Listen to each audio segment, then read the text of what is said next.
Howdy. Ooh. Hey! That seems loud. Oh, yeah. La la la la la la la la la la. I forgot. I was using another microphone last night. And you gotta Or you gotta, it's got the public enemy settings where you gotta turn it up to bring the noise. How you guys doing? Happy Thursday.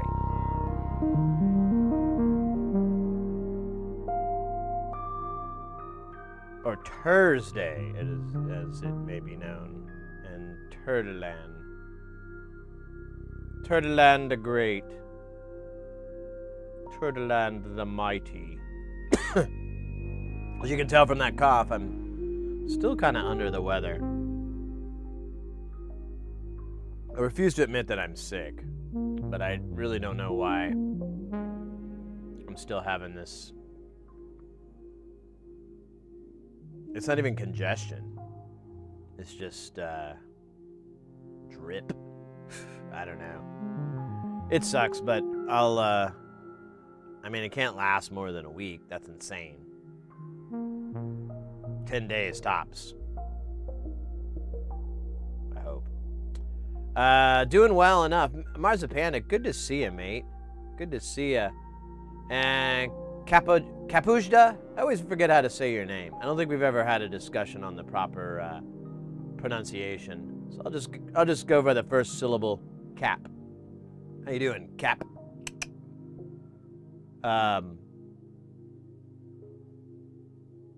Yeah.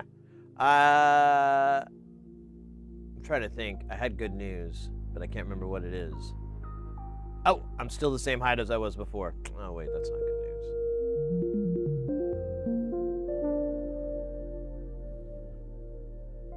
Yeah.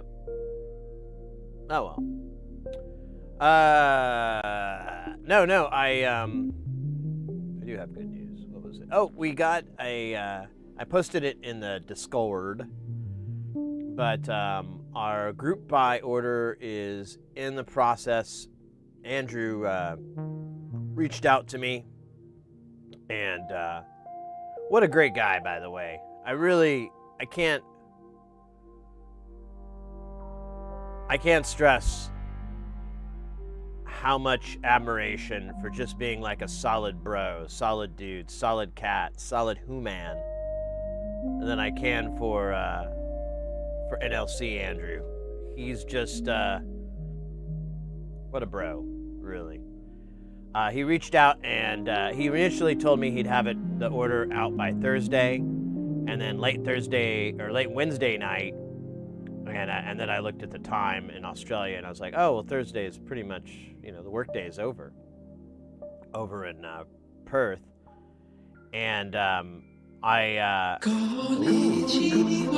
called the Rio. Hey, mate, welcome in. Thanks so much for that little nudge there the other day, or what was it, yesterday. Got a couple of new followers thanks to you spreading the love. Appreciate that so much, mate. That really means a lot to me. It's absolutely wild that you guys talk about me when I'm not around positively. I mean, I can get it negatively. I get that quite a bit, shit talkers as I like to call them, but positive talking. Now that's a novelty I could deal with until it's no longer a novelty. It's just the status quo. But welcome in, mate. Good to see you. Yeah, he said he'd have it out by Thursday, but he emailed me and said he got about half of it done, and so he's going to probably have it ready for Friday, it's Friday morning, early morning over there right now. But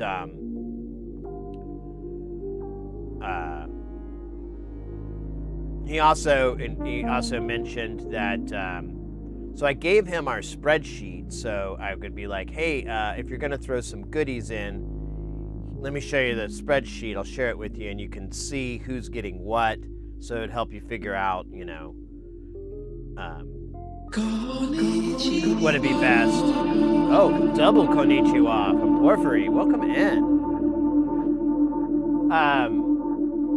To help him just figure out, so he doesn't give someone the exact same thing, or I wind up with like,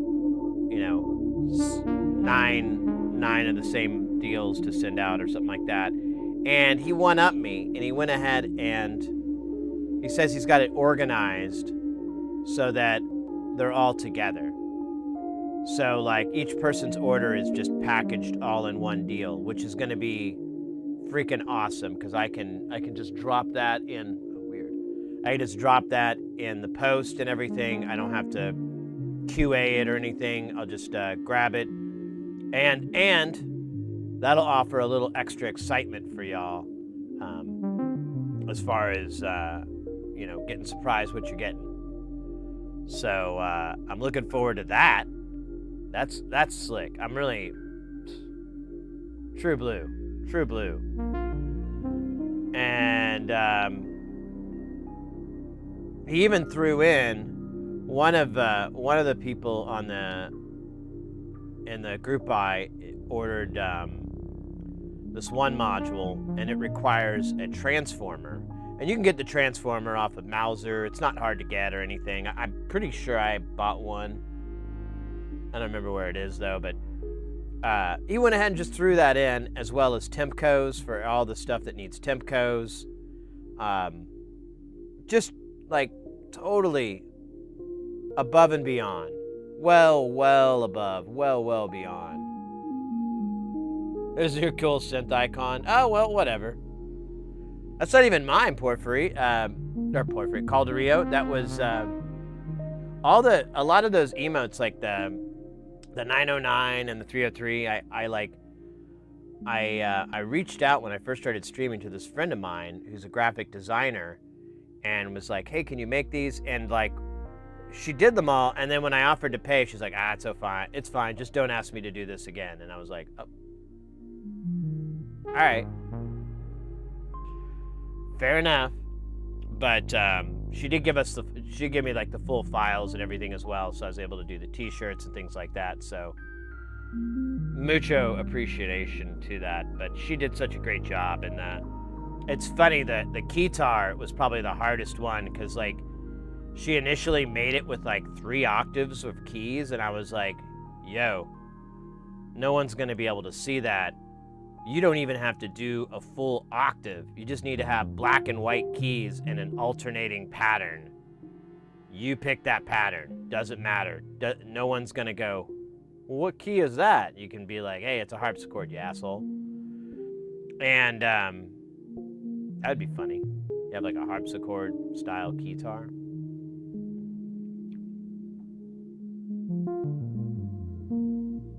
Yeah, Porphyry, he went ahead and just threw him in. What a dope guy. Really cool. And I posted his message in the Discord because I was just like what, I don't know, just taken aback at what a great cat that guy is. So we'll have a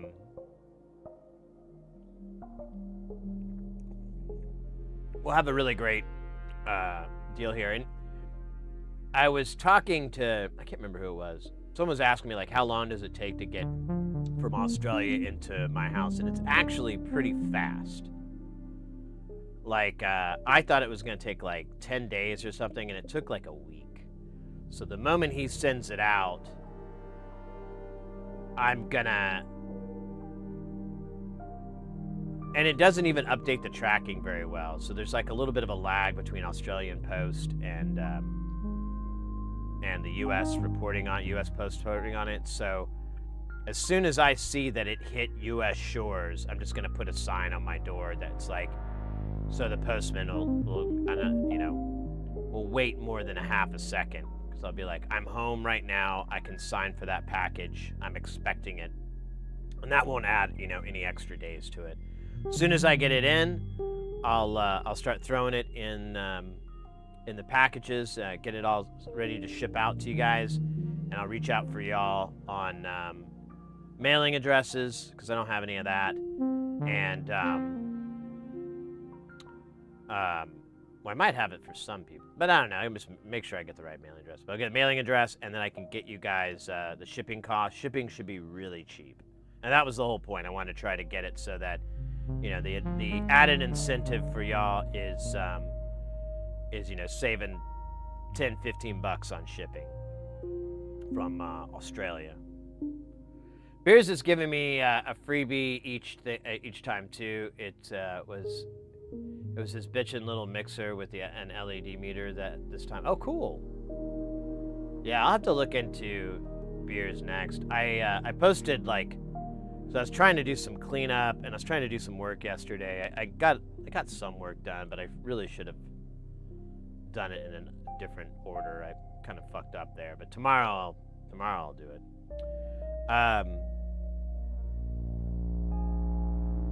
I have like a lot of modules, like a lot, just sitting. Like here, I'll just show you.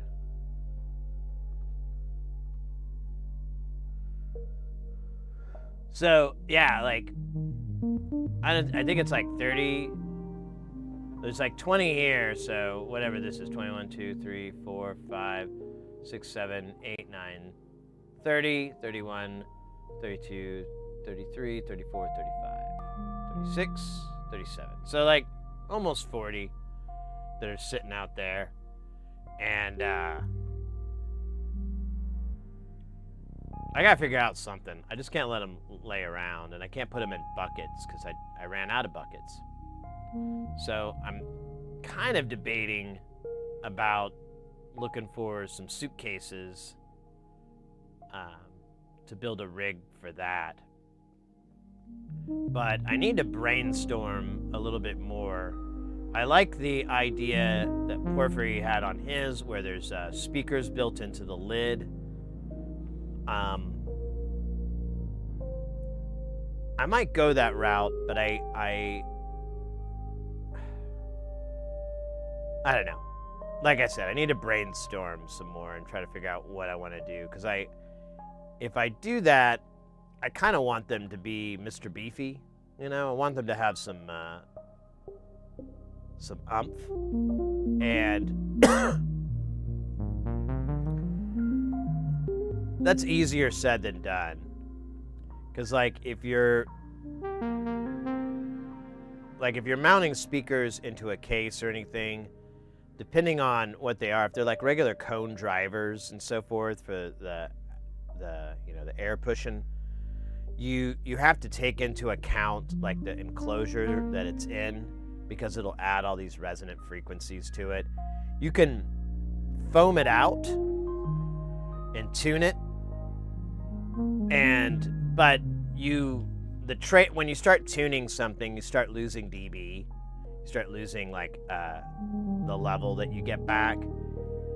I've never tried to tune something that small, so I have no idea what the relationship would be, like if it's real nominal or if it's like substantial. I kind of am thinking it's like little teeny tiny differences. I've also just thought about, just getting like some computer speakers or something like that, and building a DC interface, like power and DC, so I could just plug those in and be good to go. And that way I could have the lid for even more modules.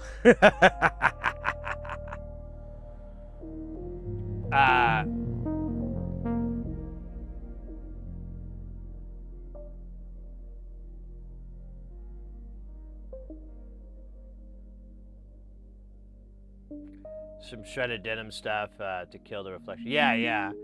Well, those, the ones that you have in your case, I can't remember what they're called, but I don't,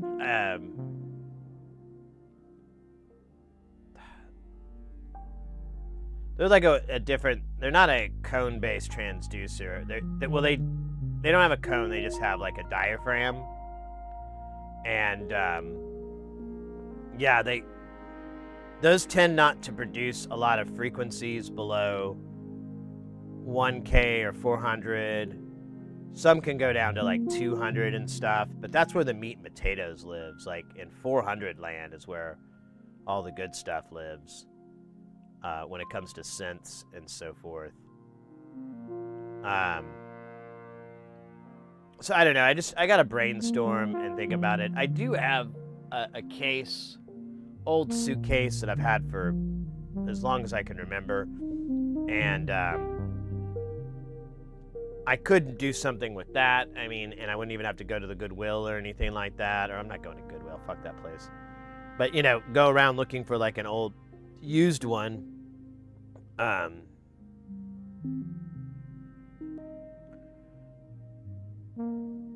But we'll see. I don't know. I got to figure this out. It's it'll be a job, and I'm kind of wondering if I'm up to it, you know? I'm like, it's a lot of fucking work. But what else am I going to do? I'm debating about this. So Sunday, there's a synth meetup that they have here in Phoenix, and it's actually at a place I like to go to because they've got a ton of pinball and some arcade games there. And I used to go there like a lot, but now I go to a new place. But they have that synth meetup, and I'd like to support it by, you know, showing up to the business and spending some money buying beer, you know, and playing games and so forth.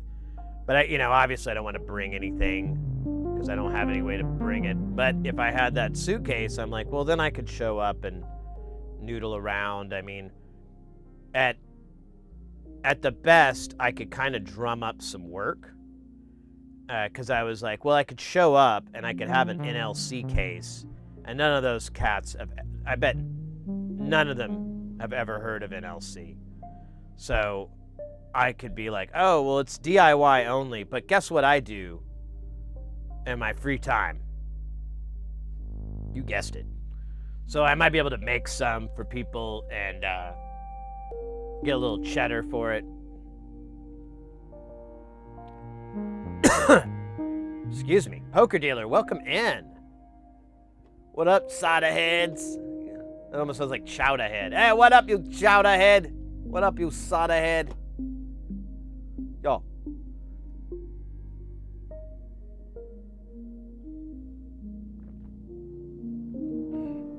They reproduce it. Well, I mean, I'd have to look at the frequency response to really see, because like what the roll off really is down at 200. 200's still really high. Like a lot, like my voice right now is gonna be 90, 100 hertz up to 400, and I would argue like my central tone is gonna be about 200, 300 hertz. So like, if I were to go through those speakers, I'd have this like, you know, no high pitch, you know, there'd just be all the low end would be rolled out. So it basically get that issue that you're running into where it just seems like it's really thin. And I think that's why, because like it's kind of interesting with sound, and I kind of always find it fascinating how much lives, like as far as music and enjoyable sounding stuff for people, you know, what sounds good, it all lives in these really low frequencies, where like 80, 90, 100, all the way up to 400, 600, and then it starts to get a little out of it. But, you know, there's thousands of K above that. But that really, all that stuff above 1K is really these really finer points of the audio. And that's kind of why you get that logarithmic view, too, of it. Because it's all the good stuff is in the bottom, and then all the details are in the top. And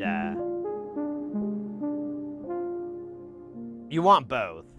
You want the best of both worlds.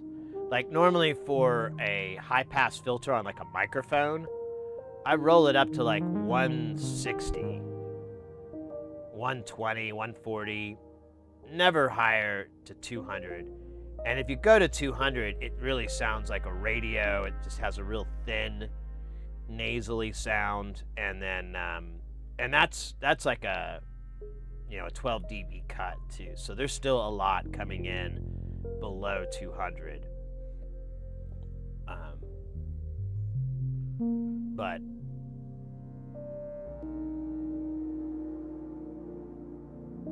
Johnny Apple NLC, there you go. Yeah, you'll the issue you run into when you start like adding low end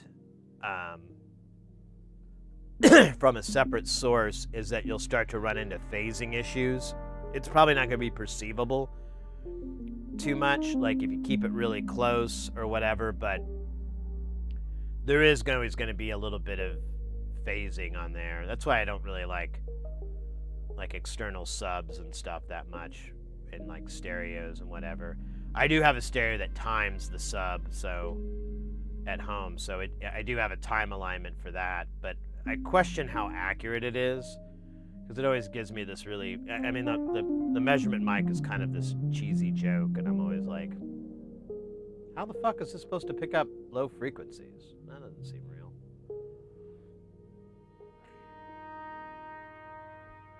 Basic powered speakers and kind of thought of subs as cheats, but finally buying one has made a much. Yeah, subs are great. That's what I'm saying. Like all the good stuff lives in the low frequencies. Velvet Goat Cheese, welcome in, mate. Welcome in.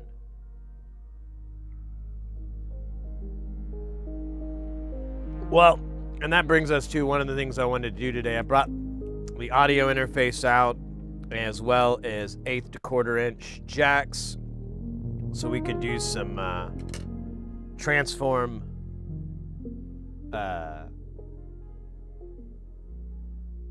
what is it? Not whatever. We can measure these filters and some of these devices and see what they actually look like on a God damn it! Why come no brain work good? We'll be able to take them out and measure them, look at some filters, look at EQs, look at different stuff, see what it looks like. I'm kind of curious. There's a bunch of filters I really want to look at. I have a patch going though in it, so I'm like, I guess it's not the greatest patch in the world. It's cool, but I could probably do better. So I guess I'll just. But I want to look at the BBX, because I really want to see what it looks like. The only issue is my software can only do a single measurement at a time. Now the company that makes it does allow you to does offer multiple measurements. I don't know how many, like 6 or 8, but it's like way more expensive, and I've never fucked with it because it never really mattered to me in my work. Because so what you'll do when you do a regular measurement is you'll take your mic and you'll set it up in the room, and you'll measure that that speaker, that line array or whatever the fuck. And then a good practice and then you'll mark it in the software, so you have your curve and everything, and then you'll move it to a different position, like a different mix position, and then you'll measure that. And then you'll kind of do a little bit of comparing from the other one. The other one's going to be like the most optimal, and then these other ones are going to be slightly unoptimal. And then you'll kind of tweak it so that you get the best of both worlds, so you can kind of get it. And this software, the upgraded version of it, you can just set up multiple mics. It will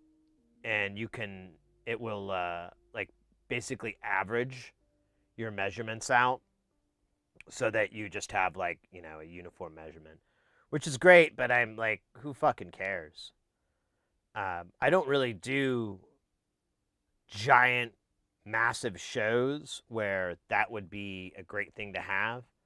If I was doing like arena shows or, something like that, then I probably would go ahead and invest in it. But I don't. I'm in ballrooms all the time.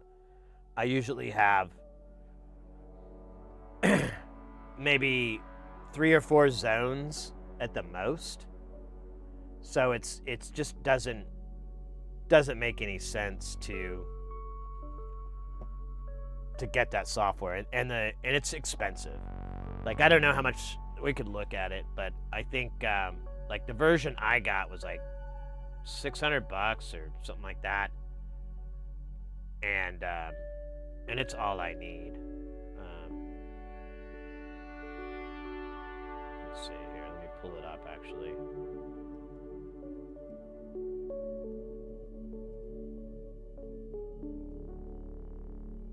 I can't spell.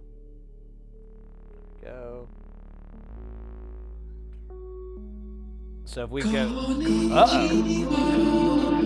Wyatt coming in. It is Thursday. That is correct.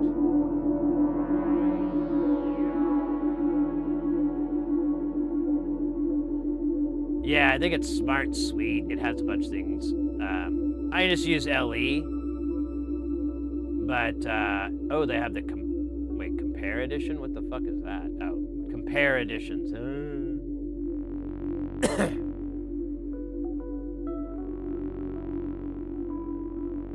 Yeah, I only run one system, so I don't need 2 running. Like, some cats will have multiple computers running at front and back of house. I don't do that. Yeah, so it has advanced transfer function measurements, which I don't really need that. Real-time mode, time macros. I don't know what that fucking even means. Remotely view and capture. Yeah, like, I don't need that. I don't need a remote desktop for that shit. Plus, I would think I know enough about IT to just do it, you know? Now, I did give up the IR measurement, but I never do IR measurements. Like, I had the cracked version of the software for years, and it has that functionality. Like, this is like an older, this is the newest one. The ones I had, it was like, they still had numbers in the name, and it had a transform function, but I would never use it. Or not, I mean, an impulse response function. I never used it.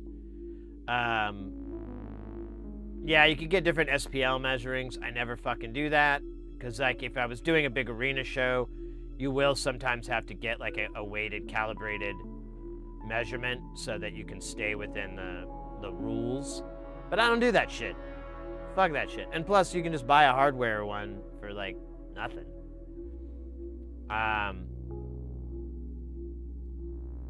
SPL logging, SPL meter grid. Oh, so they have like a vol meter. That's cool. It doesn't show you the prices down here. Let's go to, oh, they do have a sale. Wow. Let's go to the shop. All right, so let's see what the version that I have. I don't think, yeah. I thought I paid less, but yeah, it's 500 bones. They took a whole $50 off. Great job, guys, for those ones and zeros. And then the RT version is $800. And then the Fancy Pants version, yeah, is $1,300. But they, you know, they're knocking $130 off there. 10% off. What a joke, man. I hate 10% off. It's fucking sad. But yeah, I don't need the $1,300 version. I just need the $500 version. Oh, and they have SPL. What is that? Is that just, does it, I don't think it does transform function, does it? Yeah, it's just a, oh wait, that looks like a transfer, but that looks,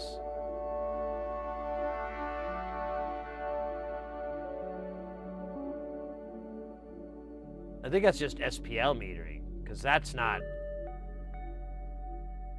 that's time. That's not frequency.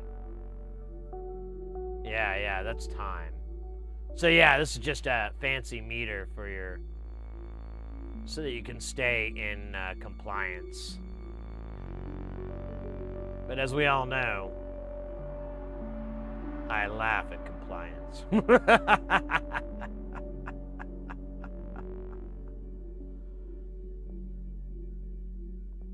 But yeah, we're gonna take that guy out and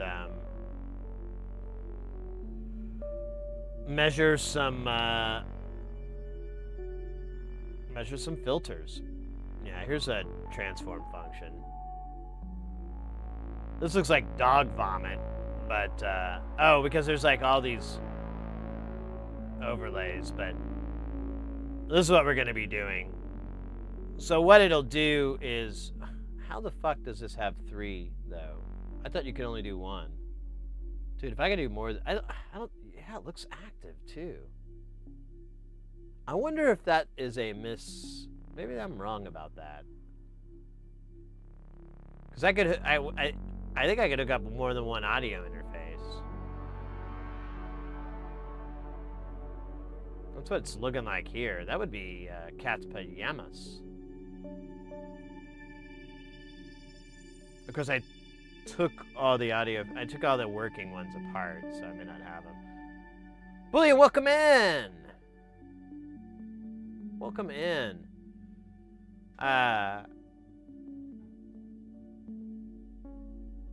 So what this is, it'll make more sense when we have it live, but this is,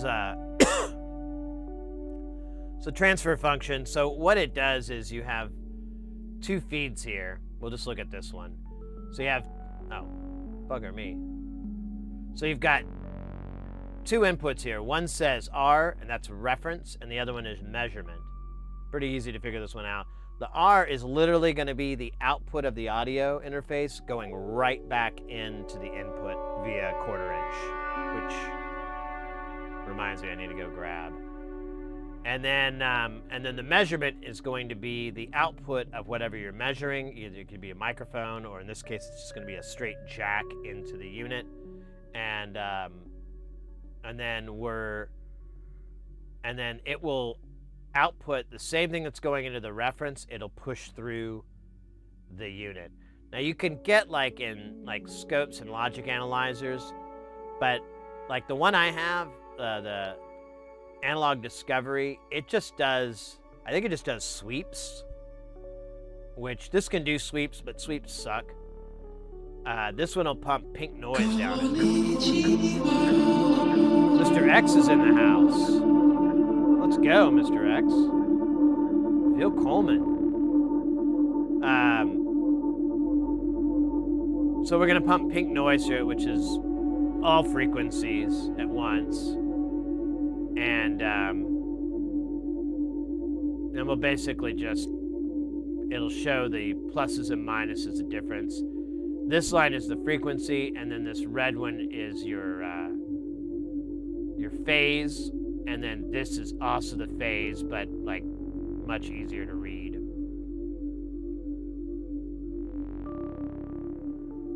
Zum Gruß.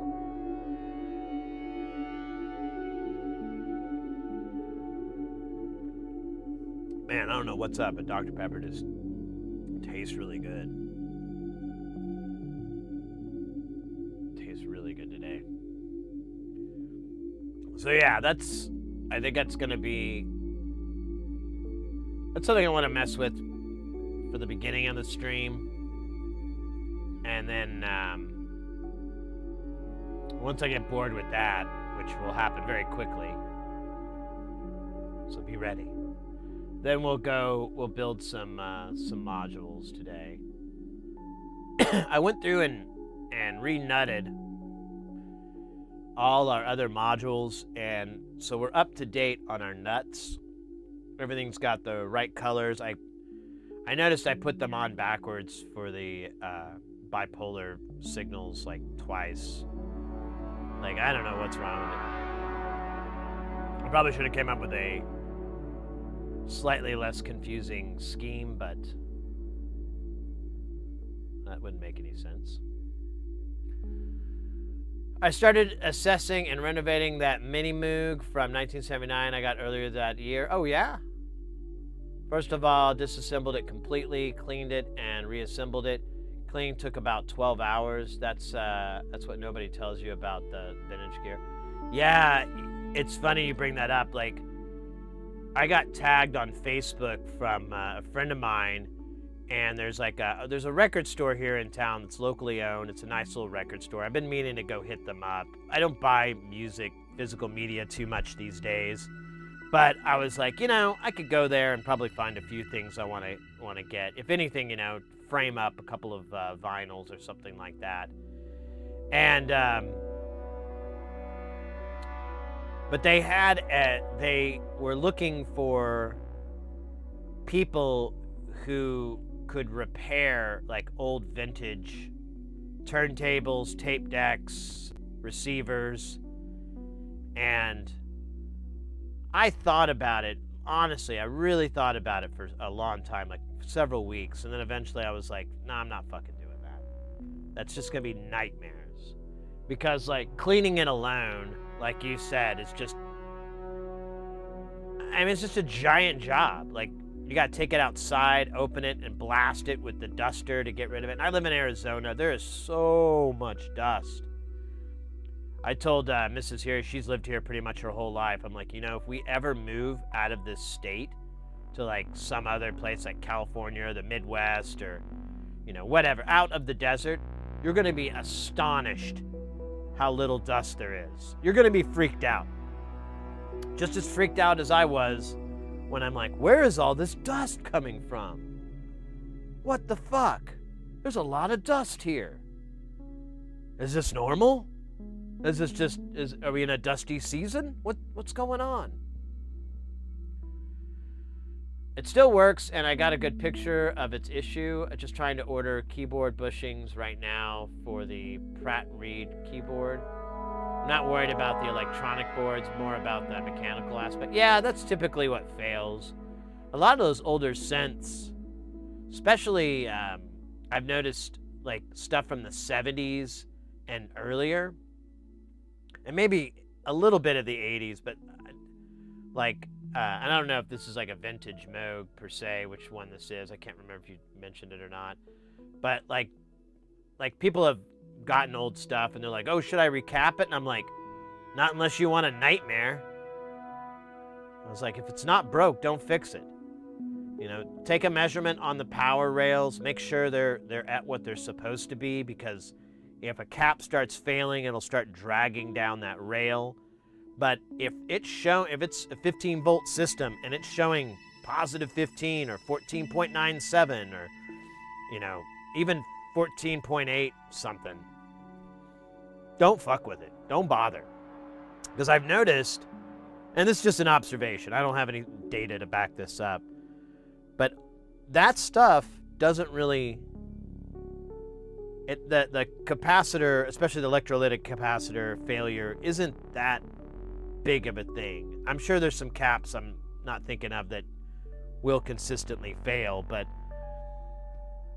I watch a lot of vintage repair stuff, like a lot of vintage computer stuff on YouTube, and it finally clicked in my brain, because these guys would take these computers from like the 60s and 70s and just plug them right the fuck in, and they work. And I'm like, what the hell's going on? But they could get a Commodore. Oh shit. An anonymous user gifted a tier 1 sub to well of your piece. Anonymous with the novelty gifted sub. I know We Love Boobies will appreciate that if they ever show their face. No, thank you so much, Anonymous. Really appreciate that. Let's go. Oh shit. I just realized there's a hole in my favorite shirt. Oh. I gotta buy another one. Not this shirt, though.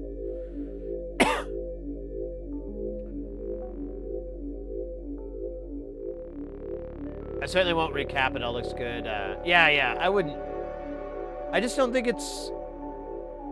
I think we just got... I think a lot of people... I think the capacitor issue is more of an 80s, 90s, and on, issue. I don't think it's a problem that really, plagues 70s, 60s. And I think even the 80s, there's some overlap in there of like the good and the bad.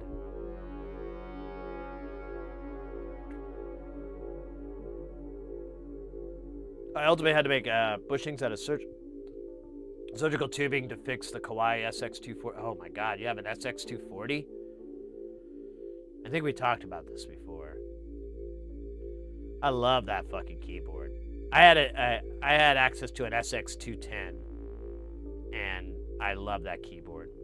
I really, I argue that it's like, I think it was around the time it competed with the Prophet and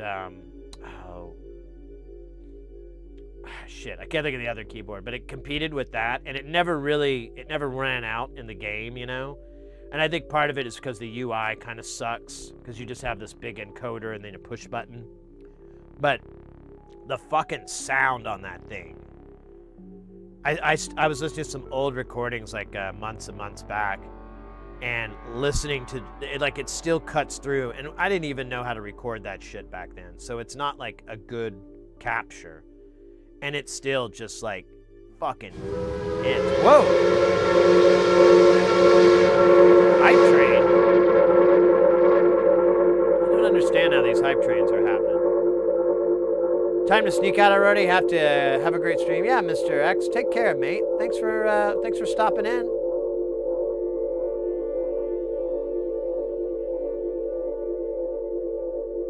Yeah, the ensemble effect is really nice.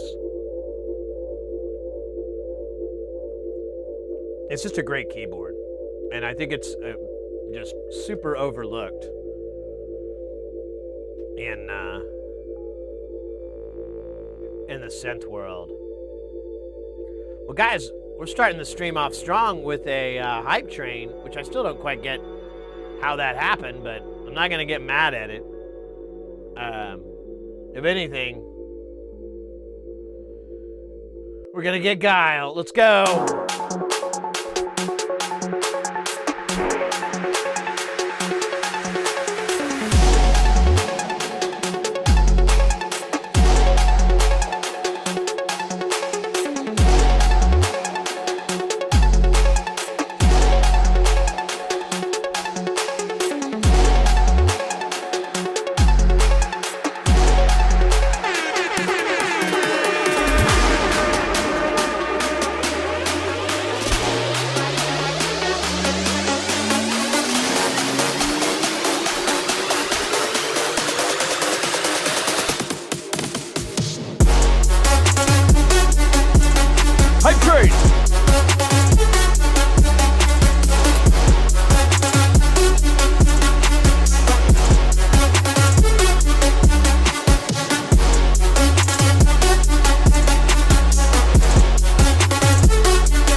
Go with the hype train. That's how we do it here. Hype train. There we go. Fine. Let's. We still got some time on that timer there. What's it say? I can't read because I'm blind. Still got a minute and a half. Let's do some. What's this one? I haven't heard this one in a while.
Let's go. I haven't done that one in a long time. I forgot. I kind of dig that one. We should get that back in the rotation. Heavy rotation. Heavy. Heavy. No. Change back into my Clark Kent uniform.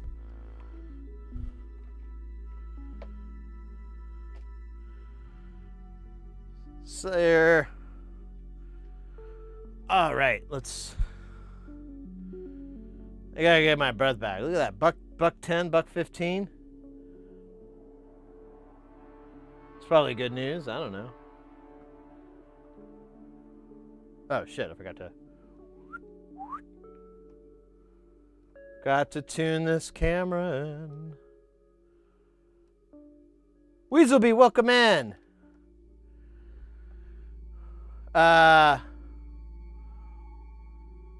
What do you call a train with fangs? Pretender sunglasses. Wait, you talking about the show? The Pretender with Jared? I love that show. Don't get me started on that. What was that woman's name? Man, that guy was the young teenage me.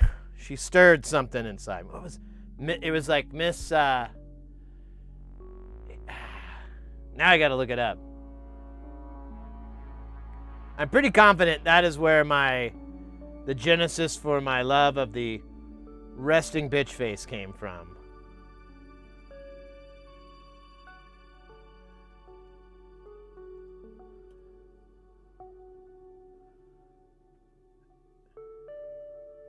Probably shouldn't have looked up the Wikipedia.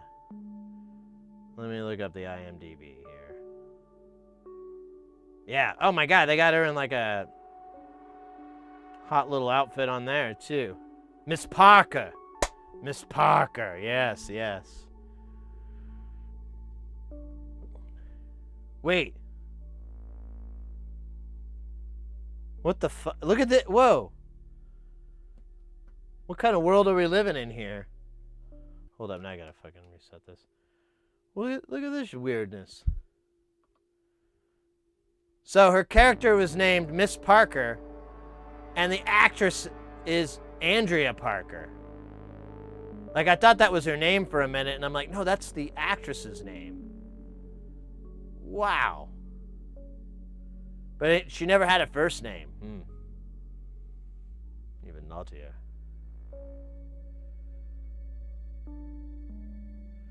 Nice to see you still being a weirdo. I don't think I'll ever stop. It's too much fun to be weird. The moment I stop having fun, it's just, you know.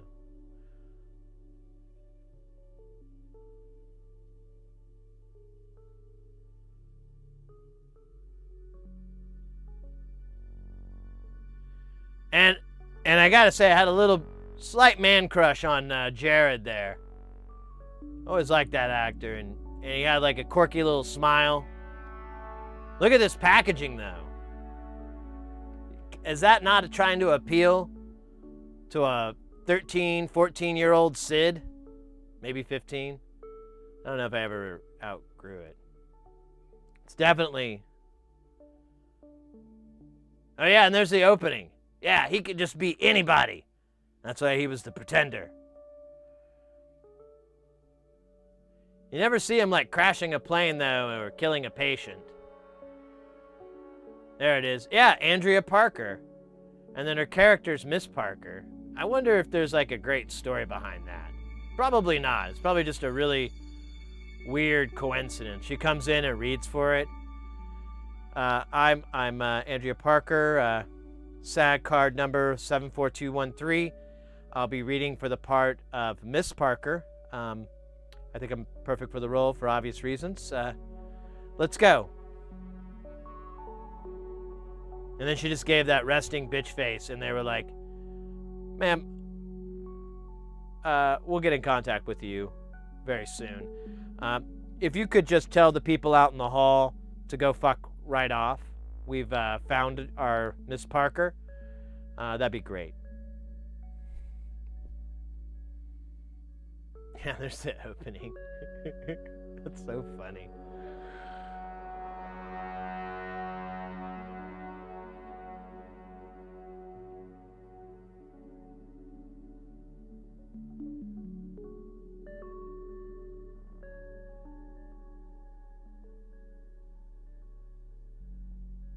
And Real Genius? I don't think I've ever caught that show. I don't think I watched that one.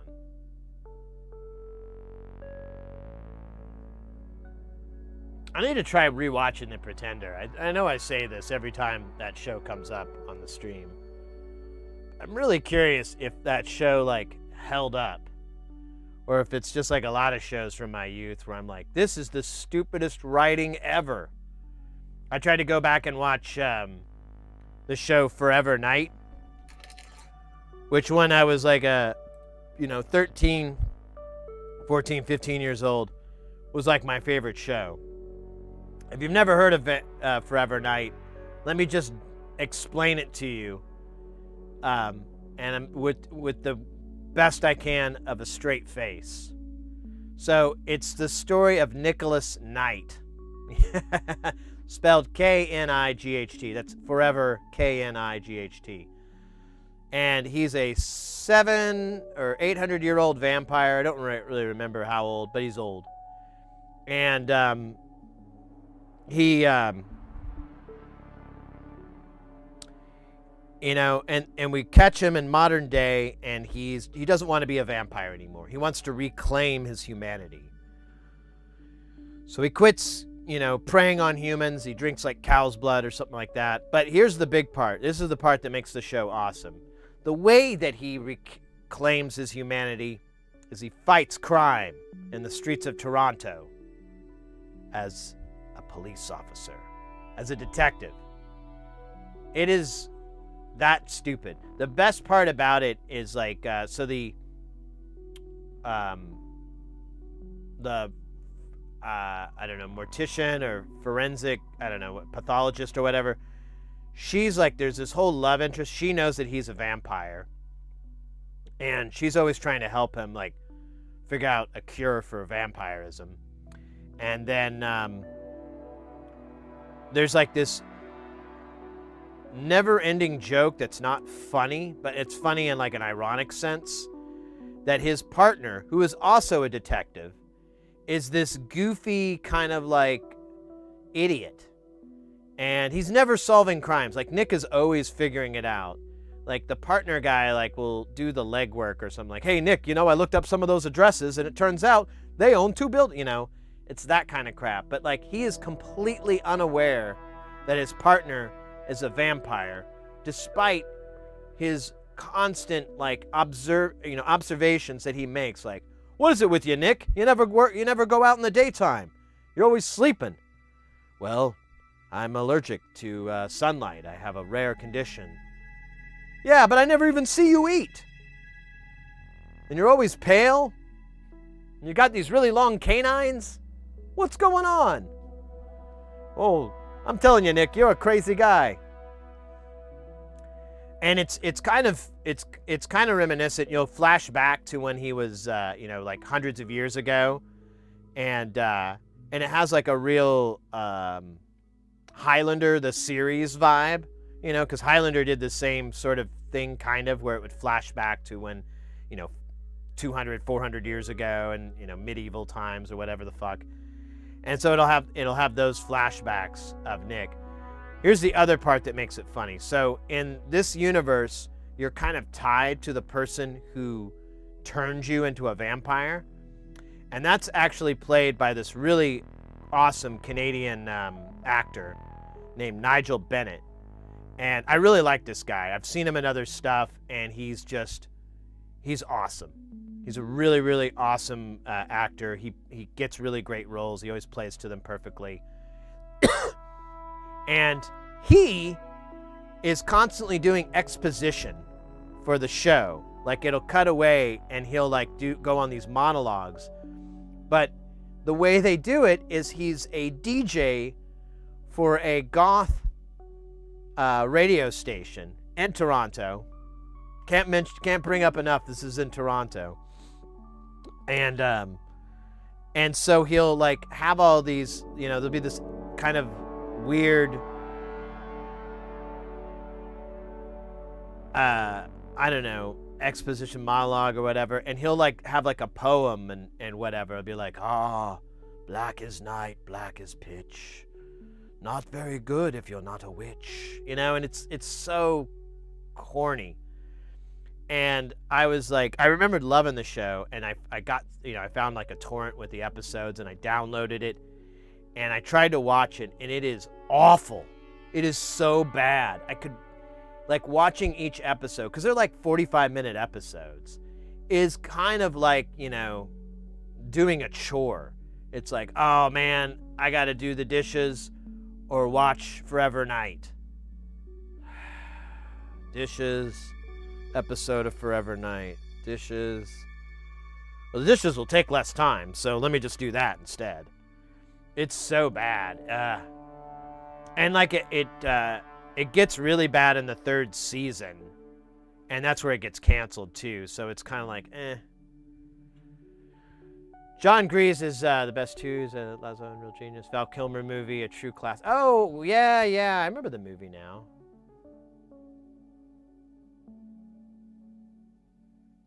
I think The Pretender, though. I think Miss Parker would keep it going. No, I'm kidding. Kind of. Probably not. Which movie? I missed the start of it. Oh, so I'm talking about this television. Welcome in, by the way, Amatek. I'm talking about this show, Forever Night. Yeah. Yes, you guessed it correctly. With Nicholas Knight and Lacroix. Yeah, that was cool. The Nigel Bennett's character was Lacroix, and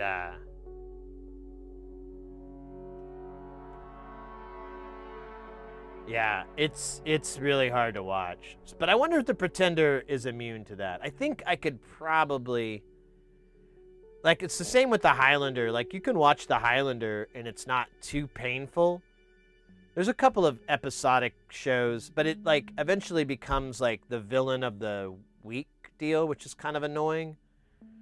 But I don't know. I mean, you could probably take it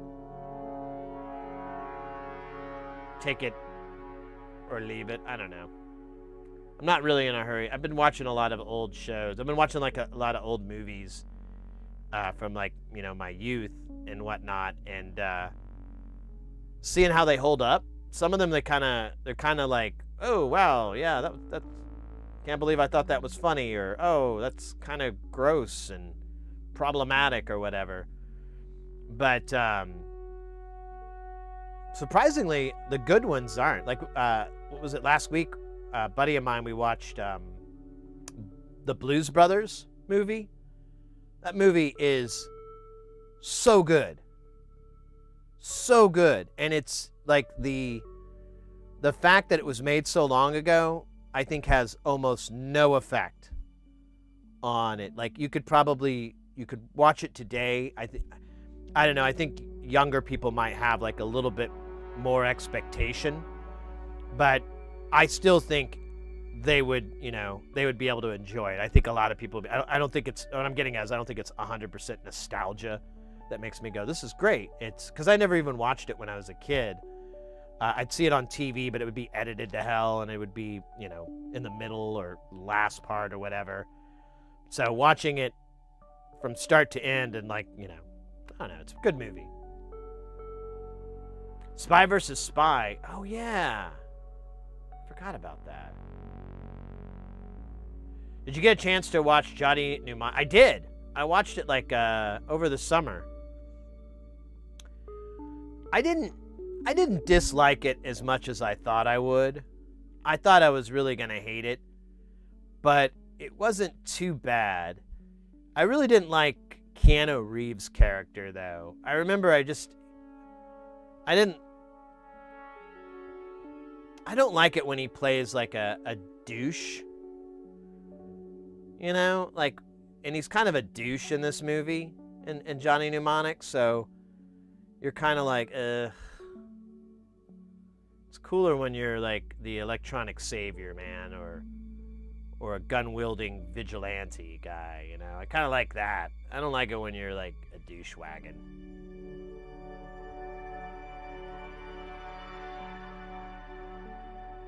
Yeah, the cheesiness was honestly endearing. Like, I think my expectation level has just been ruined or whatever, but I just took it as, and I think that's my problem. Like a lot of movies that I thought were really dumb years and years ago, it's because I was expecting Citizen Kane or something.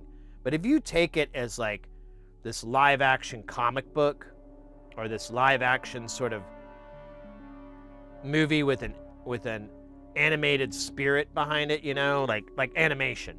If you take it in that, it's actually really good. You realize like, oh, this is really cool. This is really great. And you don't really expect them to have like believable dialogue and believable character interactions. You've just got this universe that's all on its own. Then I think you can enjoy it. At least that's what I had to do. Between Xena and The Pretender and Miss Cleo and Quantum Leap. Oh my God, Quantum Leap. The best. How much for the women? The girls. I want to buy them. How much?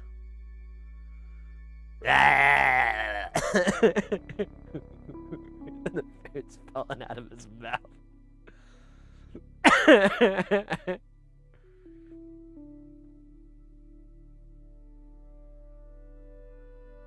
We discussed quite a while back, and opinions were divided. It's a great movie or not. Yeah, I guess it is kind of a polarizing movie. You either love it or hate it.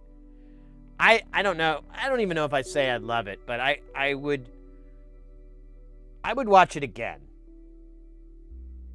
I think there was enough interesting, like the pacing and everything was good enough to where I would just watch it again. There's some movies like the pacing is kind of ugh, and so it's kind of hard to sit through and watch, but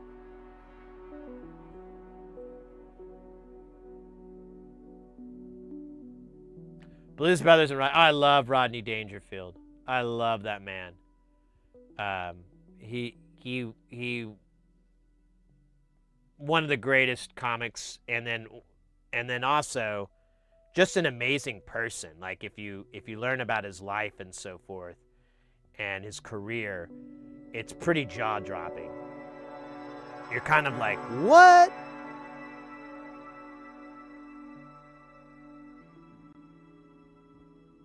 Our trek of the moment is Enterprise, so we're full dose of back. Yeah, I tried Enterprise like 3 separate times, and I hate that opening music. It's so bad. So bad. I hate it so much.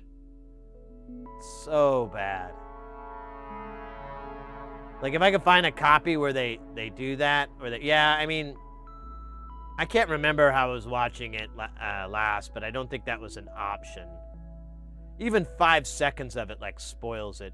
Plus, I don't know, there was a lot of parts of that show that I just really... I don't like a lot of the cast, like the characters and so forth. Bakula's great, but, I mean, Scott Bakula, he's a fucking legend.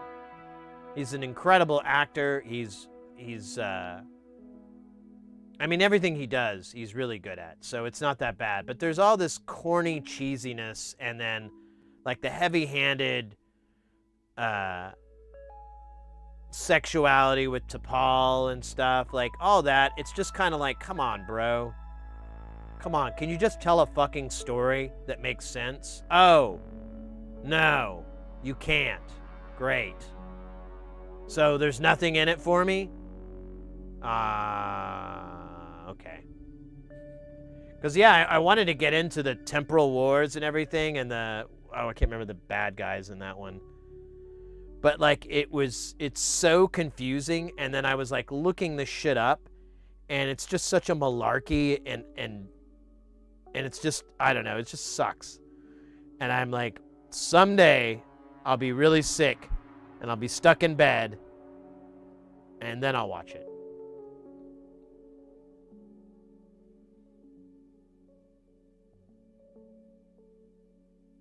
That's what everyone says. Like, you gotta go all the way through, and I'm like, yeah, it's just such a painful journey.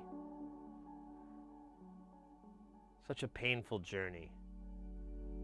But I did love DS9. I'm a big Voyager fan. Could watch TNG any old day of the week, like any episode. In fact, when we had cable, I remember on one of the channels, they'd play it like all the time. Like you could just flip it on in the middle of the day and there'd be a TNG episode. And I really enjoyed just watching those all the time. And I think they even got like the HD releases as well. So you could watch like the nice HD versions, widescreen and all that. And I remember those were really good. But yeah. I'm gonna grab another Dr. Pepper here, and we'll get to work on these measurements. Give me 2 shakes.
Sorry, guys.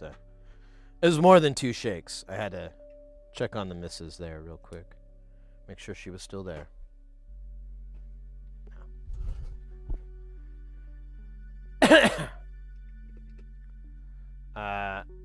The Waltons won't let you down, Sid. Sorry, I'm side training. Yeah, I think sidetracking. I think that's what's fun about the menu today. Oh, don't worry about it. I really enjoy just. I've been thinking about, so on Twitch. What do you guys think about this? Maybe I should field out some opinions here. So I notice on other streams, especially ones that are long, you know, that go more than like 4 hours or so, they tend to break it up. And if, you know, like a gaming stream, they'll change the games, but some of them, they'll go from just chatting to like the game, and then they'll go back to just chatting, and then they'll do like a different game or art, you know, they'll change the categories on the stream, and I'm like, should I be doing that? Because we do have an intro where I like to just like kind of chew the fat with you guys before we get elbow deep in the work. But, you know, that may be people's biggest complaints. Like, I wish that guy would shut the fuck up and do some stuff. He just flaps his face hole way too much for me. I just disappear and come back in about 3 hours when he's done, like, bark, bark, bark, bark, bark, I watched The Pretender, blah, blah, blah.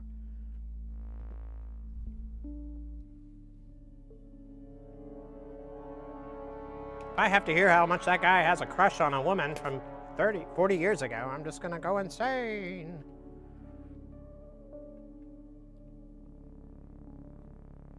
I'm usually tuned in while I'm at work for about 6 hours of your stream, so the format suits me. Oh, well, there you go.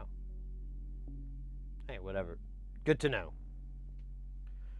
Good to know. So I'm just going to run this off the USB port. Let me grab a quarter here that's... Now I know what this cable was. I couldn't figure out why I had this cable laying out. And then now I remember it's for this exact purpose.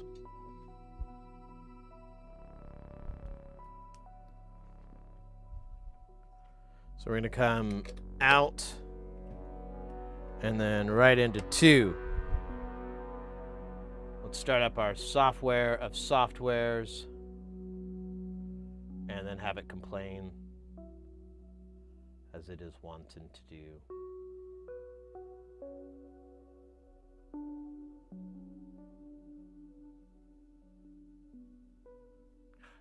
All right, create new configuration, Volt.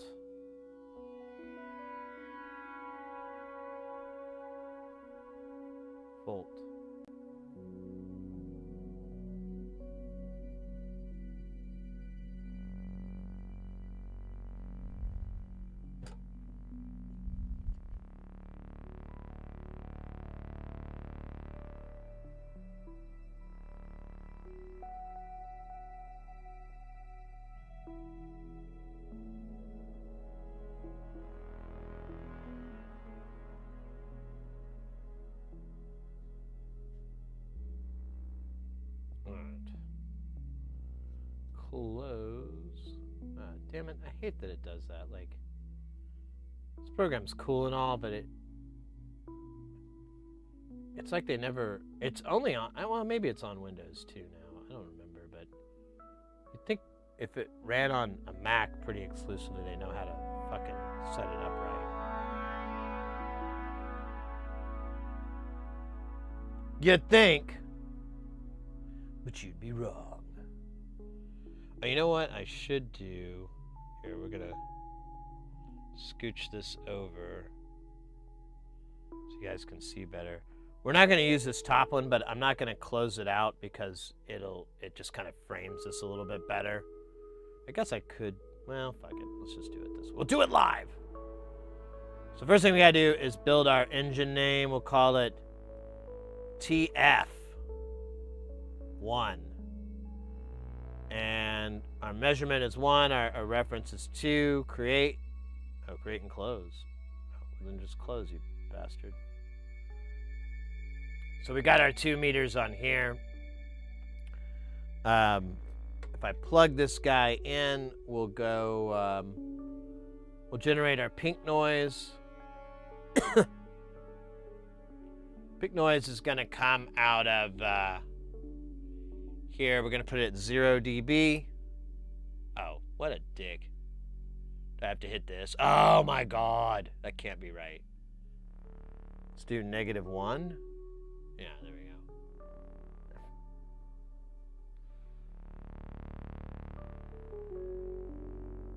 Alright. Now turn the level up. Oh. Oh yeah, you gotta turn it on. So the way you'll want to do it is get it to where it's in the yellow pretty good and it's just kissing red. But since we're doing an EQ and it's gonna have a pretty big swing, I'm gonna put it lower and we're just gonna kiss yellow.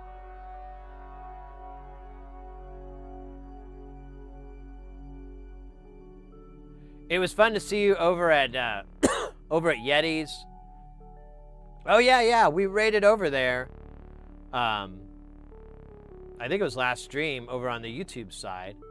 Yeah, it's great finding their channel. I found them on Twitch, and then I went ahead and followed them on the YouTube. So we have that.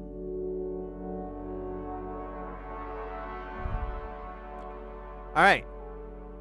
Let me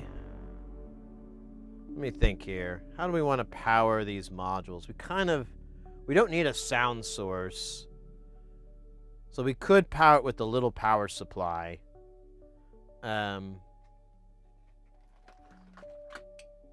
This rude boy. Let's do this rude boy, because this will be less cables to deal with. The only problem is this thing isn't very long. So I do have an extendo I could get.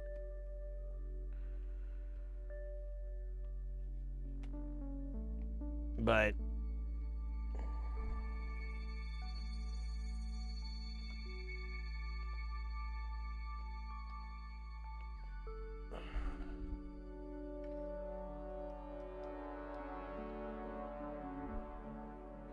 yeah, let me get a longer power cable here.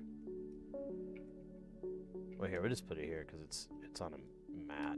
It's not gonna hurt nobody. Also, I can go ahead and get our module at the same time.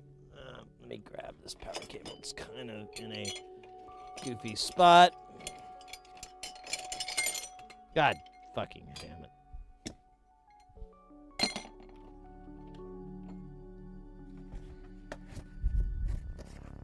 Should have some really long ones here.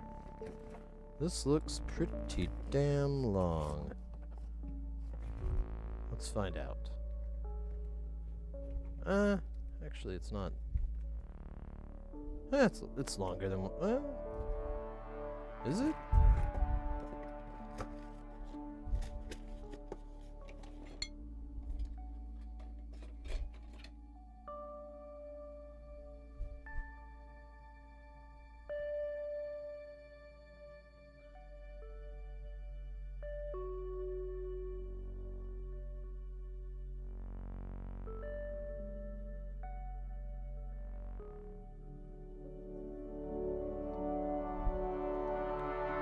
It's slightly longer. Boy, have I heard that one. Alright, let's get the module. I'm not sure which one we want to check first. Let's grab a filter that's not in use right now. The F kit isn't patched into anything, so we can do that one. Or the fuck it? I don't know how you say it.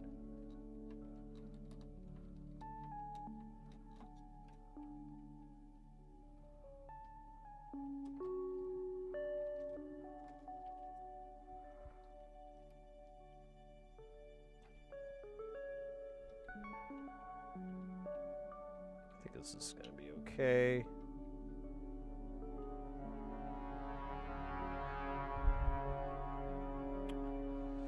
Oh, damn. Velcro stuck to my socks. There we go. God bloody hell, man. Such a klutz.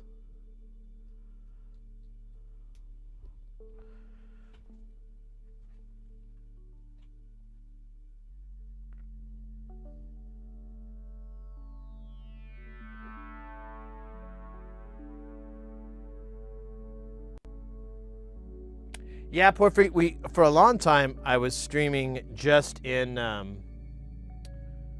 for like, 6 months, 9 months or something. I just put us in just chatting. And, we honestly had like the worst growth of the channel. Like this never happened. Welcome in, by the way, Amateka. Thank you so much for the follow.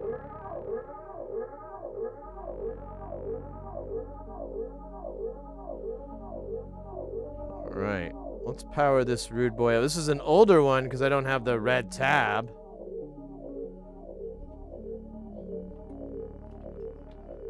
I didn't mark these cables, so they're kind of annoying.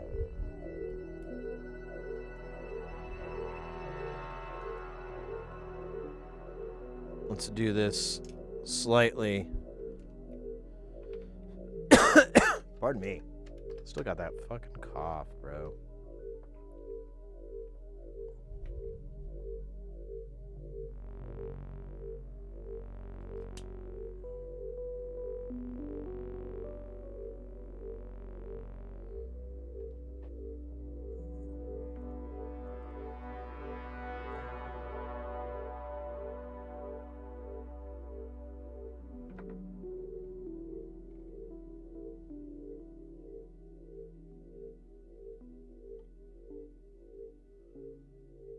Alright, we'll have to tinker with this a little bit.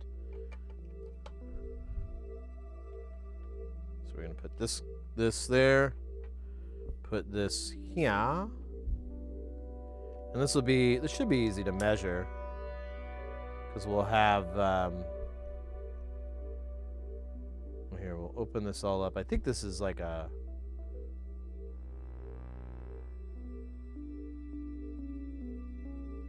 band pass. Oh yeah, look at that.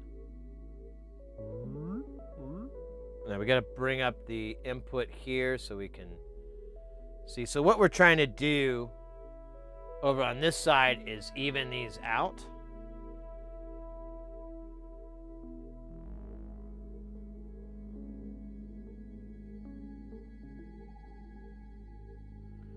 I don't get why this monitor level is...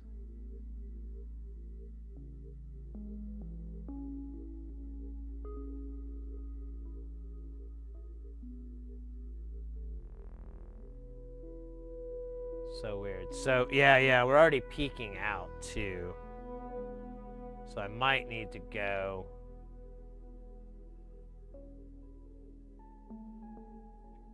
Oh, wait, this is the fucking... Oh, God, that's funny.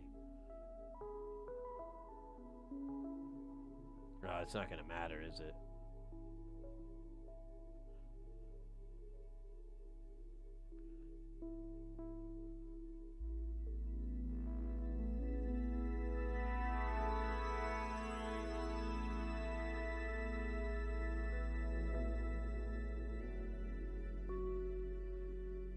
Here, let's adjust for timing.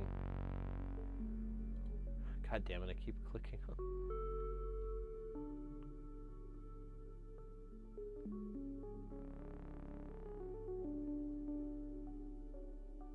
Oh wow. So we're getting like 0.03 milliseconds of delay, which I think is just the audio interface.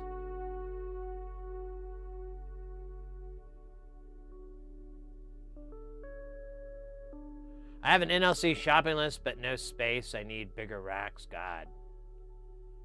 Don't I know that feeling?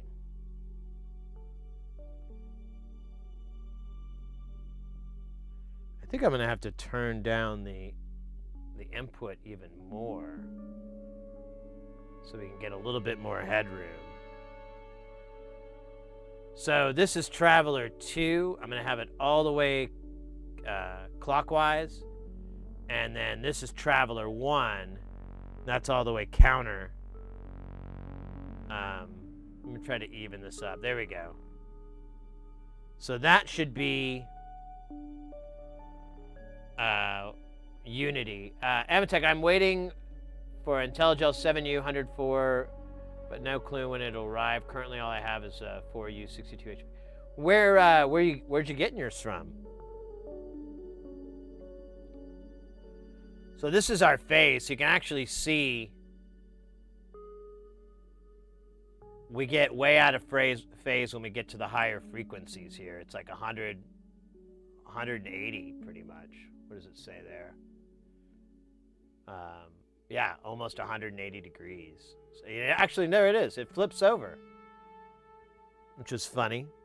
So let's sweep the Traveler 2, which is going to be the high side. That's crazy. I'm at mid right now, and it's just now affecting it. There it is. And it acts like a high pass with like a band, but it's not a very steep pull, and if we go all the way, we lose the signal. Now we're pulling it back, and let's take Traveler 1, which is all the way counterclockwise. And I've got it at 9 o'clock, 10, 11. Look at that. It's like very... There's 10 o'clock. I forget there is a latency on here.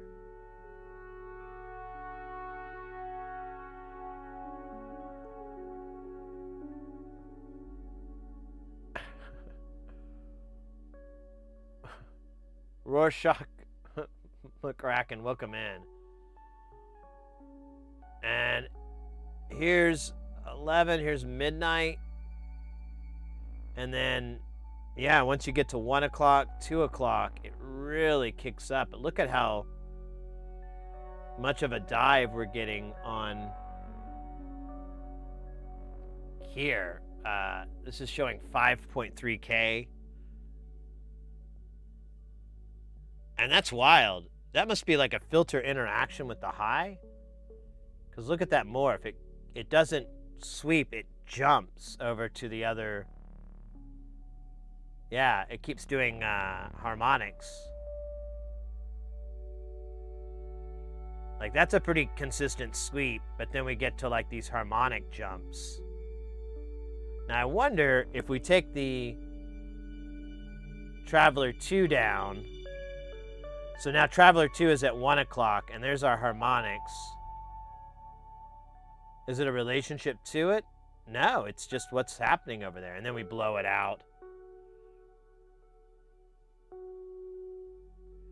All right, let's try with the brightness up. I'm going to sweep this to the middle and just turn the brightness up and see. Yeah. So it's raising the Q, but it's also raising the levels on all these other frequencies. So if we take the Traveler 2, oh, interesting. So you can kind of create a dual bandpass with that. But the second one is always going to be a lower order.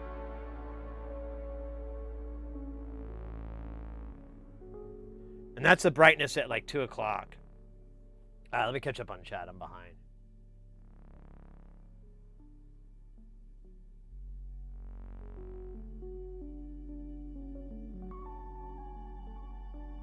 So the latency is the calculation. Just the time it takes to calculate it. You have to wait a little bit. I have it at like a high resolution of 1/48. Like if we do third octave, it'll probably move a lot faster. Yeah.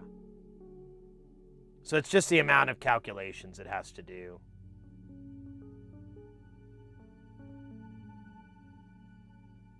It's interesting though, it gets back in phase a little bit. I'm gonna go back to 48 because 48's sick. Oh, I didn't change both of these. I just changed the one. Oh, well, whatever.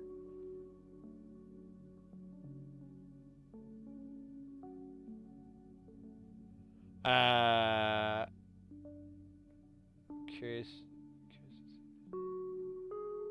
Oh, the Polyvox? I have a couple of Polyvoxes. The new one's pretty good, but I really like my old one. But I built my old one pretty weird. Like, I did a bunch of mods to it where it overdrives it pretty heavily. And then I have, like, a feedback circuit built into the CVs from the low pass and bandpass returns. All right, turn the brightness all the way up. And if we zero this out, you can see that bright, like I have Traveler 2 all the way clockwise, and I have Traveler 1 counterclockwise. And you can see there's a big level pickup. If I take brightness down, it's at 2 o'clock, 1 o'clock, noon, 11, 10, 9, and now it's all the way closed. Yeah, you still see a little bit of high. I guess it kind of accentuates that whole, just kind of a dB boost. I just built it last week. Only problem I have is that the cutoff knob seems narrower than it should be. Haven't figured out what causes that, or if it's as designed. So, like, are you saying narrow, like you turn it and you don't get a lot of action? Like, nothing happens until you're, like, almost midway or something?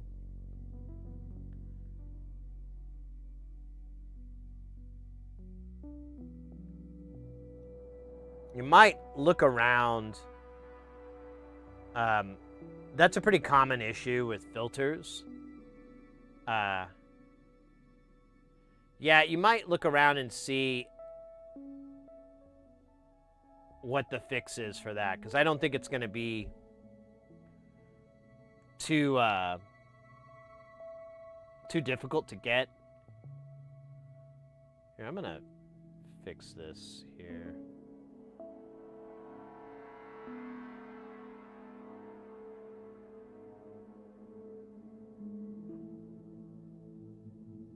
Well, I guess this is fine, but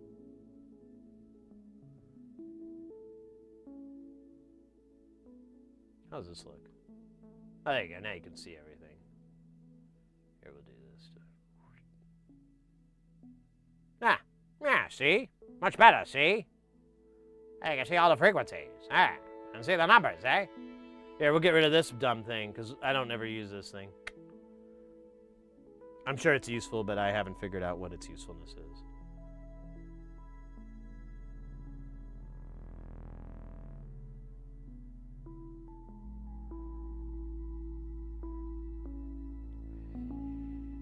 Yeah, it's we'd have to look at the schematic for it, but it's most likely like a pot thing, and you can do mods to kind of get more wiggle room on it. But I'm not 100% sure that's going to solve that particular one, because they're all kind of different. Like, that's not a one-stop fixes everything. But I remember with mine, I used like much lower resistance. Like, I used 50Ks instead of 100Ks, because I could gain the shit out of stuff more and get more overdrive. And that was on the audio ends.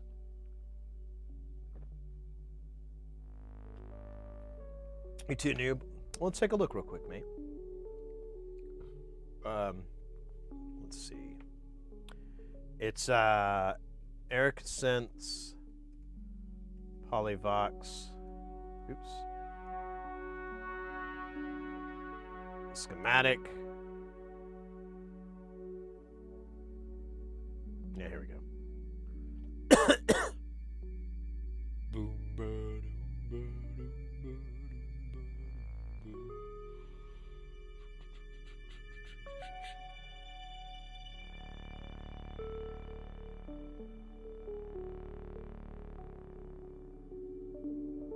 Here you go. So you can...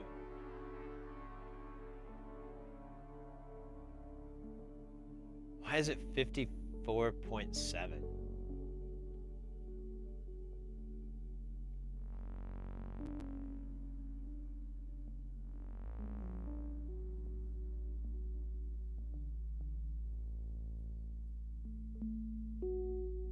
Why are these here?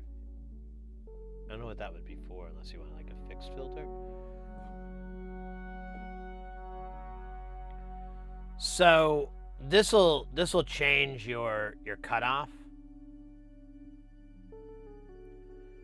So if you wanted to tinker with the range, oh wait, this is a trimmer, isn't it?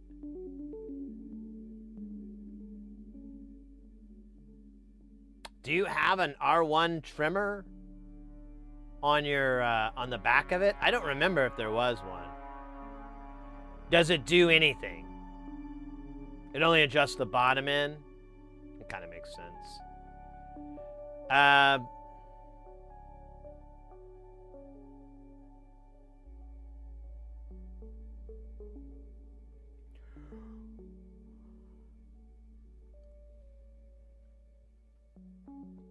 Well, this stops it from going below 4.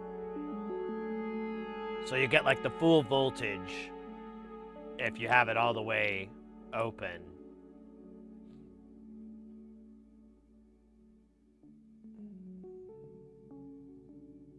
And then this just goes to ground, so there's not a lot you can do there.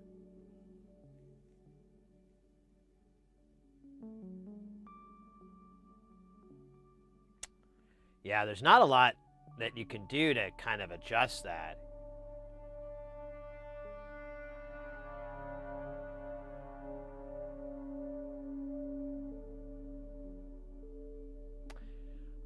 You know, that might just be the way it is. I don't know how severe it is on yours, because like there's not much else you can do. Like, so when you when you have it fully closed, it's just shitting to ground. Like there's nothing coming into here, so there's nowhere else for this to go. There's this 100 nanofarad cap.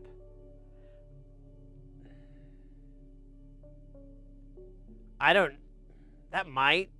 think that's just for smoothing it, but because like, yeah, if you have it all the way closed, you're just going to send ground to this, so it's going to send the lowest value. And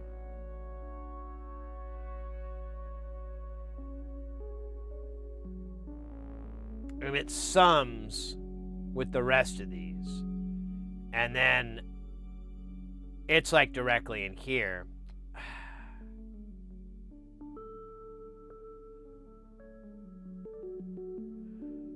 On TP1, you might see what you're getting on that. You should get like 0 volts or no volts on here. If you are getting some, there might be room to take this further down. But I don't know what value would change this, or if that would even work. This 100K is like a buffer. Well, not a buffer, but it isolates it from the rest of these. So they're not, feeding back into it, because these are all your CVs. Do you, are you happy with the CV movement on it?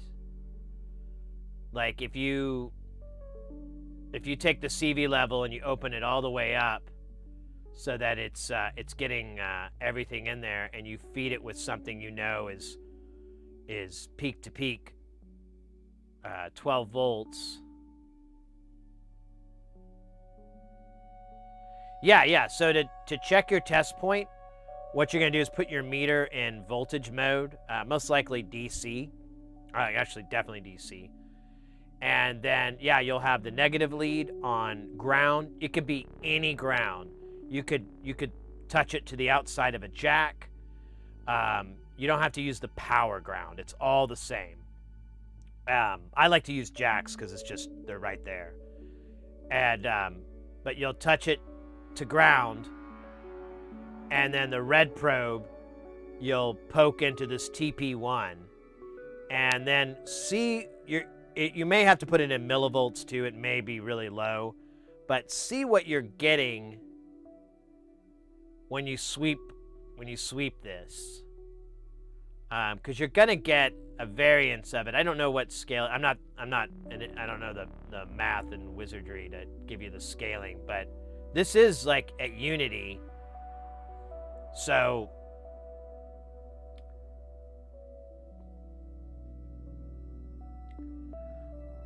But I would think you would get 0 when it's all the way closed. And then start turning it and seeing how much you get, like kind of scale it. It's still going to be linear. It's not, there's nothing to convert it to logarithmic or anything, so it's still going to be linear. So it should be, we'll say 10 volts is all the way open, 0 volts is all the way closed. At noon o'clock, you should see around 5 volts. At 9ish o'clock, you should see 2.5. At 3 o'clock, 7.5, something in that range. Like you'll have to eyeball it because it's it's not 180 or it's not 360 degrees, but you'll kind of get the gist of where it's supposed to be. Try to go there, but you may have to reach out to Erica Sense. I'm almost positive they have forums and stuff. You may just reach out to them and be like, hey, is there any way to get mine so that I can get better range on my pot? And they may even tell you, like, switch it to a 50K pot or something like that. They may have like an easy fix to where, oh, just switch this over to that.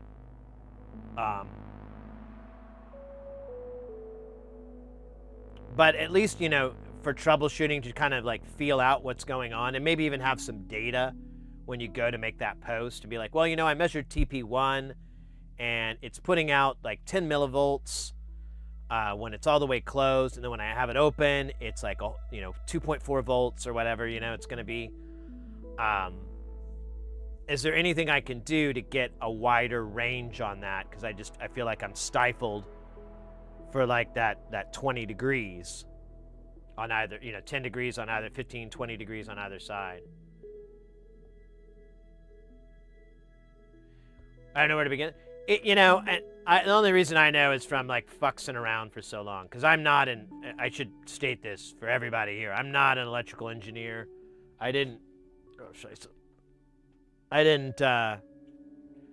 finish high school. I'm not that, but I mean, you stare at it long enough, it kind of makes sense. And if a lot of this is pretty cookie cutter, like you just see this design all the time. You have 12 volts feeding into here, you have an op amp on the inverting side, and it's just bussing it through. Or is it the non-inverting? I don't know these symbols. I can't remember if this means it's inverted. I think it does. So it's the non-inverting side, but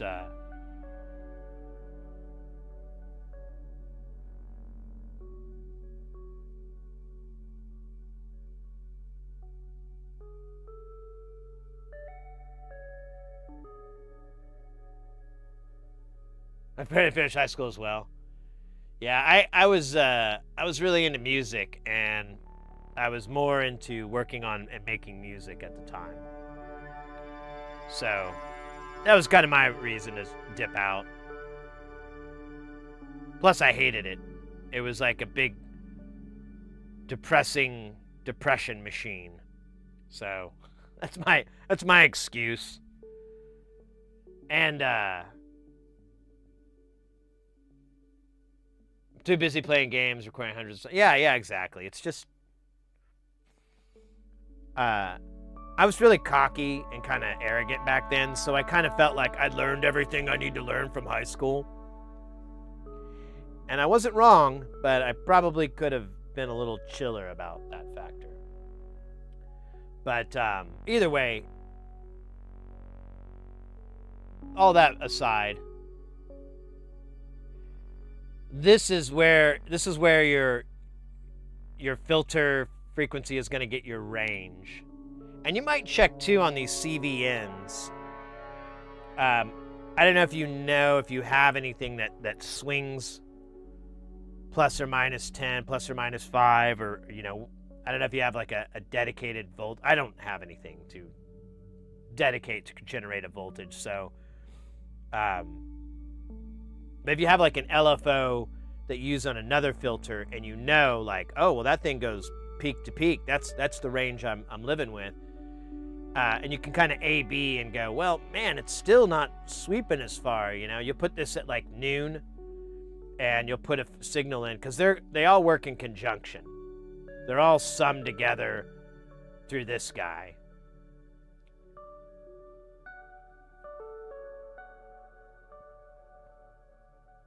And then it gets wild here. And yeah, and this is part of the filter. I think it's the Russian. I didn't even look to see if this is the old one or the new one. This looks like the new one. 2016, yeah, this is the newer one.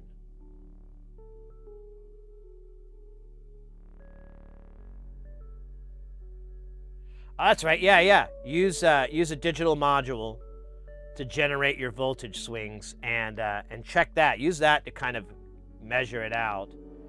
These don't have any adjustments, but they're kind of reliant on this guy. But I'm curious if these are kind of like an extra tolerance.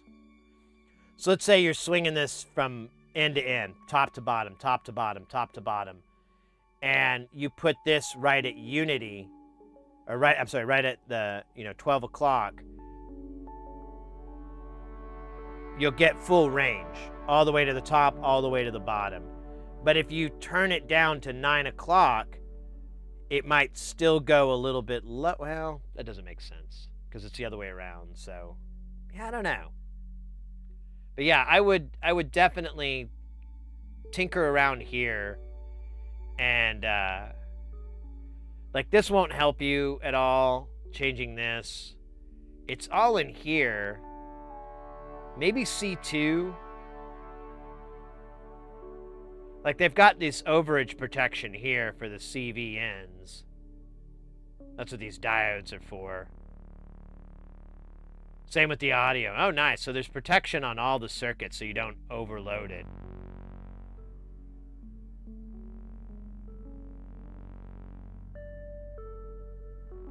I wonder if the cap is for like frequency. Like a filter to clear out. Because it's 100 nanofarads. Yeah, I would check on... I just do all the stuff I've just said over and over and over. And maybe hit up the community over there on Erica Sense. Like if they have like a forum or something like that. Or a DIY help. You might even just reach out to them. One person I said reach out to them. And I think they ended up mailing it to them. And I was like, oh, I didn't mean that. I didn't mean mail it to them. I meant like go, hey, is this supposed to do this? Is there any way I can make this work? But they had a more complex problem. But it may be something of changing this pot to change your range. Change your range.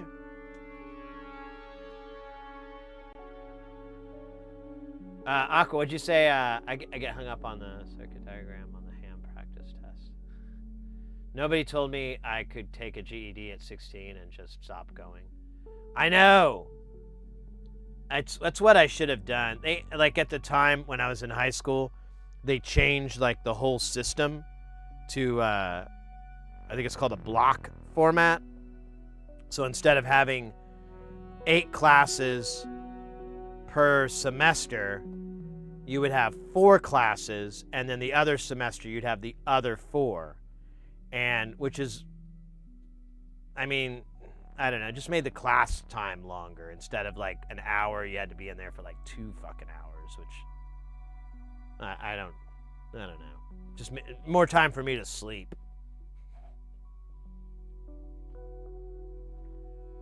But yeah, I'm regretful I didn't just take a GED and peace out. Because I ended up taking the GED like right before I moved here to Phoenix, back in and like, now to be fair, they told me, Sid, make sure you pass this, or you need to hurry and take it as because we're going to introduce a new one, and that one's more difficult. So I had the dumbass version of the GED. And I was really nervous, you know. I was like, oh my gosh. But I didn't study. And I hadn't been to school in like 5 years. And this is going to sound like I'm bragging. But like, I fell asleep twice taking the test. There was like the civics part. And I remember like waking up and going, oh shit. And they're timed, you know. But they give you way too much time. And I finished it, and it's supposed to take like the whole day. I finished it before lunch. Like, I got through all of it and like handed it in, and I was like, I'm fucked. There's no way. There's no way it could be that easy. Yeah, it is that easy. Like, I passed it, I guess. They just give you a pass or fail. They had a scoring system. But I remembered showing it to my parents, and my parents are educators. They're both teachers. My dad did administrative work, but he still taught off and on. And but he was a principal and so forth. But they could not figure out what the scoring meant. They didn't understand it. So I just was like, whatever, I passed. That's all that matters. I've got my diploma. Yay. So it really wasn't any, and again, that's not like me trying to brag like, oh, so easy. It was more like, man, they really did not make it. They really lowered the bar there. Oh yeah, let's switch over to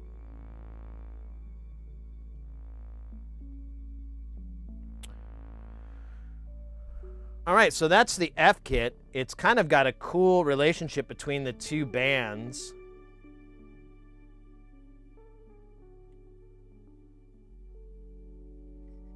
Man, I love plugging this shit in live.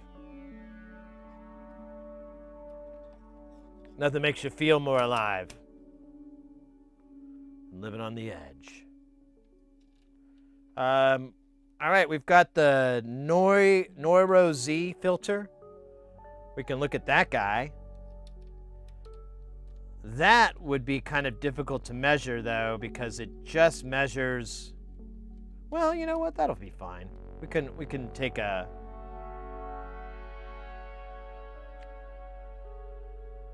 We could send it amongst all of them. Ooh, yeah, this will get weird. We do have the Feig as well. That one's open right now. We could take these other filters. I'm not married to them being in the circuit. I don't know if there's any request. Oh, you know what? The BBX, actually, I'm noticing, isn't in use in this patch, so we'll do that one next. In fact, since this is... I don't need to restrain that power cable. Let's save ourselves a trip. And pull this guy out, too. Oh, this one does need a little... Clip.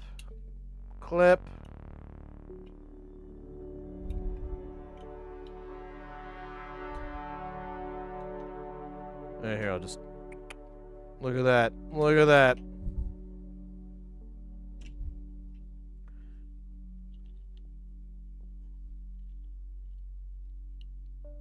Yeah. Rubble.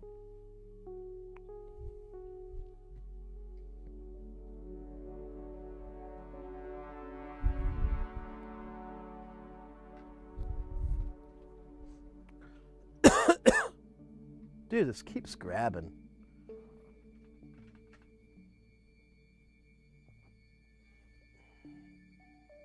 So fucking annoying. Let's do the BBX first, because I'm genuinely... This is the Curiosity Machine 9000.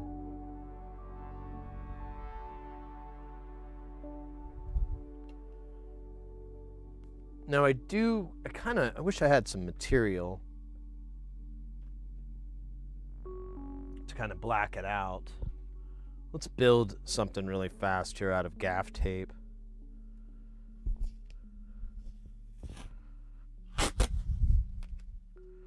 Build a little gaff light box.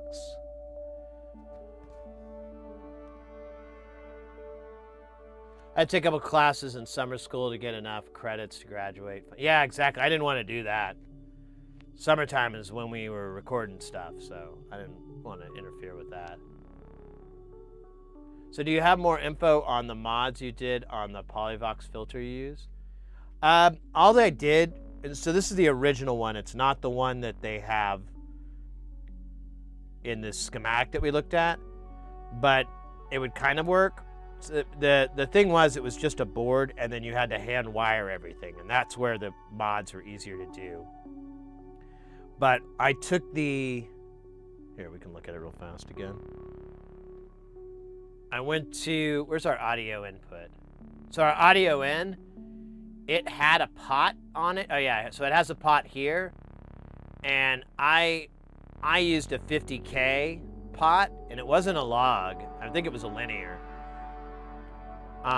So at 12 o'clock was like kind of normal, and then everything after that would overdrive the shit out of it. So you get like this really nice distortion. And then so the two CVNs, instead of it having a switch to ground, I had the switch attached to the low pass and the band pass. So like CV1 was the band pass and CV2 is the low pass. So if you don't have anything, oh shit, we got ads. I'll wait for the ads to end, because I think we'll call Daria, you're in there, but I'll wait.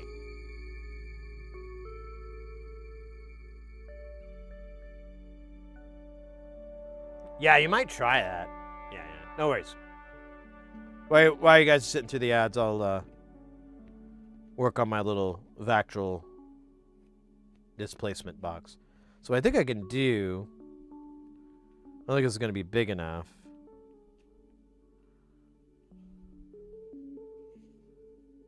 Yeah, should have made it bigger.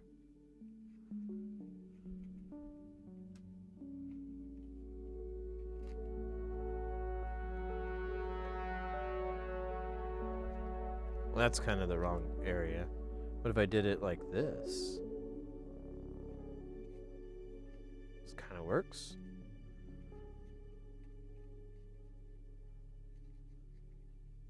Do the other side. I don't need it as big.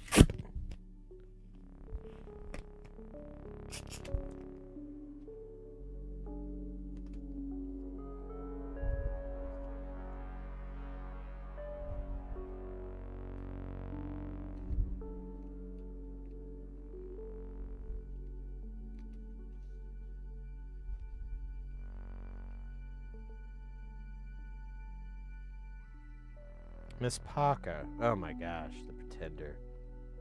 Ugh.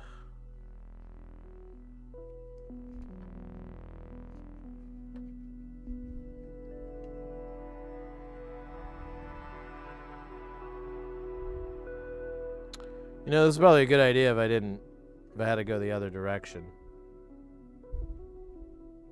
Here, let's do this.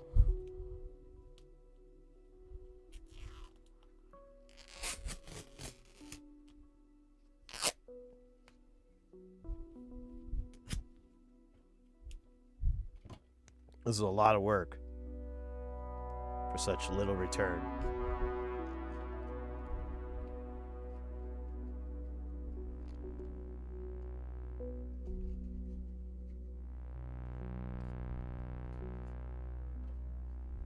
All right. Now we're nice and light tight.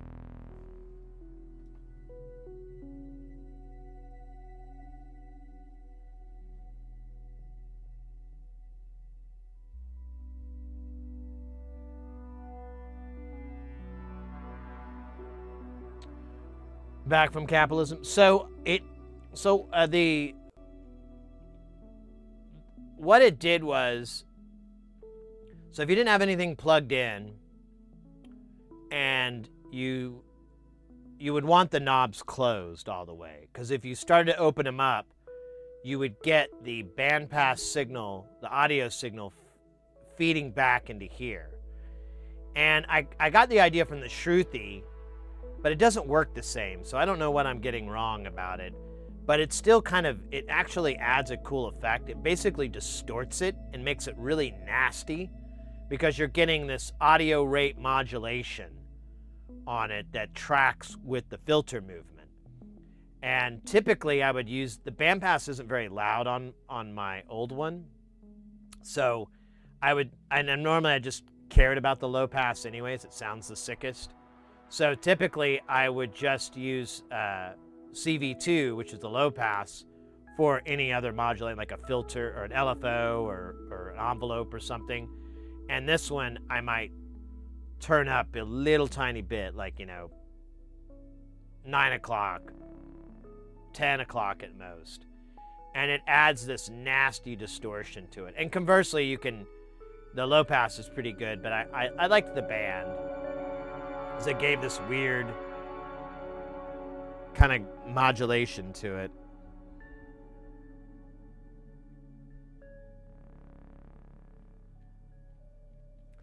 All right, so this is going to be interesting, because we've got a lot of factors in here to deal with. I think the frequency and the bandwidth CV are attenuverting, though, so we got to be mindful of that. This is going to be the audio in, and I guess we'll measure low pass first.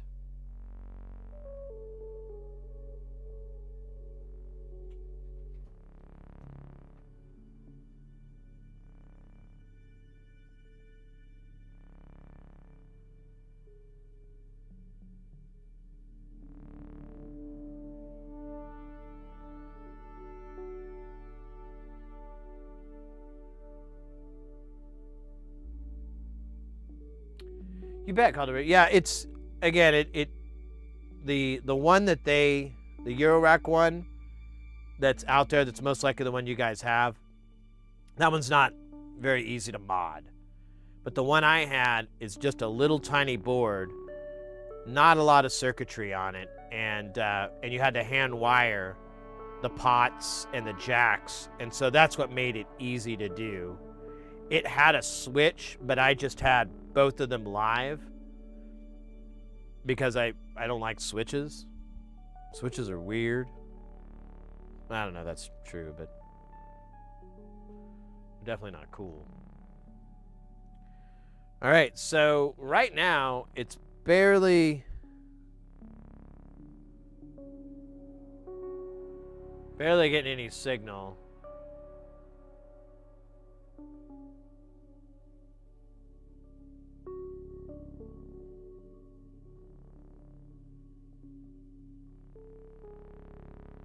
I don't think it's getting anything through. I think it's just noise. So let me turn the frequency up to noon.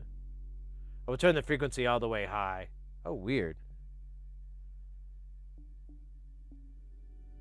What the? Did I get it backwards?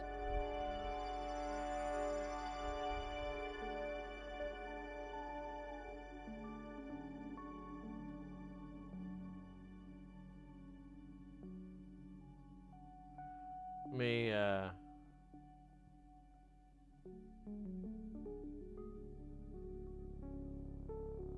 what?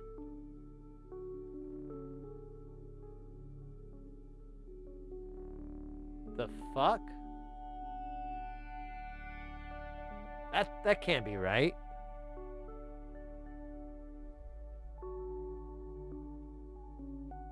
What the fuck am I doing wrong here? Why isn't this measuring right? Just kind of tinkering with the knobs now. Oh, because I'm turning the wrong fucking knob. God bloody hell.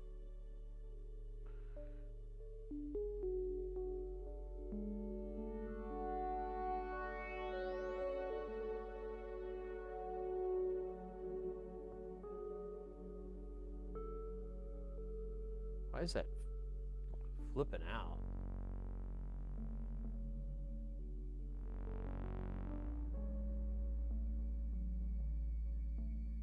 Okay, let me readjust that because I don't think that's right.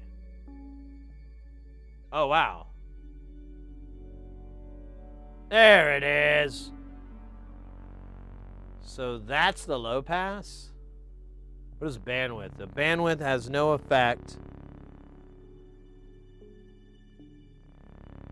FM has no effect. Q fucking blows it out. So I gotta turn this down even more.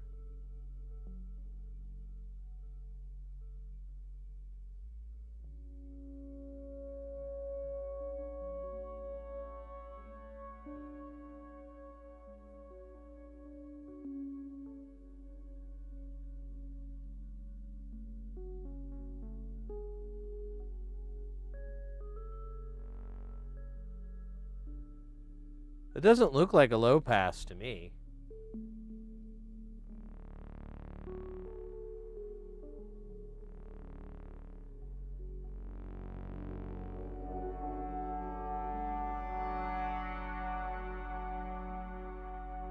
We turn the Q up here. So the Q does affect it, but it's still like a band pass. And there it goes, like moving really, really slow. Like I'm not turning the knob. I could sweep it up. And then I'll turn it down.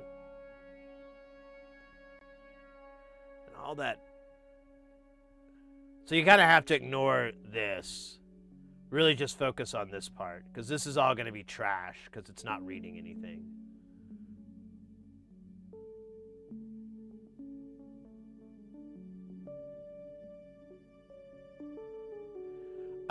No, they do. Here, let me think. Can I pull that module out easily? I think I can.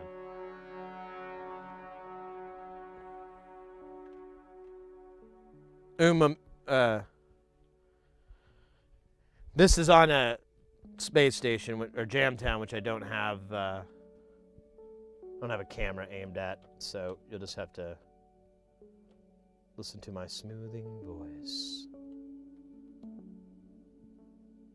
I gotta make sure I don't lose these screws, because they are fucking different.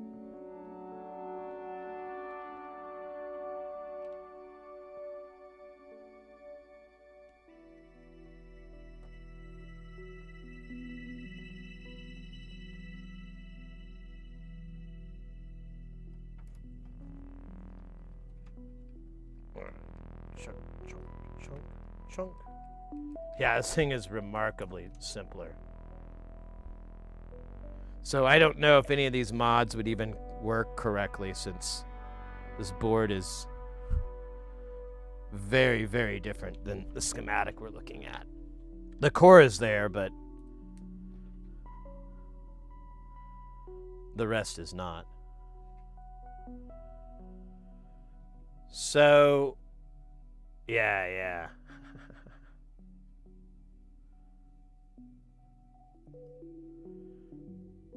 And this uses like little Russian,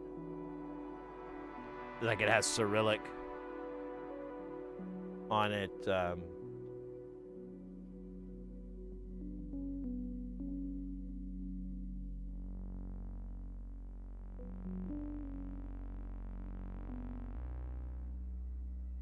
you do have these 140 something 12s. UD, oh, so it's a UD, okay. Oh, here, what about this guy? What is this dude?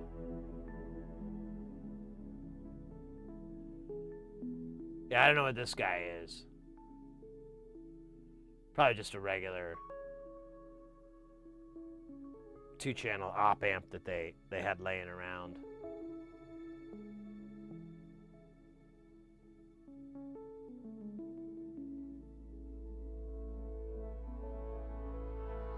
KB148, let's see.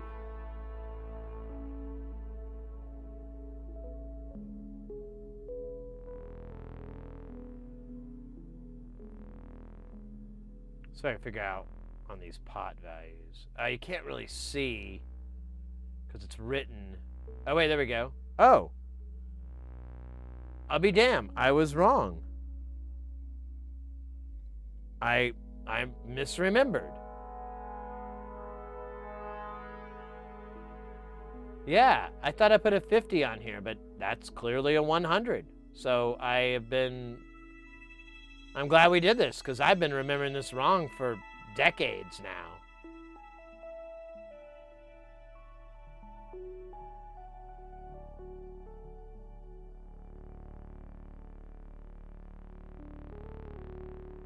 It has a Eurorack power supply, but it's a 15-volt system that I have running to it instead of 12, which doesn't really make too big of a difference. But I do have bandpass and low pass are both available. There's no switch. And like I said, I have the output going to the switch jacks. You can't really see it. Let me go back to this. So this is CV1 and this is CV Wonder. No, CV2. And these are switch jacks. Or at least I hope they are. Yeah, there we go. There's our switch. And so this one runs all the way up to low pass. And then, oops. This one, the yellow wire, runs all the way up to the high pass. So I thought I modded this more, but I am way off. And I had to, yeah, that's right. And look at this grossness. That's like E-tape that I ran because I had the board so physically close to the jacks to get it to fit in this form factor. Because this isn't Eurorack. This is Frack Rack. It's like the first modular system I built. I built like 40 modules with it, so kind of stuck with it. But Frack Rack, it's very similar to Eurorack, but the mounting holes are different. And it's honestly, it's a similar format to 500 series. In fact, I think that's where this came from, is from a 500 series. But the mounting holes aren't right. 500 series, the mounting holes are much higher up. But the width is the same. This is a 1.5 inch width segment. So you have like the next size up is 3 inches, and then the next one is 4.5. It is what it is. Do we have a year on this at all? No.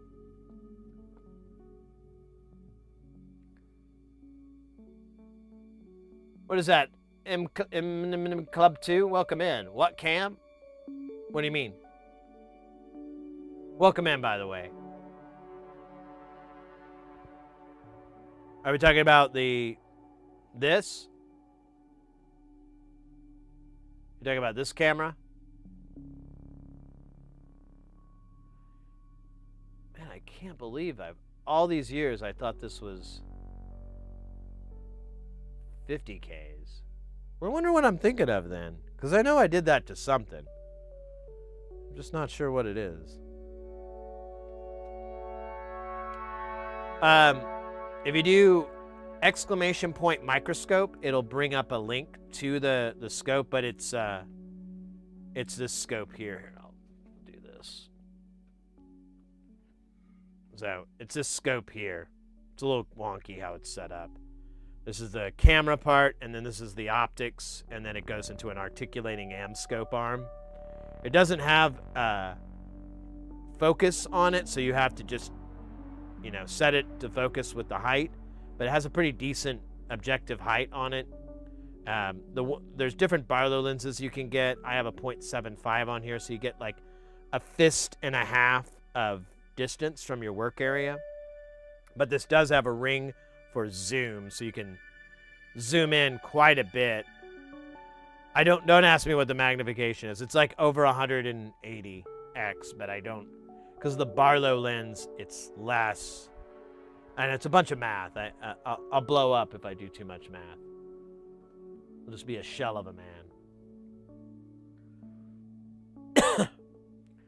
But if you live in the U.S., I recommend checking out Northridge Fix. You can get that's an affiliate link, so you can go and if you buy it there, you get it from. Iz is actually selling a newer version than the one I have. I bought this one years ago. He has a nicer one. But if you're outside of the U.S., I recommend studying what he has and then going and finding it. You can find it on AliExpress and so forth. You can find it out there, and it's just like all stuff on AliExpress, cheaper.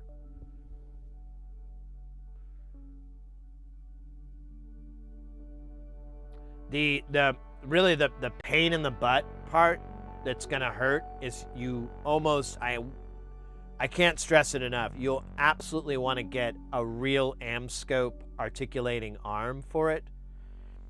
You might try a knockoff, but I've been so happy with my Amscope that I really can't recommend getting a knockoff.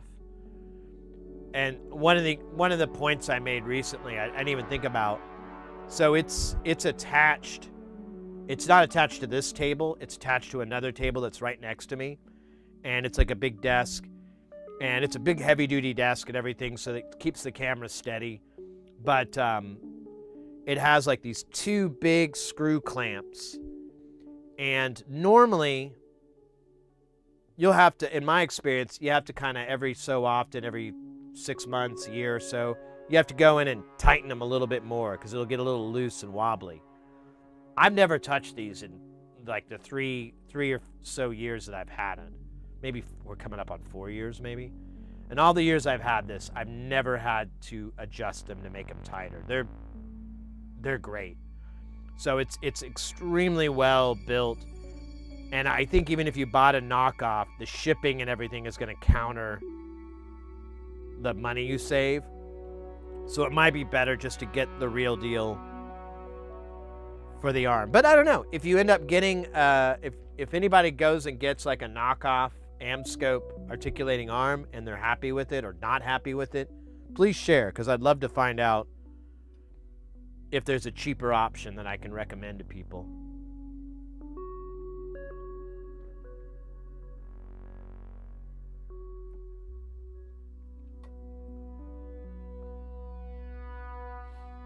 $11.11 close when sell open. Wait, what?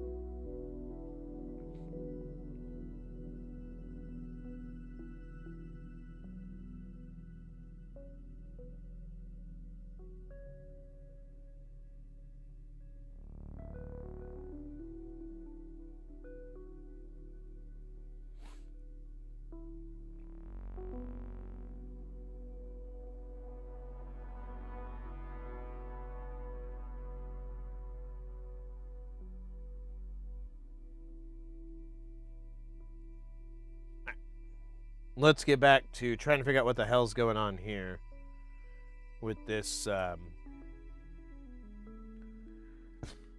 guy.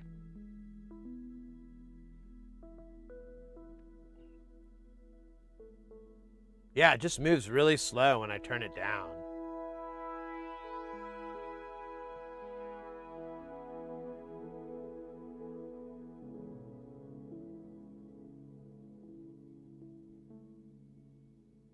Are you talking about, when they have a sale?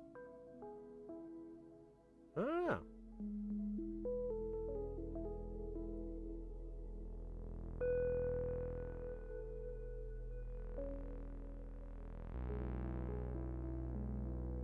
I just found your old forum post about it. What, I posted about it? No shit. Hold up. Now I gotta see this. A trip down memory lane. Yeah, that's me, alright. Ah, there's my kitty cats, too. Here, let me pull this in.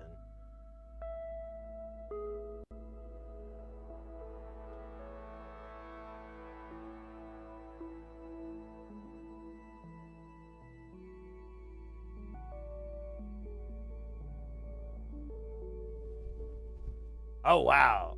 I didn't know I had a WordPress page. Whoa, when was this? 2014. What?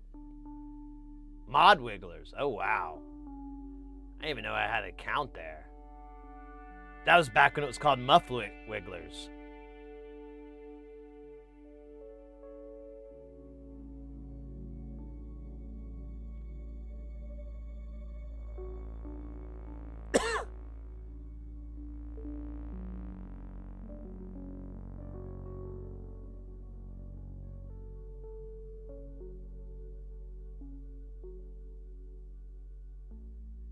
Wow. Hey, thanks for finding this. What a trip down memory lane. I totally forgot about this post.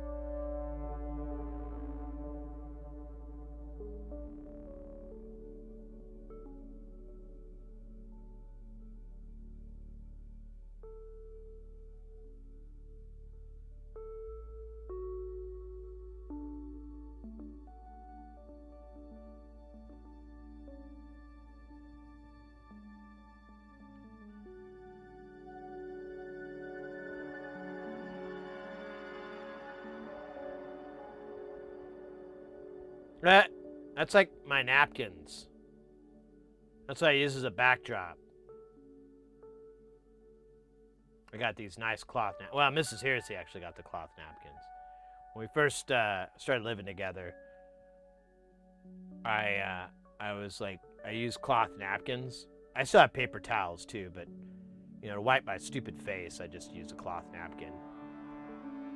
And yeah, she. Let me catch up here. I found the forum. Get one that is like UA7760. Oh, okay. Mihold, welcome in, by the way. Or Myhold. Always try different pronunciations, don't I? Hey, Engine Uber. I found a ditch side of the road a while. Oh, really? Wow. That old chestnut of finding a microscope on the side of the road. A tale as old as time.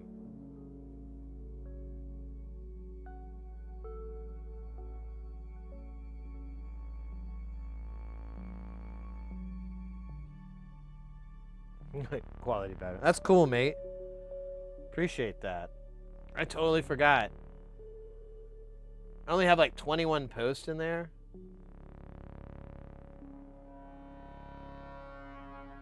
Oh my god, that's why. Their forum is such a dump. They're always dumping on it.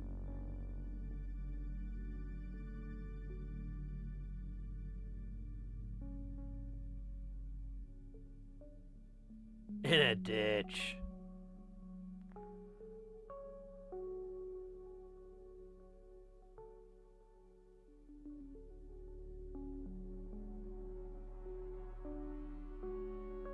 All right, let's try the other. Let's try the other band passes here. This is the rightmost band pass. I'm gonna turn the Q all the way down, and we're already getting a big overload on the inputs here. Let me see if I can.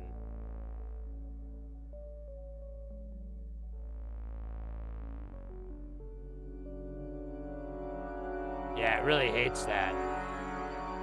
And we're getting a bunch of phasing too. Let me see if we can clean up the phasing. Not really. Oh, scheisse. Let me see if I can zero it out.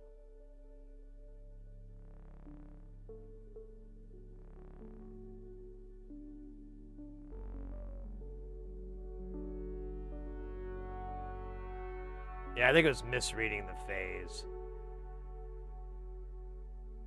So that's the band pass, and it just dips out really, really fast. Let me give a little bit more gas here.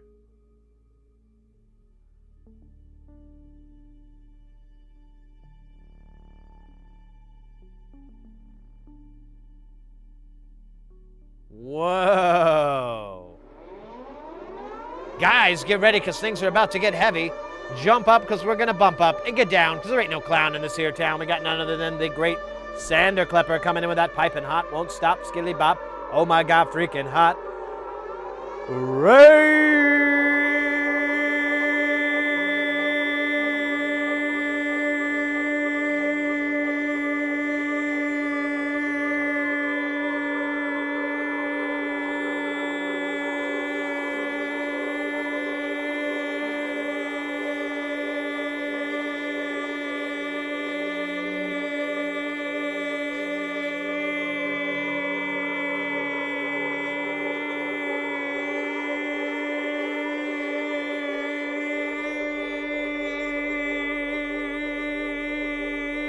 Yeah.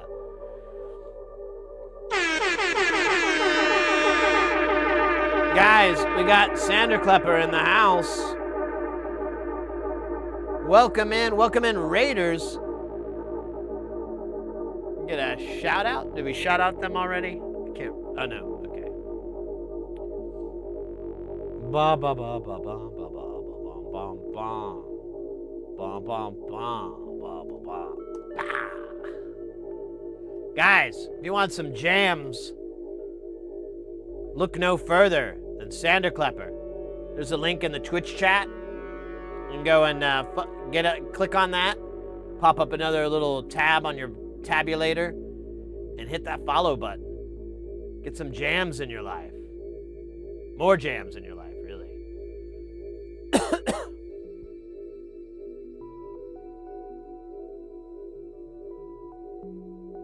Janice, welcome in.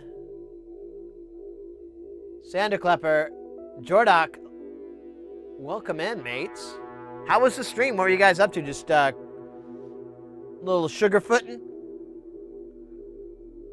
Little booty wiggle? Making those booty wiggles juice? Well, maybe not juice is the right word. It's kind of gross when you do that. But, you know, booty wiggle. Repatching week. Ooh, I like that. Fantastic as usual. That's awesome. I'm doing all right. I've been kind of sick this last week. Not like, thankfully, not like real sick, like, you know, all achy, breaky, and but like I think it's the air quality or something. Phoenix, we had our weather shift, and my body kind of reacts to that, and I've been getting like coughing, you know, just a lot of coughing from my sinuses and stuff. I've had a hard time sleeping.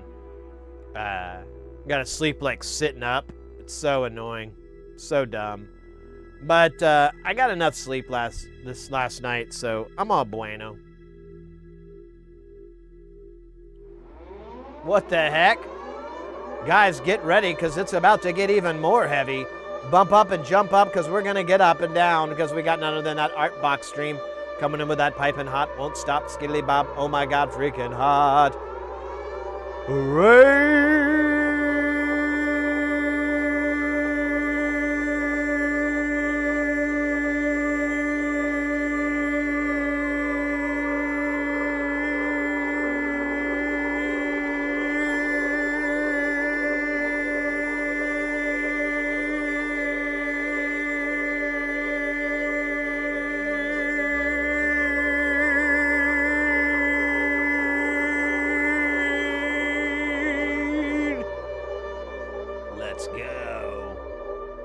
Damn, double raid in here.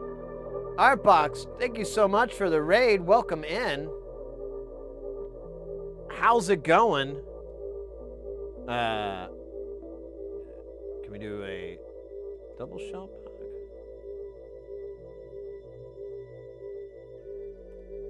There we go.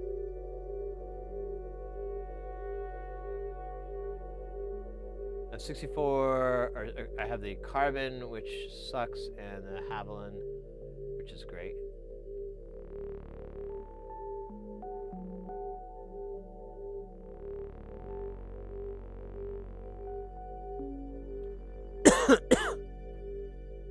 Welcome in. Let's go, guys. We're taking measurements of these filters and so forth, trying to see what they do and visually. I have this program out called Smart that I use for my day job for measuring like speakers and audio gear. And so we're using it to measure these sweet, oh, I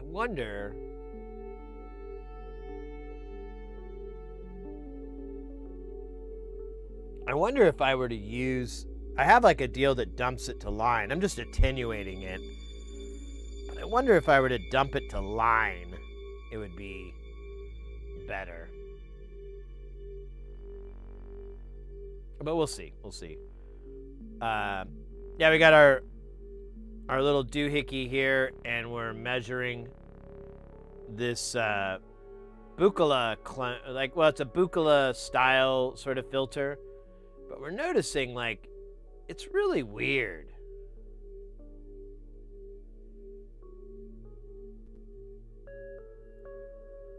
Like, I have it all the way down, and it's just moving really slowly, and we keep having that issue. And then, yeah, this phasing is weird as hell. So this side, this part is frequency, and then this thing is phasing. So you have 0 phase, it would be like right down the middle here, but you can see this is like 100 degrees, and then this is like a negative 150 with some harmonics. Some of it you can't, some of it is a mismeasurement, and you'll get that. Like if we turn this all the way down, like you really should just kind of ignore all this. This is just garbage because it's not getting anything from there. So it thinks it is, so it's trying to. It's kind of stupid. But we're measuring filters, which are a little weirder to measure anyways. Yeah, like what the fuck? Why does that dip out like that? And look how narrow that is too. Like compared to like when we get it down here, it's pretty wide. But if we go up here, it's like really, really narrow. Now, this is as a, we've got our frequency, we have our Q, and then we have our bandwidth knob. Let's tinker with the bandwidth. So all the way up, and yeah, turning the bandwidth doesn't have an effect on this. I think it has an effect with the relationship between the two band passes. Because, yeah, turning this doesn't do dick. Let me turn the FM up. Yeah, FM doesn't do dick either. Let's turn the Q up. Now, the Q is at noon o'clock. And we're getting our... Now, the travel is consistent. Yeah, and then it blows out. Let me turn the Q down a little bit. Yeah, it's just going to blow the fuck out. Because it's so loud. But if we have the Q here, it actually stays at unity. And if we go up, it still peaks out there.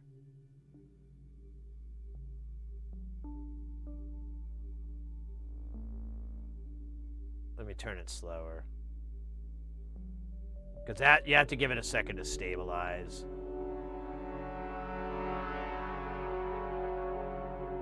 And that's just going to crap out here because it's just so hot of a frequency.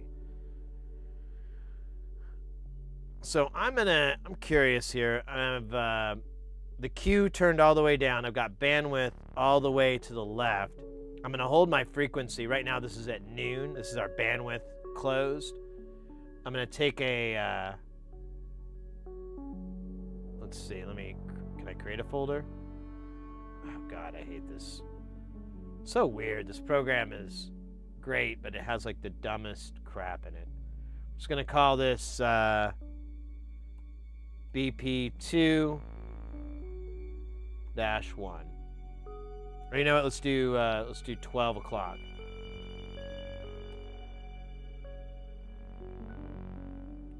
So now we've got that line there.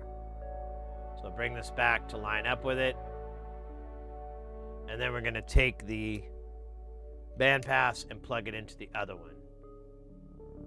Well, looky there. Interesting. So it does, the relationship is different. Let's turn this bandwidth up. Nothing. Nothing happens with the bandwidth. Let me take the Q up. So the Q's at noon. Yeah, the bandwidth doesn't fucking show any difference.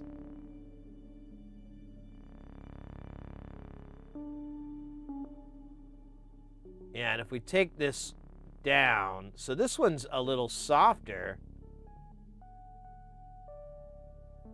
than the other one. Yeah, look at that. It just completely vanishes, and then it pops back up. And it still does that slow roll. And let me take the bandwidth. I'm going to turn it all the way. The bandwidth's all the way up now. And let's turn this back to noon o'clock. Got bandwidth clockwise. And yeah, it just dives down and then rolls back up at around 100, 125. And we get this severe phase sweep, which is kind of normal.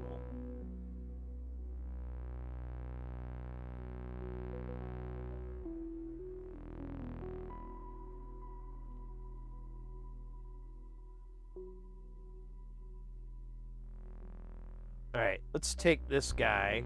We're going to put him at... You know what? Let's try 12 o'clock, and let's try with the Q up. So, yeah, if I blow the Q out, yeah, it blows this input out.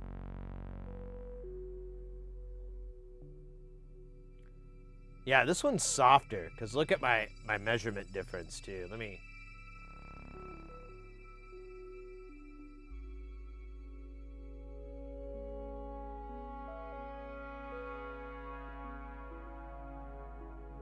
Yeah, now we're blowing out, and it's, so we'll take it down even lower. Here, we'll keep this up, I guess, and then we'll take this one down. Yeah, to get some headroom. So this won't be a totally accurate measurement because we're trying to compensate for the headroom.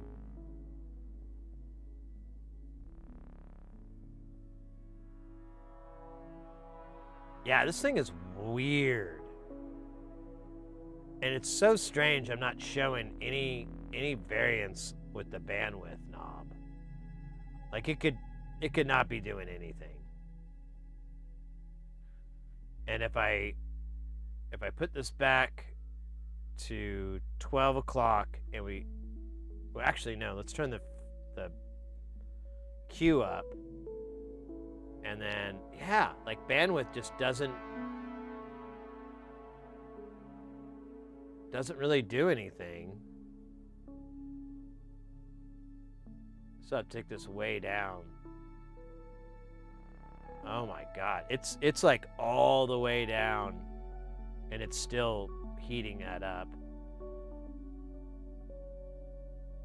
Let me change up our method here. I think there's a flaw to my setup.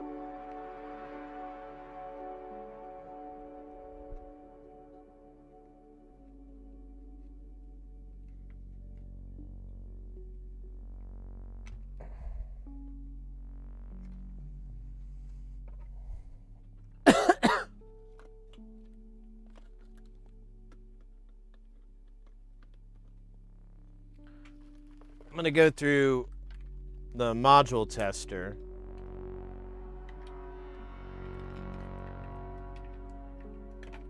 And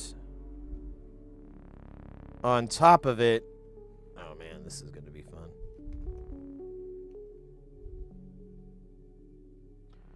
And what that'll do, the benefit to this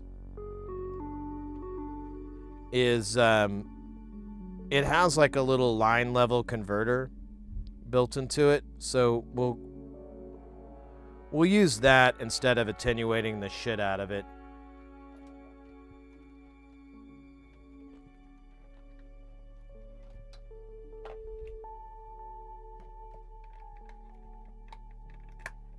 Maybe we'll get a more accurate measurement here.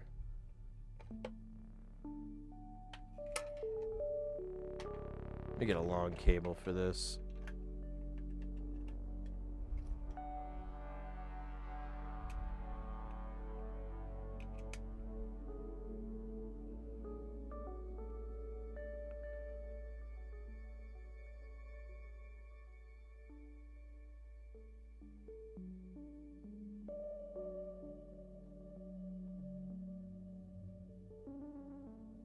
All right, sweep that freak.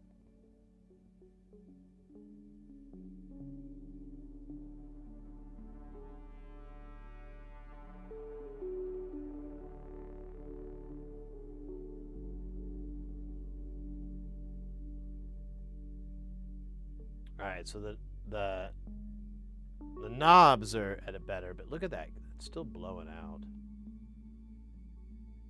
I'm just gonna have to dump the headroom on it.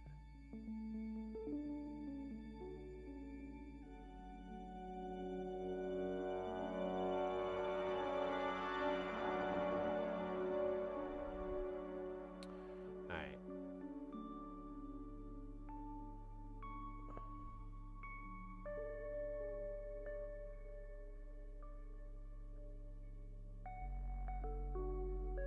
Okay, let me go into the other.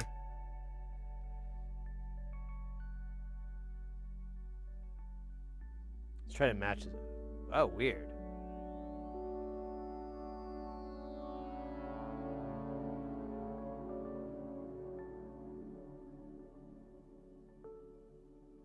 Huh. That's not the same shape. Yeah, I can't. Well, here, let me. Yeah, that's definitely not the same shape. Interesting.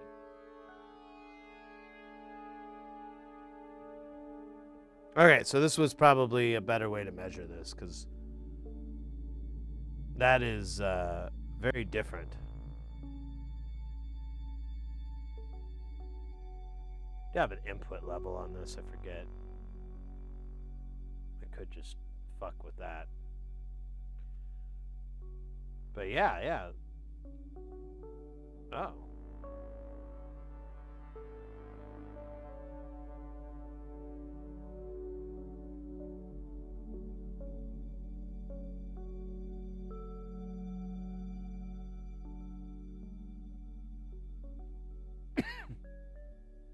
Huh. Let's look at low pass on here. Yeah, that still doesn't look like a low pass. Looks like another band pass. Now, Porphyry was saying high pass looks really dope. Or they really like it. Turn our audio level up here.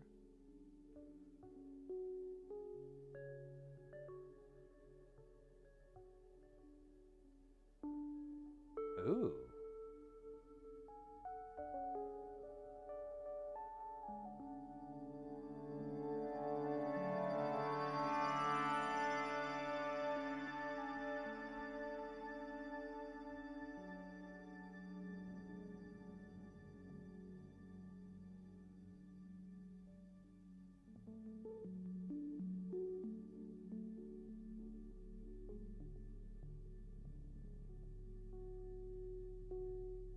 Yeah, but it always moves really slow. Let me take the Q up on this thing. Yeah, it's going to blast off.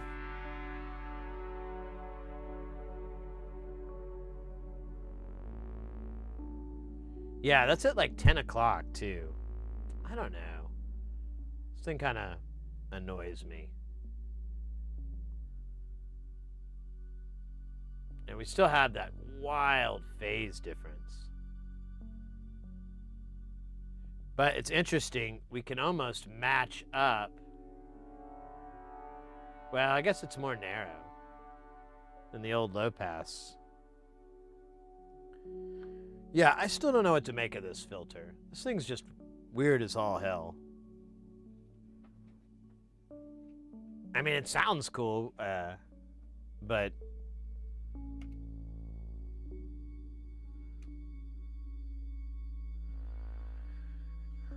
Alright, let's take off all this dumb tape, too. What idiot did this? Oh, God. Me. I'm the idiot. Oh, man.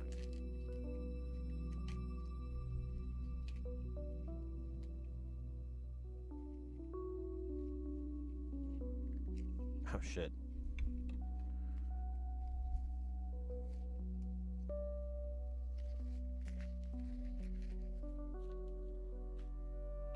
All right, let's move on to the Noisery.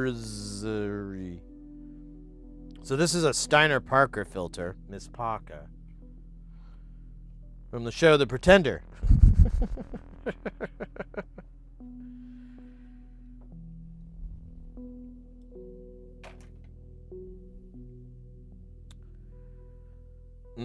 So we could do some wonky weirdness here. I had some short jumps, but I don't know where they landed. Might have stole them.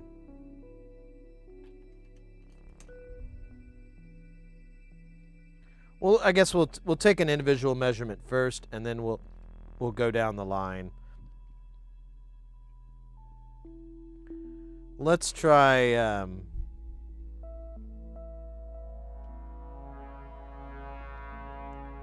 We'll just try the main output, and we'll feed the...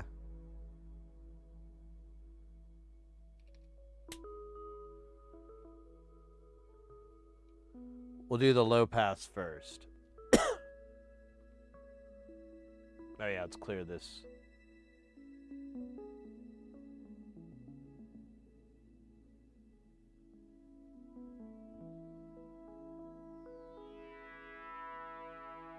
So the frequency's all the way closed, so let's open it all the way up.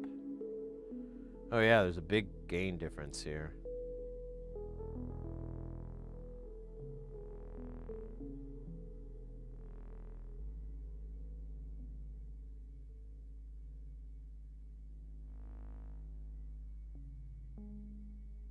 There we go. There's a slightly better...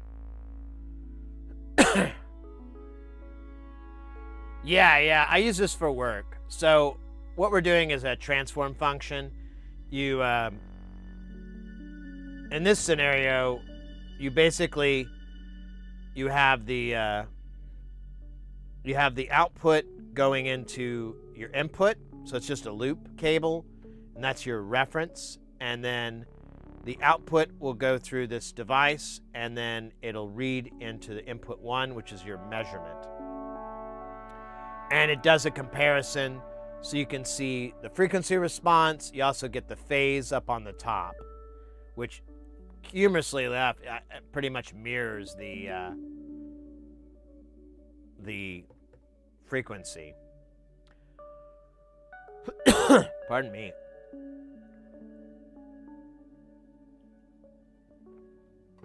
At work, I'll use this for speakers. I'll have a calibration mic aimed at the speaker cluster, and I'll basically try to smooth this line out so that it's kind of even, or at least kind of get a sense of like what's going to be an issue. With the mic, you can take in the room acoustics and everything like that, and your relationship to the driver or the speakers. It's great. I use it all the time. And then if I need to, you also have like a spectrum view, and you can see that. I like the waterfall though. Where's waterfall on here? Yeah. So I do the waterfall effect, and it's not. I'll run this like all the time because it's usually not this busy, and I'm doing like talking people and stuff. So, but if there's like a feedback and I'll hear it, I'll be like, oh, but it'll happen really quick. You'll see it go up this line, and you're like, oh, and you just mouse over it and go, oh, it's 911 hertz. Let me just zoop that out. but the spectrum and the transform function are different. Like the spectrum is just, like this is just reading the 100 hertz. If I sweep this filter, we'll see, but it's not like, you can see a lot of shit gets through, but we're also like really low. If I increase the reading here and we get up to, this is like kissing the yellow, then we can sweep this back up. Oh yeah, that's not the right one. We sweep this back up. So now you have a full one. It's pegging out here. Let me get it back. And we can see a Q. And you can see, bloody hell. We'll keep it low, but you can see the, we'll turn the Q all the way up. There you go. And you can see the harmonics as they move. This is still pegging out so bad. There we go, it's better.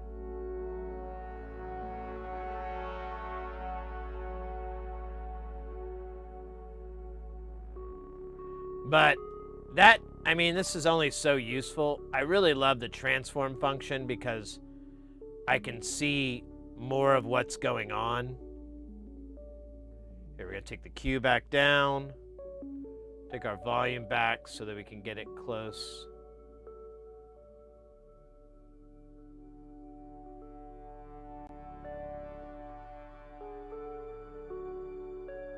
Yeah, this is smart from Rational Acoustic owns it. It used to be JBL like a long time ago, and I can't remember who owned it before JBL. Like back in the day, you had like, they would rack mount a computer, like a desktop computer, just to run this thing. But you can use it to tune speakers. You can use it to calibrate audio equipment. It's really nice. It's real detailed. Like you can, I didn't have it up earlier, but if you go to like, oh wait, not this screen.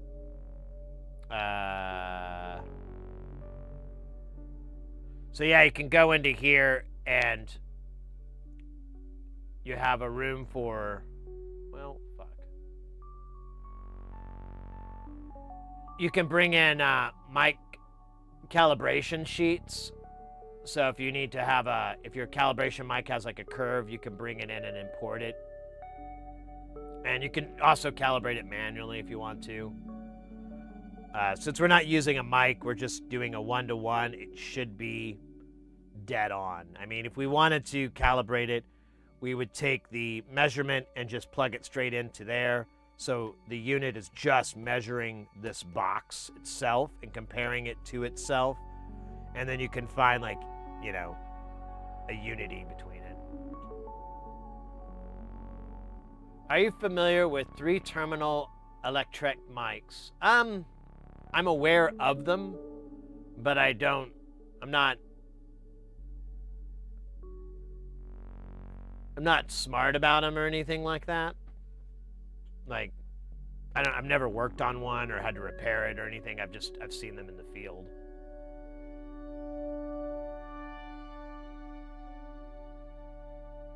No, you're right, mate. This is so in my day job, I do live audio, and it's for corporate stuff like conventions, conferences, meetings, stuff like that. And when we do a setup in like a ballroom at like a hotel or a convention center or something like that, and I have like a complicated system. For a simple system, I don't fucking bother with this. But if I have a complicated system and I'll use this program and aim a microphone at it and go through and try to flatten out this curve as best I can, because the speaker, you know, the speakers are going to have coloring, and you're trying to remove that wonkiness. Right now, we're using it to measure these Eurorack filters. And like right now, this is a low pass, and we're sweeping it, and you can see it's coming. So you have to ignore this data because there's no audio, so it will just like produce trash. But here we'll increase the Q on this. We're at 10 o'clock, and now we'll sweep this back up. That happened really fast. Oh, interesting.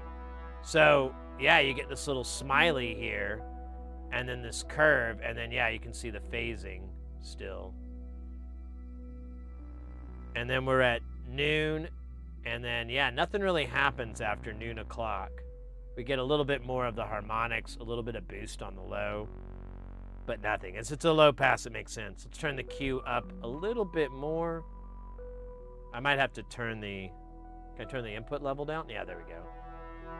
So I'm going to turn the Q up to noon o'clock. I'm going to turn the input level down on the filter itself. And now let's do a sweep. We're at full clockwise. And then we got 3 o'clock, 2 o'clock. It's kind of blowing itself out. 1 o'clock. Yeah, let's turn this volume down so it's freaking out. There's 1 o'clock. There's noon. 11, 10, and yeah, and then it sweeps down.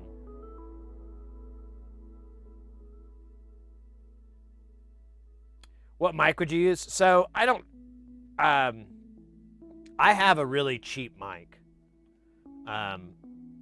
with a really awesome model number. It's the RTA 420. This Rational Acoustics sells it with their setup. It's it's a $90 mic. It's not very expensive. You can get like a nicer calibration mic, like Earthworks makes a really good mic. Actually, I'm kind of curious. Let's see.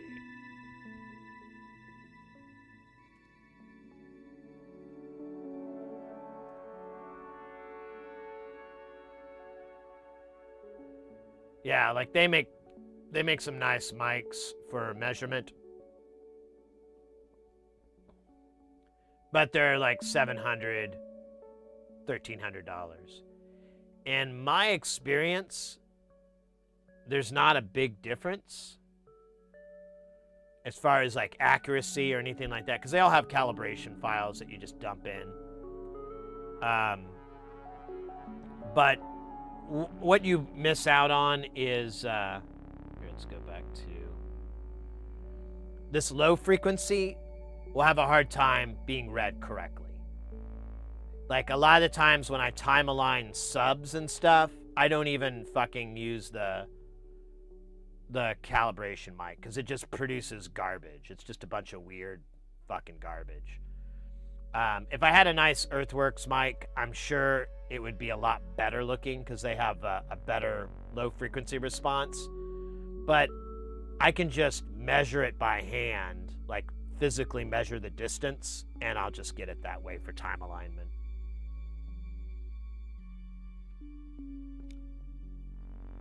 All right, let's try this Q up a little bit higher. I'm going to turn the volume. Oh, wow, that's as low as it goes.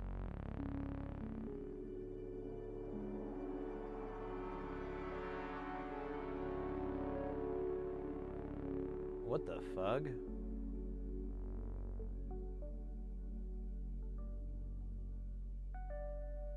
Oh, weird. So it's not even reading out.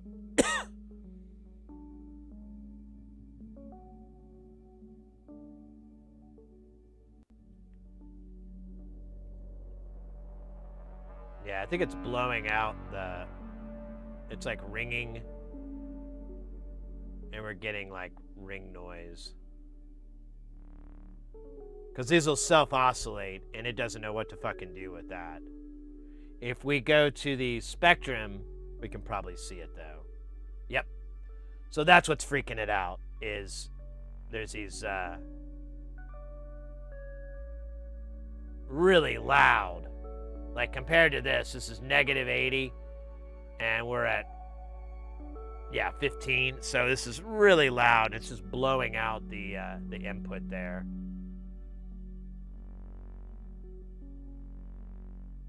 That's fine. I was just kind of curious. Here's the queue all the way open. Frequencies at 9 o'clock. There it is. It kind of jumps, though. You really don't have a lot of fine tuning down in 200.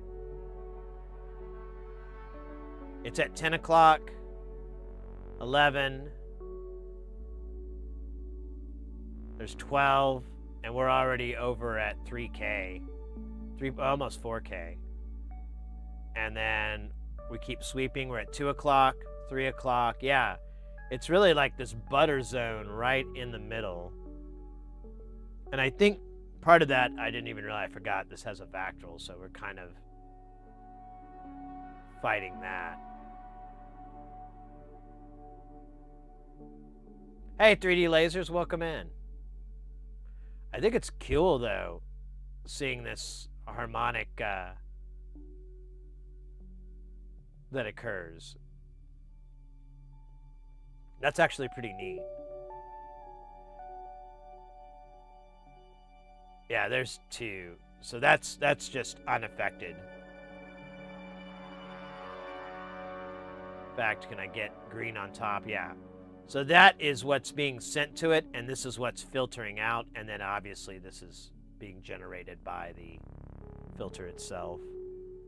If we take the queue down, queue's at noon o'clock, queue's all the way closed, and now you just get like a regular filter. I have to turn up the gain to kind of compensate.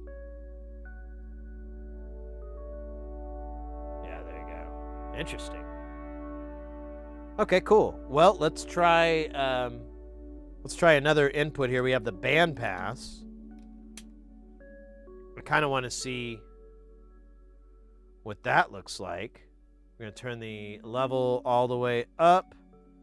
I'm going to put it at noon so we kind of have a... Well, actually, let's go back to looking at the spectrograph. So there's kind of middle of the ground. If we go to the transform function, we ain't got shit. Turn these volume up. Wow, it has to really go up. Huh.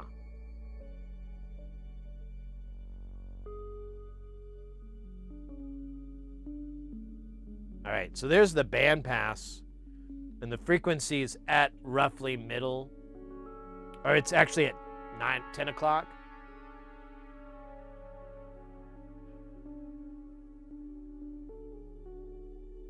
I kind of want to look at choosing acoustic treatment as a passion. So when you're using this program, there's one function we're not using that will be incredibly important to kind of grasp and get. And that's our time alignment deal. So right there, it finds it. It's seeing 0.3. The 0.3, I think, is what's in the box itself. That's like the latency that's inherent in the system that we're using. We can insert it. It's not going to make a big difference because it's really tiny. But if you're using a microphone, you have to account for the delay time for the sound to get to there. And if you're doing room treatment, you also have to account for refractions in the room giving you false positives and so forth. What's nice with this program is that you can just hit find and it'll automatically pull it up. Like right now, oh look, it says it's 0.2, all right. And it'll automatically give you the delay time, and you could just hit insert and it'll put it in. We're just gonna go back to 0 because I don't think there is any delay. Oh wow, it did make a difference though. Let me know. Yeah. Well, okay. Maybe. Well, I don't think this is going to be accurate because it's not getting the full range. If I were to take this, let's just do a calibration on it. So we're going to take this all out of line. There's no filter. It's just reading itself. It's going to freak the fuck out.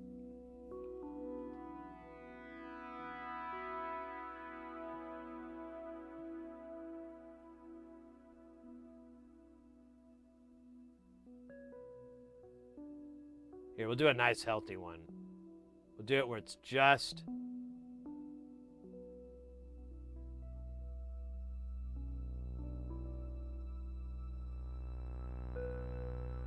So there's a delay in it, and you can see there's the shift.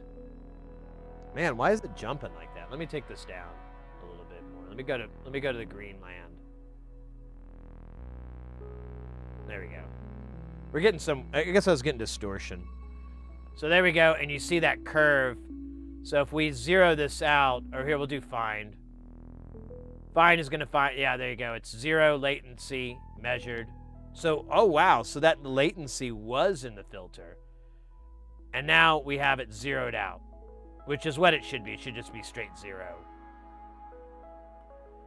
Now, if you use a microphone, you'll have to run this, and you might have to tinker with it, like from your point source. You'll have to have like, so you have your speaker, and you'll have your microphone. Let's say you're doing reference monitors inside a studio setup or a mix position. So you'll have that like at a pretty close proximity to where you're getting like both drivers, and it's it's even splay and everything, and then you'll go in and get your time on there, and then you'll move it back, get another time, and what you're going to notice is you're going to start to get interference from the room to creep in as the further you get back. Now you can compensate that with level, like you can pump up the output of the speaker, but it's like a real kind of a balancing act. It's kind of an art form, debatably, to kind of get, because you're working with like normal listening levels and then compensating for the room's distortion and echo and all that kind of crap and compensating. But once you kind of find that, and you can see like, oh, well, there's like this big dip here, and if I throw foam or a towel or something that's gonna block it, I can like make that go away. And a lot of the times it's from behind, but you'll kind of move that around, and you can kind of see where that refraction is coming from and where that noise is coming from, and then you can treat it better.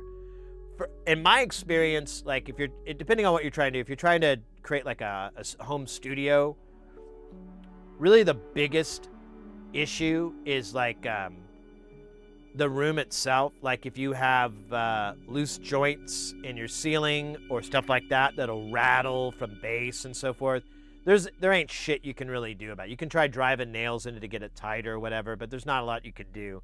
And that will give you, those are louder than a lot of things. So you'll get a lot of this garbage down here in the bottom. But personally, I don't like a ton of treatment. And for me, I like in this room, I just have foam on the ceilings, because the ceiling's like a big, flat, unapologetic reflective surface.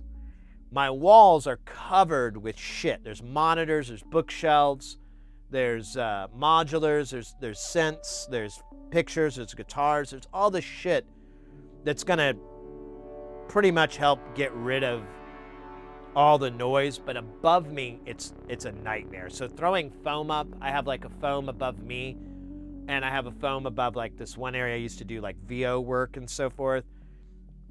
Night and day difference, like perceivably better if you can just get rid of the refraction right above where you're working at or you're mixing at. If you can get rid of that, and it's a huge difference. And then if you want to get deeper, like bass traps are really good, like in your corners, trying to get the bass traps to kind of help, because what will happen with those low frequencies, they'll come out, they'll resonate, but they actually don't get really beefy until you actually get some distance from them.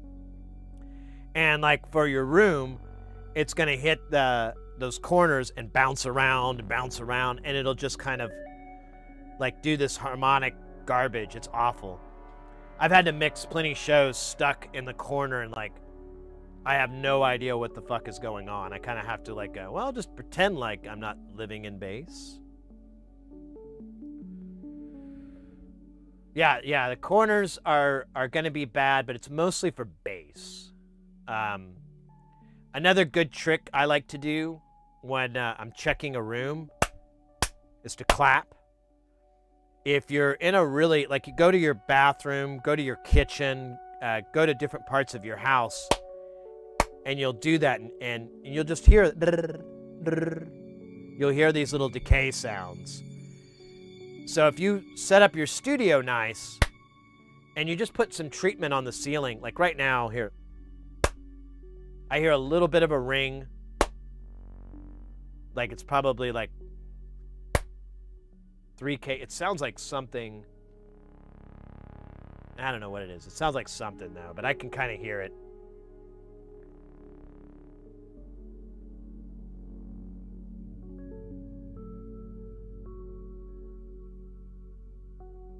Yeah, if you can, I mean, if you really want to spend the money, yeah, you can build, like, you can get a lot of sound trapping material that'll just neutralize it once it gets in there. Those are great, yeah. And if you can create, like if you ever walked into like a studio mixing room and you're like talking like blah blah blah blah blah, and then you cross the threshold and you're like blah blah blah blah blah. It's noticeable. So you're kind of trying to create that. Anyways, 2 people I know have proper studios in their homes.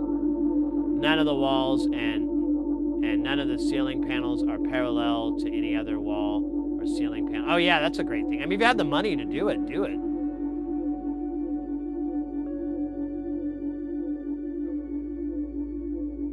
That's awesome, Ingenuber. Dell Dude, welcome in, mate. And Mr. Chainsaw, welcome in. Konnichiwa.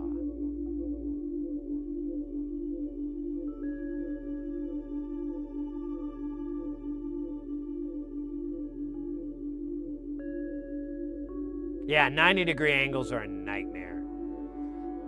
There's this one meeting room at the Phoenix Convention Center, and you can go like this, and it'll go.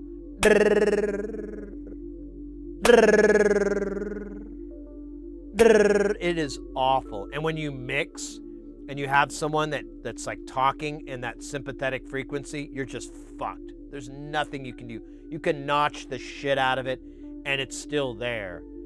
I hate that room. That's why I don't even like doing those gigs anymore. So I'm like, I'm spit shining a turd, and it's my spit, man. I don't want that.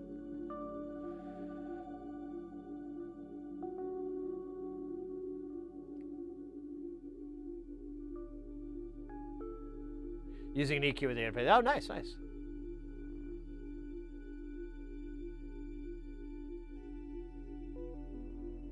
Oh, really? Shouldn't be. Yeah, if it is, there might be something wrong with the stream. I did see some drop frames. You might try refreshing it? I don't know, mate. That sucks.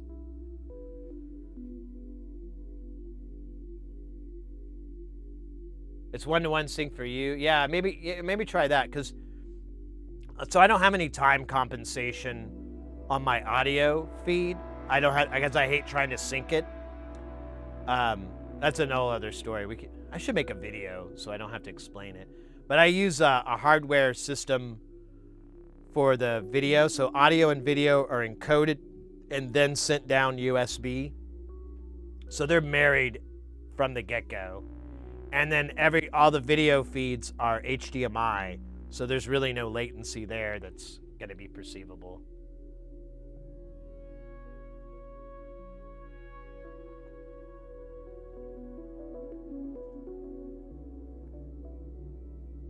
Andrew, yeah, beautiful room. Poor guy's wife died of breast cancer like 2 years after finished their studio room. Oh, mate, yeah, that's too bad. That's sad to hear, mate.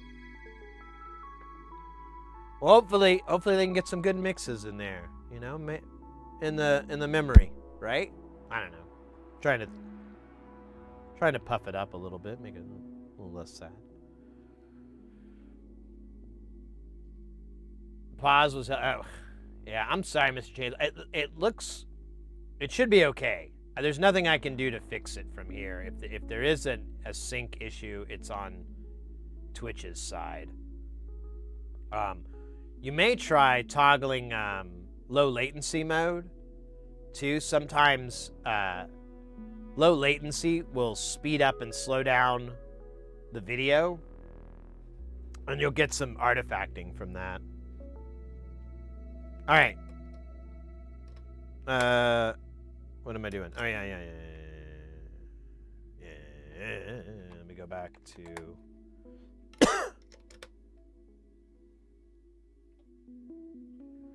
All right.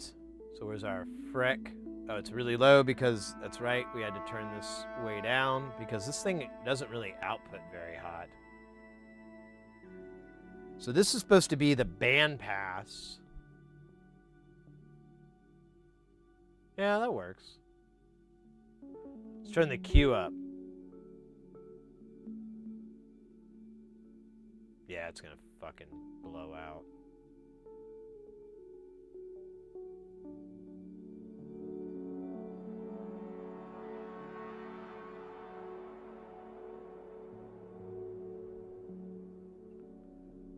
So there's the Q at noon.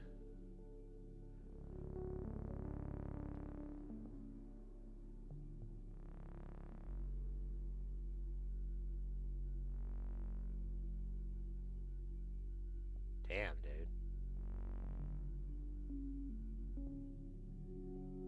I think it's making, no, it's not.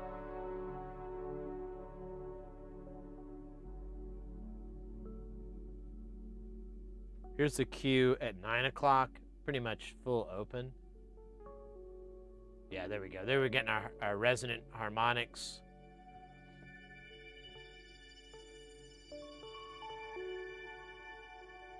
They're not as noticeable at, what, 400?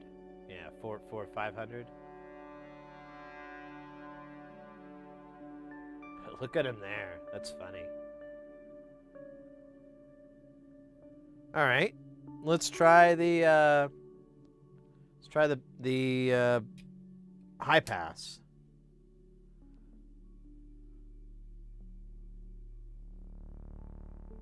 We'll go to we'll do the spectrum view first.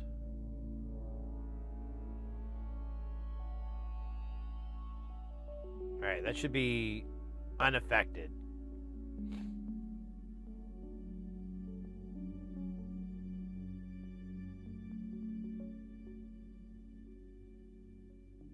Oh, weird.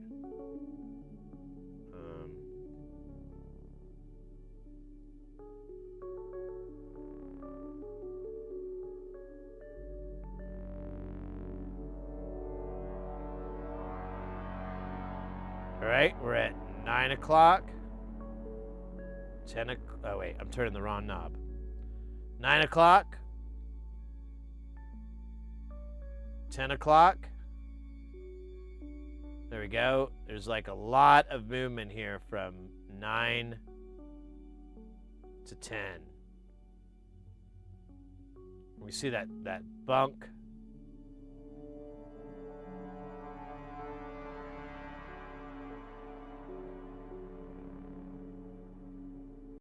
And then nothing happens. That's weird. Let me look at the spectrograph. So that's all the way open, and then I'm going to sweep it down. We're at 3 o'clock, 2 o'clock.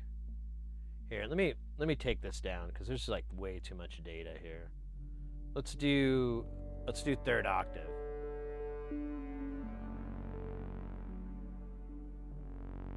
So that's at noon. That's at 11. Yeah, now we're starting to see stuff. And there it is. Yeah, like everything is down here in this like really tiny range.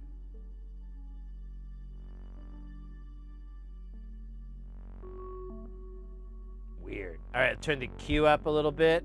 We're probably gonna blow it out. High pass sweeping. Yeah, we're blown out.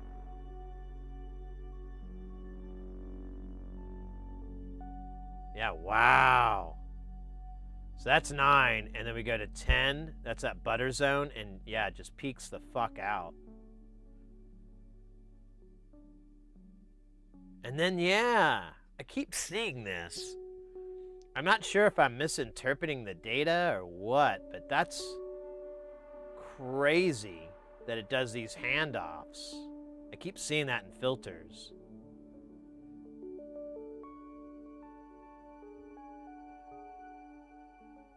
I say that to my wife. You see that bump? That's all for you, baby. All for you. And then she's like right at the drum set going, ba-dum-tss. Deadpan. Hooray. We joke. We have good jokes around here. We joke around a bit. Yeah, this thing is like, it's kind of disappointing.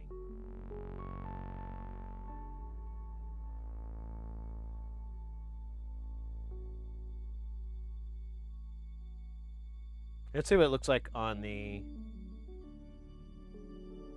spectrograph again. Let me go a little bit higher. Third actually looks kind of Super Mario level. Volume up, nice and hot. Yeah, there's that butter zone. Yeah, and then we get our resonant frequency there.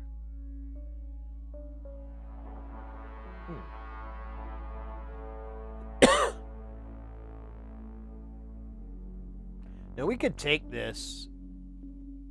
Let's increase our measurement. No, not that way.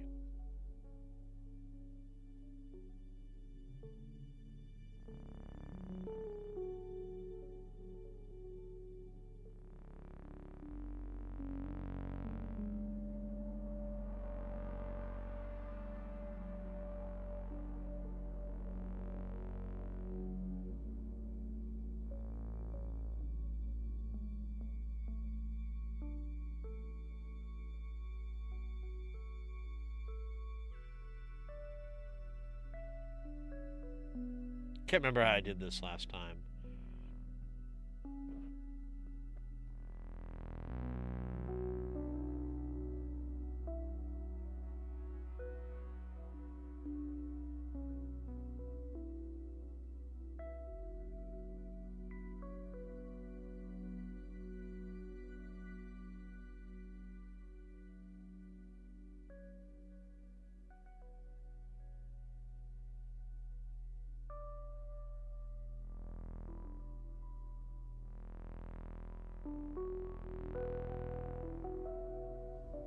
Yeah, we could take our buffer down, but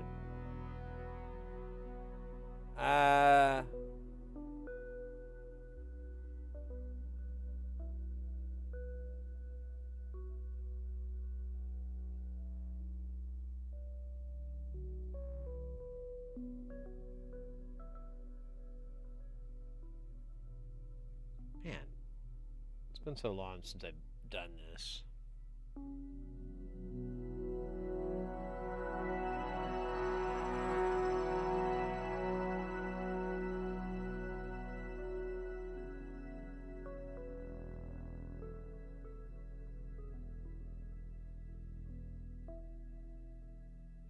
Try to remember, there's a way to read past 20K.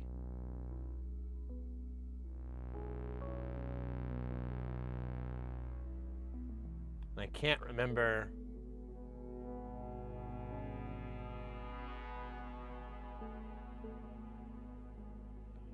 where that is, because I'm not normally measuring that high, but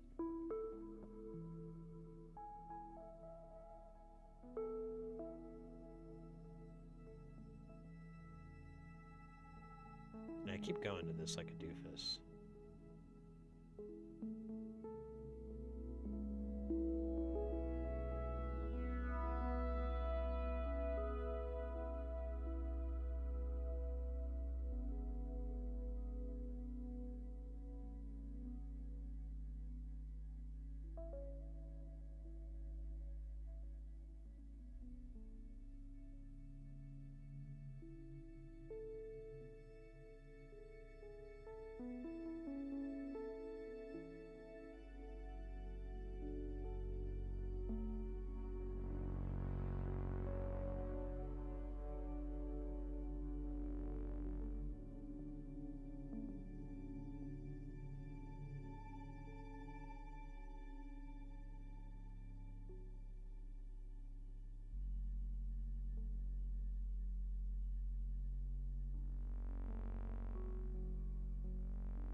It could increase our depth. That's not what I'm trying to do, damn it. Oh, man. Cannot remember how you do this.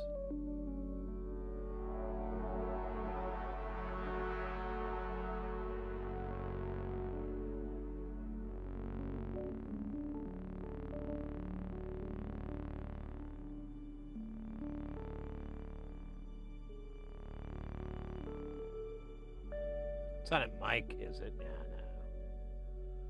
Let me look at preferences again.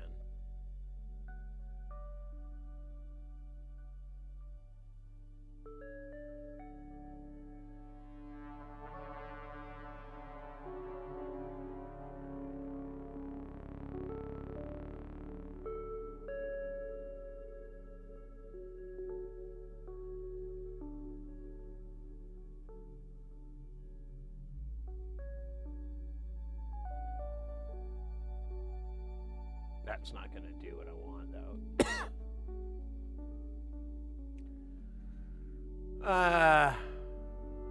Man, there should be a way to do it. I can't remember.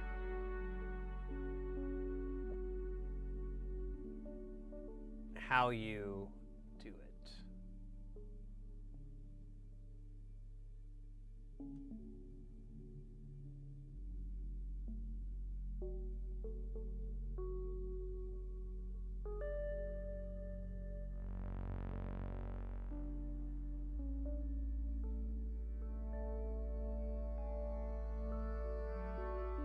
I'm about to give up.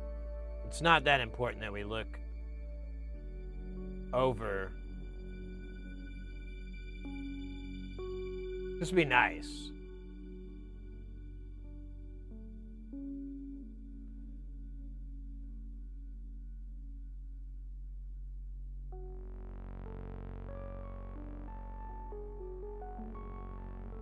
And dude, man, it's just kind of eating at me because I could have sworn.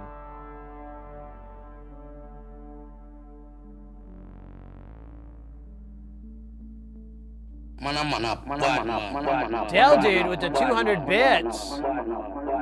Mate, let's fucking go. Thank you so much. I'm gonna give up trying to find the way to do this because I'm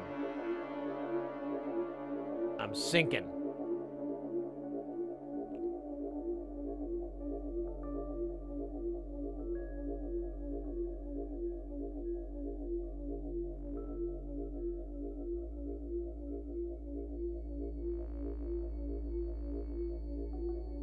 Oh, wait a minute. Can we zoom out? Yes! There it is! Fucking zooming out. So there's 31K. 30. Ah! What a fucking annoying way to do this.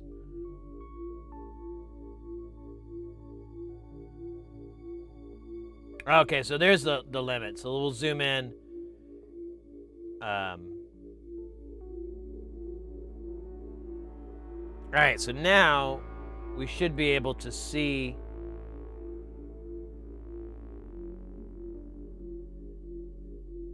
the, can we raise the, oh, whatever.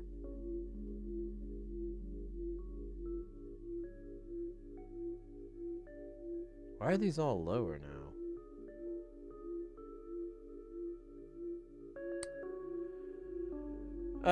Fuck.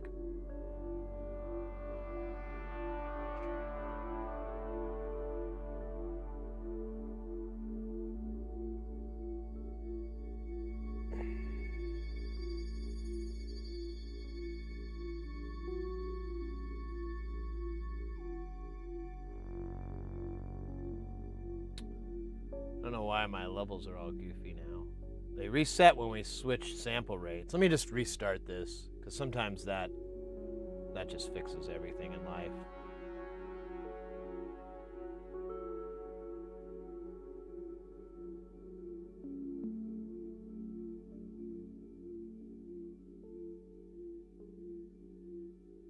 No, it's still really low. I wonder why that's being so dumb. Well, that's just for the waterfall, isn't it? Huh.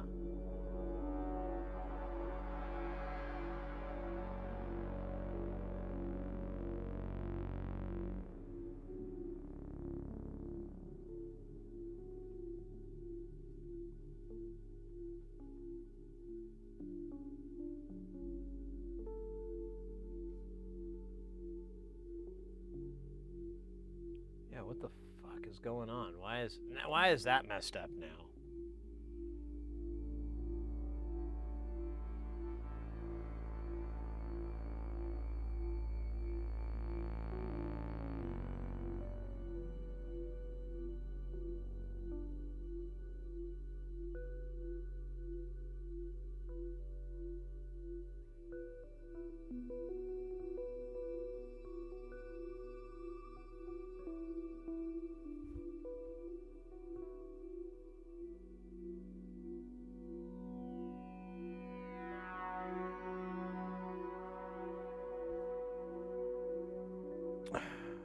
I think I need to reset this audio interface.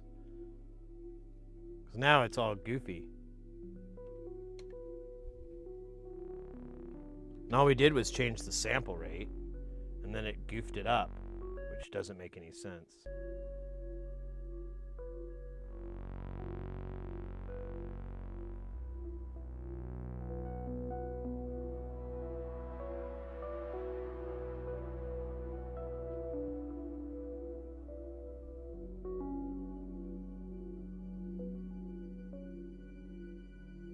Yeah, what the fuck did I do wrong here?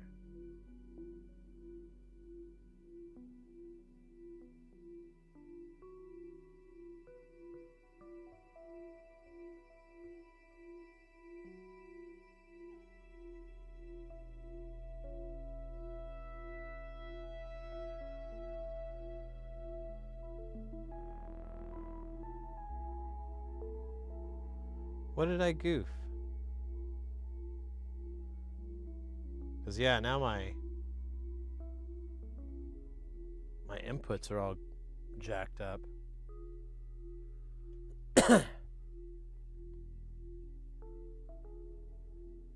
Yeah, there's just hot or cold. There's no... And then this one's really low.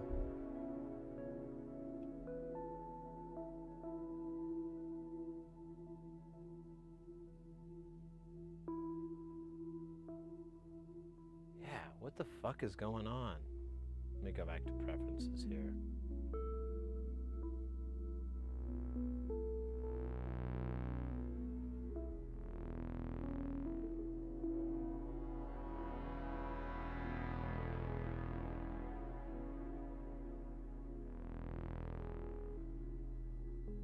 I mean, I could try running the audio at a lower sample rate.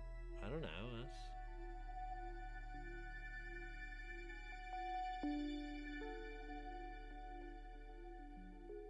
Yeah, it's the same issue. I have like no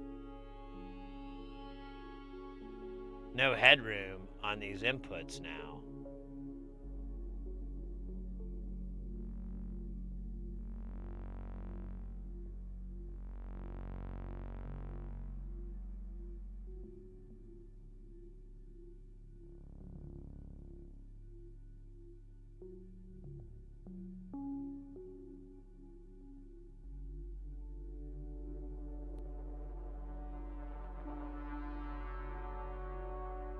Let me see something here.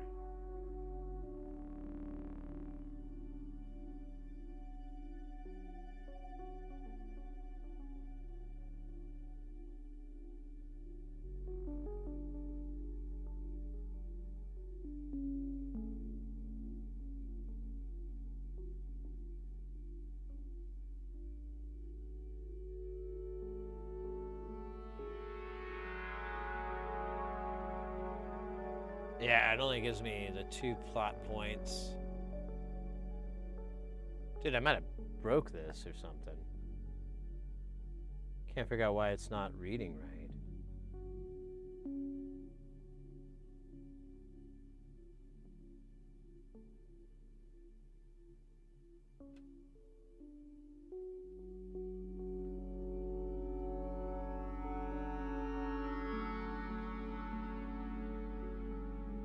Yeah, like now it's not showing anything on there.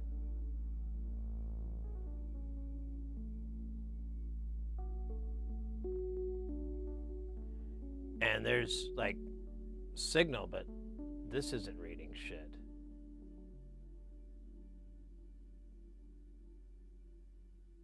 Here, we'll 1-to-1 this really quick.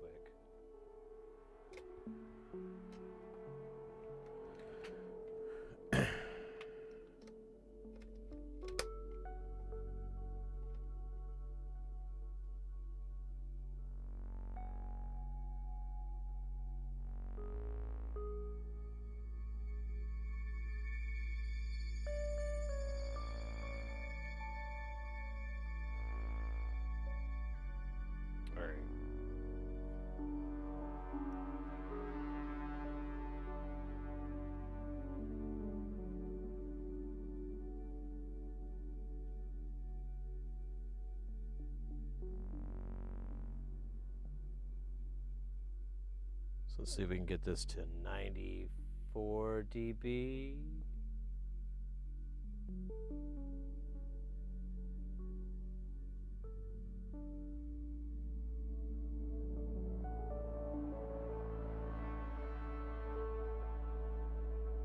Okay. Calibrate.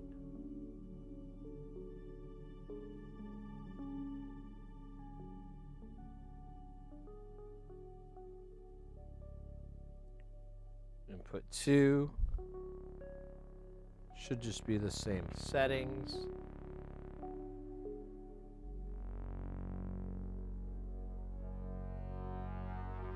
Oh, I'm sorry there. Amatech, I gotta head out. Great fun. Hey, yeah, no problem, mate.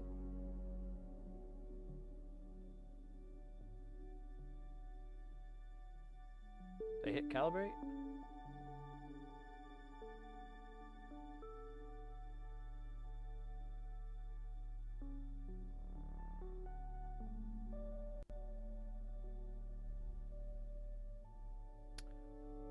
Oh.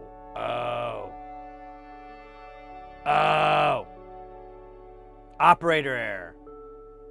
There was no signal coming out, so we were just hearing like feedback of itself. Because I'm a little slow at times. So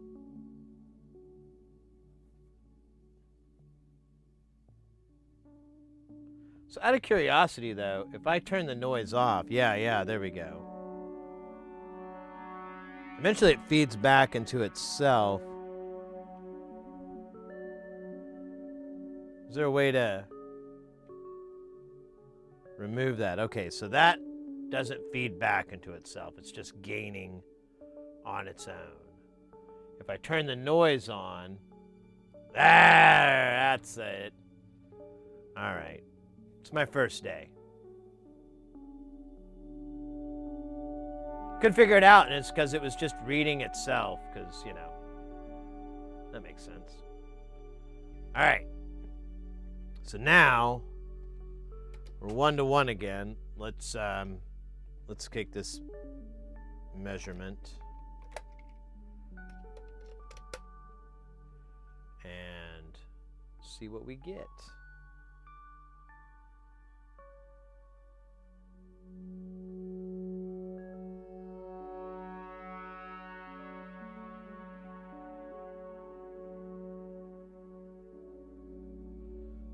All right, so that's the high pass. I already got like a nice little bump in there. Oh, the Q is up.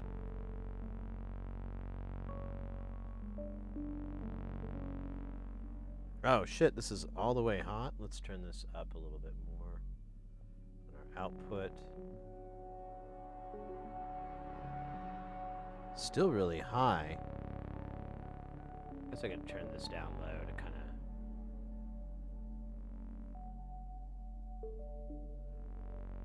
Yeah, the levels are way, way off. It's kind of annoying. That's always a problem with the Steiner Parker filter. Like, the output levels are always garbage.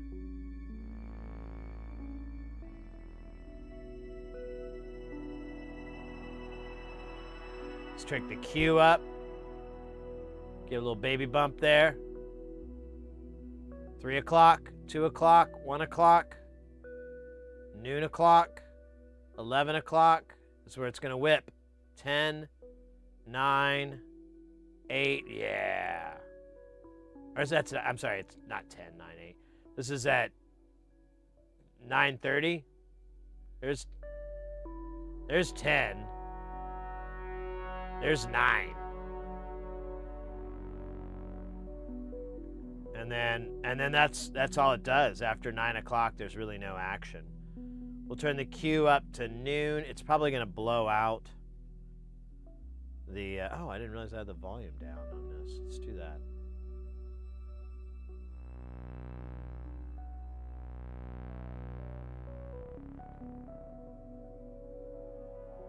Here's the sweep. 9, 10... Yeah, it's such a hairy little spot there. There's 11. It's going to blow out. Interesting. And let's go to the spectrum view. You can see it there. Okay, so the whole thing I wanted to do earlier was view a...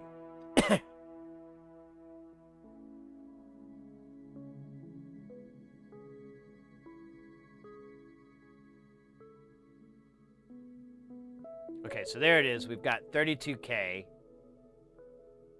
Or, oh yeah, we're just under like 40 kilohertz. Yeah, we're blowing out input 1 here.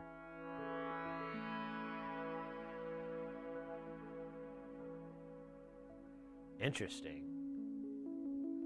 All right, let's take it down, and I'm going to turn the resonance all the way up. And there's our harmonic, there's our ring. This is the Neuro Z, the Steiner Parker filter.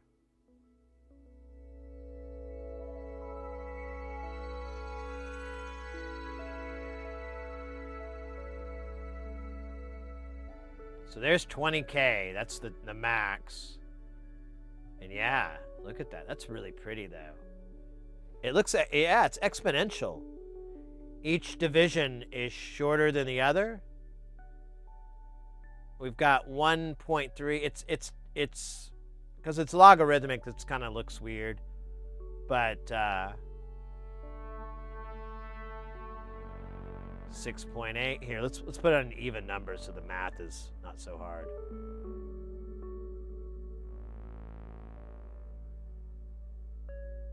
There's 1K, there's 3K, 5, 7, 9. Oh, so it's equal. It just looks exponential because of the curve. And then it dips out at 15K, and then we get it resurfacing at 30,000 and up. It's kind of fun. Because we're also blowing out the inputs here. Oh wow, it's always blowing out. Yeah, it's funny. Now you don't see it as much. Yeah, it's kind of just might just be the artifacting of blowing out. Like we might be seeing distortion, I think, on there, and that's why it's showing that way.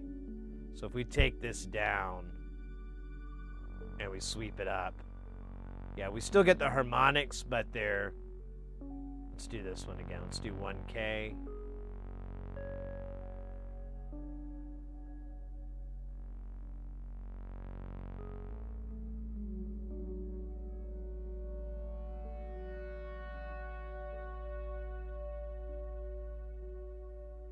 1K, 3K, 5K. Yeah, so it's 2 kilohertz each division. Now, I want to try something I'm very curious about. What would this look like if we feed all 3 inputs? Yeah!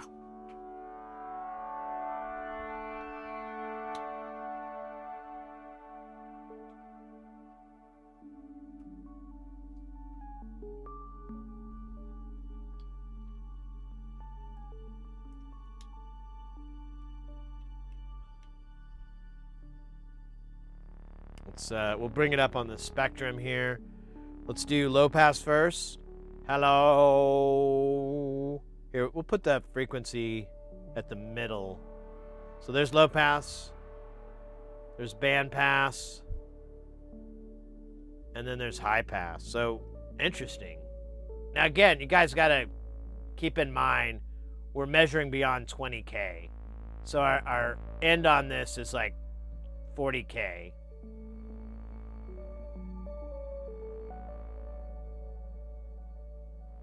Sweep this guy. So nothing really happens. Now, this should be interesting. I'm expecting some weird phasery stuff to happen. Now, we already have that dip, that slope there. Now, we could probably trim this slope up a little bit.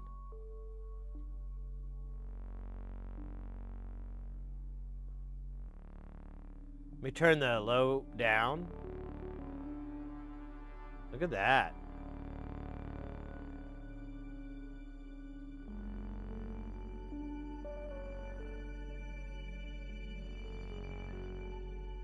Nice. Okay, so that is kind of even, I guess. Let's sweep the filter. Okay, there's our butter zone between 9 and 11 o'clock. You can see the low pass, but it's not fucking with the phasing at all. I mean, it is a little bit. The phasing is going to be this top point. This is going to be the magnitude frequency, but this is going to be the how many degrees it is. And it's actually not affecting it like I thought it would. Let me take the... Oh, scheisse. Just a second. I got to do this stupid unplug, replug garbage. The man. You can blame the man.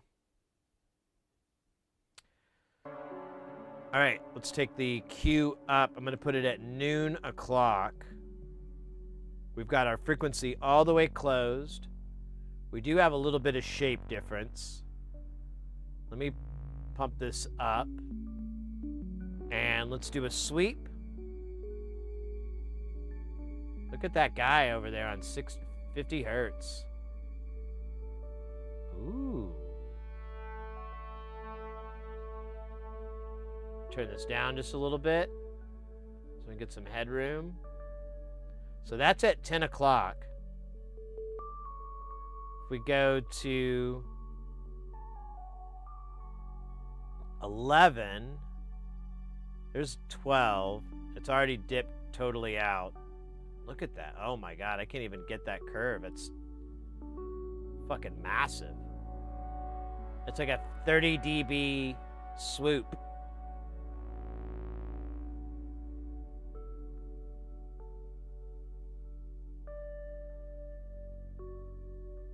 And then after that, it's just going to give us jargon for the phase because it's not reading everything. So it's missing data. If we turn the Q down, we'll turn it at 11 o'clock. That's far more normal.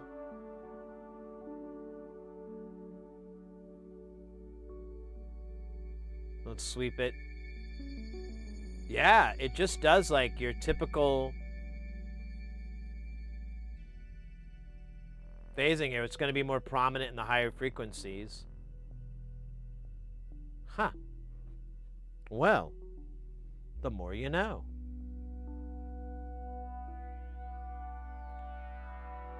Now, I wanted to also check what would be the difference if we ran through the VCA out. And, oh yeah, you know what? I think don't I need CV, or is it not going to output? Yeah. I think I need something to push this up. And I don't really have anything that supplies a constant. So never mind. We won't check the VCA. There's no way to open the VCA all the way up, so it's kind of dumb.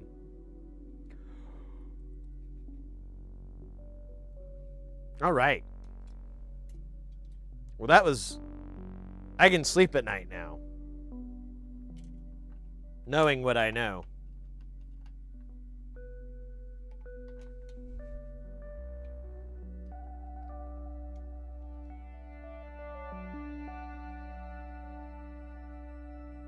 Interesting. Let's put the BBX back on for just a second, since we opened up the spectrum.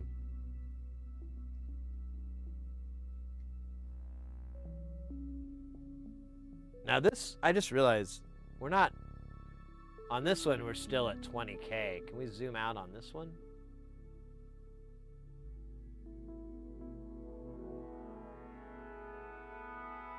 No. Oh, yeah, we can. But not, that one's, oh, you gotta be smarter than the gear. Interesting. Okay, now we've got 40K spectrum view. So we can go to the level that only dogs were capable of enjoying.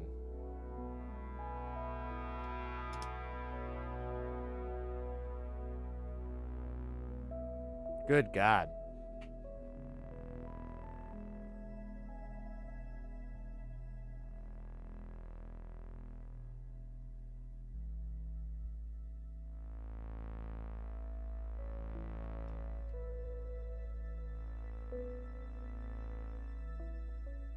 What's so weird, and I don't understand, is how the bandwidth doesn't really seem to affect it. Now that's low pass. Maybe it's just band pass where you see it. Yeah, like nothing fucking happens. And we turn the Q up. We got it noon o'clock. Nothing happens. It's strange. Janice, take care, mate. Thanks for hanging out. We'll be doing some soldering here in a minute. I feel like we're reaching the peak of our measurements. And as Alec Empire once said, once you reach the peak, it's time to die.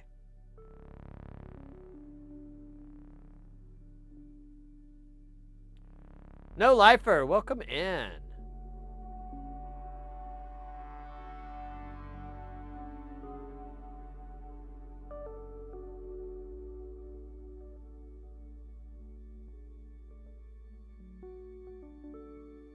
What if we go to resonance?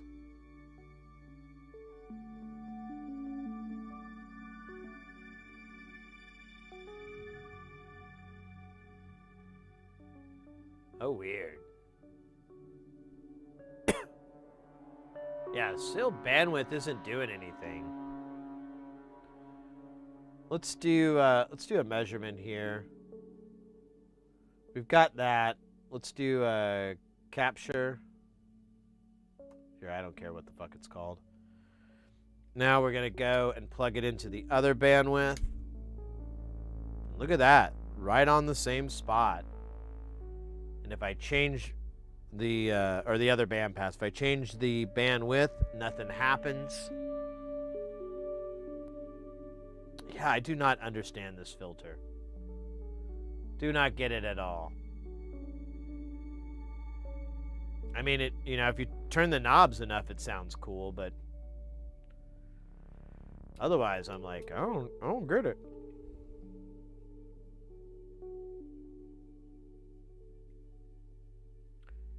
Getting an OLED got me chasing the Tech Dragon? What do you mean?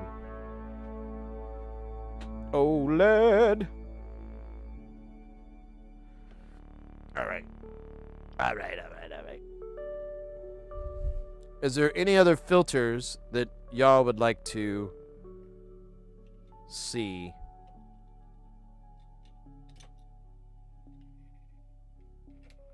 What they be doing?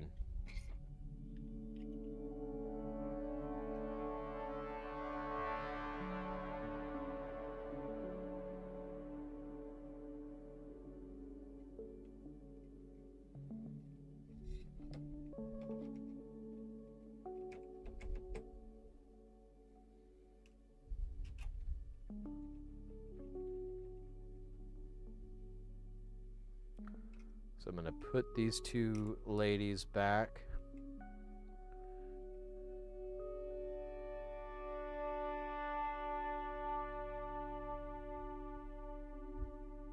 And we could measure anything. We don't have to measure filters. It has to process audio.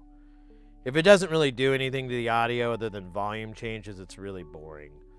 But if it's like a filter or a distortion or something like that, those look pretty.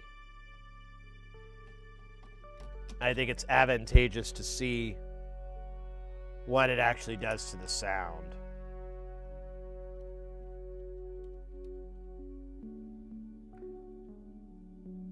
Delays would be weird because it would just show like phasing. Be like, whoa, there it is again, but it's like 3 seconds later. But it would be like severe phase off. It would just be trash. Oh shit, almost fell. There we go.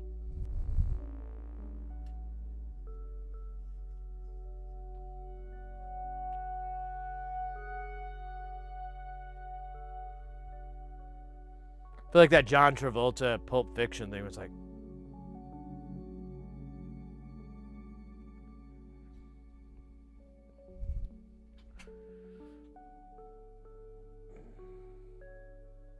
I love that meme too. I love that whole scene. It's so fucking funny. You're gonna have one drink, and you're gonna drink it quickly. You're gonna be polite, but drink it quick. And that's all you're gonna do. You're gonna go home, drink your drink. You're gonna drink your drink, go home, jerk off, and that's all you're gonna do.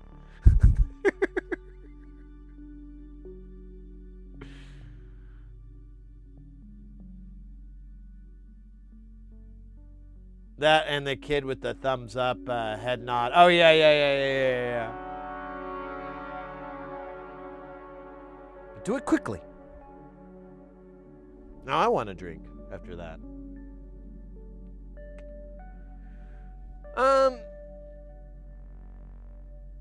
Yeah, I don't know. If anyone's curious about any module, it doesn't take us too long to rig this back up, and we can measure it, but, I mean... I don't know. Ooh. Let me look at the modules that aren't in there. There's a buttload. Let me see here. These are mostly or control voltage processing stuff.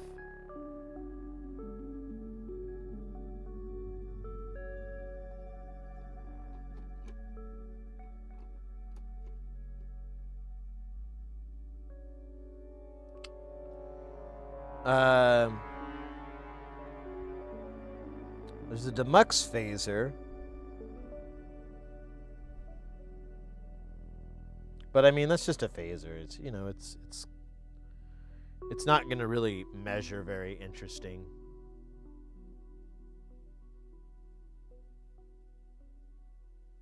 Yeah, I don't really see anything that's going to measure interesting in here.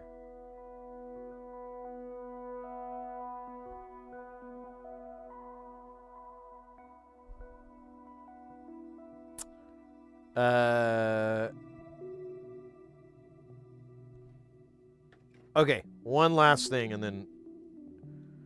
then we'll move on. I'm very curious what the timber would look like. Okay, just making sure that I didn't rip that off.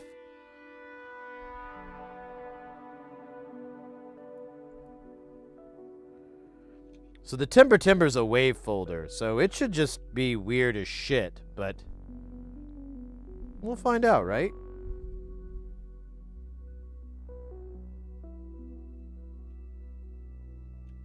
We'll do one timber first, and then we'll do timber.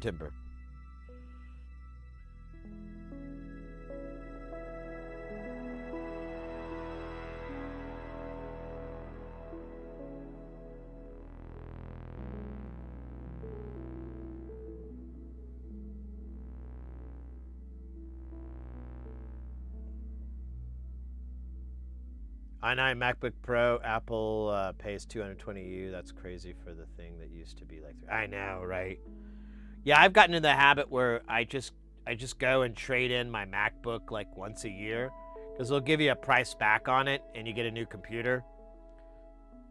You still pay like a bunch of money, but you know, if you're trying to keep it the same, like configuration wise, like RAM and hard drive, it's like $600.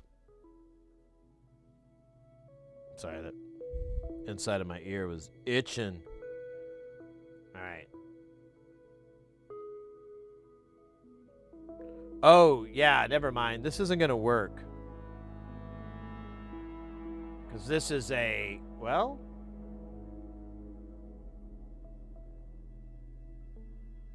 what if I'm wrong? All right.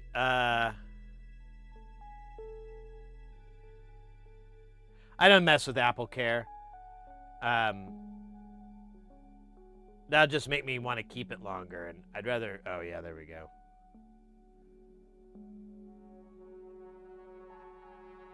So I'm just taking the input gain down. Interesting. So on here, when we fold it, oh, weird. Normally a wave folder just wants a sine wave.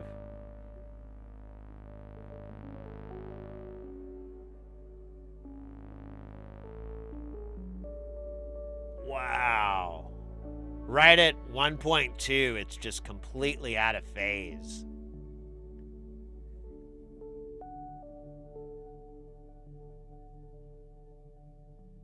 Interesting. If we turn this down, oh, it never fixes the phase. Like it's always. Maybe there's a, maybe that's me. Maybe I'm the broken person. Yeah, I didn't even notice that. So the phase, it's way out of phase.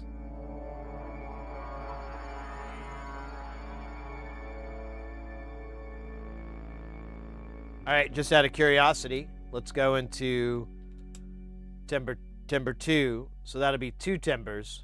For shiver me timbers. Yeah, it's just gonna have to turn this volume way down. So that's timber 2 maxed out. Now let's take timber 1. Now here, let me make sure I'm right about this. Oh. I thought it would double timber it. It does not.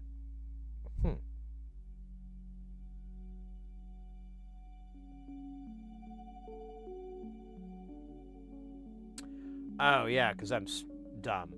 It'll take the input, but it doesn't series it. All right. Well, that's the timber then. Cool. Yeah, it's funny when you mentioned the Apple Care, like, the first time I did this, it was like a couple years ago, and I got it all set up and everything, and I'm trading it in. The lady's like, "Do you want to get Apple Care?" And I wasn't even thinking about. I don't know. I wasn't thinking, and I just said, "Nah, I'm gonna raw dog it." And then immediately I was like, "God damn it, Sid. Shouldn't say that in mixed company, dude. Especially to a woman. It's just kind of fucking crude, dude." But to be fair, that term has lost its crudeness a little bit. But still, it was wildly inappropriate. I was kind of like, God damn it, Sid. You're not allowed out in public again.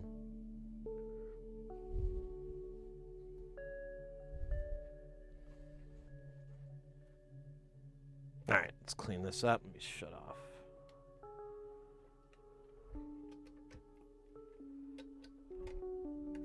I'll leave this just plugged in because it's cute.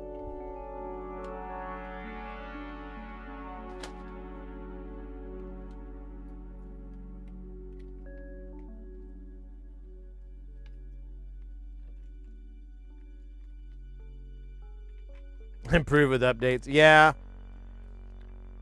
The last one I did was the one I have now. I went from a 13 to a 15.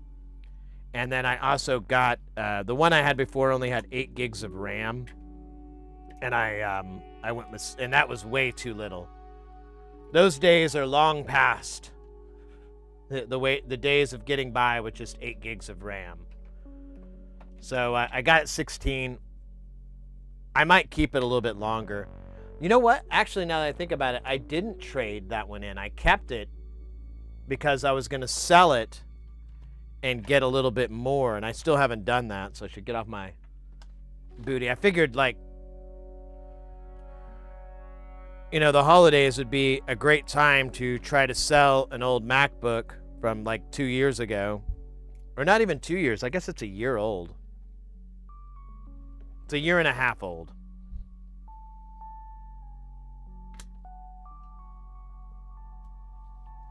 Damn it. Just unplugged my headphones again like a goof. I was supposed to get wireless IEMs, and I forgot to keep bugging the guy about that. I swear. There's one thing that people promise me and they never follow through with. It's the promise of a wireless IEM. Oh, Sid, yeah, I'll get you one of those. I got a buddy. Cool. Well, I just want, you know, whatever discount you can give me, and I'm willing to pay for a refurbished one or anything like that. You know, whatever can get the price down, because they're really expensive, and I just don't want to pay that much for something that's really not that important. It's just a nice convenience. Yeah, I'll get it for you. Never fucking happens.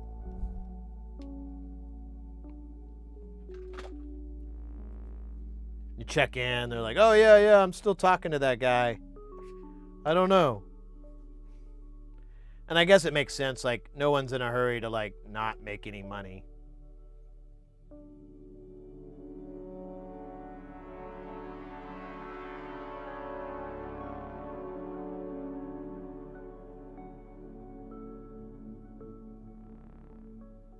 Walk through the mat. I know.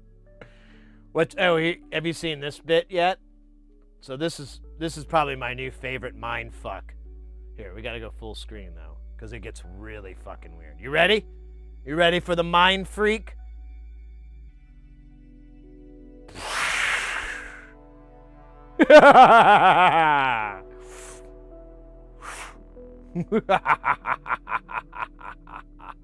One more time.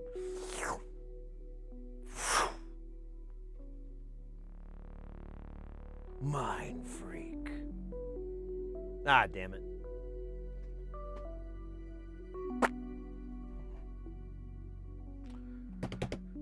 All right. Oh.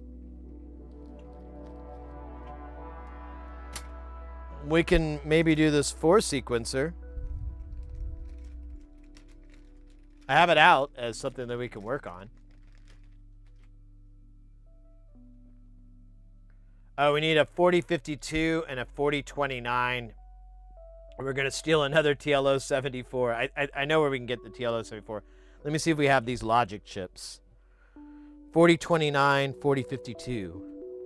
4029, 4052, 4029, 4052. Fuck.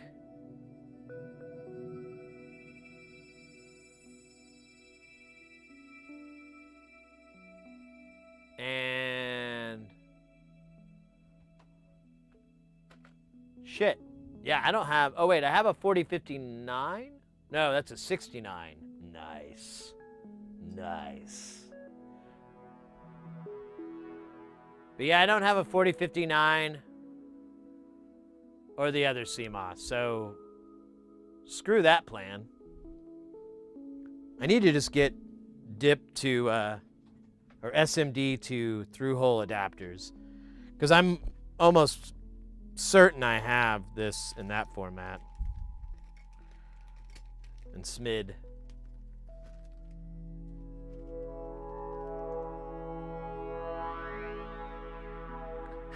Brilliant, you're right.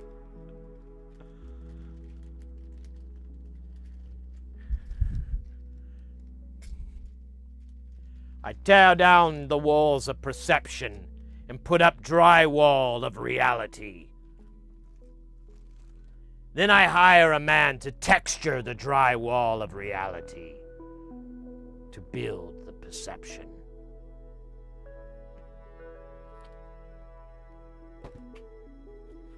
Is that right? Is that right? It's good? It's good. Okay? Okay. Oh, so there's a big hyper deluxe chaos.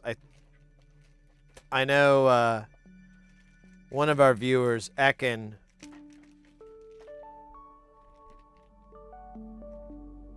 The fuck?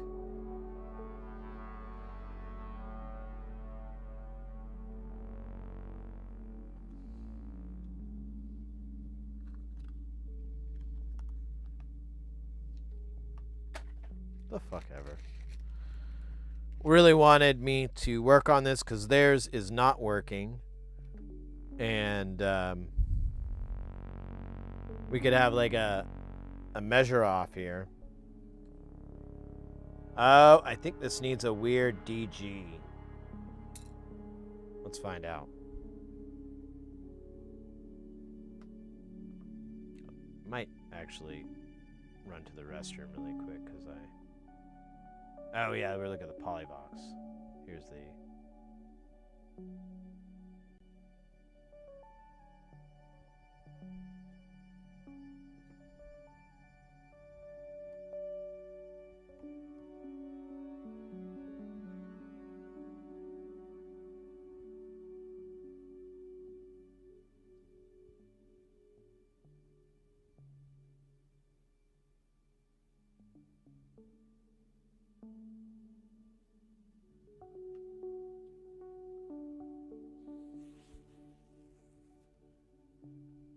Shout out to Ekin. Yeah, Ekin's great, mate.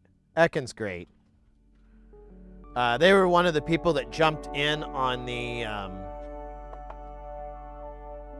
group buy, and they were like, you know, they've kind of overextended their budget on their modular thing, and they've been so cool. I was like, don't worry about it, man.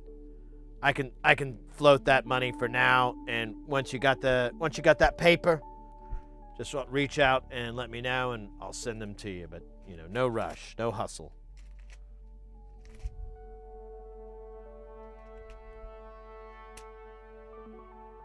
We got the bits. We can actually do fast or slow. Personally, I like slow. So I think we'll do the 211. And I think that's it. That's the only weirdo parts. There's a 1 meg pot. So that's what was holding us back, was those 1 meg pots. I don't think anything else is. Yeah, let's do it, baby. I love it.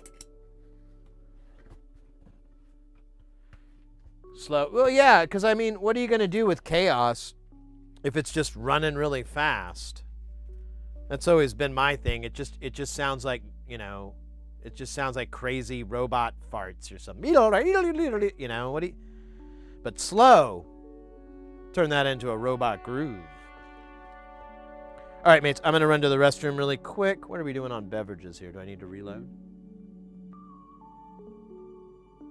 Let me grab a spare beverage so we can we're uninterrupted from beverage breaks, and I'll be right back in 3 shakes.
All right.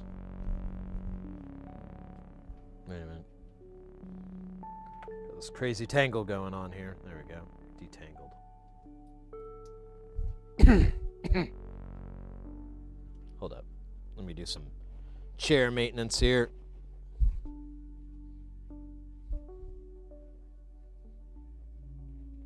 Oh, yeah.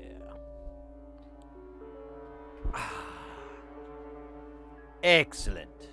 Excellent.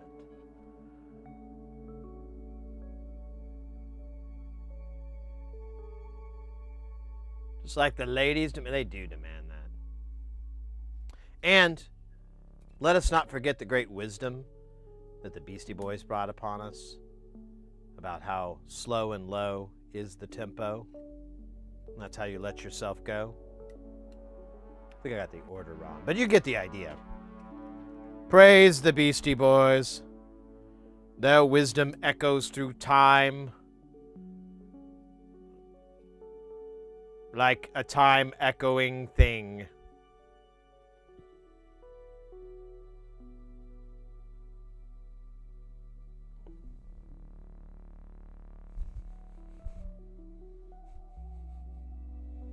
Dude.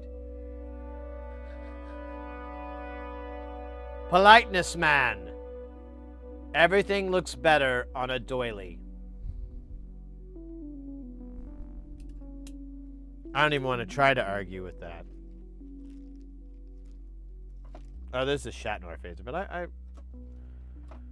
think we got time for this today. I don't think we got time for the Shat Noir. We'll do that on Saturday. Oh my god, this thing is so gross. I think if I even like put it in a hypersonic cleaner, it'd probably just break it.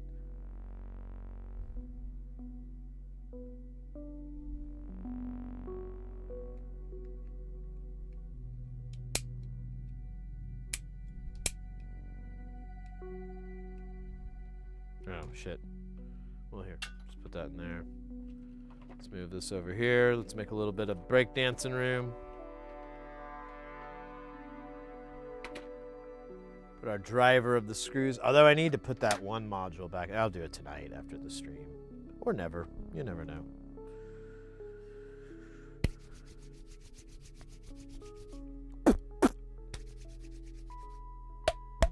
Ooh, nice. Use a blowtorch? I'll just use a regular torch. I'm not gonna, satisfy a torch in that way. But I like where your head's at.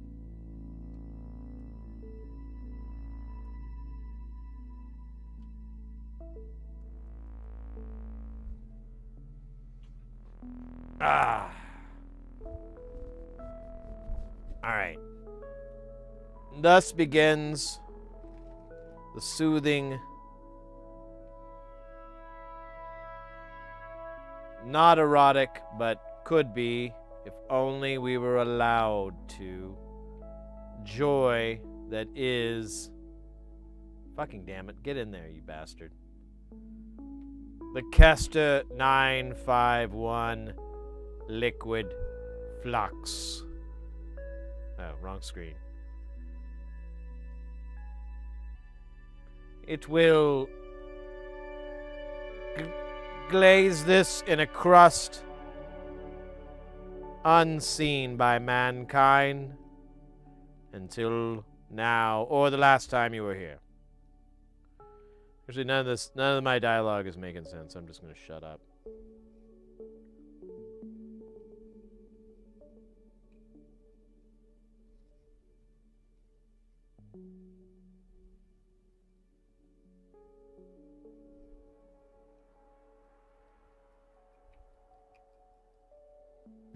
There, it is done.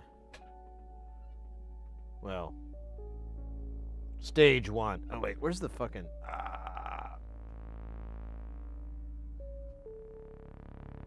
There we go.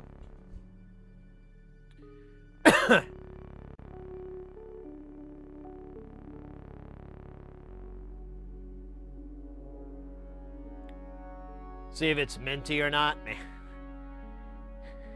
It's funny, mate. You remind me, like, so for like the last year and a half or so, I've started collecting tequila. And, because, long story short, just kind of like it. Like the sipping. I like to sip them. And there's this one guy I watch. Well, I think they're all like this. I don't watch a lot, but there's this influencer guy on Instagram, and he'll do a tasting, and every time I just kind of laugh because I'm like, he just says the same shit. Like, maybe something's a little different, but most of the time he's like, on the nose I get ba ba ba ba ba da ba da ba, like little cumin, and just like rattles off these smells that I buy these tequilas and I have no idea where he's getting these. I'm like,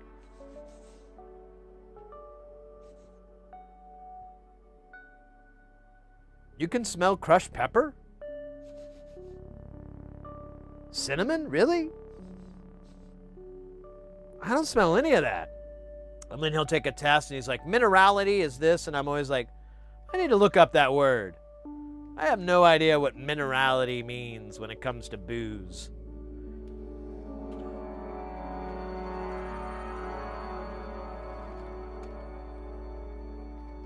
But I imagine that if you're like doing, like you're saying, like a taste test, like. So off the nose, I'm getting strong IPA and denatured alcohol scents with just a hint of cumin. Tasting it, immediately I get a strong poison flavor. I feel like my guts are rotting on the inside, and probably will need to be rushed to a hospital where they'll pump my stomach, and they'll probably find a couple of those nickels I've been missing for the last month. Maybe that's where the minerality comes from. The nickels I keep eating. If you're outside the United States, nickels are what we call 5-cent pieces. No one knows why. No one knows why. The ancients believed that it is in reference to Saint Nick, but we'll never know. It's lost in the echoes of time. Just like Ozzy Osbourne lyrics meanings, or lyrical meanings, and the Macarena. In fact, a moment of silence for the Macarena.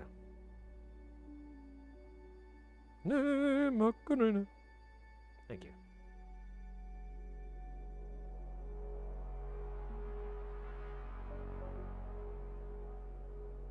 When whiskey tastes like, yeah, you drink it like, this tastes like whiskey?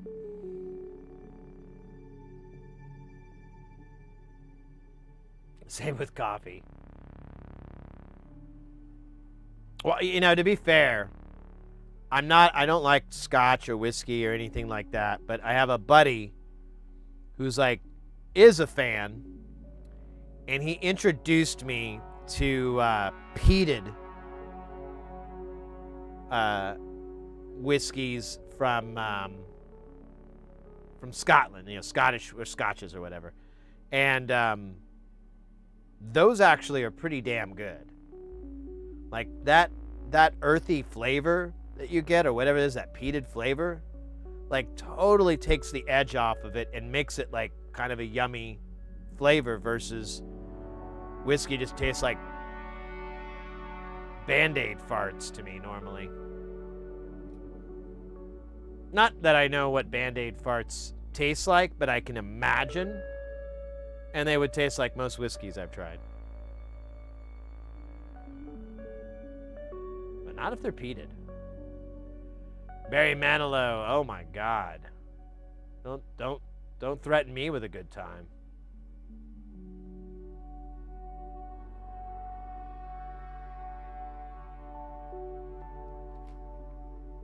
Tom Jones, Barry Manilow. That's one of my big regrets. Didn't go see them in Vegas. Pretty sure I'd be bored stiff, but at least I'd have some good singing.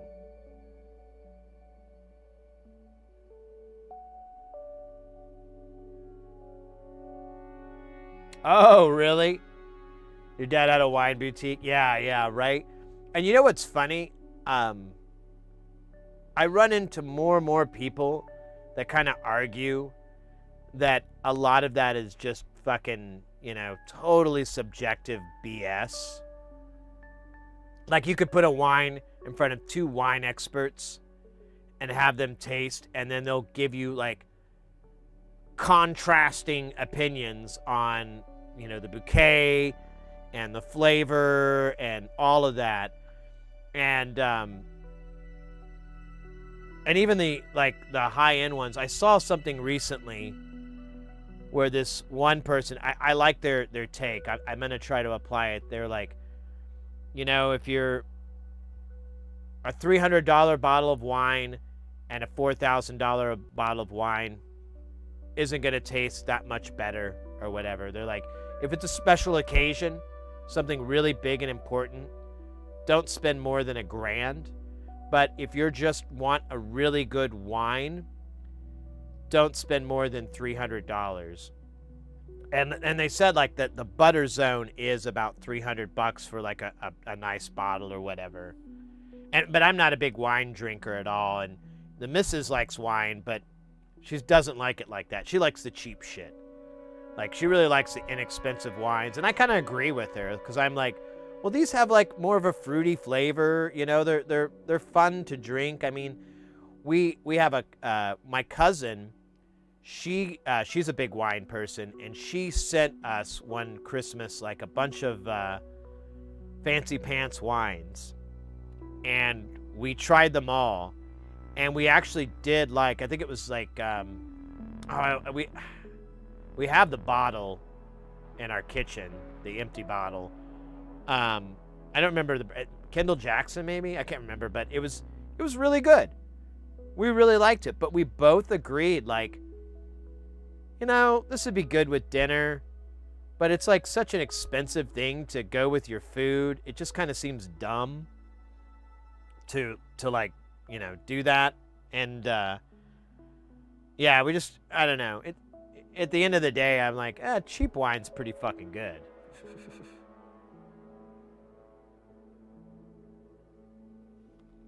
When you want to sleep? Oh, really? Does it prevent you from sleeping? I buy the expensive.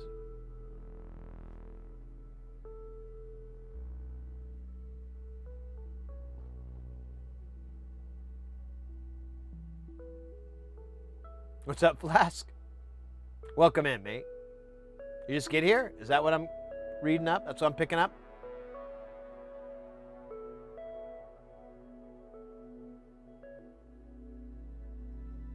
You know what? I bet it's it's the acidity.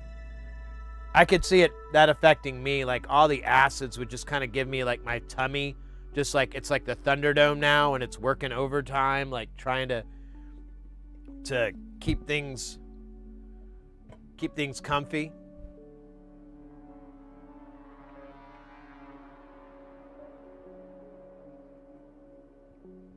So maybe that's it. Like if you ate, well, I don't know. You had like a whole bunch of Jamba Juice.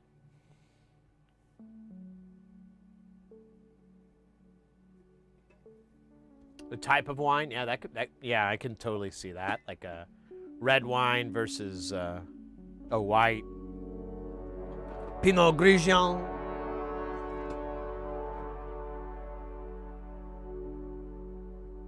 You become a tum monster. I'm trying to avoid it.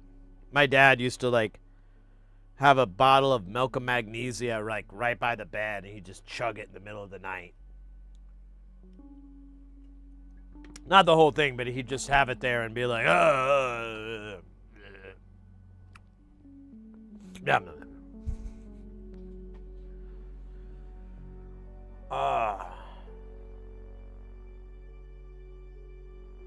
No, the whole thing. Blah, blah, blah, blah, blah. Yeah. It's like a fucking liter bottle. The Ashkino Vortex with that Konnichiwa action. Welcome in, mate. Ooh, the chewy candy. Yeah, I mean, no wonder you've got a Tums. I don't want to say problem, but dependency.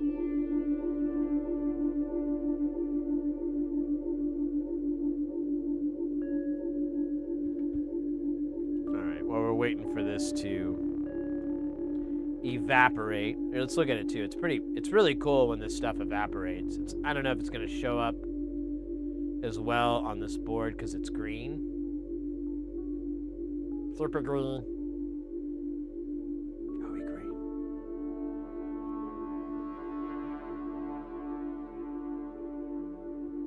I have an autoimmune thing with my throat, so doctor's orders. Oh, well.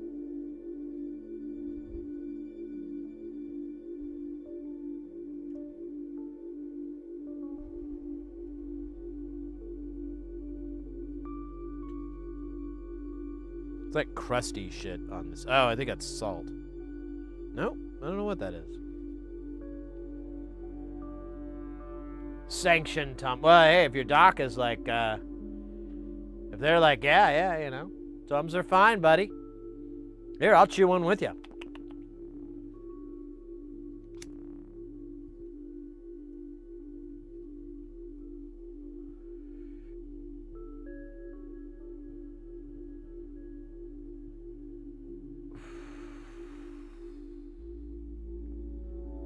Dell dude with the emotes.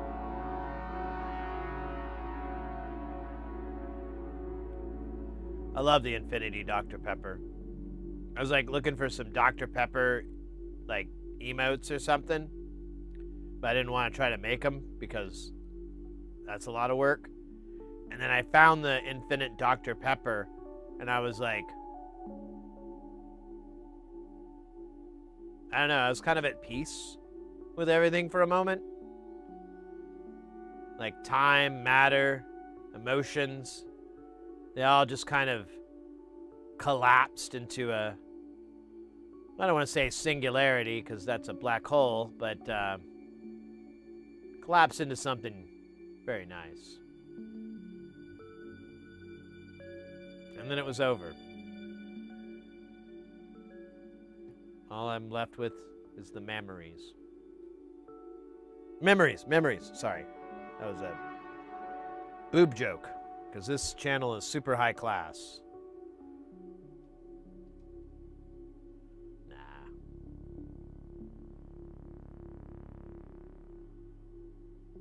Collapsed into a collapsing thing, known as the Collapsor. Related to the Collapsosaurus of 1829, first discovered by C. Riley Bilibines, I believe is his name. He's known as the Collapsing Master, or the Collapster. Of course, he went on to create the Church of Collapsing, and later that faith got turned into what we now call Scientology.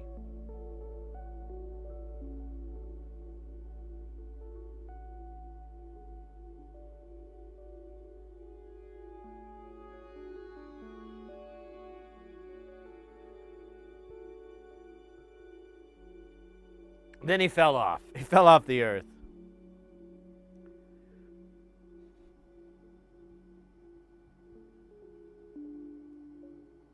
All right, we're getting towards the end of the layers here. I'm having a little tink here.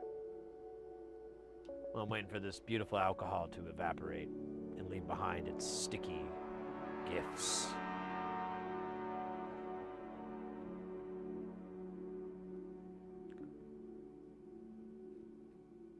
I wonder if I should make videos of those filters. I don't know, like, I was kind of thinking about it when I was in the bathroom urinating. Because I like to think when I'm in that position. I don't know, it's conducive. Same with the shower. I'm not peeing in the shower. I mean, I'm taking a shower. And I can't see. When I take my glasses off, I'm just in a world of mushy colors. And so I'm alone with my thoughts. And I think deep thoughts.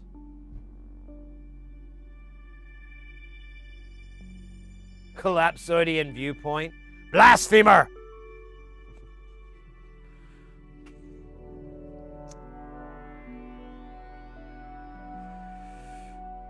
Oh, look at that. We got, oh, God damn it. Fortune from within. Welcome in. How are you doing, mate? Good to see you. I think it's been a little minute. Not that long of a minute. Like a little minute. Like maybe 5 days.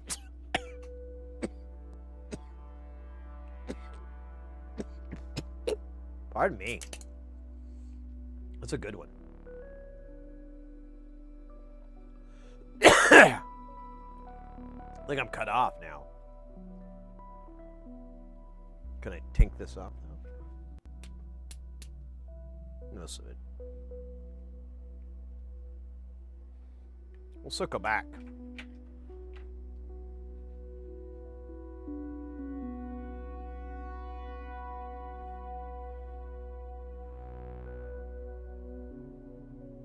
Being is part of taking a shower.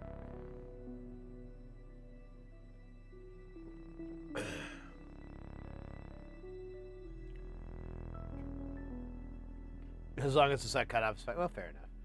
I'm great. Just been doing what more full-grown adult men do, and binge watching Martha Stewart Living. Hell yeah! Hell yeah! On top of like insider stock trading, she's really one of my favorite life hacks generators. Like the lady's just full of them. I don't even know how she did that. She was like a socialite her whole life, but she figured it out. She figured it out, and that means I might be able to figure it out. Well, that's cool, mate. At least you got some good entertainment going for you there. And now you have this, so tough luck. Tough luck.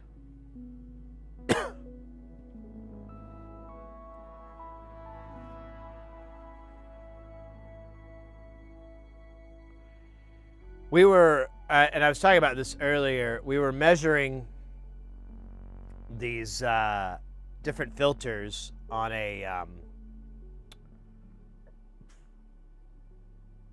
God, I keep thinking of what do you call it? A transform function, like an audio comparator sort of thing.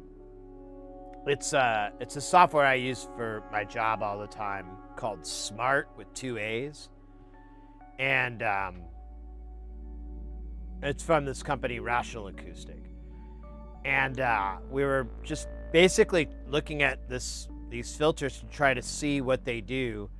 I thought it would uncover answers, but instead it only made me more confused. At least on one module, I don't even know what the fuck is going on anymore.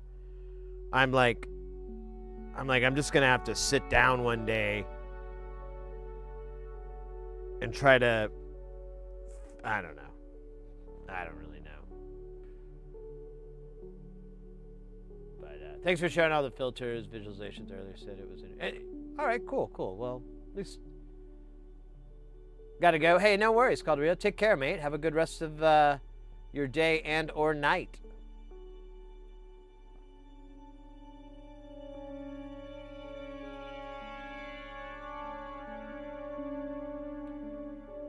But yeah, we're measuring those, looking at the filters, and now we're starting up a module. This is the Hyper Chaos Deluxe Extended Cab Limited Edition XL MK2.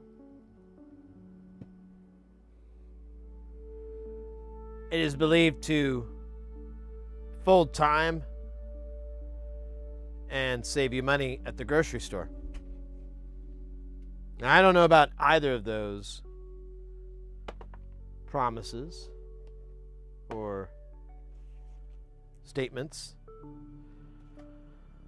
All I know is that Whoop whoop in the house. Just saying hi between meetings. Love you guys. Andromulus with the damn 44 months. Thank you so much. Yeah, no worries. Thanks for stopping by and giving a little hi. Is that what they call them? Hi-highs? Mm.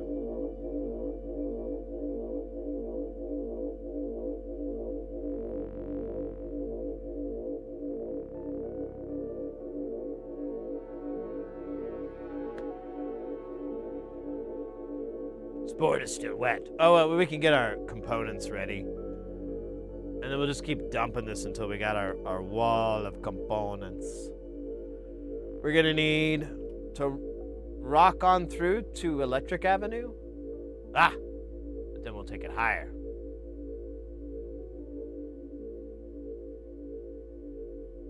Look at that, 10K, or 11 10Ks. That's not confusing.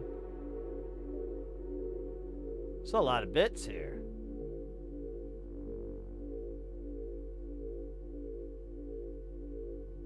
Yeah, that's a lot of bits.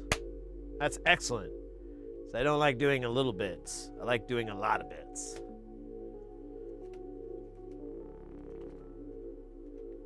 So little bits just feels arduous, sad. I don't know what this... I should clean this. Like an eyebrow. But alas. So we need 12 of these. There's 5. There's another 5. That makes...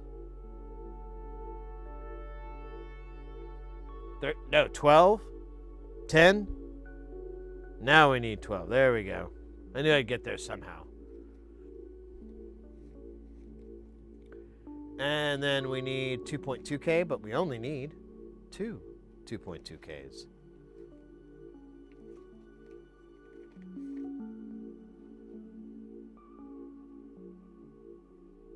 Greetings from down under. Good to see you, mate. Hope things are going well for you.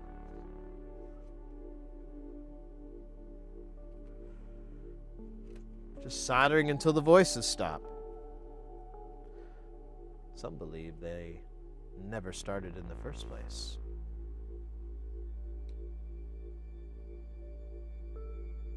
They are fools. Oh. Damn it. I was really hoping it was probably... Oh shit, how many is that though? I think it's 7? No.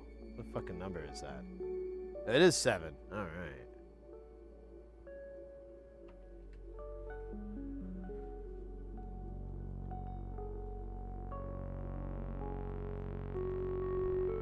Nope. 8 now.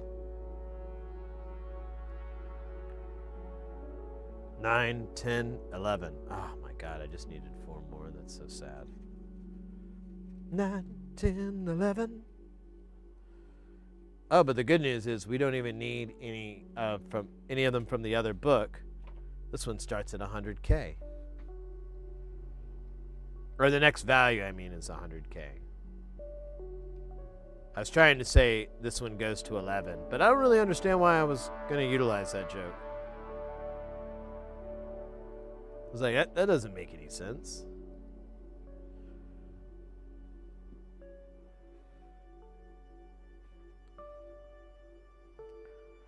None of it makes sense.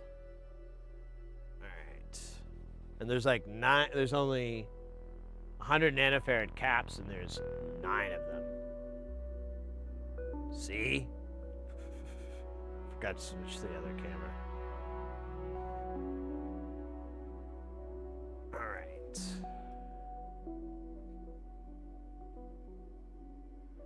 You know what, I'm gonna tip this in just a little bit because it's kind of dark. And I'm pretty sure all my LED lights work. Here, let's see. Yeah, they're fine. They're looking baller.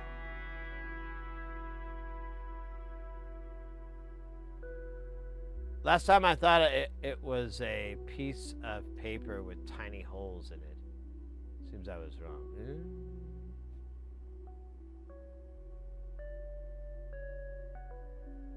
Oh wait, are you talking about the components?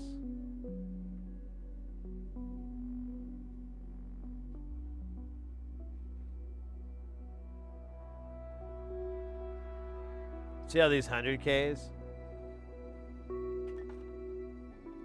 They want to defeat you in hand-to-hand combat. I won't let them. I will fight each one of these 10Ks before they ever get to you. One by one. I meant 100Ks. I said 10Ks, but that's because I saw one and I blurt out. I can't help it. Just blurt out words I see. I went to a doctor one time. He diagnosed me as being annoying. Didn't even know you could do that.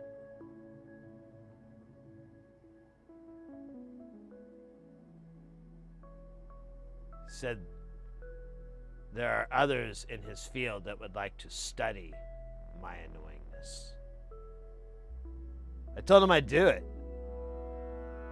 but for a price.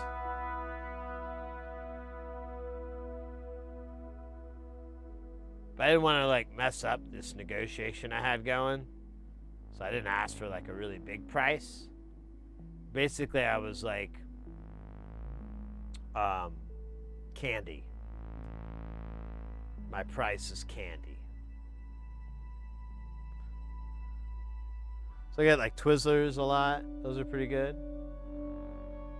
Halloween, I didn't even have to go buy any candy. I just used the candy that he gave to me that I didn't want to eat. Our house got egged epically. They were not pleased.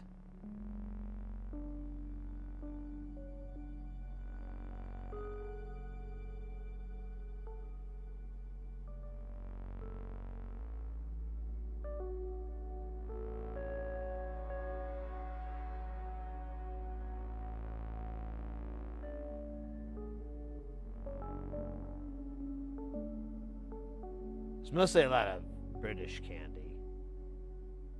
Or candy from Great Britain. There was bucket cakes.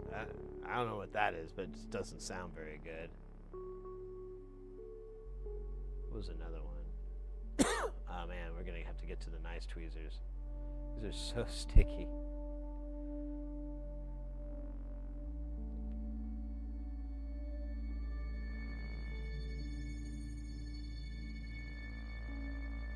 There's one candy, I don't know what it was, kind of like a rock candy. It was called lamb juice. Never heard of that. Neither had those kids. They're like, what the fuck is lamb juice? And I'm like, hey, you shouldn't be swearing. And they said I didn't. And I'm like, I clearly heard you drop an F-bomb. I wasn't going to get tricked. I wasn't going to get tricked and get caught swearing in front of kids. So I used the F-bomb moniker to hide. And it worked for a time. Those children are diabolical. They also might have been 30-something. Couldn't really tell. I didn't have my glasses on. I'm like Daphne from Scooby-Doo without my glasses. Just patting around everywhere. It's funny.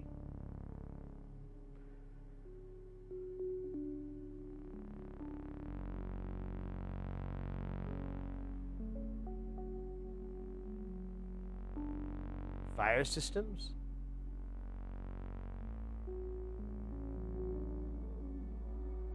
Was ist das?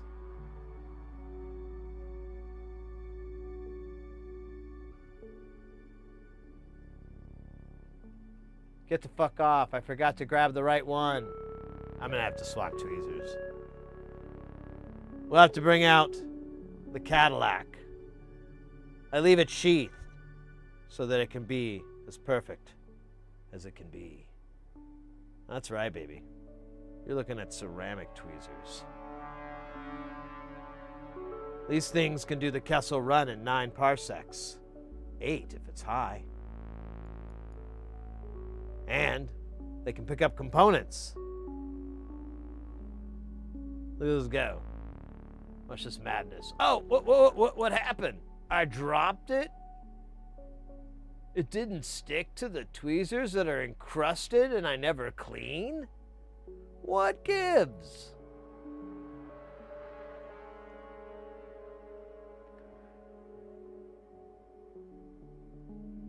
I'll tell you what gives.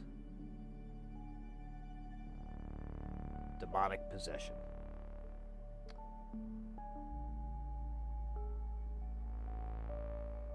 Simple as that. Don't even need to elaborate, really. Don't really know what elaborate means. I think it's to make longer or make into a Labrador. Make a longer Labrador. Maybe that's what elaborate means. We'll never know. The ancients who created those words are long dead. And we can't go up to them very well and ask them, what's it mean?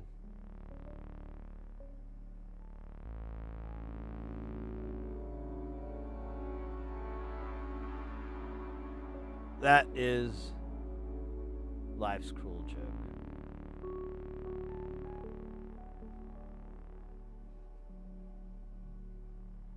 Oh, why I got this fan on? It's like making me like sleepy. It's like a white noise machine, but not the kind that want to see the manager. Just the noisy kind that make noise. There's another joke there, but I'm just we'll take the high road.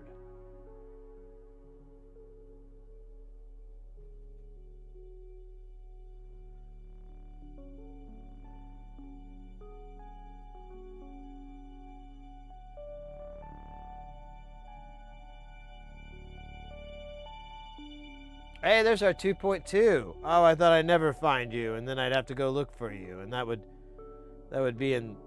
be awful.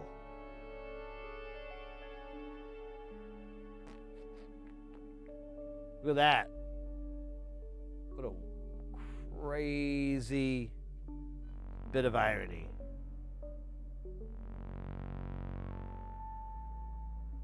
Also, I'm not clear on the word irony. Looking at the letters, I definitely recognize the word iron. But I don't know what adding a Y really does to it.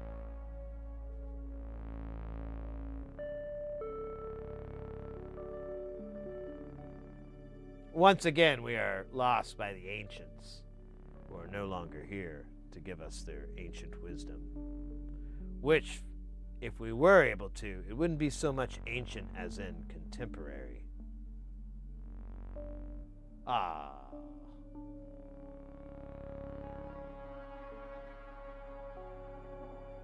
How contemporary.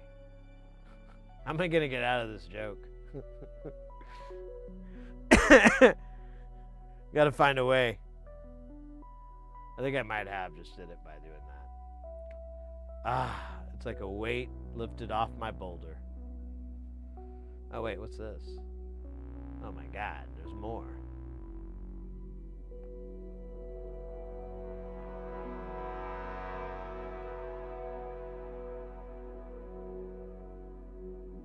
There's so much more. Oh my God, get the... There we go.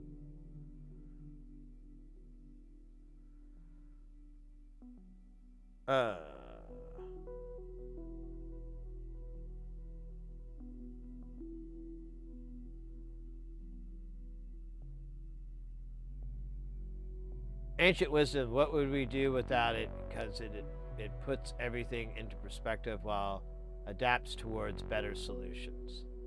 Is that what the internet is saying that word means? Wait.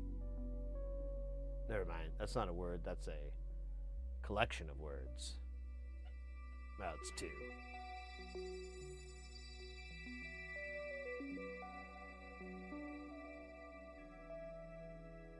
An ancient one.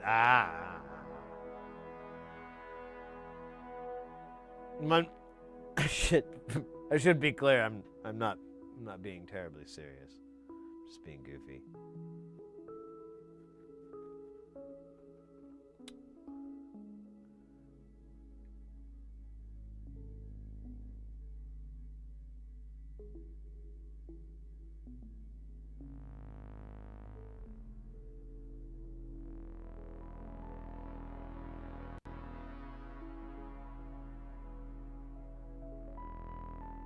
Hey! Oh shit, I have a 10K left over. Oh, wait. I had a 10K left over. Oh wait, that says 10 microfarad. Motherfucker. It's gonna be fun to look for. Oh, there it is. Okay, not so hard to look for.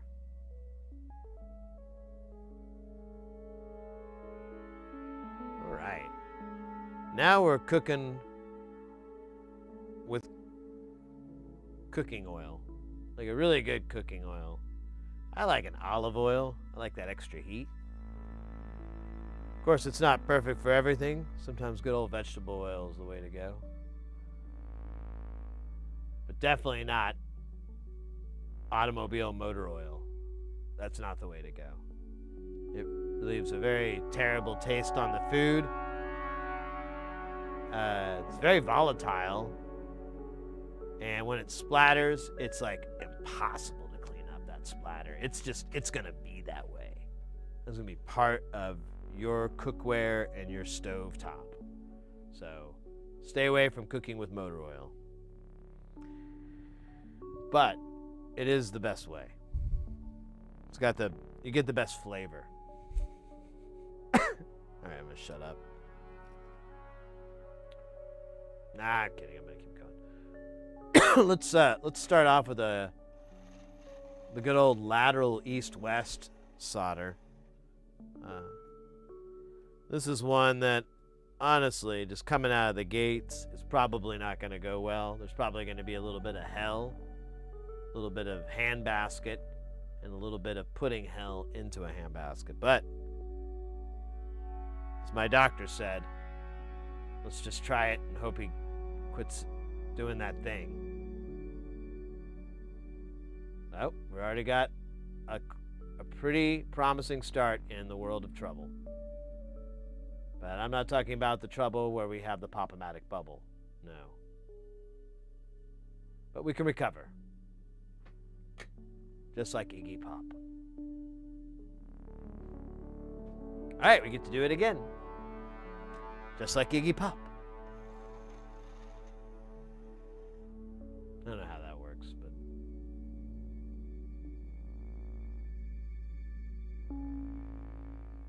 Oh, come on, you jerk. Get in there. Oh my god, you're being really embarrassing. There you go. There you go. Who's a buddy? Who's your buddy? You are. There you go. You get two big old dimples there, buddy. All right. He really hates it when I call him buddy. I guess that was like his dad's name or something.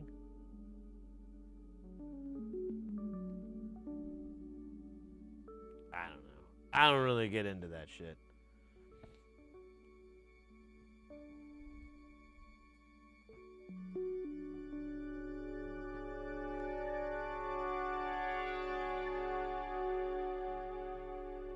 Sorry. That was a jaw alignment procedure I like to do right before I started soldering. Call it the Jolly Roger.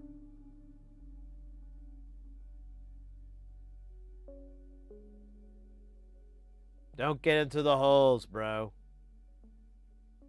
Oh, come on. Don't. No, bro. I said don't.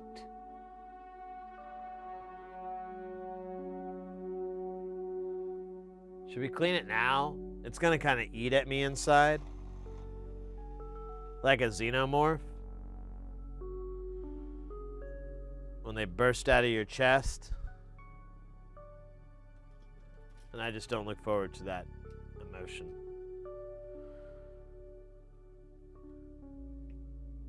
It's going to be kind of tricky because the board is live with active components from around the world.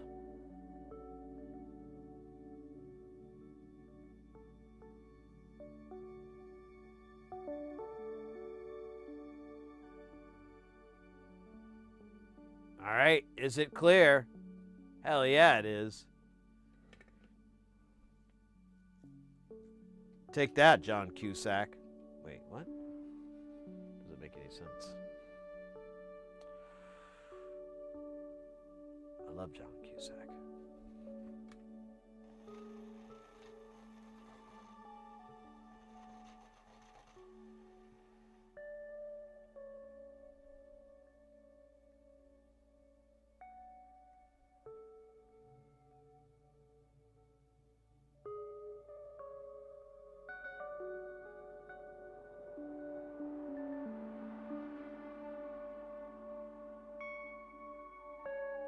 Excellent. What I really am looking for.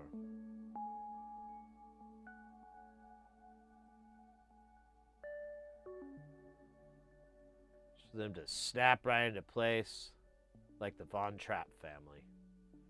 Snapping to attention when I call all 2 billion of them down from the stairs to meet their new nanny.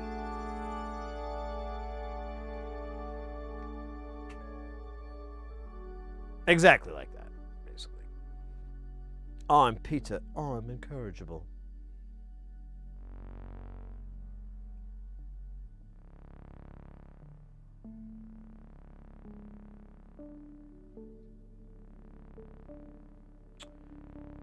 Oh man, let's just do this. Let's go left to right, up to down, side to side.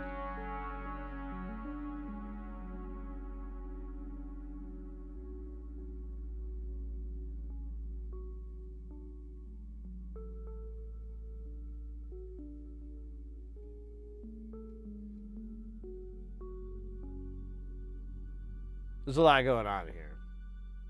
I like it.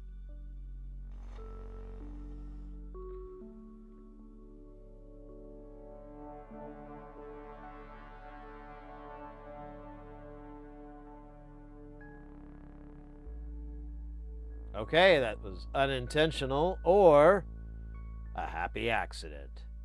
We'll never know. Because those are the secrets I will take to the grave. Do you understand me, Neo? The grave.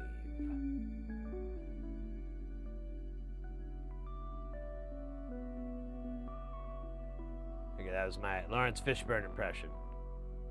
Hoping to get some work.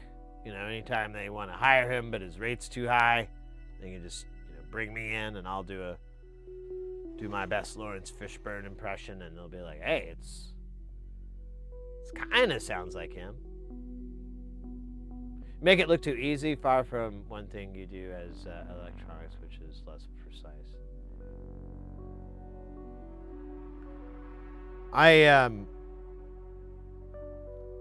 This whole method I do is almost a troll to the way you're supposed to do it. But I honestly, it works really good for me, and I get pretty decent results.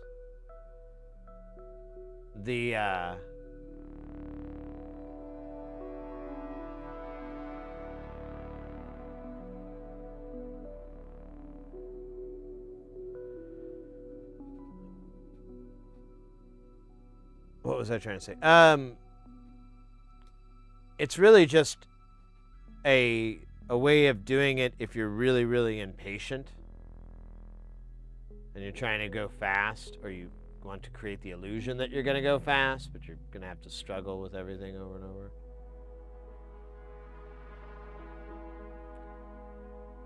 This method's great. Just get diluted as hell in it. Who cares? What are they going to do? Undilute you? That's against the law. And they know it. Because you made it up and told them. The dilution law. But yeah, it's really just this goofy, fast way to do it. But I kind of like it. Actually, I don't kind of. I really love to do it this way. You're basically just fighting, getting rid of these giant blobs, because they kind of hose you.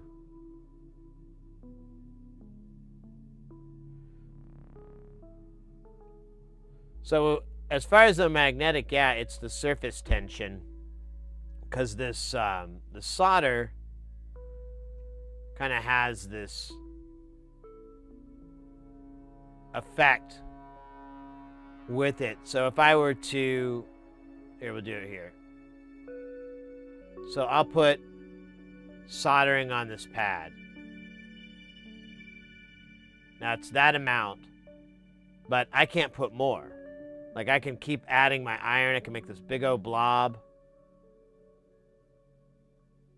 Not really that much bigger. And it's that amount that you kind of mix together of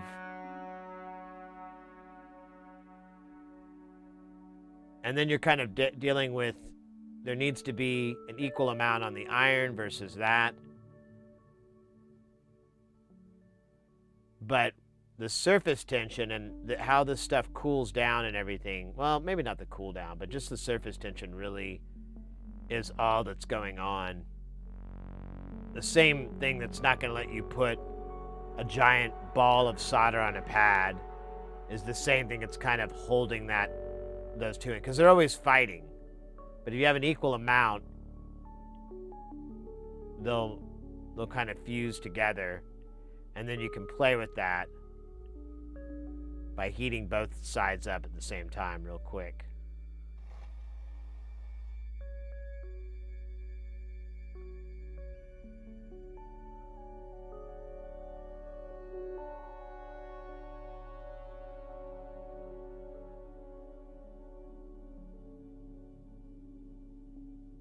There you go. Let me try again. I want to make it a little bit doper. Yeah, it's going to just be a dick, and then I get solder on there. I'll just come back to those, because I'll probably do it again. Alright, that is all the 1s and 10s, and the 222 poos. That wasn't too bad. Porphyry knocked out 2 monsters today. I never get tired of going in the basement empty-handed and coming back with a brand new... Right? Right? Totally agree. Totally agree that something out of nothing is... Or something out of, I guess a collection of bits. And then you walk out with this, noise mangler, sound jammer, CV creator, and it's I don't know, I always use the joke that I'm an electrical alchemist. Like, I just like mixing these elements together, but I really don't know how it works chemically or scientifically. I just know, like, you put these shit together, it works. Sounds great. You'll remove a little bit of the wormwood in the cat's tail, and there you go. It works great.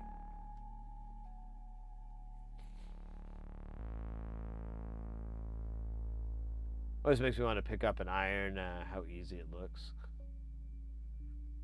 Well, I can do a deal on how you're supposed to do it. It's not that bad.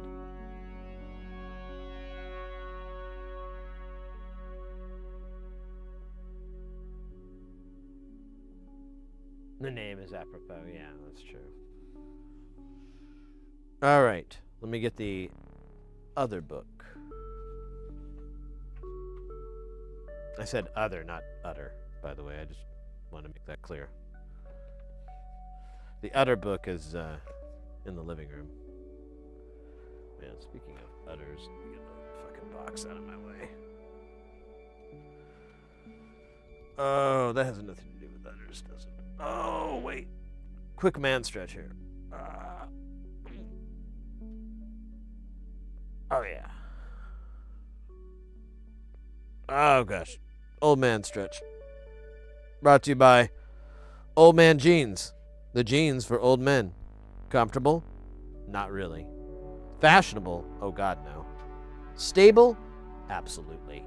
These old man jeans can last thousands of washing cycles before they have to be turned into a cool jean jacket.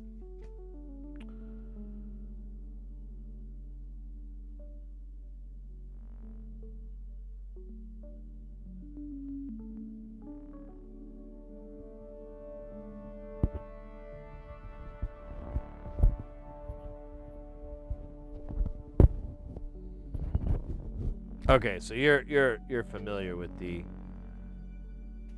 correct way. Oh my god, there's 21. I could just ooh. We're gonna have to reload this. Let's do that real quick. Because if I don't, we're gonna wind up like missing one of the most important components in analog synth, or really just anything, mate. These are fucking 603. Oh, god damn it. 27K.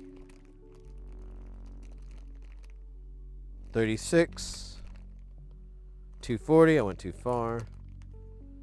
120. 110. Oh.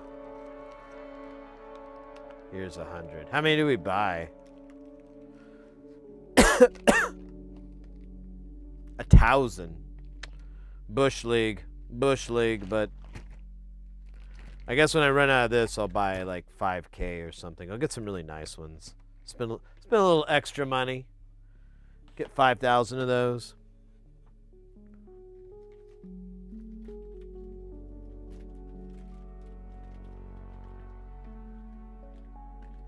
Taco Bell washer level.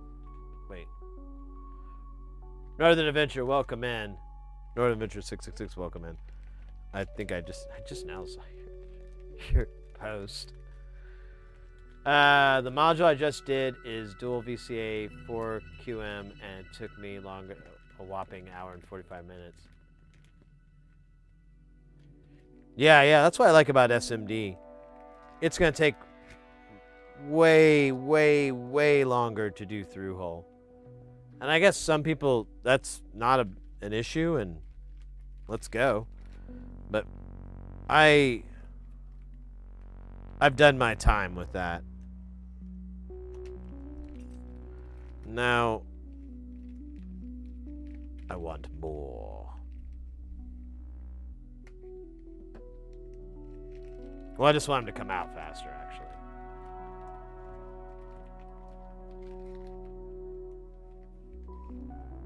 Taco Bell wash. Probably said some.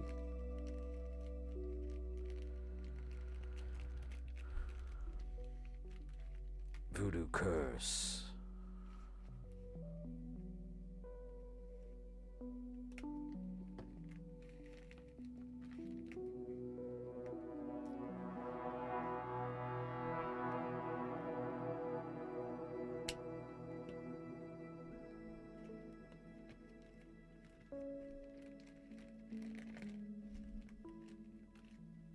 This isn't really a dispenser, this bag. I don't know why I'm expecting a lot from it. I feel bad. Bad for the bag. Hashtag. Bad for the bag. I think I'm cutting this out too far too. I think I'm making like 26. We'll do a little bonus length on there. Yeah. Come on.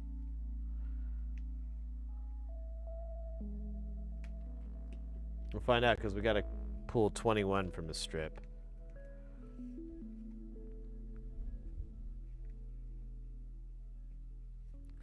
So, well, here, I got a plan for this. I got a plan. I forgot where I'm cutting now. Oh, there it is. No, it looks like it's way too far out. It's the same length, so I'm just the dumbass. Alright. So there's that one. And, oh, you know, well, okay.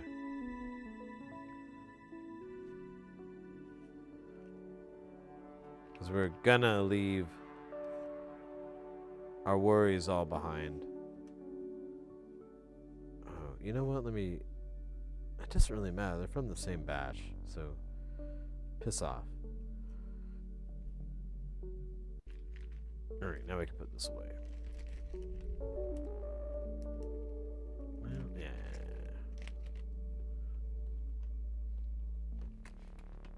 Put it away, put away, put away. Remember that song from Enya? It's over here, you Manichean. There we go. Right between 110 and 91. The way it was intended. This has got to slide around a little bit more. These don't fit very well. The Sterilite, though, is invincible. We could just make spacecraft out of Sterilite. I think we'd be okay.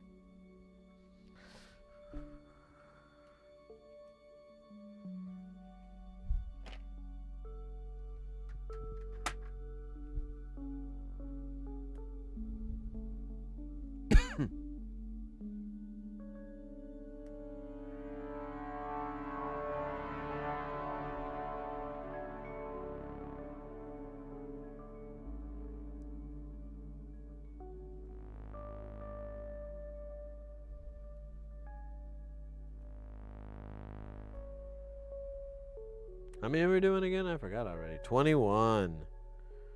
Oh, it's its 21st. Let's go. Shots, shots, shots, shots, shots, shots, shots. Oh my god, I cannot fucking get this to work for me here. It's gonna be 20. And then there's gonna be 21. And we still made it the same length. Okay, well. Amazing story. Can't wait to read the book. Buy the movie. What's after 100? 120? Oh, no shit. And there's one of those. Comical. Love it.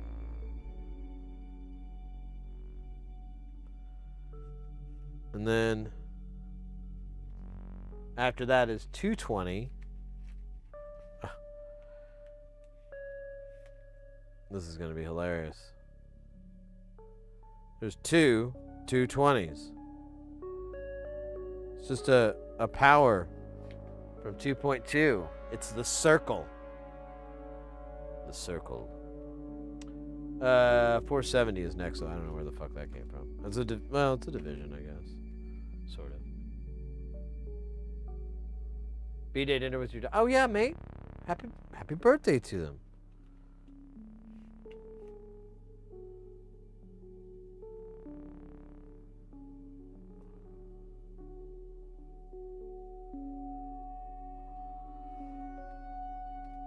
And then 1 mega ohm, not to be confused with micro ohm.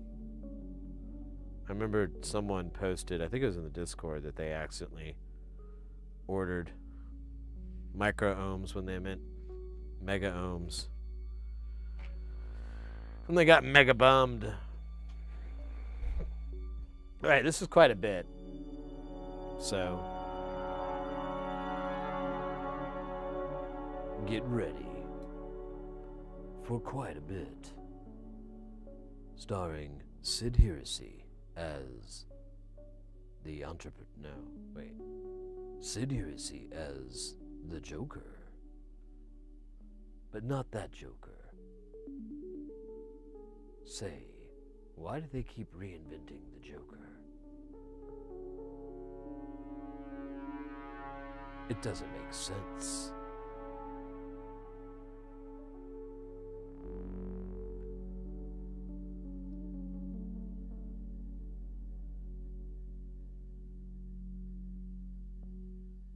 Also, what's up with Nutella?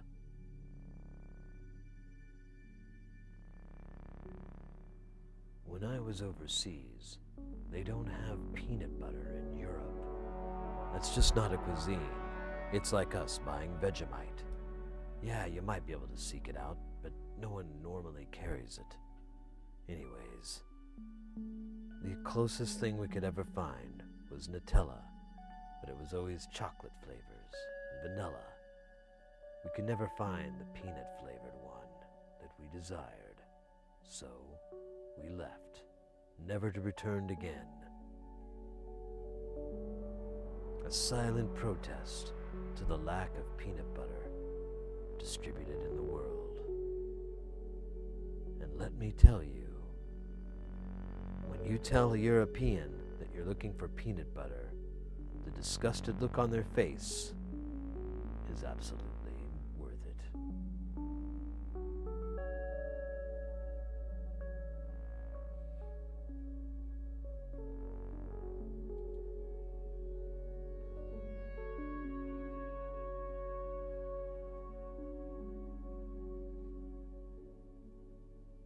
That was a true story.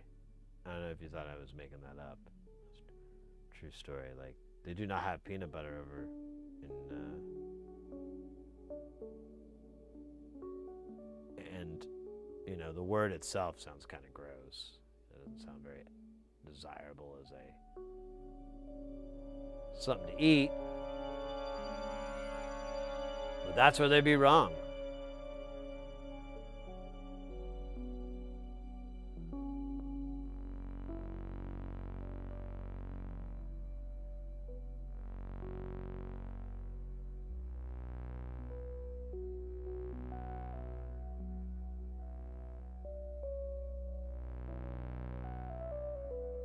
I remember when I was over there, though, I did ask. My parents are like, oh, we can send you a little care package. And I'm like, please send peanut butter. They don't know what it is here. They all just make this disgusting face like we're criminals or something. They eat pigeons here. I feel like I'm taking the high ground, asking for peanut butter.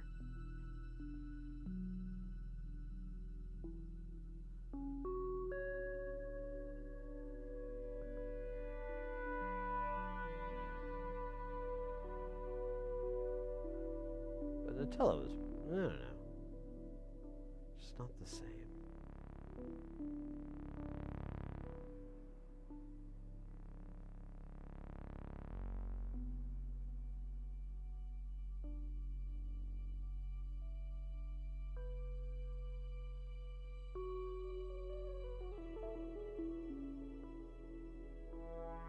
And for those who don't know, who are, you know, outside the US and whatnot, peanut butter is when you take peanuts and butter them. No, I couldn't hold that one too long. Now they're, oh, that's not right. That's not it. I don't know how you make it, but you puree the shit out of the peanuts, and then you, like, I guess you add some oil or something, like peanut oil or something, I guess. I don't know. But oh wait, I had it right the first time. No, what the? Oh yeah. Oh my God, that is wildly confusing. But it turns into this thick, kind of like Nutella thick,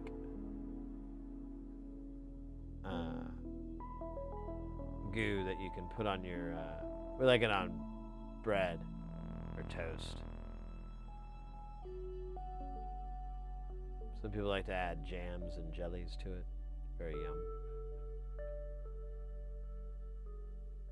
You don't add any oil?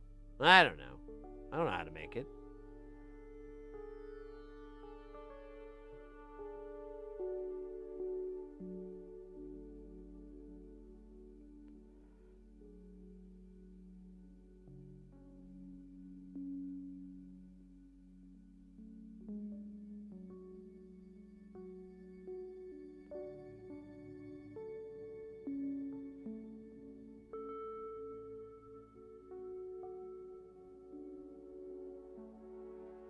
No. That is a thing at the grocery store?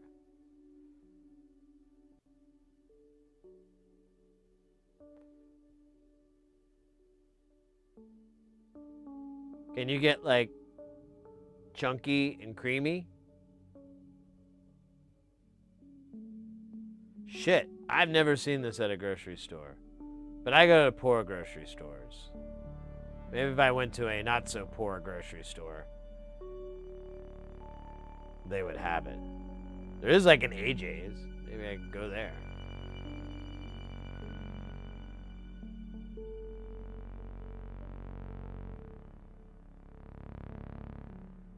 I really want peanut butter. That was not my end game.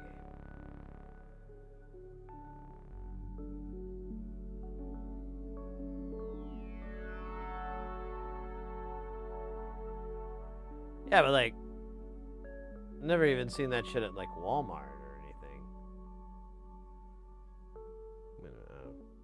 Wait, did I put the right value there? Yeah, 220. Good shit.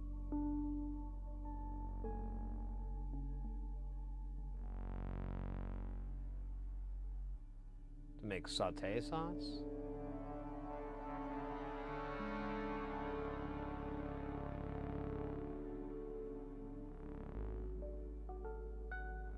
Well, it's like a paste.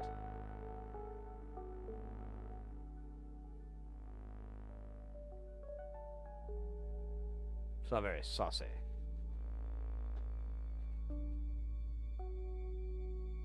Saucy.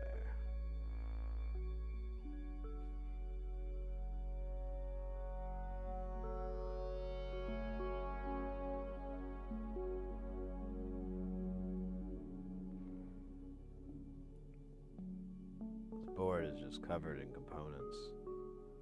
What madness. What hell.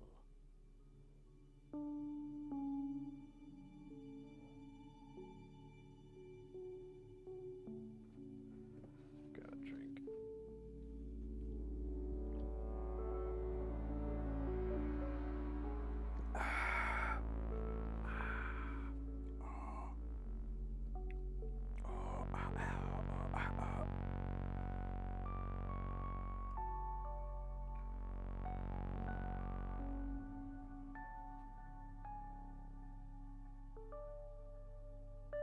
Pentecost? No, I don't think I ever have.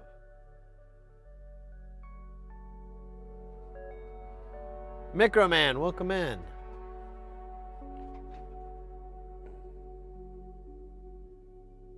Here, let me look it up.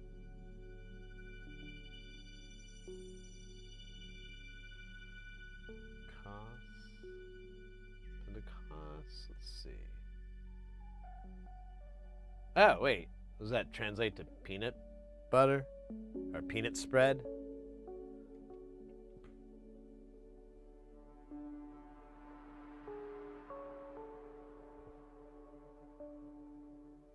Ah. So the Dutch have peanut butter. Makes sense. That tracks.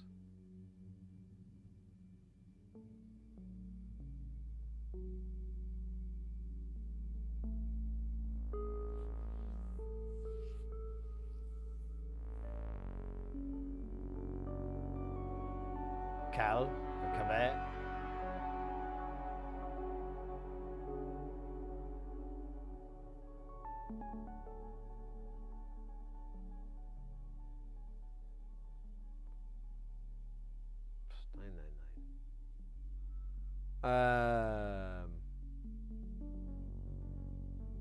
Oh shit. I guess this isn't local delivery. I was trying to see if I could get it like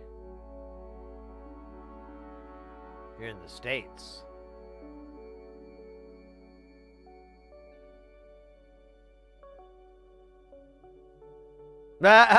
It just brings up our brands.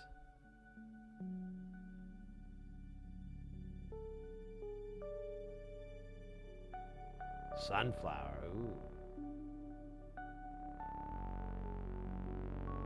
Yeah. It's just translating it to peanut butter.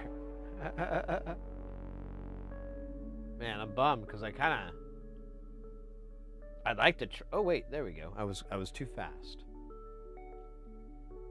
Oh wait, is Dutch Express or Dutch Expat Shop and More? But that says dollars. Oh, but they translate it to dollars all the time. It's so funny. Yeah, it says euros. French.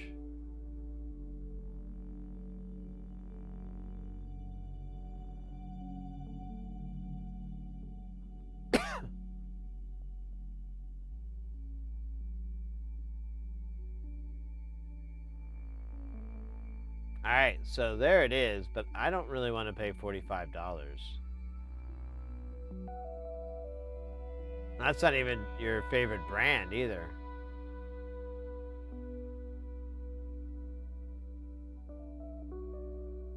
I think it probably has a little bit of a difference, but I mean, it looks like creamy peanut butter.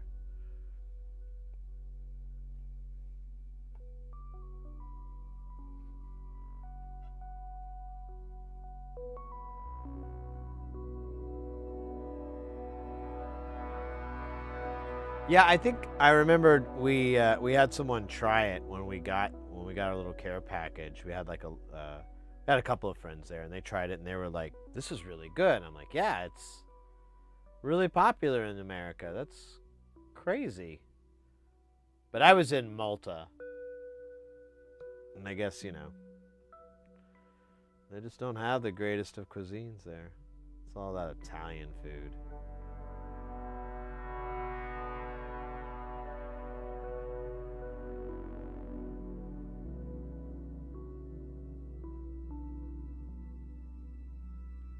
Chocovloken?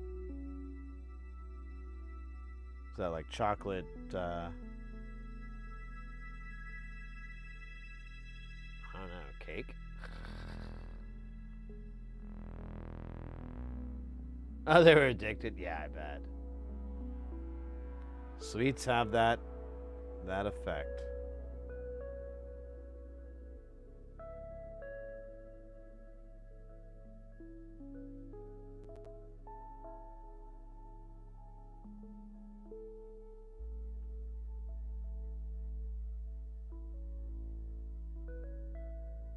And then there's our 1 meg. And that should be all our resistors unless I fucking miss something.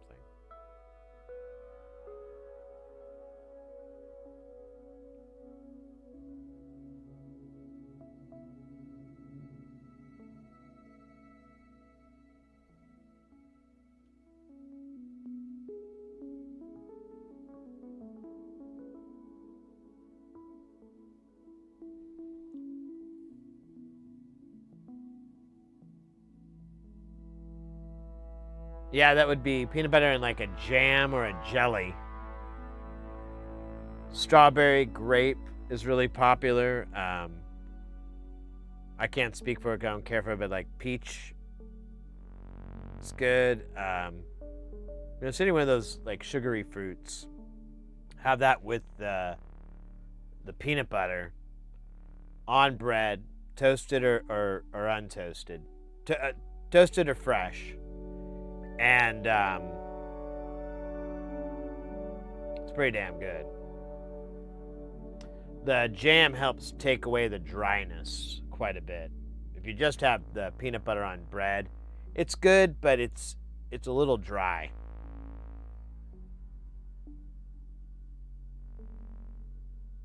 You're not satisfied with their supermarket? Well, I mean, if you guys got peanut butter, you're one step ahead of anywhere I was in Europe.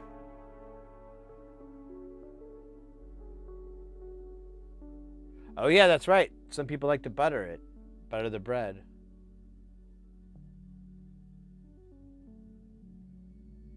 It works well. The jam, like I said, takes away the dryness, so you get that those two flavors kind of combining, and it works out really well because you've got the saltiness from the peanuts, and then you've got that jam that's going to be kind of sweet and sugary. It's going to have maybe a little tartness, and the two pair really well.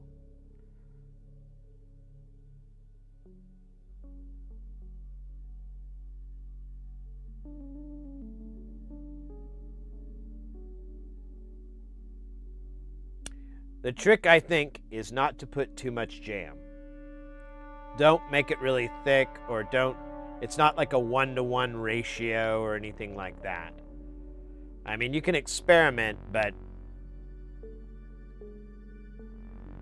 I feel like it wouldn't be that great if you had a bunch of jam on there, or if you had a very minuscule amount. I think just a nice little layer. Yeah, you gotta get that white bread too.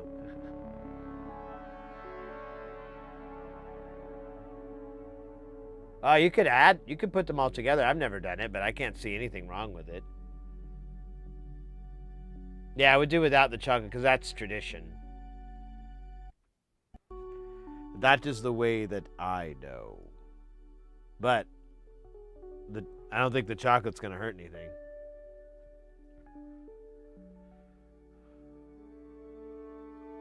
Yeah, me neither, Caterpickle. I think it would be good.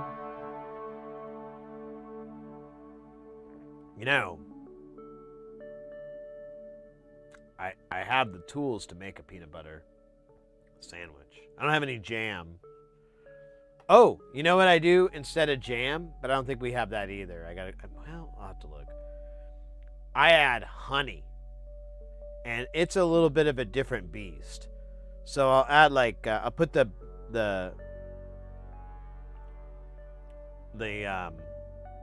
peanut butter on the bread.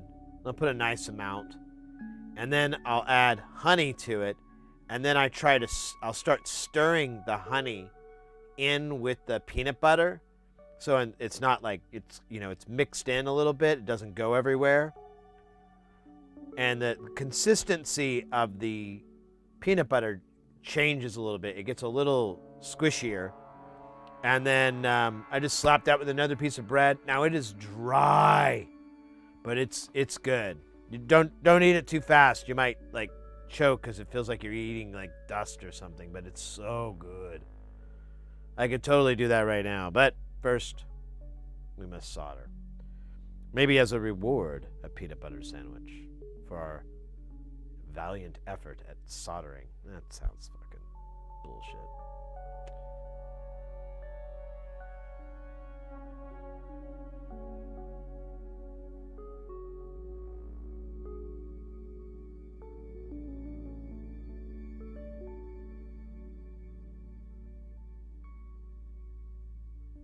Oh yeah, honey and sunflower would be amazing.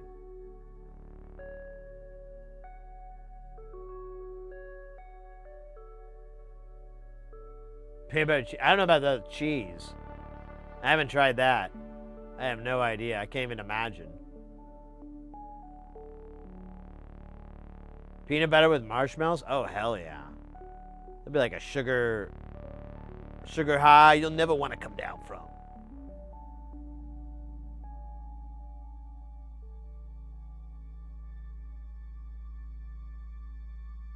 Cheese and honey.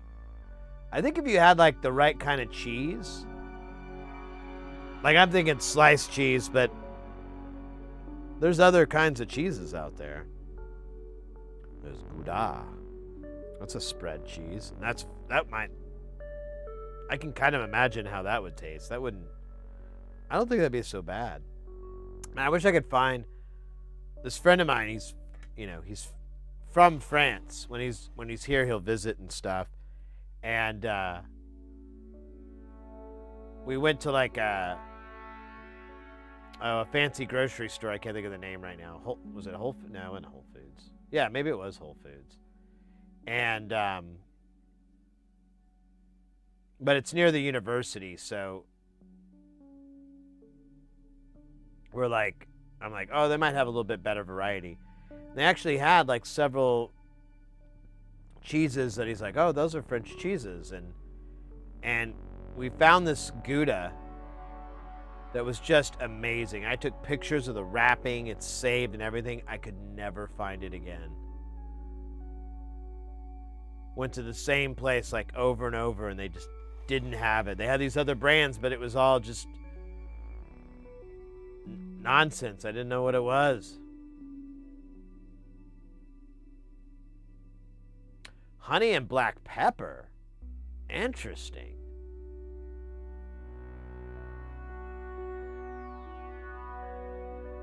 I've never heard of adding black pepper before.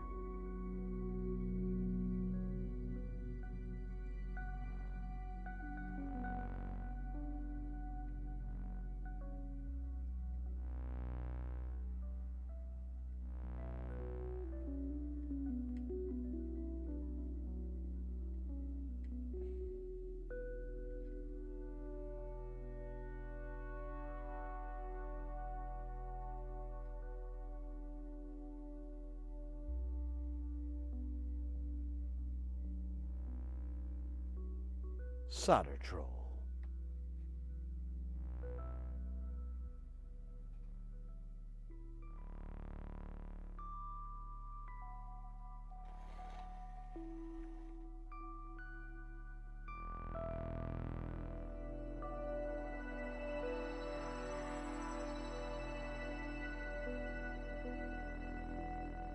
How much black pepper do you put? Is it like a dash or do you kind of go hard on it? That's not the right one.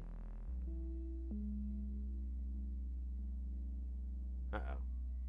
What do I do with this extra 100K here? I don't know. I'm going to have to put it off to the side.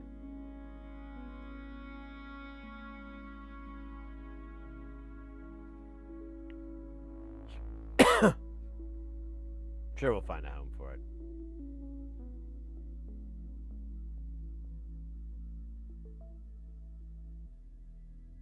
Five seasoned pepper. Oh, wow. You guys are culinary beasts here.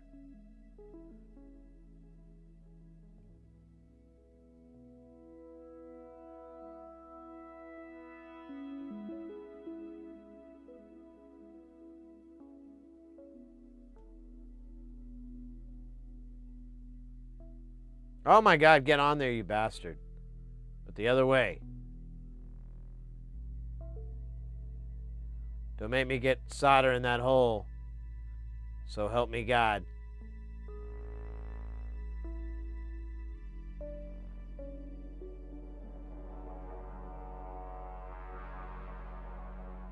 I think I have a little bit too much solder on this thing, but I'm just gonna live in this fantasy world.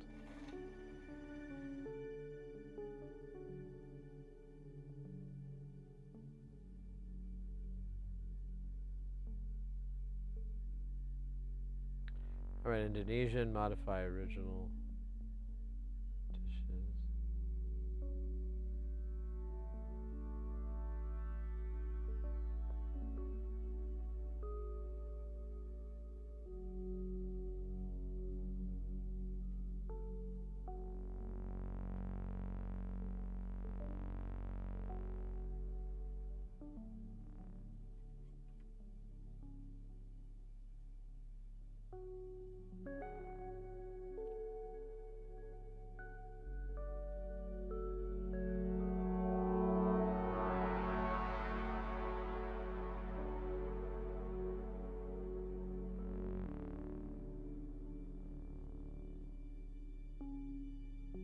Ah, there's where that guy goes.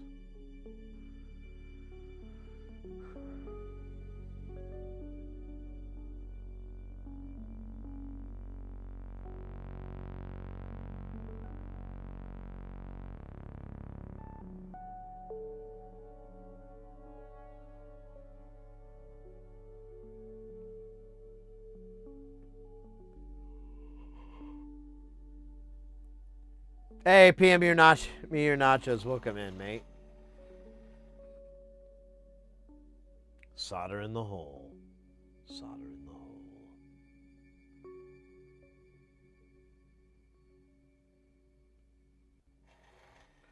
You just came in when we were talking about food. Epic timing.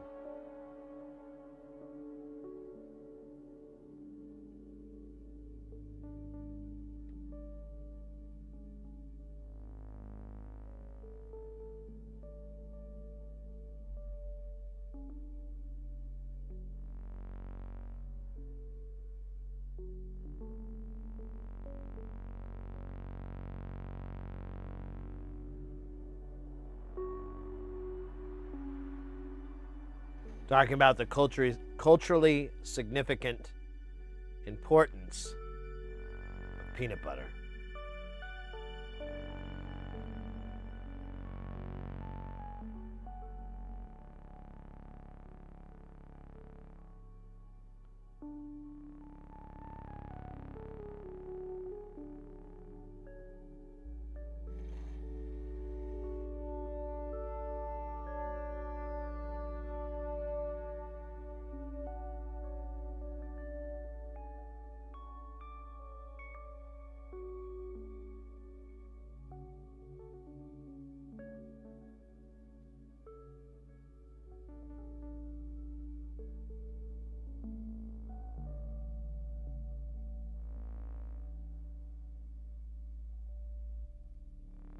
You just had a peanut butter milkshake? Well, there you go.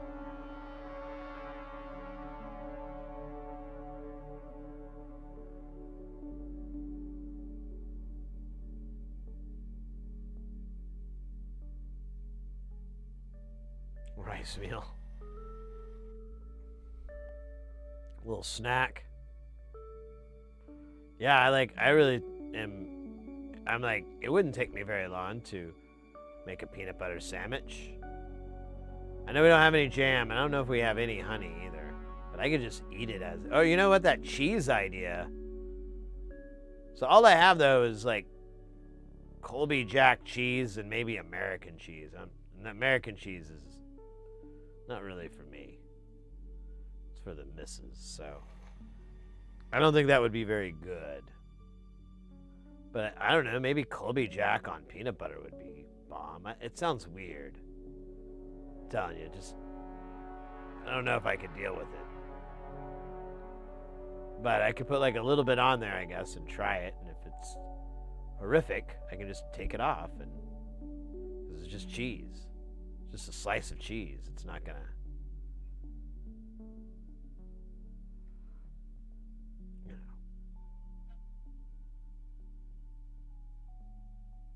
That's a satay sauce.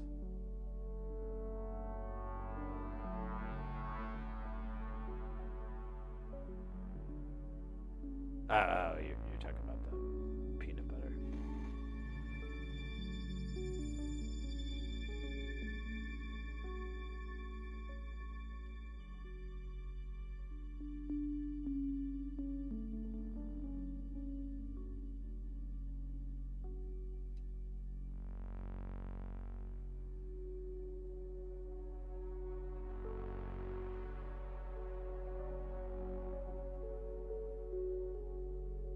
Heat up in a pan. Oh yeah, peanut butter and celery, creating the illusion of health. I don't know if it's an illusion per se, but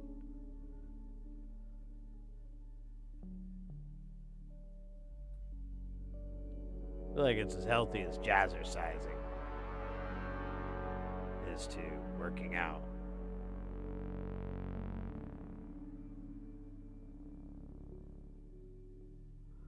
Oh my God, you son of a bitch. And you're a son of a bitch too.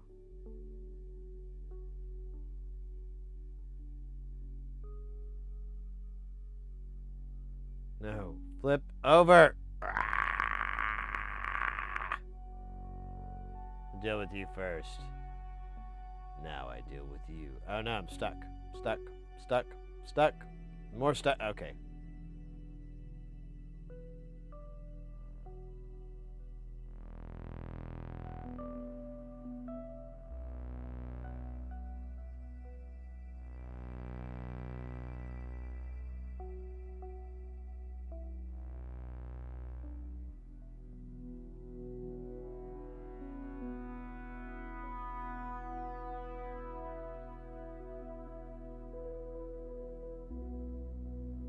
Yes.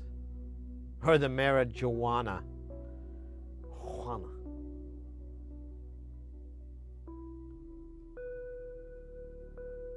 It's probably like a catalyst. You know, like plastic explosives by themselves won't explode unless you have a charger or where they are. And that catalyst causes them to explode. But by itself, I mean, you could set it on fire, you can shoot it with a gun, you can do all this stuff, but it's not going to explode. That's why they call it plastic explosives. Oh shit, we had like a little network dip there. Looks like it was short-lived. Let's pray.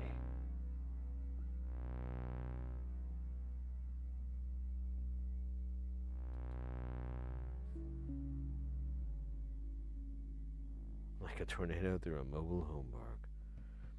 Man, I kind of do want this peanut butter sandwich. Probably be good for me. I'm gonna go check really fast. I'm gonna see what the peanut butter stash is like.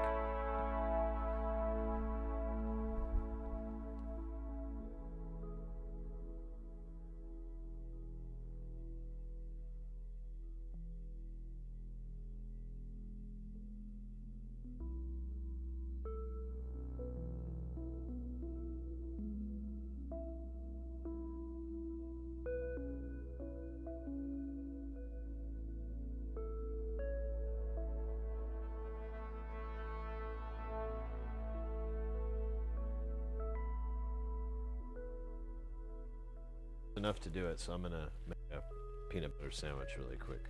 Be right back.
don't think I've ever been so excited for a peanut butter sandwich in my life.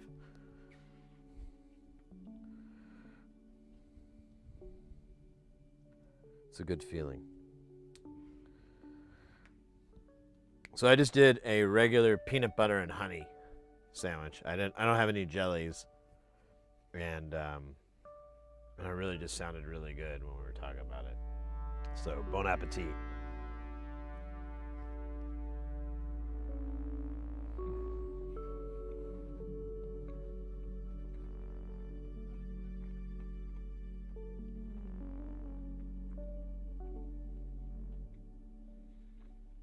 Toast. I didn't have time. That's if you're asking me.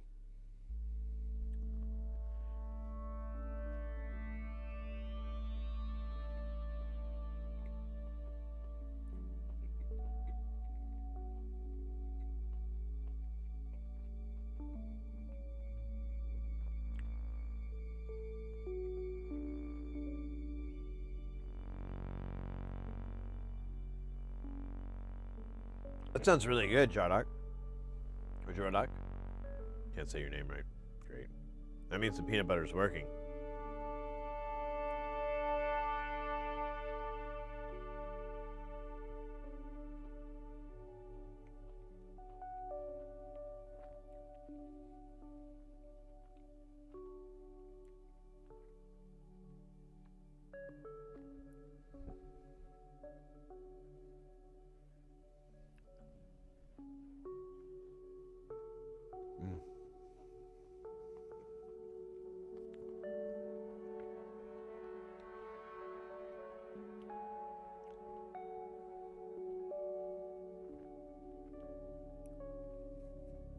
Really funny thing, when I made this, I grabbed a deal of extra crunchy peanut butter.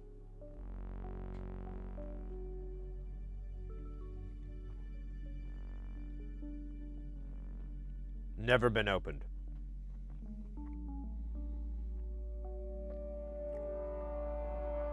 And I had the honey, like a little honey bear. Open the top, never been opened. So as far as stored goods goes, I have the freshest of the fresh.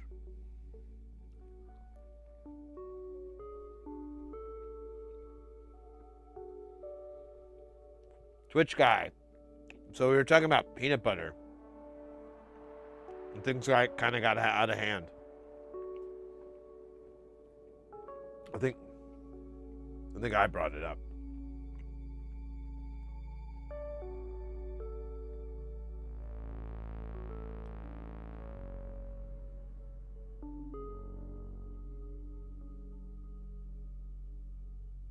It does. It does ruin the gum, exactly.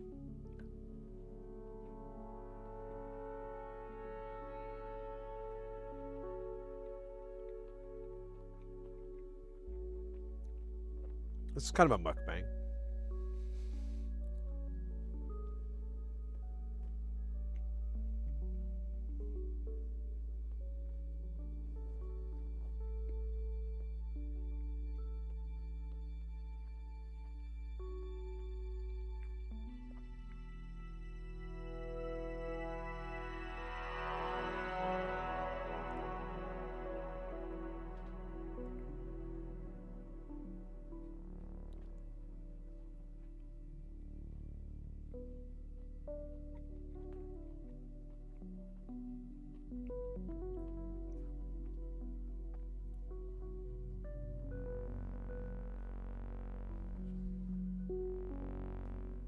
This is really fucking good.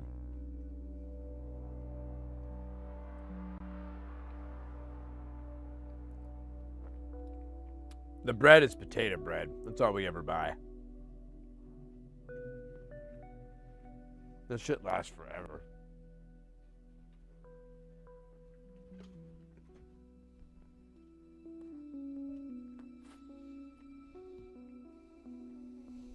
I'm gonna put this in the trash.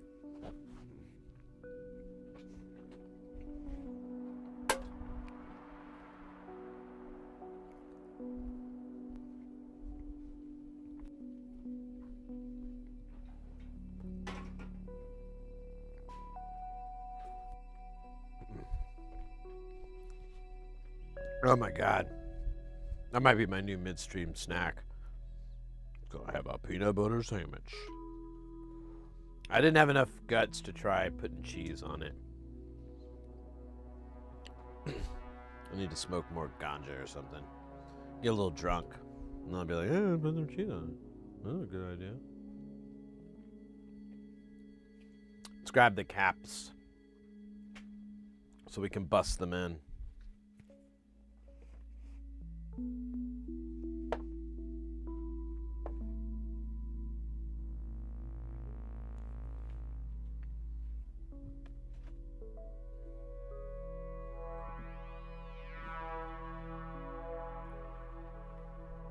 We can always put a poll. Oh, for what, the snack poll?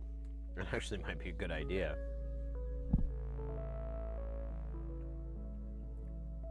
I'm gonna write it down.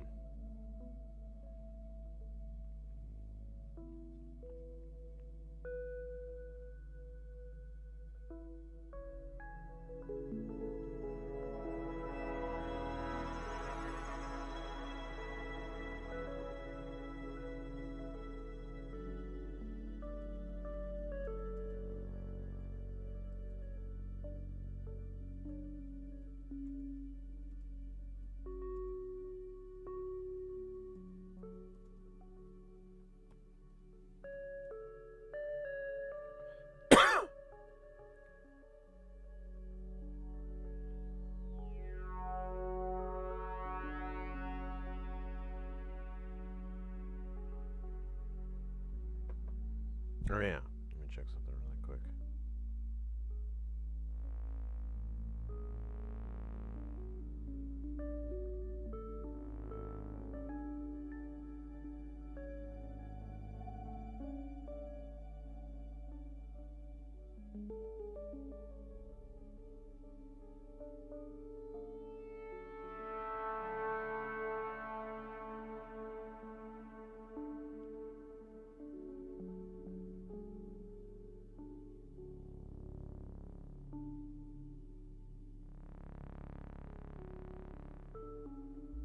Sorry about that, guys.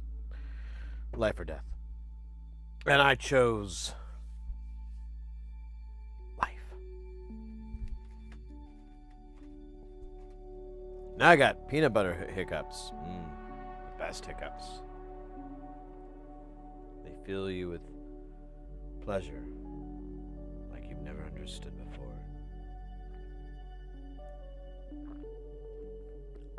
Or will, if we're being totally honest. Oh, right. That's right. Twitch guy had to hydrate, so I'm going to do the hydration.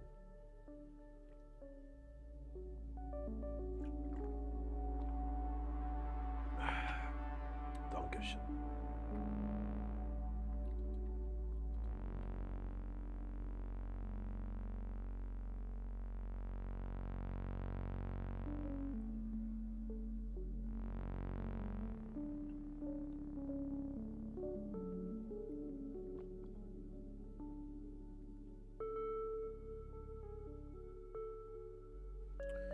Yeah, you know.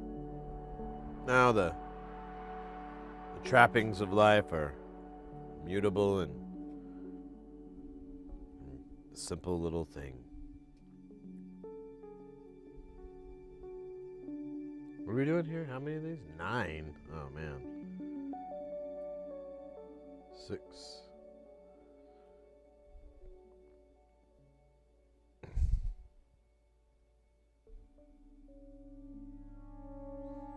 That's 9.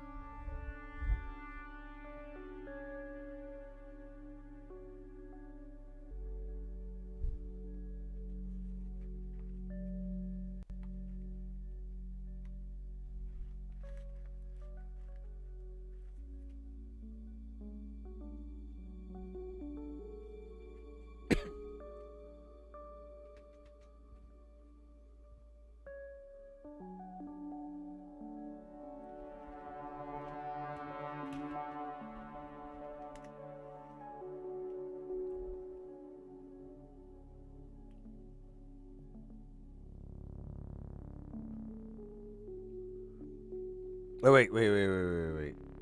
jumping the gun there. Can't really mix caps because they all look the same. That's not capist. That's fact. They do all look the same.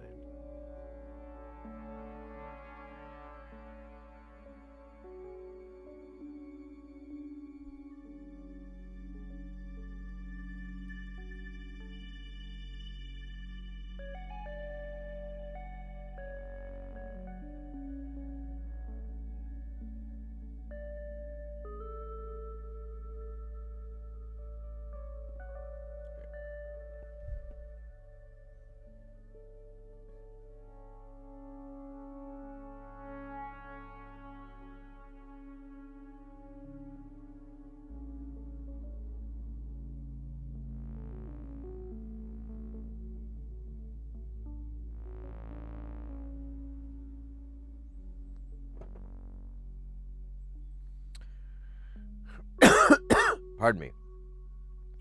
Yeah, I'm trying to decide if I want to go to this party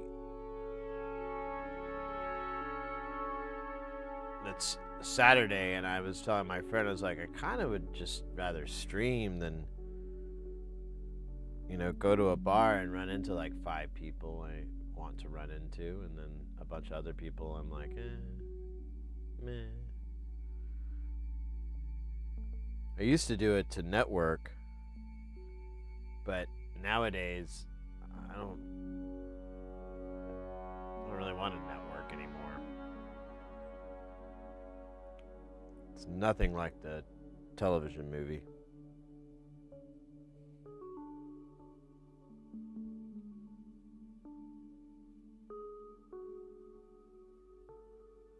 Capis, I got that. Just all caps look the same. It's a very factual, but can be very offensive thing.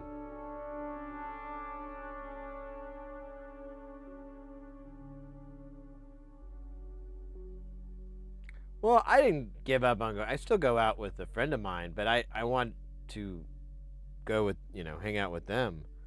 Although lately I've been like, dude, can we go to some place where it's not fucking so loud? 'Cause we'll go there on Friday nights and it's so loud, and I'm just sick of loud. Been sick of loud for a long fucking time. I can put up with it, but I'd rather not have to.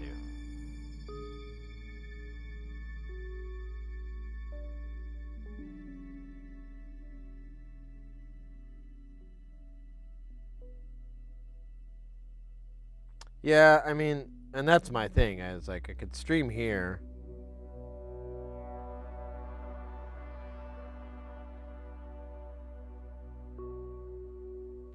Hang out with y'all. I mean, the only reason I think too is I haven't seen some of these people, so it'd be kind of nice to see some cats I don't see too often. But I mean, I don't know, just not into my day job as much as I used to be.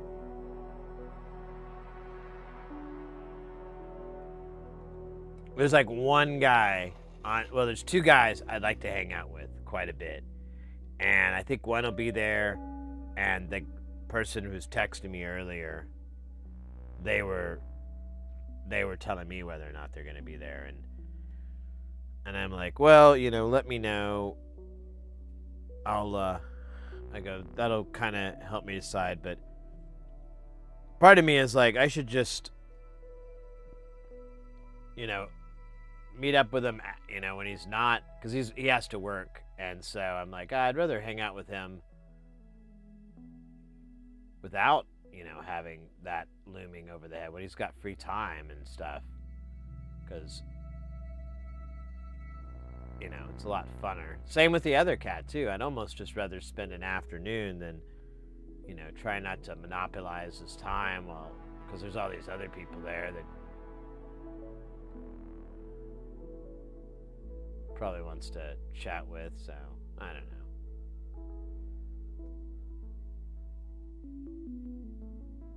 know. I'm also really sick. Yeah, it's the whole reason I got into corporate AV. Or it's not the reason, but it's a big reason, I should say. It's like it's not loud. It's rarely loud.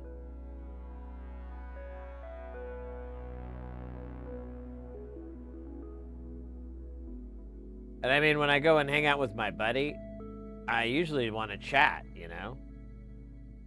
Talk about what they're up to and share what I'm up to and, you know, everything in between. But when you have to yell the whole time and like go, what was that again? One more time. You have a lot of pencils? Oh, yeah, whatever. Never mind. All right, I'm just really on the fence about it. What did he actually did reply back and say?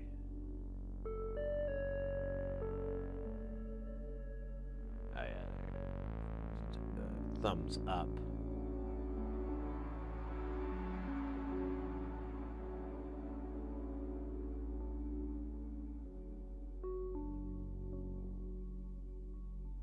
Went to WWE Gaming. Oh, God.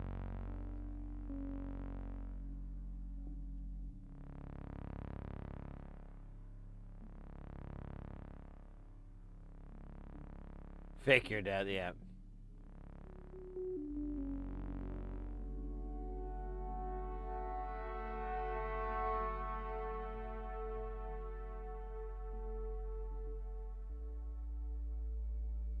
Well, where the fuck is the 100K? Where's the money, Lebowski?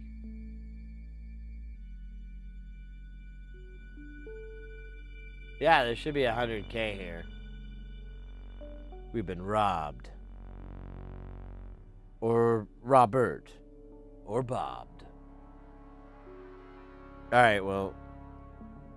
We'll look here. We gotta put all these caps on now. Or at least these on now.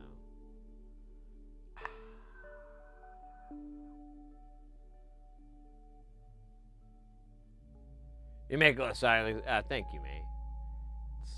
It's just a matching of patience and impatience. Alright. I think that's all 9 of them. Let me see if I can find this 100K. Oh, well, hello there. This guy just hopped right the hell off. Let me see your markings. Well, there it is. Or should I say, whoop. There it is. Whoop. There it is.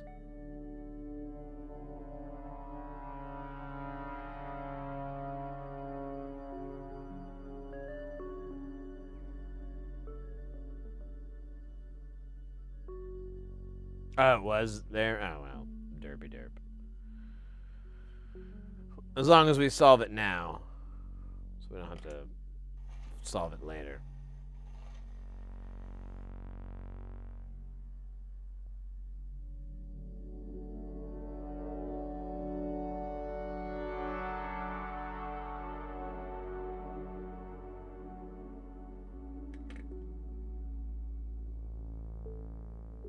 Made a run for yeah. That tracks. Alright, so now we need 6 or 10? What the fuck does that mean? Oh shit, hold on.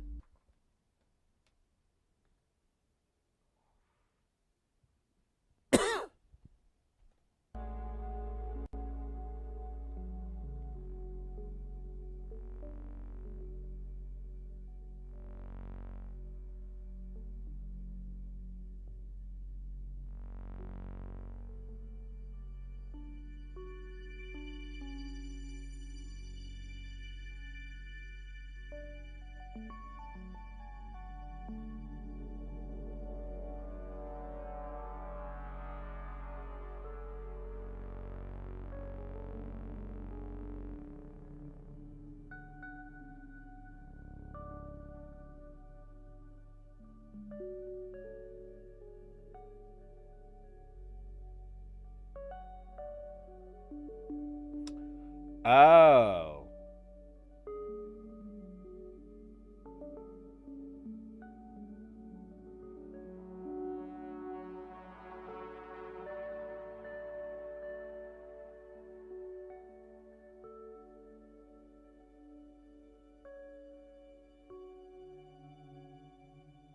Hmm.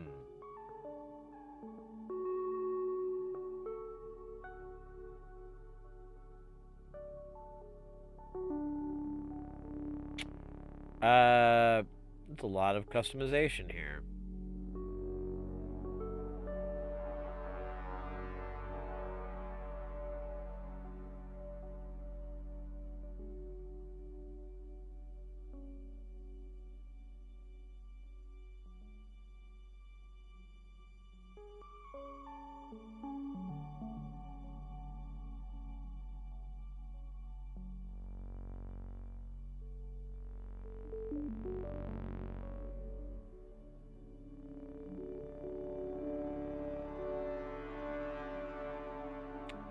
Let's try without. Since we already got these resistors in, and we'd probably have to tinker with it. Let's just try to get this done today.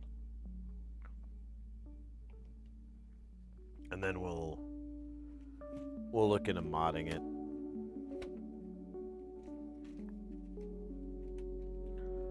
Mod.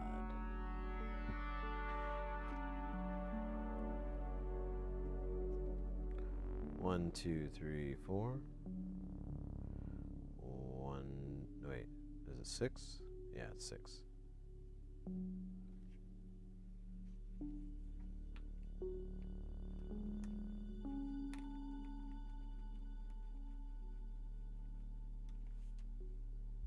I do have 22 microfarads, so I could just put.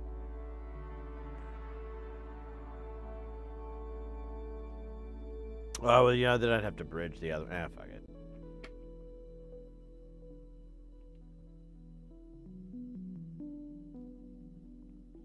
So we can leave that one that we screwed up. We can leave that one free. No. Didn't know it was going to be this easy.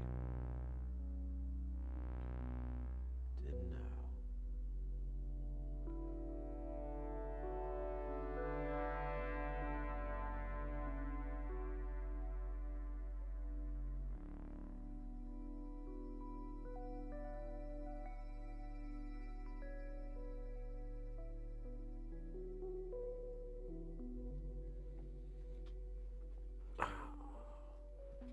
Have a little sip of the beverage, and we'll hit this motherfucker with everything we've got.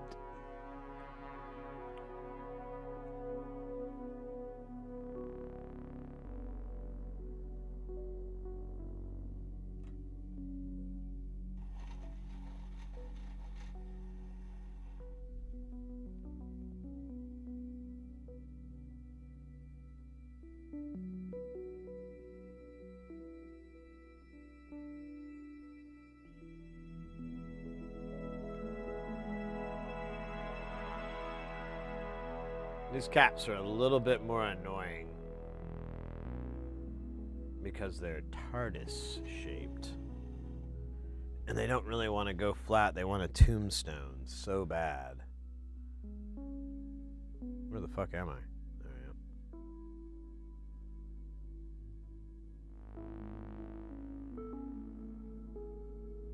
I am. Yeah, and then they're so tall, like, I often mess up and miss the bubble.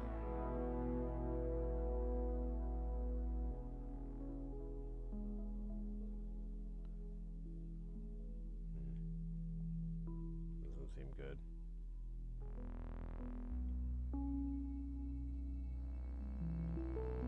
That seems worse. I feel like I might.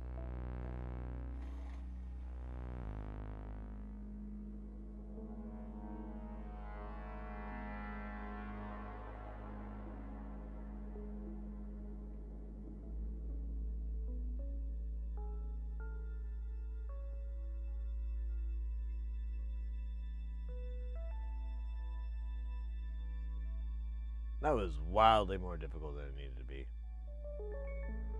Wildly.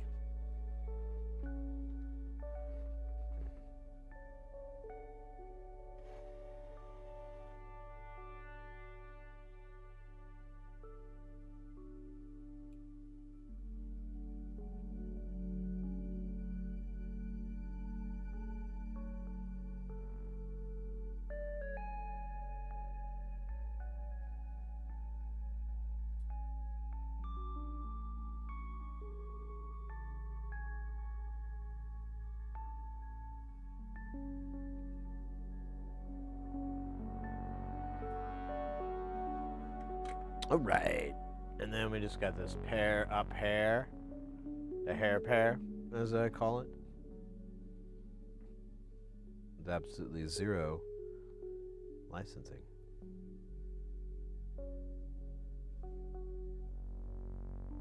God damn. I'm getting a bajillion notifications. They're all for pizza. That's right, I got my phone, my watch, my phone, everything set up to let me know the latest information on pizza. Where it is, where it's cooking, best deals, best toppings.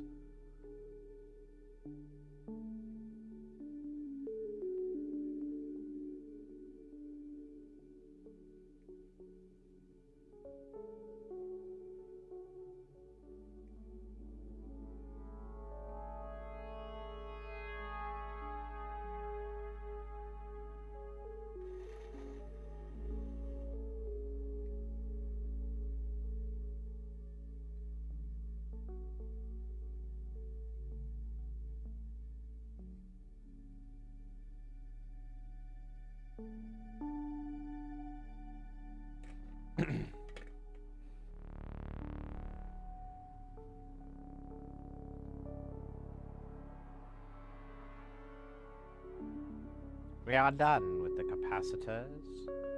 They have served us in this life and the next.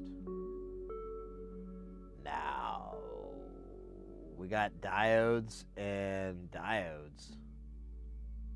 Dude, 11 of these? Oh my god, there's 11 melfs. Oh my gosh. I'm not looking forward to this part. Nah, I'm kidding. I love this part. It's the funniest part.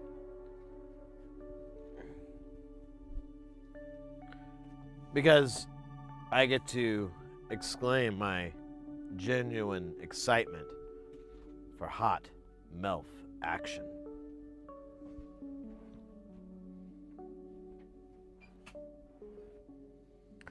MILF, of course, is short for Metal Electrode Leadless Face. Codenamed MILF.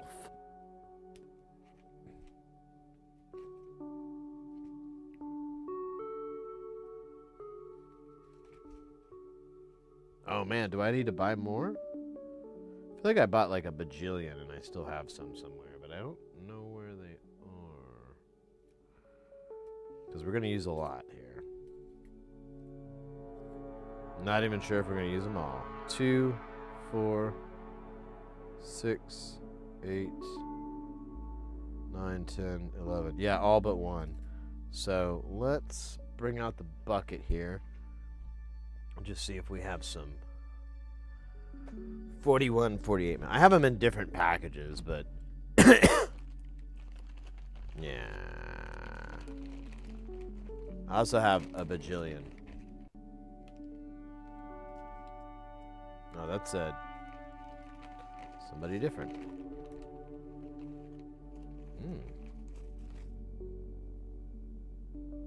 This is what I have left of the 41, 48.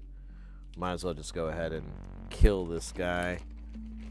And I'll put that on my Tata order. Maybe. There we go. Wonder how many I bought. I only bought 500, but it took me a while to get rid of them. So maybe 500's a good number. I don't know.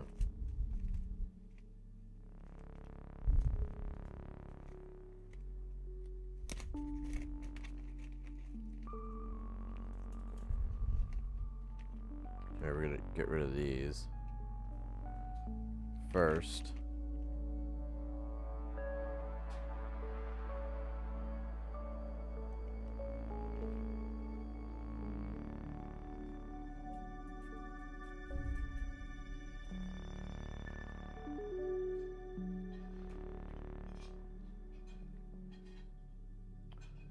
Been a while I ate pizza. I think the last one was 35 centimeters double test. Oh, really?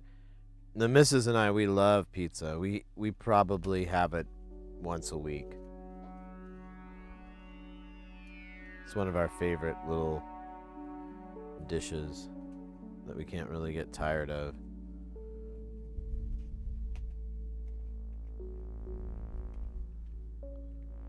Yeah, this week we had it twice. We had like a frozen pizza, and then we ordered like Pizza Hut or something.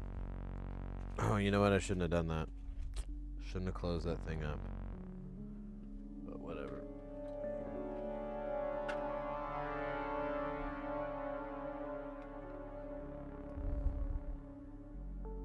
Hopefully this will add up to 11. I don't know.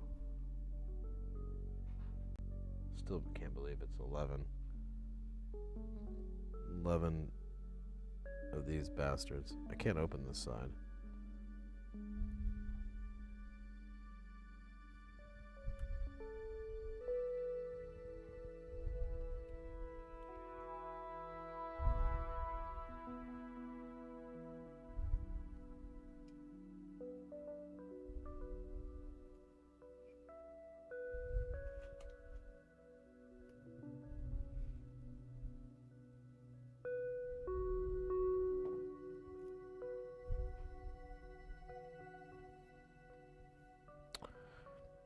Two, 4, 6, 8, 9. Oh my gosh. We'll have an extra one here. Is that right? 3, 5. Yeah, there's 9, so we'll have a spare because I can't do anything with this guy.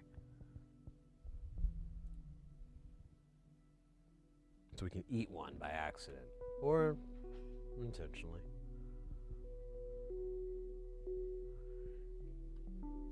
Homemade pizza?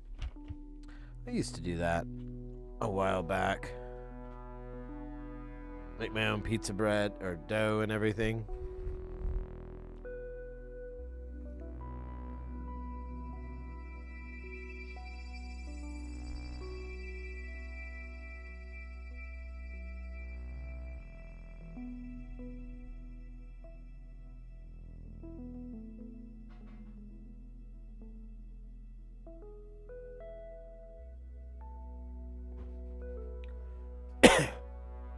We gonna go with 420 or the... Wait, what?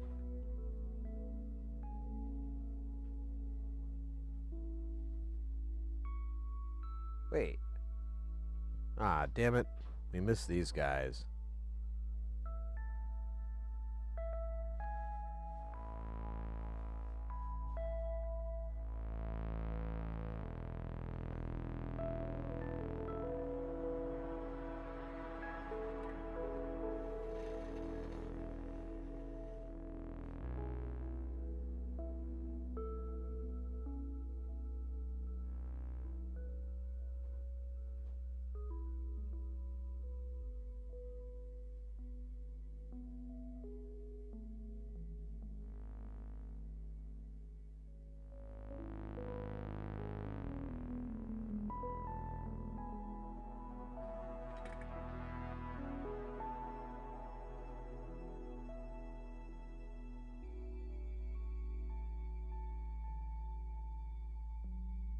I almost feel like just soldering that guy down here because he's like all by himself. Let's just do it. And we'll do it the hardest way because he's going to be east-west.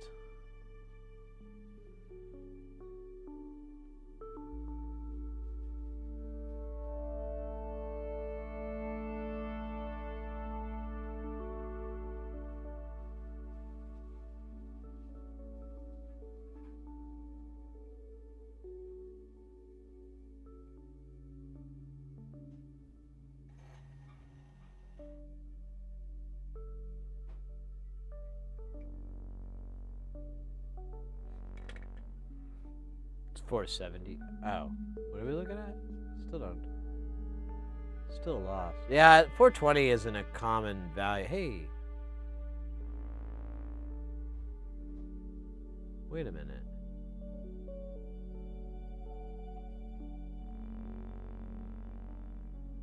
Oh. Yeah, I'm dumb.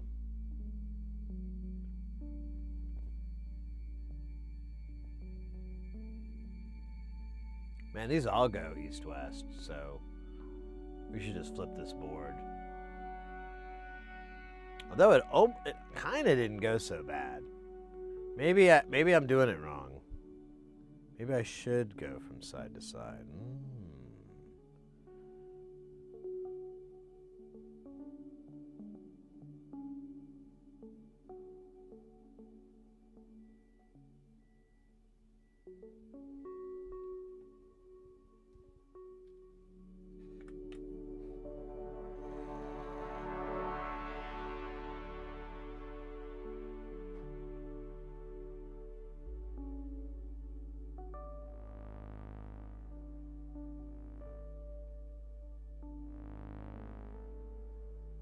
Dude, get in there. Oh, I'm too low.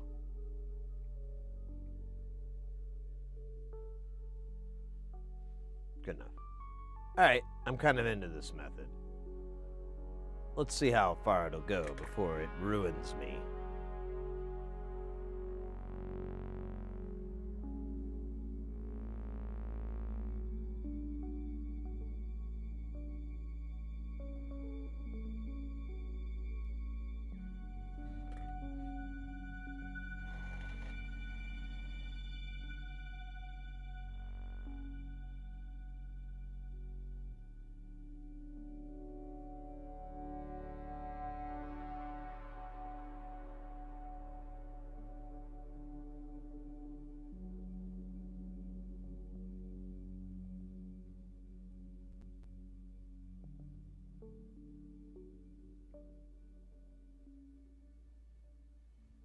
All right, I'm into this method now.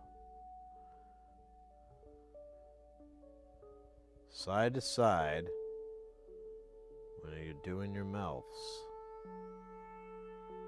Up and down for anybody else. I've crafted a limerick for it. That's great.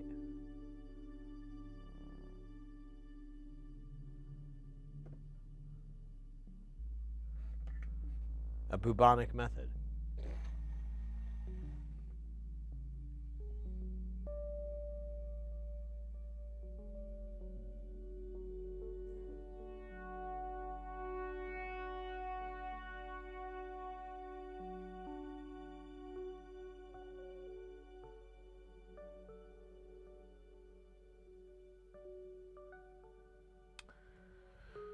This is gonna be tricky.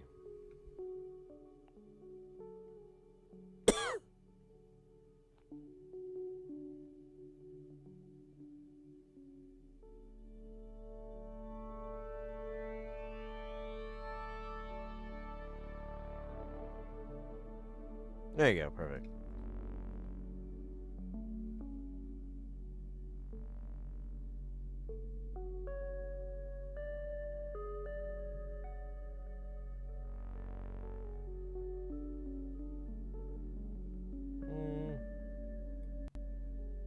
I guess that's fine. It's a little weird. Looks like it's crooked. I think it is. I'm gonna de-crooked it.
D4.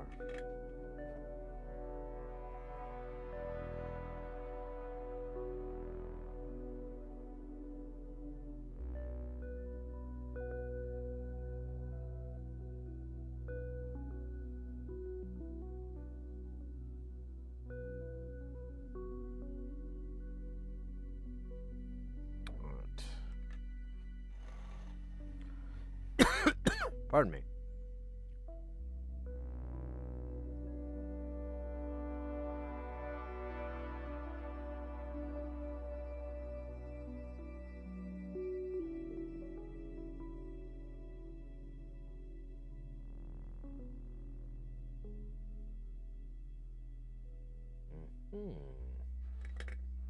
Halfway there. Whoa!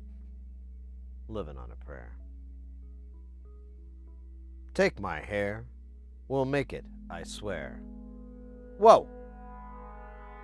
Living on a prayer. Living on a prayer.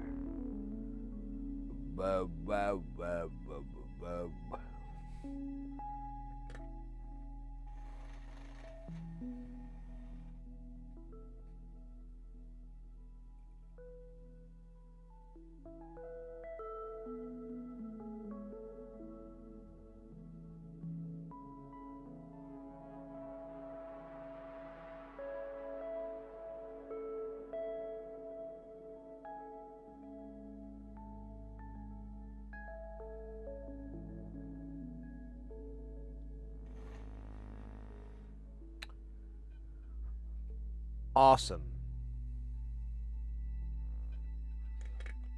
I'm gonna have a sip of the juice of liquid D.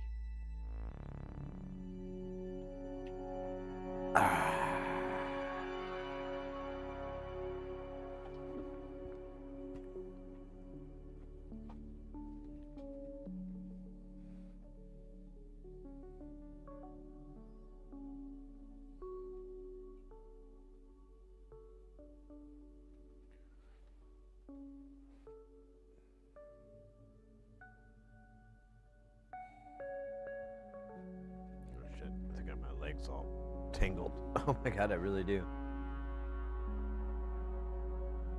Oh my god, this is beyond stupid. There we go. De-stupid.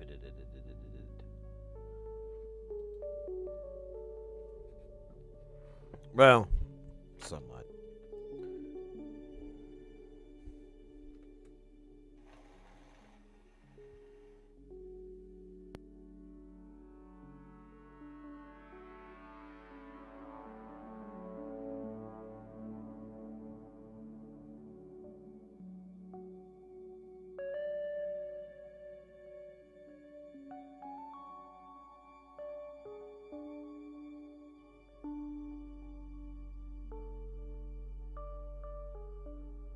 Lady Luck. Lady Luck.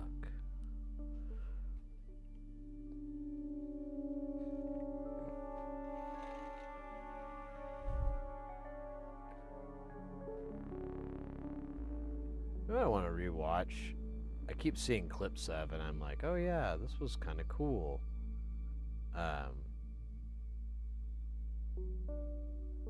Sin City, like Robert Rodriguez, I think is his name. I always fucking screw that up.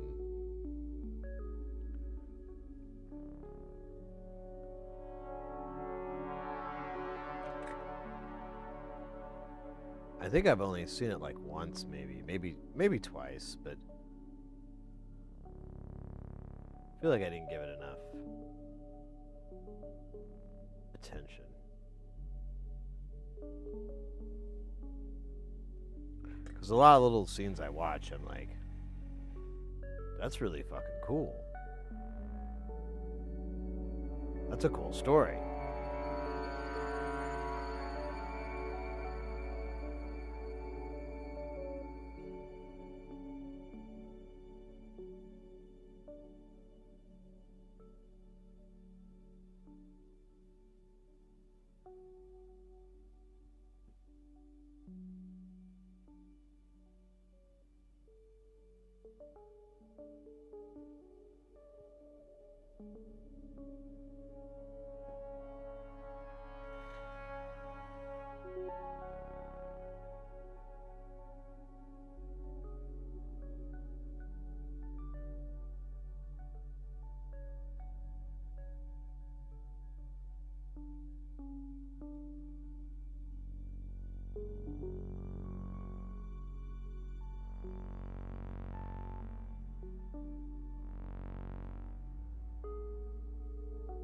Right, we're missing.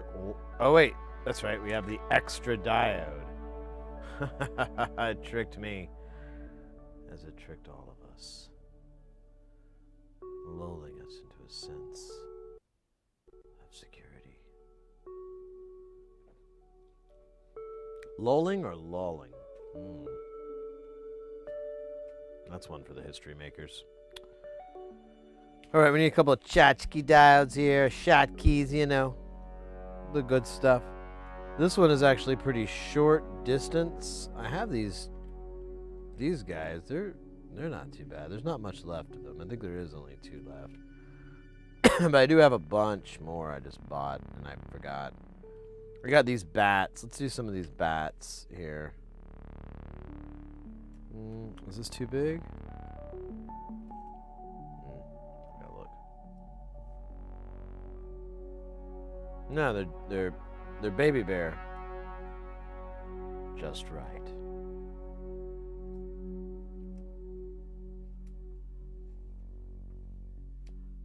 I don't even know what the fuck any of these are. The fact that these are so tiny. Yeah. I mean, here's the 2 we have. I don't need fancy tweezers.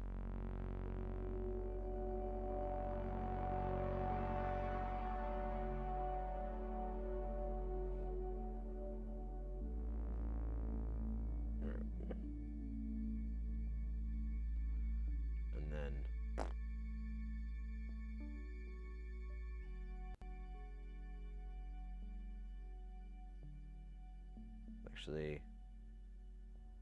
actually fits really great. Oh, well.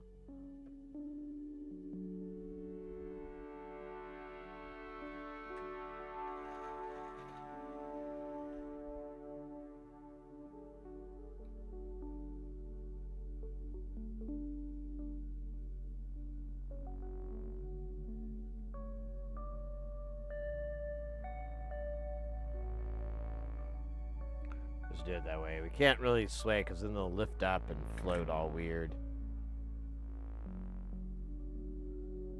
They'll float on top of the solder.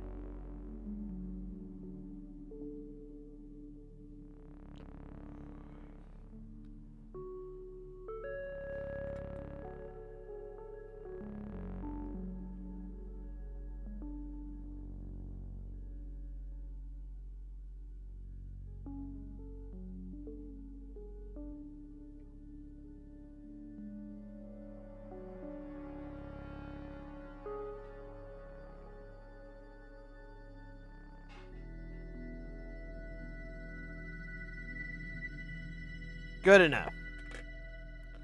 It will do the job. It will do it well.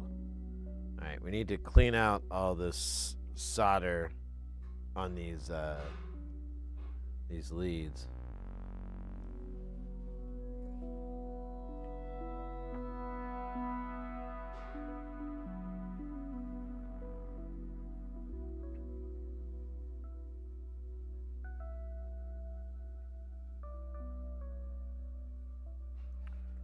Do this guy first. Behold, the magic of magics.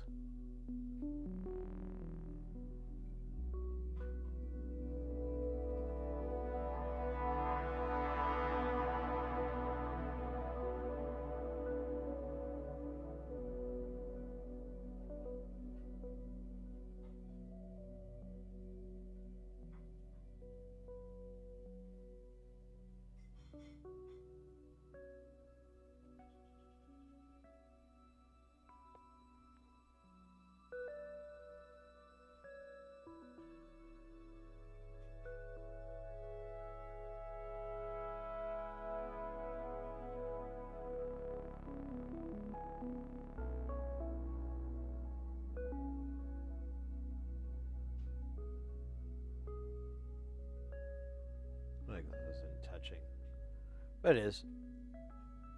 There's a little bit there. Let's get that little guy. Hey, little guy.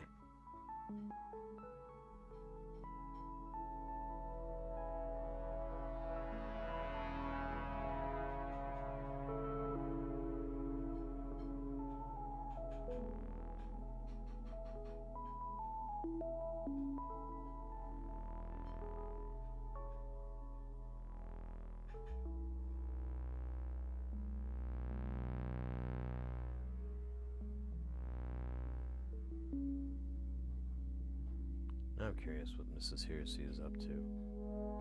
She's making all sorts of cooking noises. It's exciting.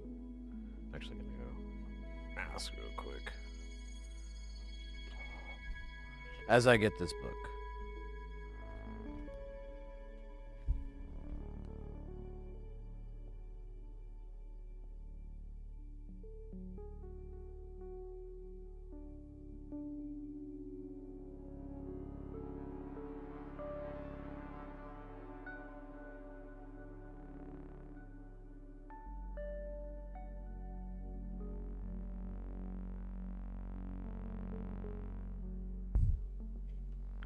All right.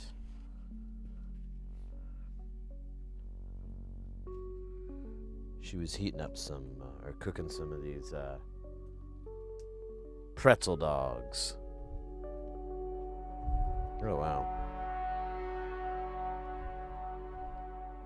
Oh, yeah, all right, okay. This cable.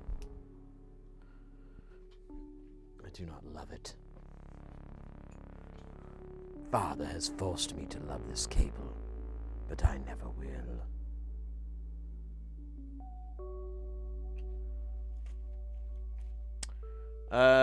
We need 4 TLO 74s, 1 TLO 72, and one of those DG whatevers. Let's do all of that.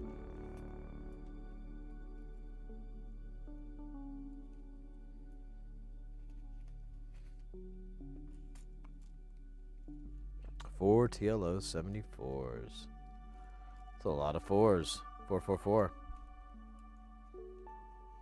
Just like in the classic rap song. 444. So we're gonna do slow and low for the tempo, right? Oh no, yeah. Default slow mode is the 212. And then we can slow it down more if we so desire. Here, I'm going to grab this little guy because he was almost going to get away from me. Make sure that's the right one. Yep. Here, we don't really even need him in his stupid packaging.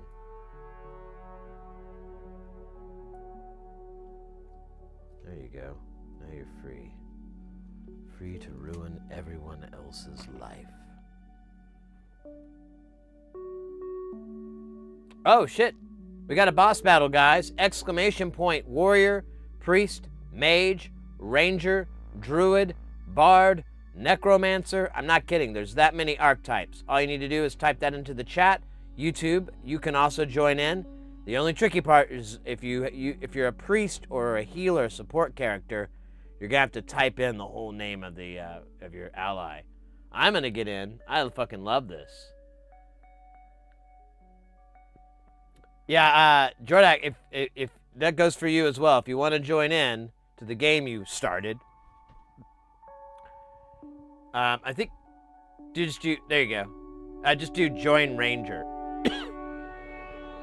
I don't think you have to put it in parentheses or anything. I'm gonna do priest. Anybody can join in. 30 seconds left. Don't let this moment pass you by, because once it's passed, you'll have to wait. And waiting, isn't that the true hell? The true trappings of life?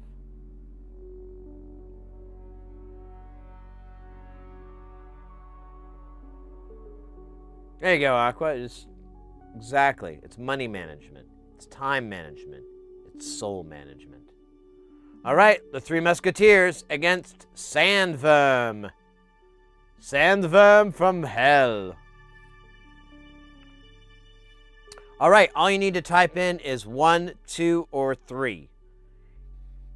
The 1 is going to be a hold for 2 turns, deals 35 physical, 35% chance for 1.8x. Strafe will do fire 2 to 3 shots for 3 to 4 physical every turn, 5 turns. And since we're a smaller one, I don't know if that's going to work. And then yeah, there was the third one here. And now my character, I'm going to do focus so we can give a little buff.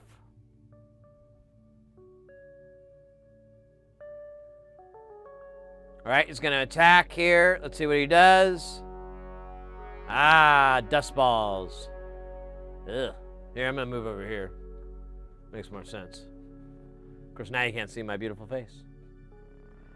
Aqua, I believe you know the game, but just in case, this one's an important thing. If you're going to use number 1, you'll have to do 1 space and then at, and then it'll auto-complete which teammate you want to make as your target for that. The other ones, you can just press 2 or 3. Easy peasy.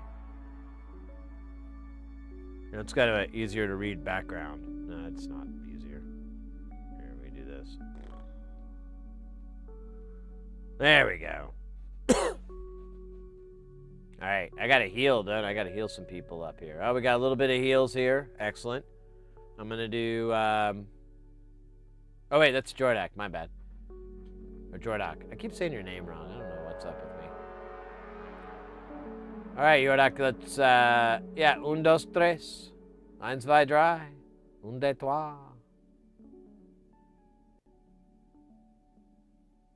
Jordy, I got it.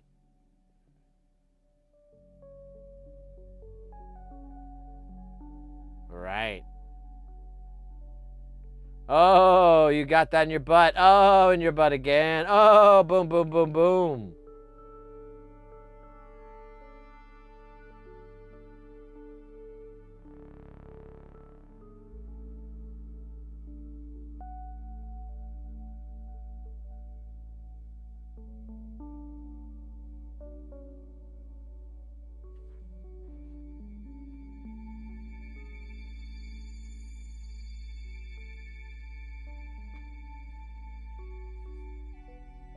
Yeah, there's some DOT attacks.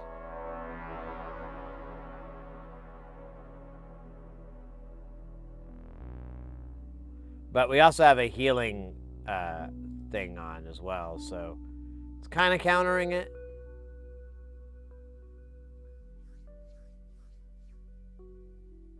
All right, Aqua. Release the dogs of war. Give 'em hell. Ooh, vampirism. Nice. Just suck it out.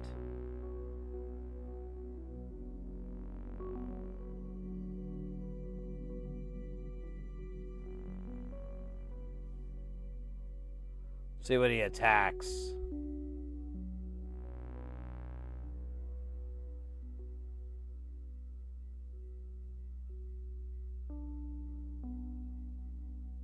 Where's Doey? I know, right? Oh, damn. Oh, damn. Oh, damn.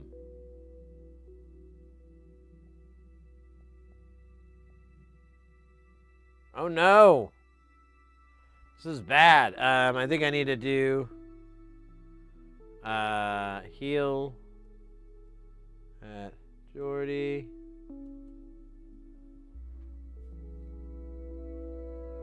Right.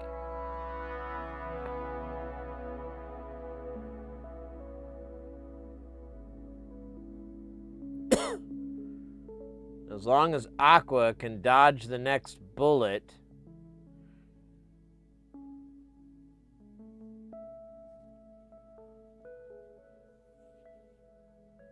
Or vampirism again, I don't know. Well, it says 15 turns, so it might still be running. Yeah, I think it's your best bet to keep you in the game. Oh, I spoke too soon.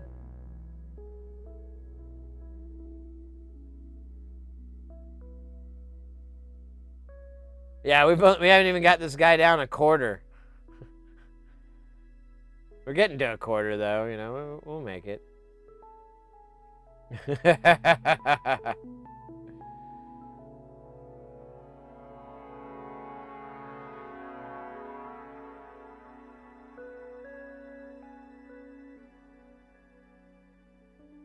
The boss scowls.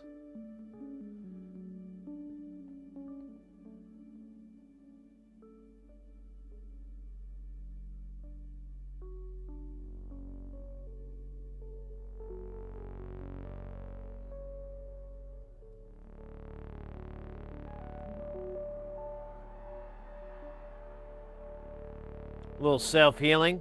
Nothing wrong with that. Sure, it's against the church, but, you know.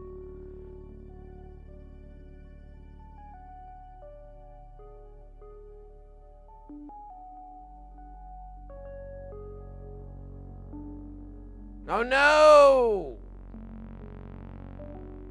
Alright, there's not much I can do. I'm like a healing character.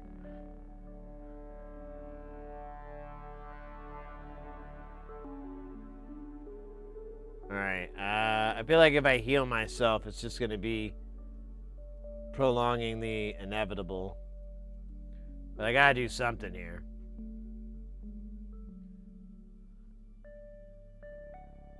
We need more peoples. Oh, look at that. I didn't even do anything. It's like you're attacked from beyond the grave.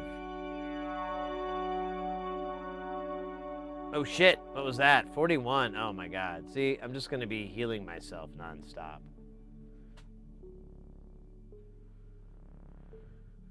Alright, let me just see if I can get my shit up a little bit. Hey Doey, Sid about to raid in, but gotta run. Okay, mate. Well, thanks for the raid.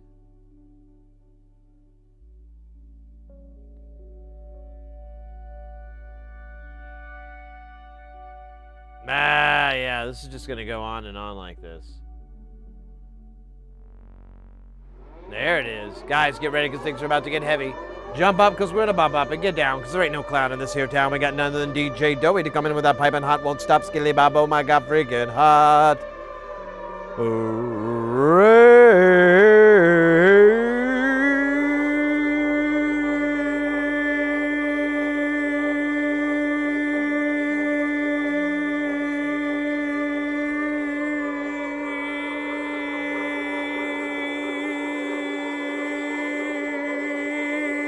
Yeah. Oh my goodness. Oh my god, guys, we got DJ Doey in the house.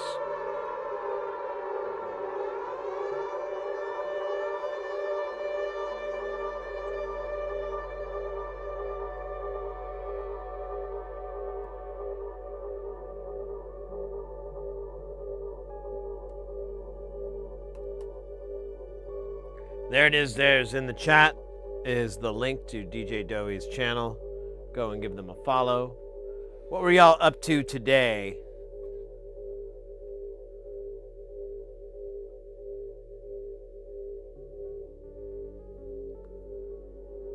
We've had a fairly productive day.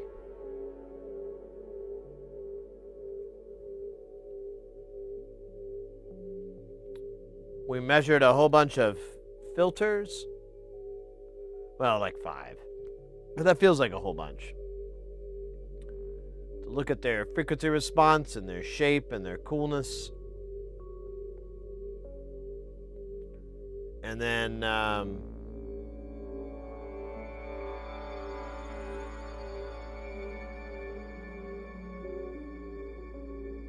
don't know why I'm getting obsessive about this. And then what else did we do?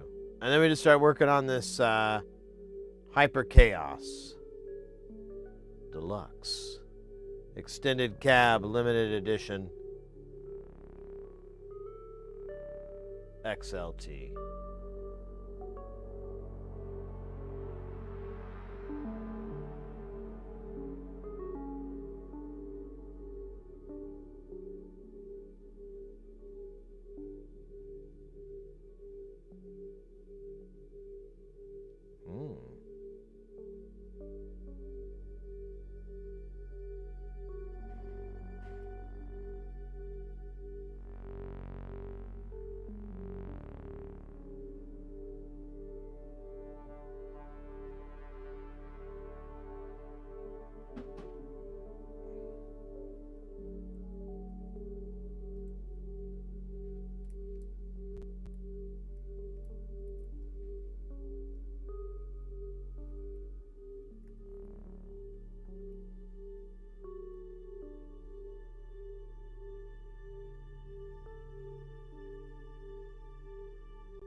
The delay is still going.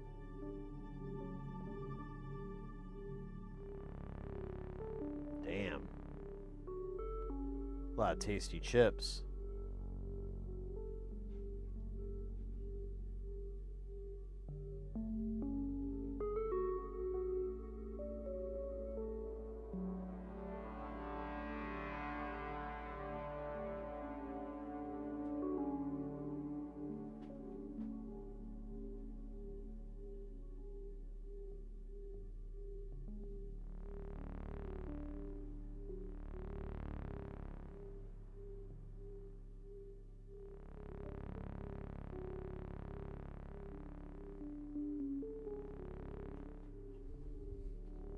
The hell?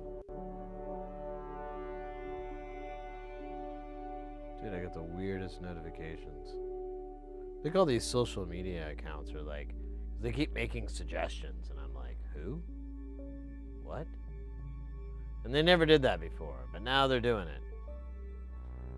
And so I'm trapped in a perpetual who? What? Why? It's sort of like hell, or what I imagine it to be like.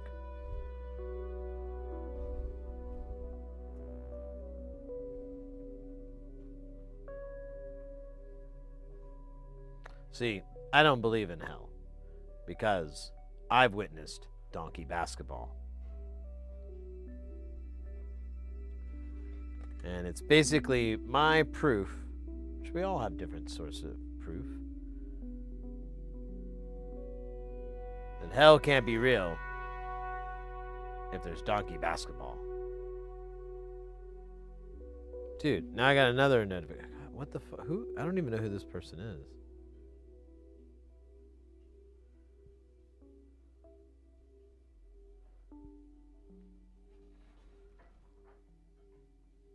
Why would it, like, make suggestions for channels for you to watch when you're streaming?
Yeah, there's other good games on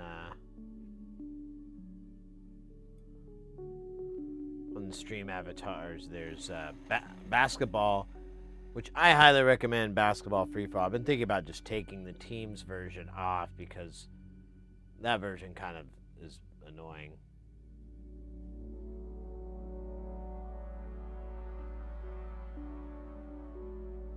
It's like you need a bunch of people to do it.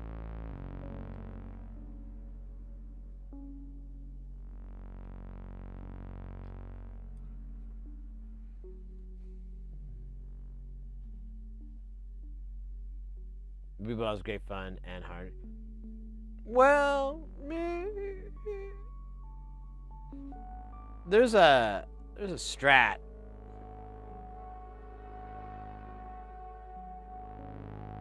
But I won't ruin it. 'Cause once you know the strat, it's like start putting up numbers like DJ Doey puts up. Who was the developer of the strat?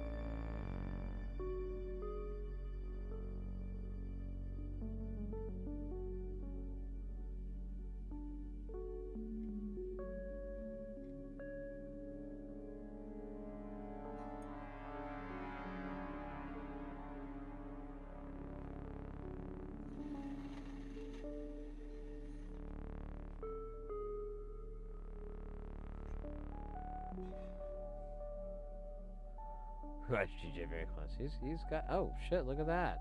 He didn't even fall off. Oh, how adorable. Oh shit! I thought this was solder.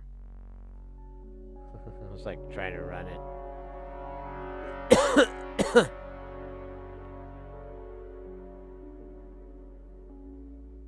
Oh, come on.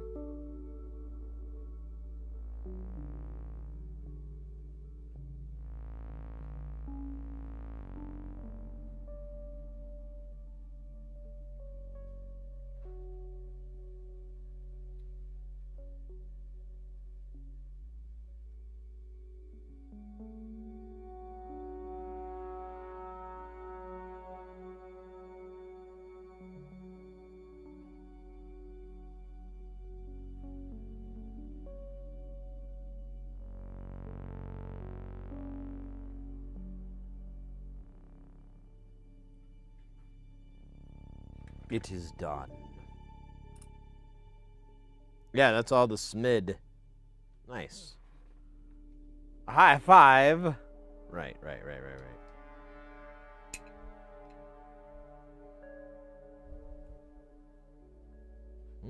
This board is hot. It's burning my flesh.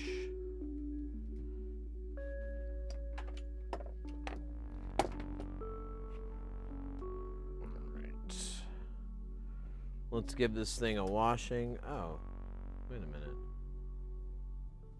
Huh.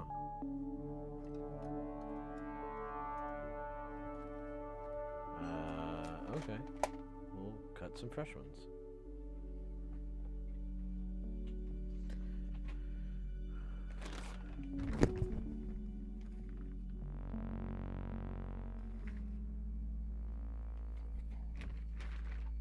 So these are the clean room wipes. It's not the brand, it's 5545. These things are a billion times better than a paper towel.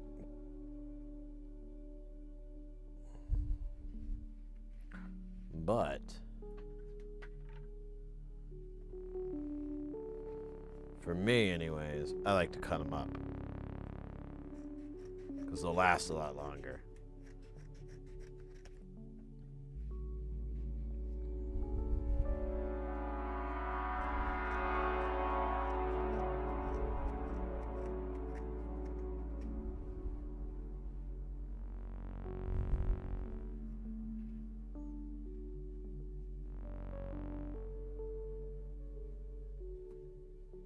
Sticky as peanut butter. I did pick up a monitor arm, which you recommended, but with clamps, it's very robust. Especially I know, right? For $30 for that price point, they're really good. That's why I was recommending them, because they're really great for the money. Real heavy duty. Like I have one that's off, doesn't have a monitor, and I mean it's just tough as nails. I can't even pull it down.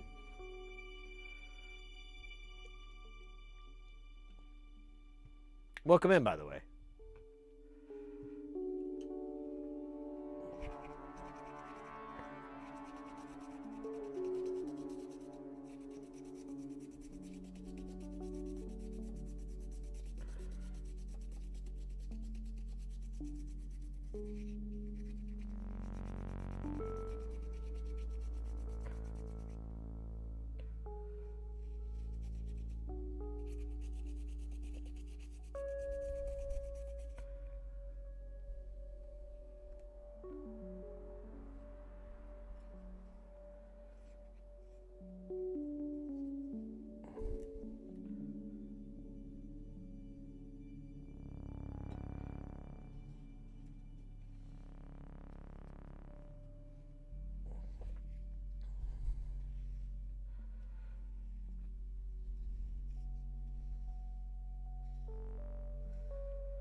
Oh, you know what? Let me give it one rinse. I forgot to do the one rinse. Just one rinse. Doot doot doot. Doot doot doot. And we'll suck it off. We'll suck off the fumes. Sorry. I keep screwing that up. Keeps getting me in trouble.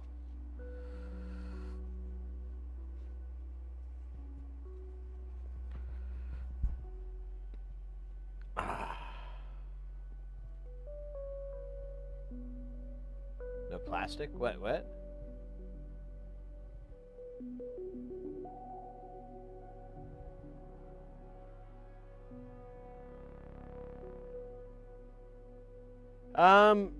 It's not as... I mean, honestly, fume extractors usually cost about $700 to $1,000, so it's not a terrible price.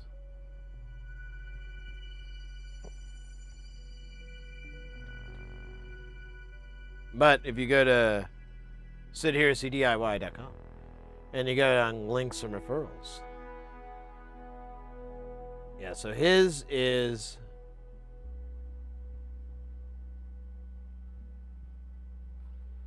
$220. That's actually pretty good price.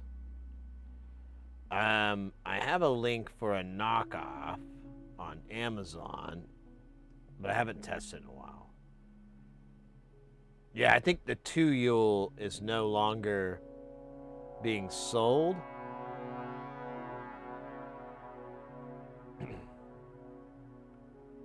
But let me see what I paid. I think I paid like $180 or something for this, but this is pre-tariffs. I paid $160 for it.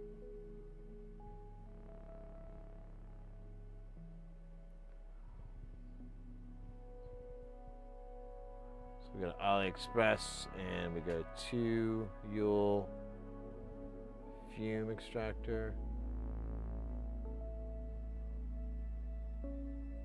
Yeah, you can get it from AliExpress for under $100. This is the one I actually have. These are all the same. It's so funny.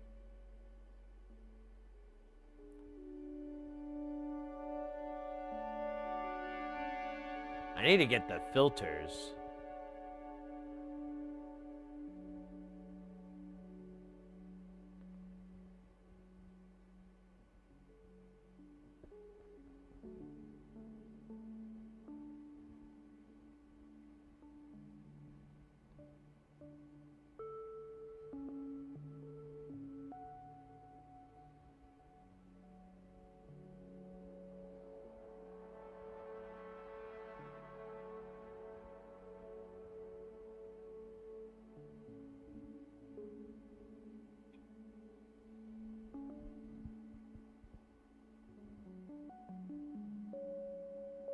Hey, I no shame at all. If you can get it cheaper somewhere else, do it. That's what I did. I mean, I didn't buy my fume extractor from Northridge because it was like I could get it for 25% less. So it just made more sense to get the one that was 25% cheaper.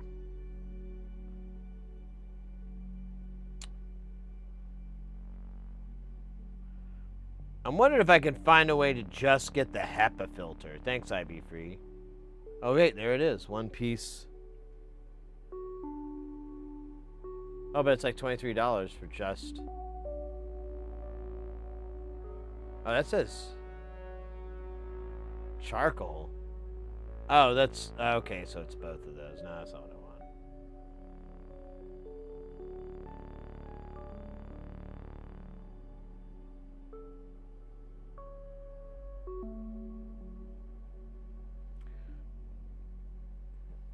I guess it doesn't hurt to have more of the little foam ones.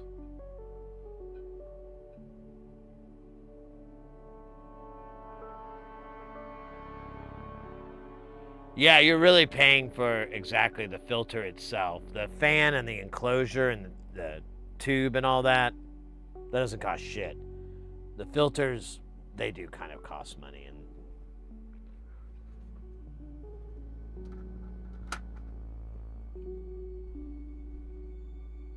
That's pretty good. It's a little bit sticky, but we'll fix it and make it stickier.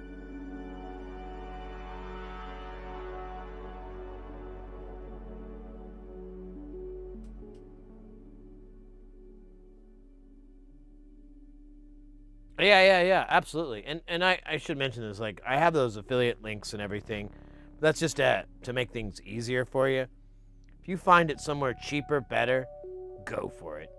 Does not matter. It's literally like pennies that I'm missing out on that I had very little to do with. I don't really care at all. I'd rather you guys get a cheap tool and get rocking and get your iron working and everything more than me make like 12 cents or 30 or $1 or whatever the fuck, you know. It's totally not important. Wait, where's the I guess I used them all. I got to get another double roll. Yeah. Wow. Here, what's these? So we need the interconnects for the top.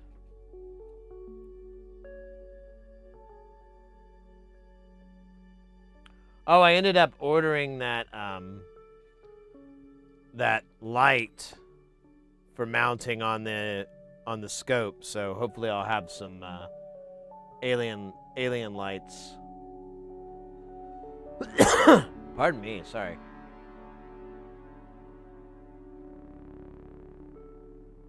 How many of these 10 pens do we need?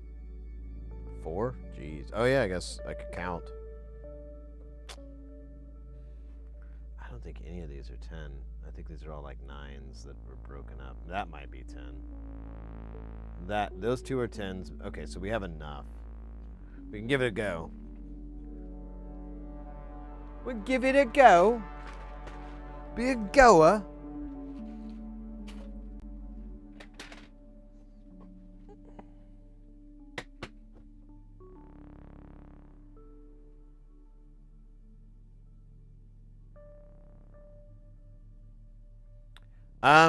I haven't bothered trying a like a polarizing like cap or anything. I don't know, might be good.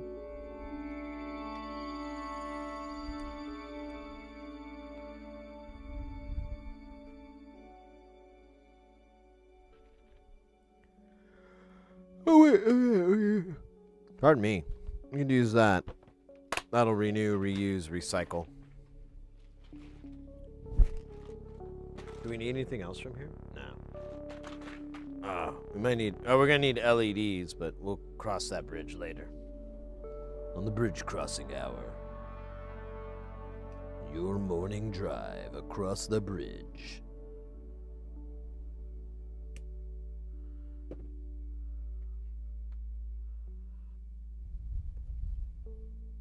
Of insanity.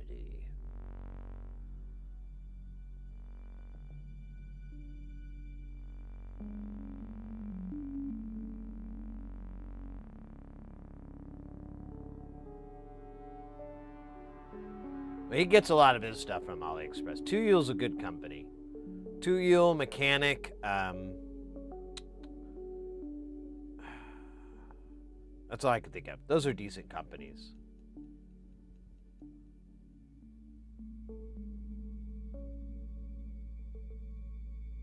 Yeah, exactly.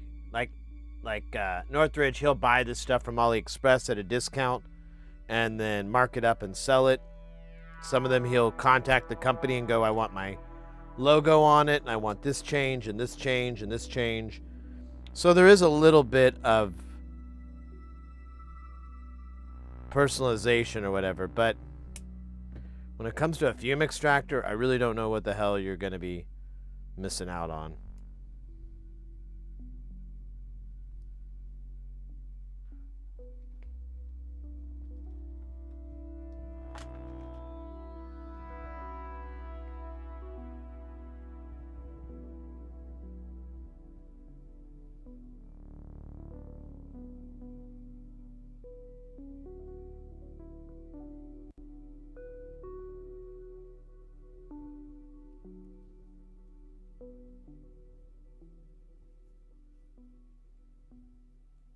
I did 70 miles in a winter storm to get parts for my computer.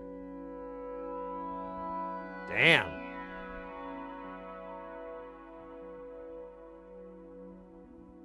Were they for Adele?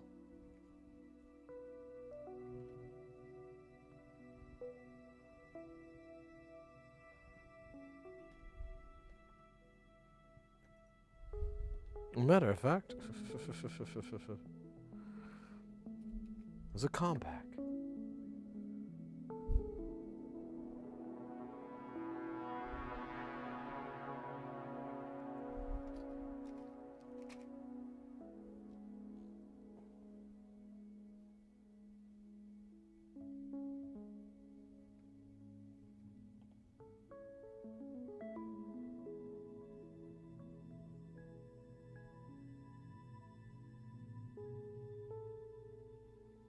You know, it was low-hanging fruit.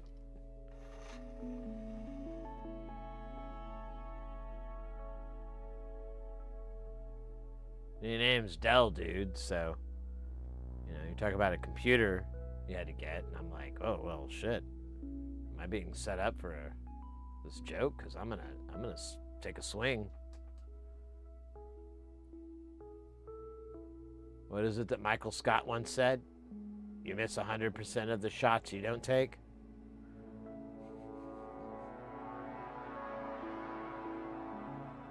I think that might have been Larry Bird.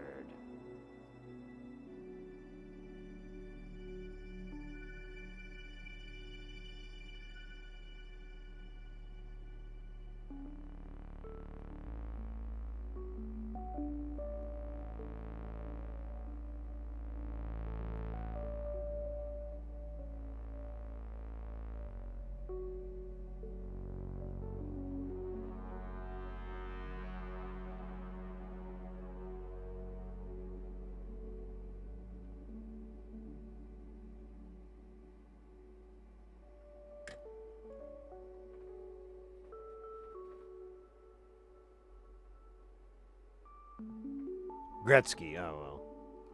Close enough.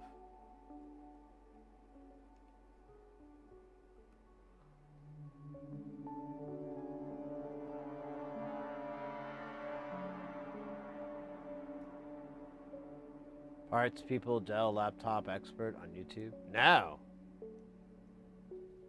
Atropius, welcome in, mate. Good to see you. Good to see you. I hope you're doing well.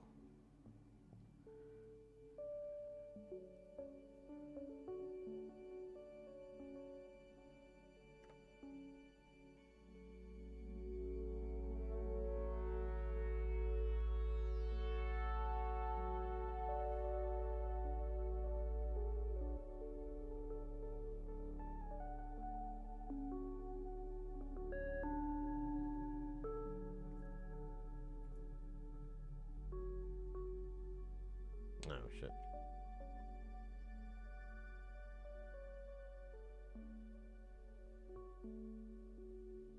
Pick up.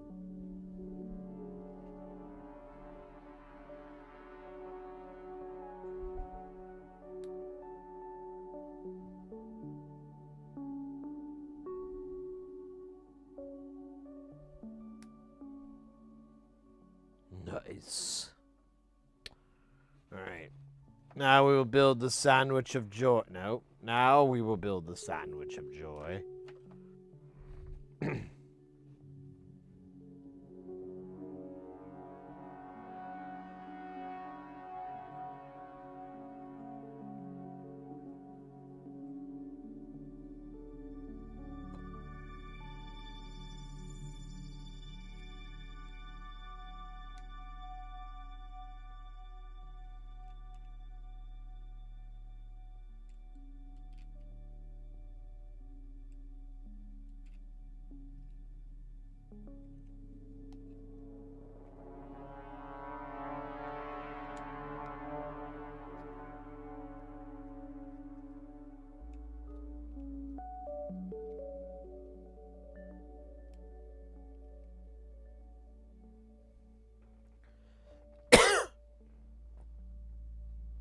That's my old man cough.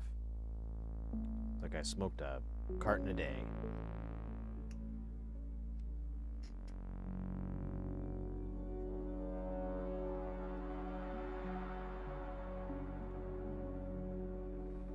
feel like it would be smarter for me to tack this first. We do some tack work here. You know, honestly, I don't even know if I need to.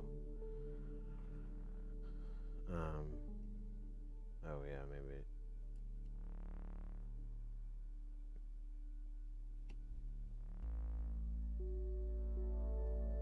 Nope.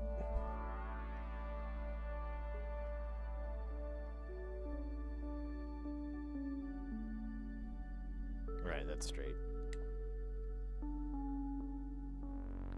Let me get the other side here. A little stability.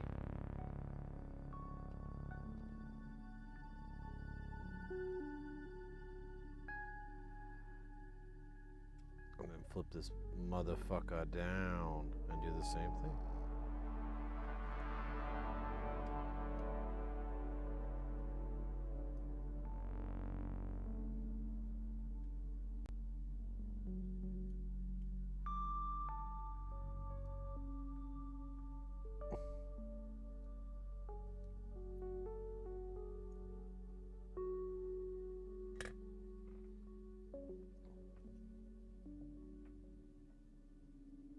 All right. Honestly, I was gonna put it in the clamp, but I have to flip it over and put it not in the clamp, so let's just solder it as it is.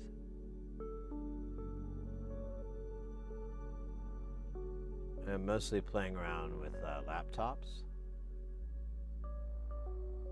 Contact mice are fun. Oh yeah.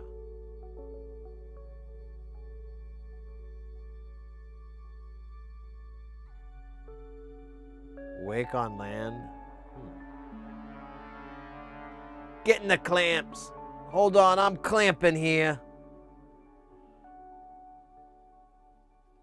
Want me to clamp them, boss?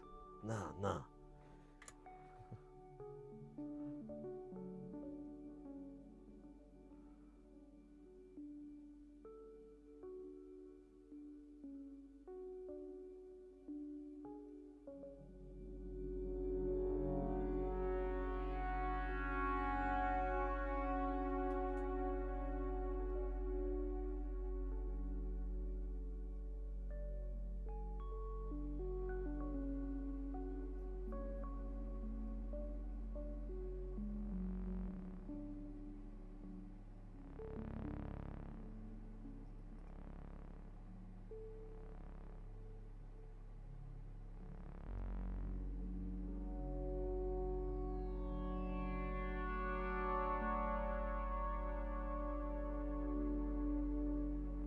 Oh, wake on wow.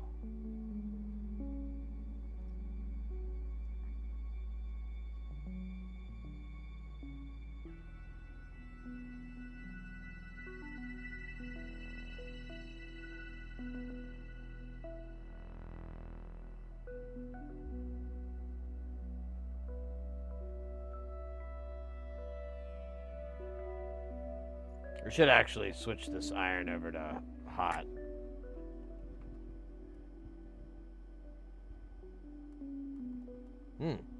My deodorant smells good. That's strange.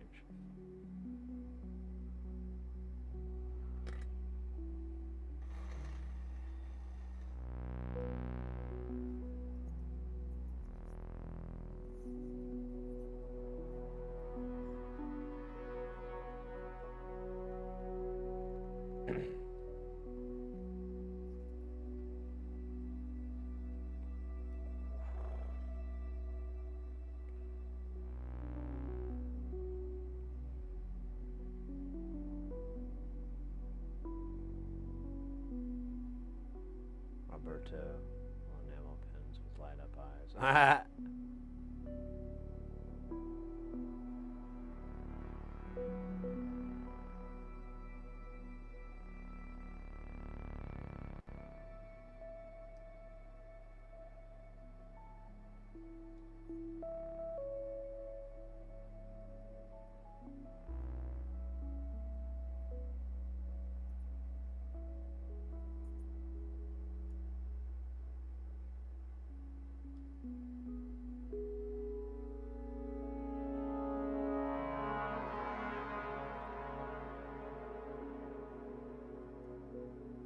Sounds like a GPT. It needs to glaze you more.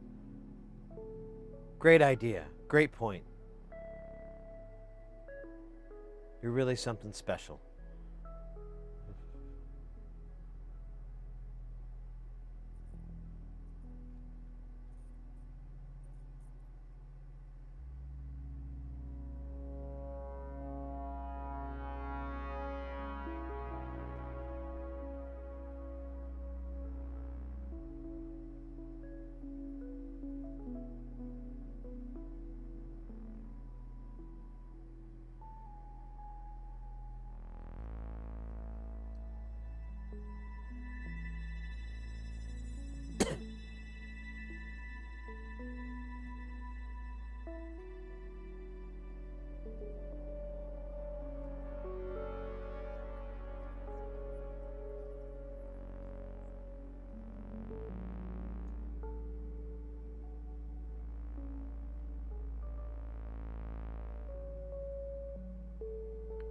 Yeah, but I agree. Like,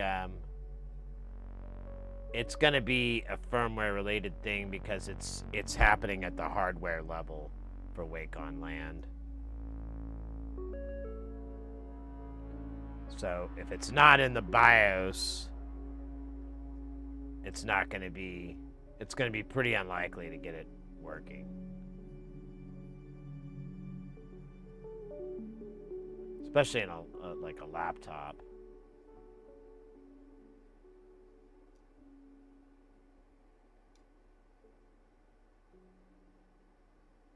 I'm gonna feed this a little bit more.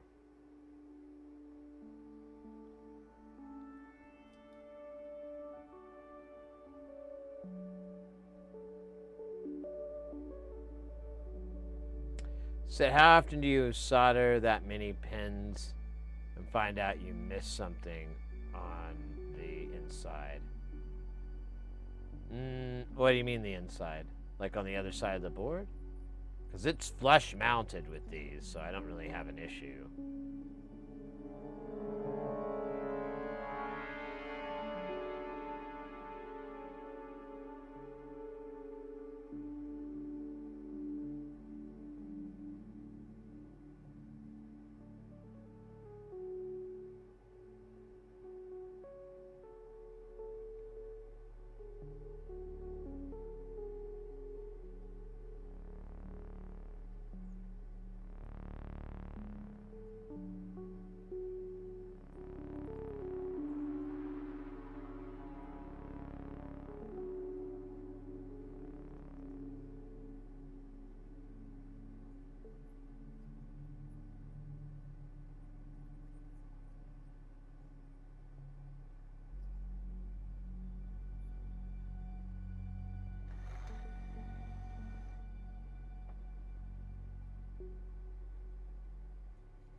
Alright, I think that's all the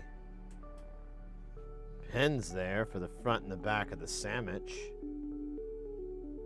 Yeah, now all we need is the front. Oh my gosh, this is in there pretty tight. Kind of got these little cattywampus, but that's fine. They'll learn. Oh, they'll learn. So for this one, we're going to need 2 1 meg pots, 1 100K pot, and 14 3.5 millimeter jacks, not to mention 8 LEDs. Now, how does he do the LEDs in this? I feel like there's a color. No. We can just do whatever the fuck we feel like. Hey, for Choose, welcome in, mate.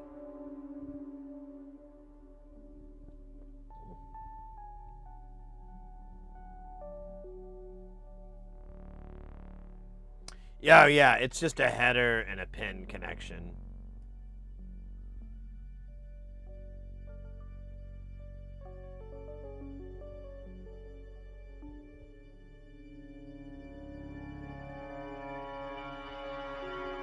So there's 4 here. Wait, am I looking at the right thing? I don't think I am. Damn. I've seen this circuit before, though. Were there matrix? Oh, yeah, because we made kind of the smaller version of this. Yeah, there's the other. So we could do, I think we could do all the same color. Probably is the smartest thing to do.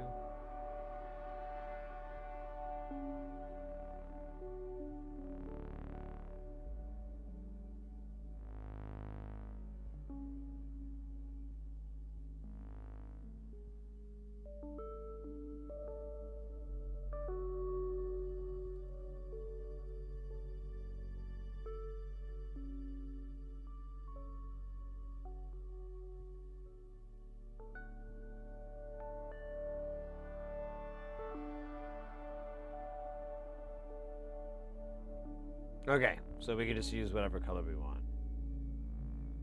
The blue, oh my god, the eye piercers.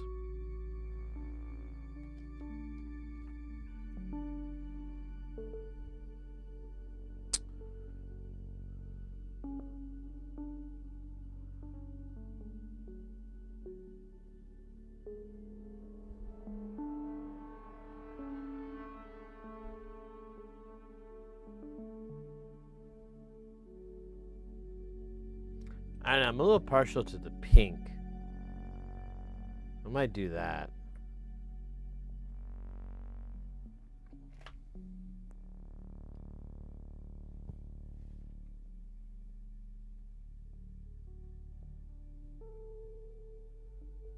Oh, really, Porphyry?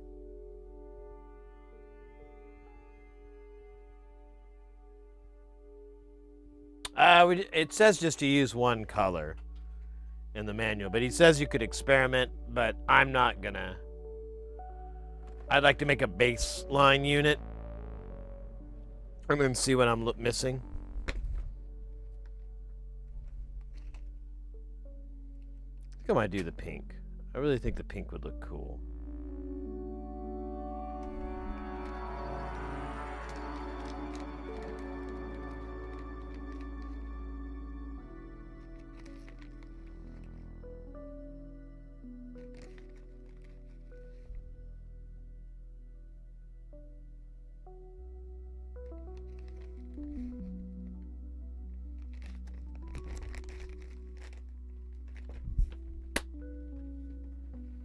Then let's get our jack or our pots.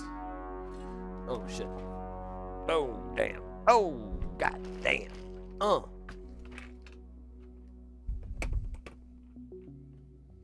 yeah, what kind of pots do we want to use? We'll just use regular size, regular Davies. I love it.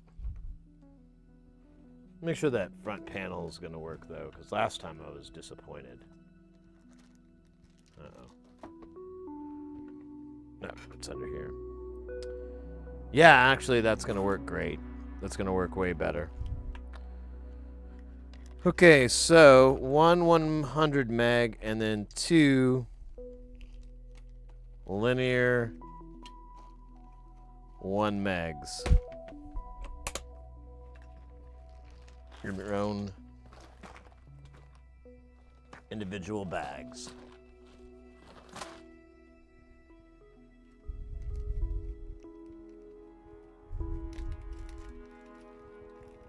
How annoying. We'll use this, but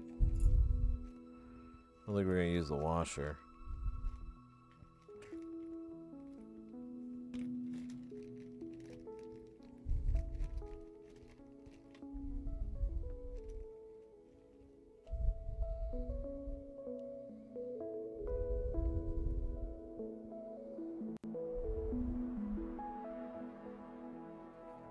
All right. Jacks. What was it again? It was like 11? 14. 14 jacks. Oh, here's our knobs. We'll just go ahead and throw those on the pile. It's optimistic. It's also required.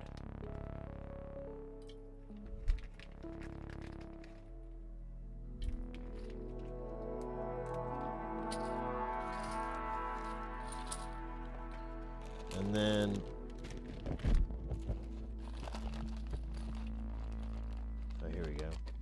Oh, here's a smaller bag. Yeah, let's use these first.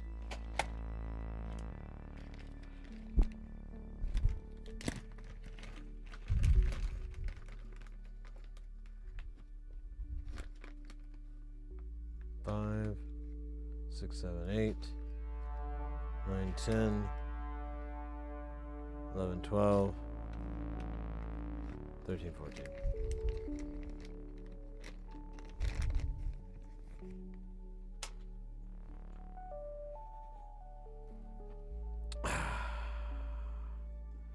Alright, we gotta denut these jacks. I'm just gonna put a stitch in time and throw these in this bag now. But this bag's almost full. When I fill up a bag, I throw it into the river and say good prayer.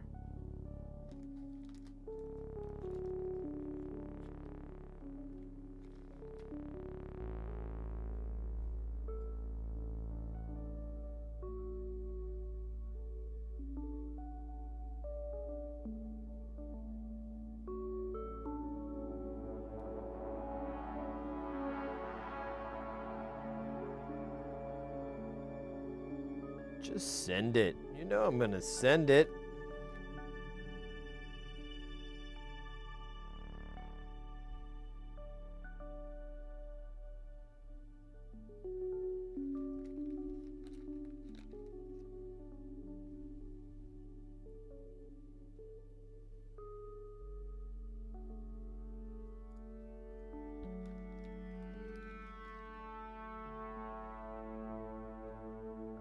I think it was like the Daniel Tosh, the Tosh.0 show. He did he featured this guy who was like this Canadian dude, and you know, like full on with the denim jacket, mullet, and he would like jump snowboards or snowmobiles all the time. And I remember the deal, and I think I've seen it before since, that's why I kind of recall it so well, but he's got his sunglasses on, he's outside, he's like, hey, I just woke up from a nap, had a couple of beers, sun's about to go down, but you know I'm gonna send it. Something like that, and then he goes and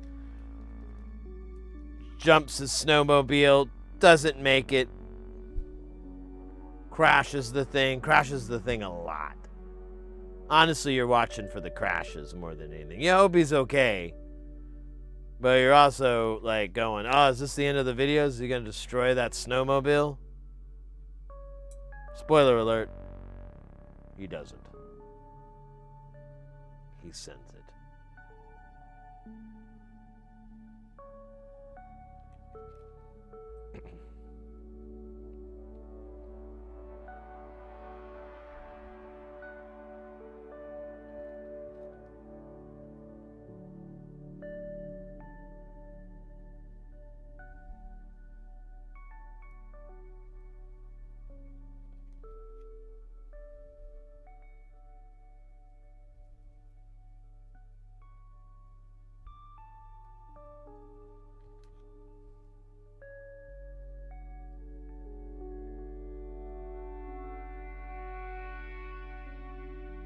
He's a 3/4 throttle. Yeah.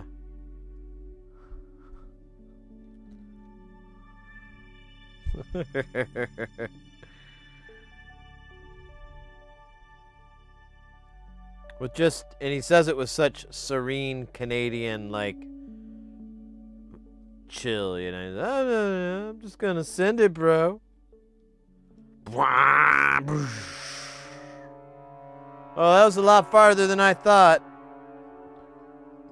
It's getting too late to try it again, so we'll just try it tomorrow.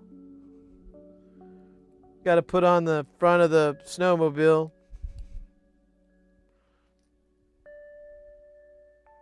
Oh, I gotta take this nut off.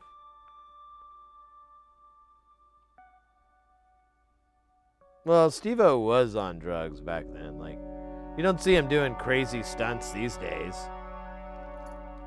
I mean, he'll do stuff, but it's kind of like, it's not like, you know, shoving a car Well, he did do that. That's right. The other guy did. Anyways. More like just drunk, you know? Like he just drinks like light beers and stuff. I don't know if he does anything heavy.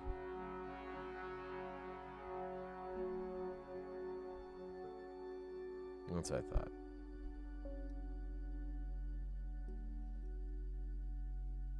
Just woke up from a nap. It's about 3 in the afternoon. Had a couple of beers. And you know, I'm gonna send it.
Dude, this is a lot of jacks.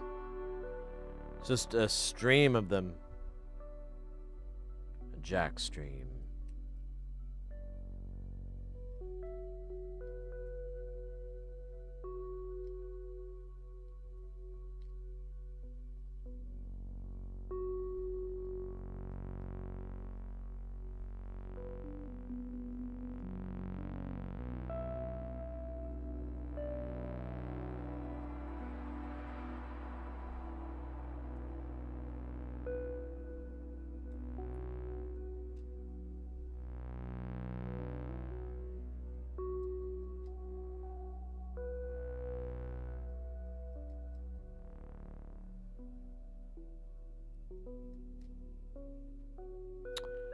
Love it.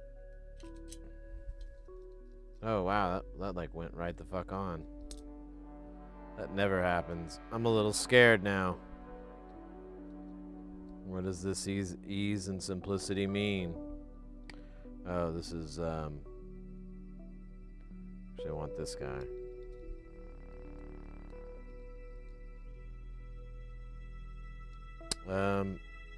Wow, yeah, I don't even have to. I'll put this guy on just because I left him out, but I don't really need it. This sits really nice and evenly.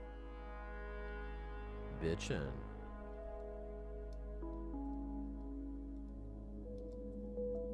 Well, maybe. There you go. All right, let's get these LEDs into their little spots here. Oh, wow, that took care of itself too.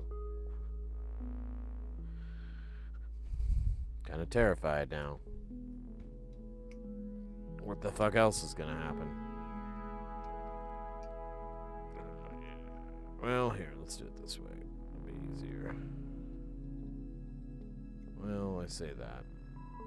I don't really mean it.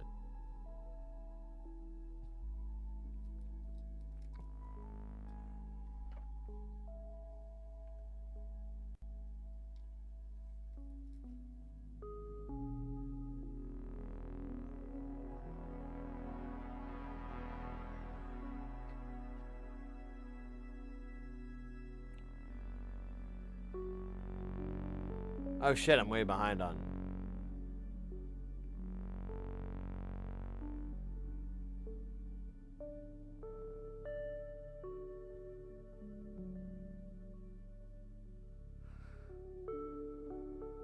Most probably. Hey, Sleepy.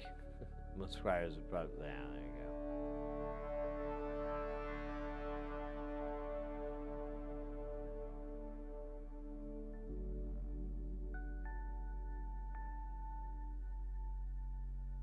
Really, Joe? And didn't you come from Sander Klepper's stream? Am I remembering right, or am I just throwing everybody into a bucket? I do that a lot. Yeah. Oh, cool, mate. Well, I'm super delighted you're enjoying the stream enough to hang out. I know it's late over there, too. So, means a lot.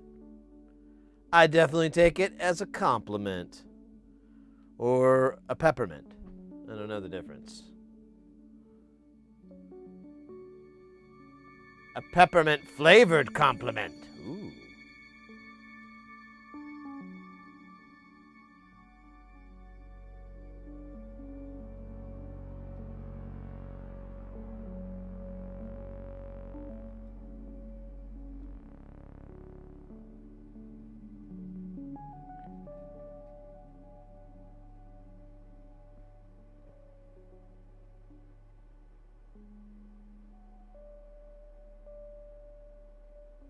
That's where the fun is. Let's go, man. Well, I'm glad you feel that way. I agree. I think we've got a nice thing going here. The only thing that'll stop it is a woman coming between us. Or a man. Or a police officer. Police officer coming between us would probably be a little bit more. Oh, weird. I got a phantom call.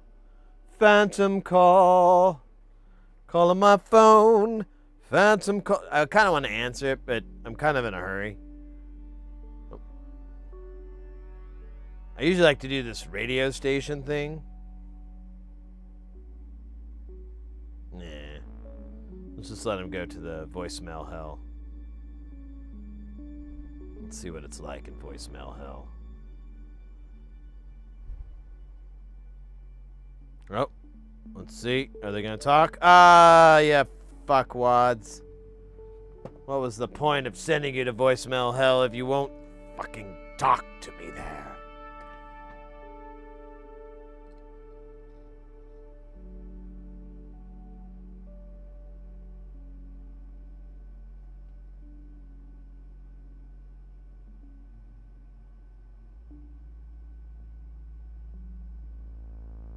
Who, she, he, they, them. Yeah, you know. The cops. The law.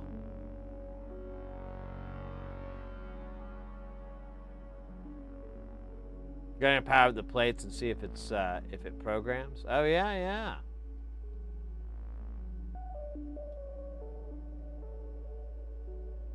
You've done some mutable stuff before. You know how it goes.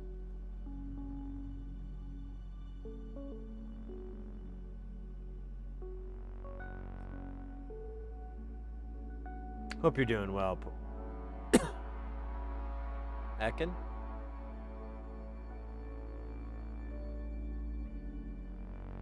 Yeah, exactly. Like here, since it'd be the exact same thing, I'll just do it. You're on the phone with Chuck and Buck in the afternoon drive. Name 5 types of boats to win a trip to Cancun. Ready? Go, go, go, go. And every time it's like, beep. They never want to name like 5 types of boats. Name another word for canoe.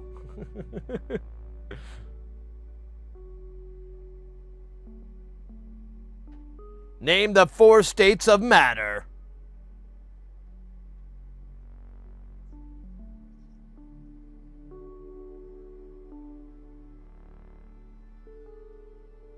For a trip to Taco Island.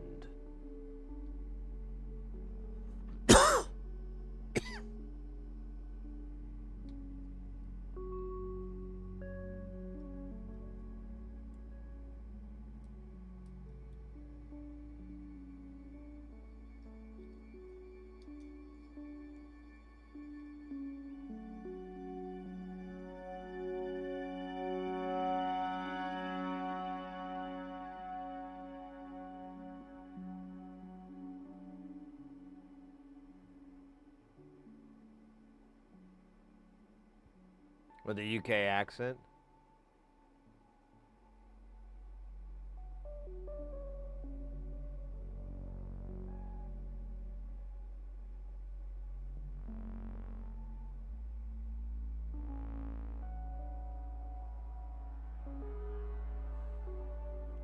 Yeah, I try to make it like really easy things with the hopes that they'll say something.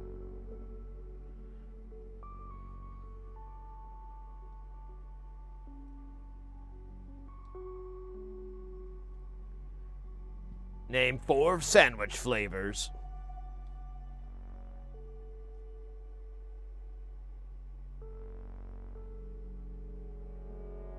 All right, mate.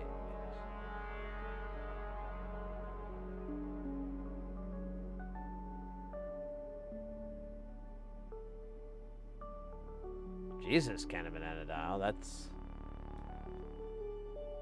terrifying. Oops, I can't really see. I'm a dum-dum.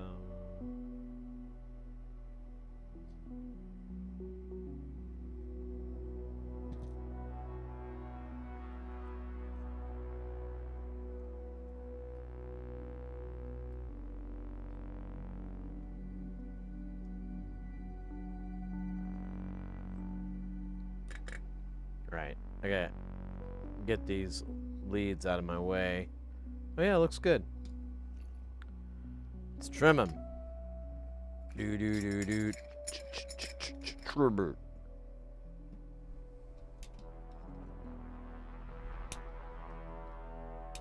Trim it now, fool. Do do do do do do do do do do do do.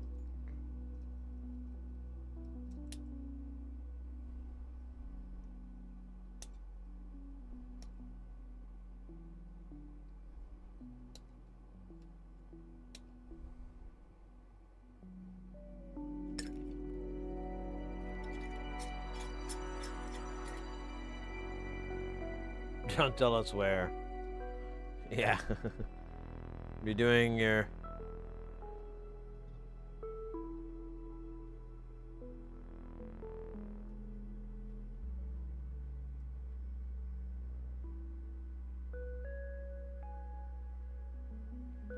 success.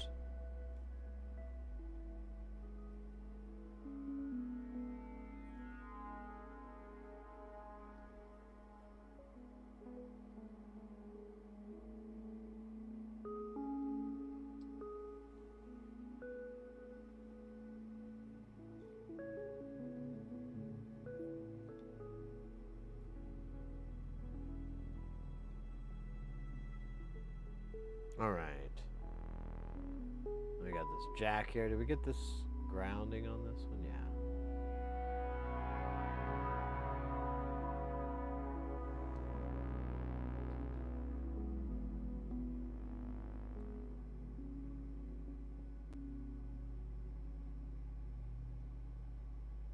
So these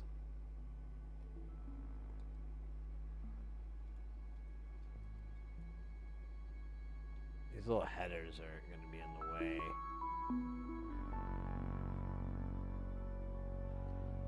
See if I can just do this all in one run. One run.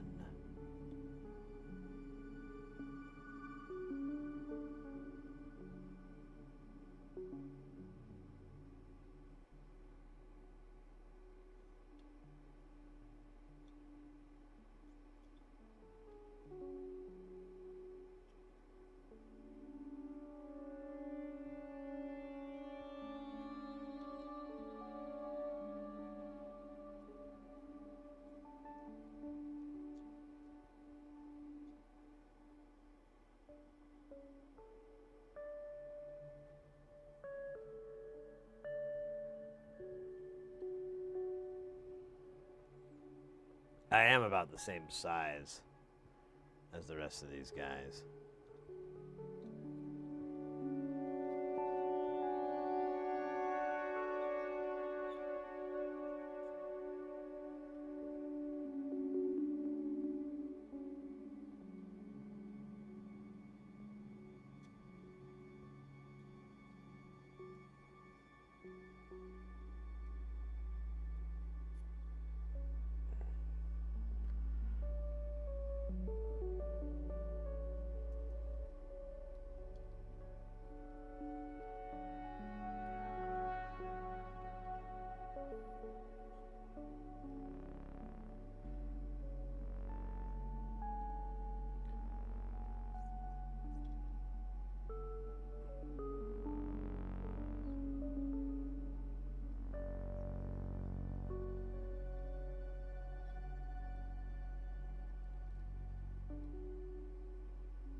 Uno más.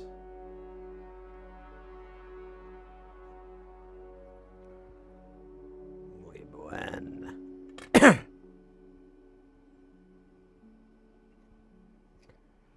All right.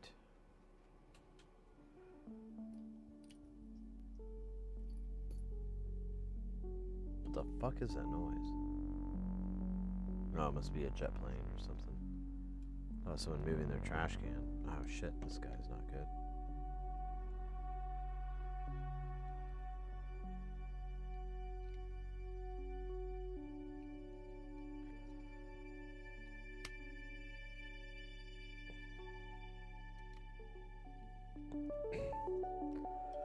All right, time for the testing. Now, I don't think this makes any sounds.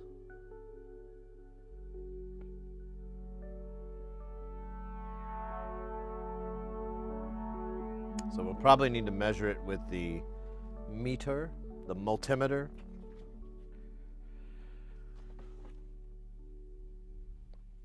Now we could scope it, I guess. That's an option too.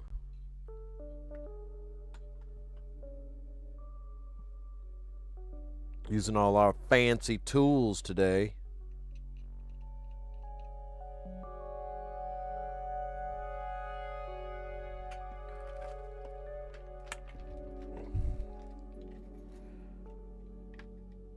Well, yeah, we'll do it this way.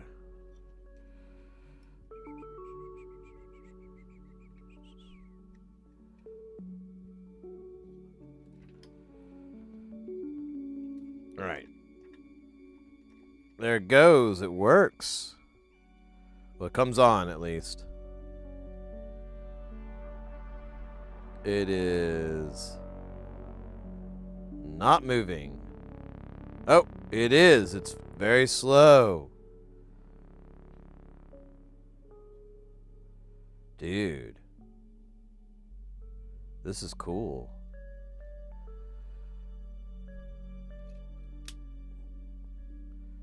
Gate light comes on.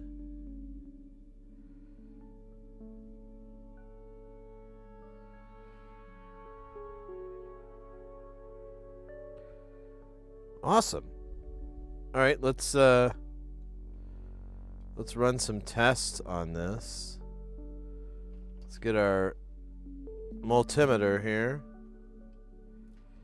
and make some measurements, because it, like I said, it doesn't make sound. It just creates control voltages and gates and build logic gates.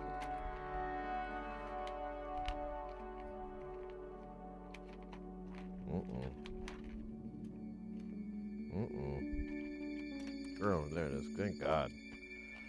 That would have sucked a butt. Because I don't have to use my other one I have. I only have two. That would have been pretty hellish. Let me get a long cable here. Makes it easier. Makes it fresh. Makes it erotic.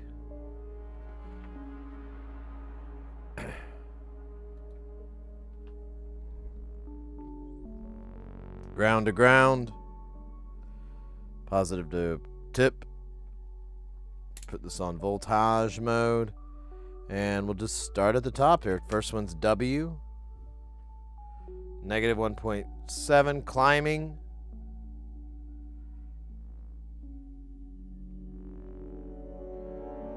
Climbing. Then drops. Climbs. Ooh. Now we're going back down. Still haven't hit the positive voltages. We're We're gonna, are we? No, this is awesome.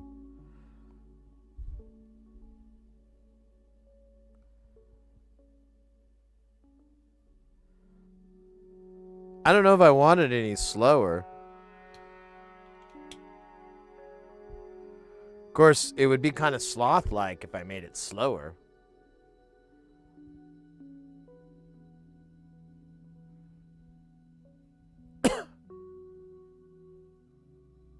The pink is nice. I don't know, it doesn't really show up on camera, though. Let me see, I have this other camera here. I don't know, does it show up there? Kinda. So, well, here, let me do it this way, because it'll look way better if I did.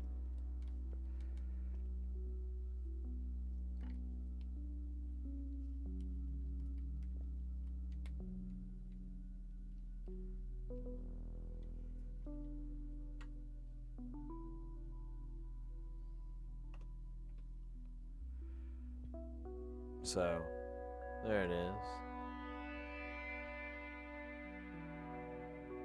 It's a bit better of a shot anyways.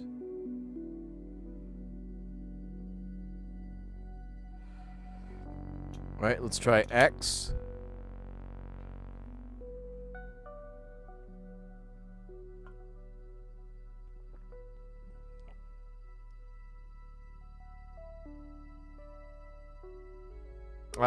The box is that's the only color they had it in.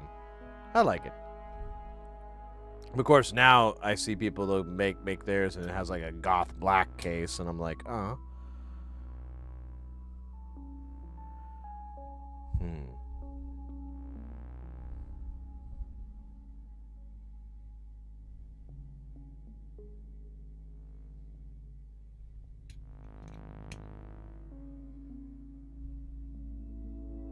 This is great. I love it. Like, all the outputs are bipolar. So I'm getting positive and negative voltages. Pretty good sized range, but nothing 10 to 10. It's kind of hanging out. I mean, I guess it gets up to 6 here and there and 8, but it's not too wild. I think each one of these, one's the regular, the one's the inverted.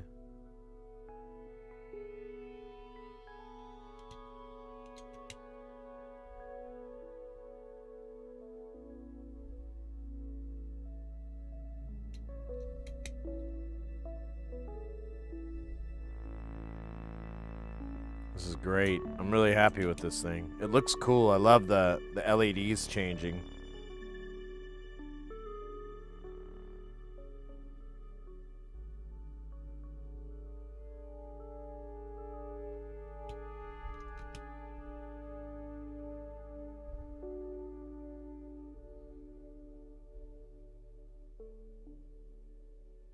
Oh, we have 2 gates. I didn't realize that. Gate X, which goes to 7.3, which is fine. And then nothing. So these are binary outputs. And then gate 2, 7.3, 0. Nice. Let's see if we can affect... Let's try this rate. I'm going to set it a 120 BPM. 24 PPQ, and it really doesn't seem to do shit.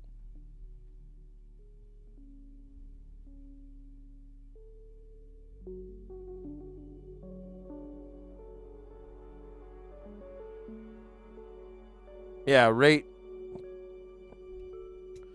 Let me try it with a gate. Because that is like a pulse signal. Oh. Yeah, that was my problem.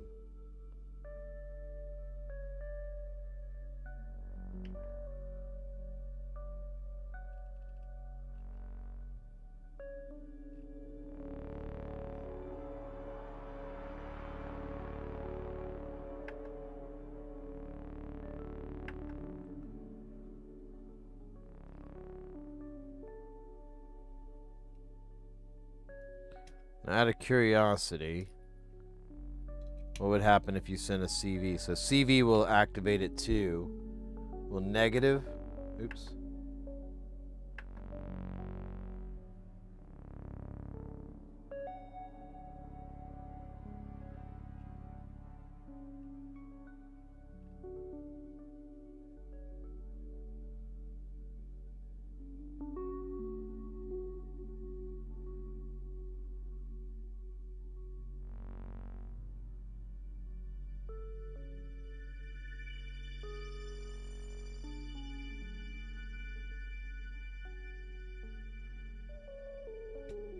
I'm not sure.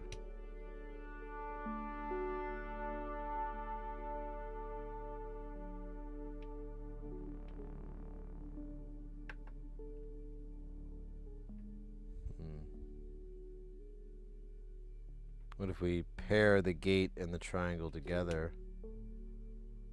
I can't really tell.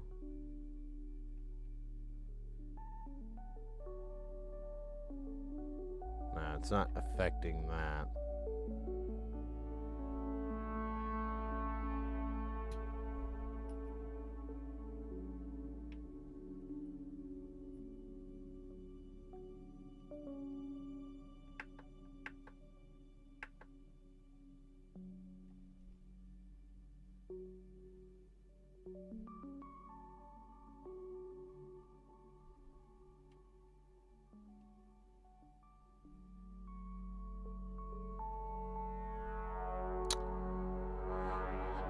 I'm not gonna sweat it. We could look up what CV. Well, I can look it up my fucking self, bitch. What was it, 3 or 4 hours to build? Yeah. Let's see, we started like 4 hours in, so yeah, about 4 hours. Maybe a little longer.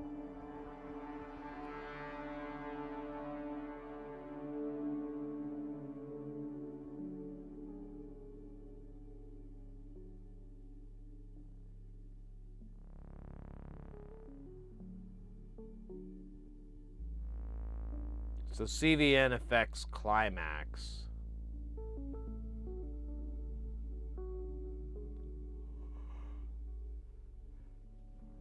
Excuse me. I was trying to imagine a $5 footlong. Oh, and the rate is these guys. Oh, cool.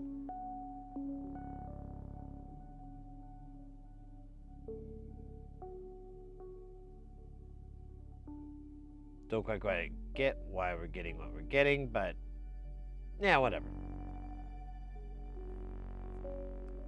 Still good. Still good.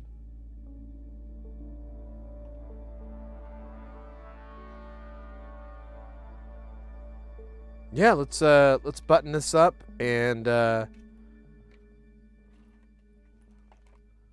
put the done nozzle on it. Put this out of the way. I might want to look at this some more. Here, let me. Actually, I can take this off. It'll be a little bit brighter. Thinking maybe I'm not going to use that. I thought it would help, but all I do is take it off and win, win, win.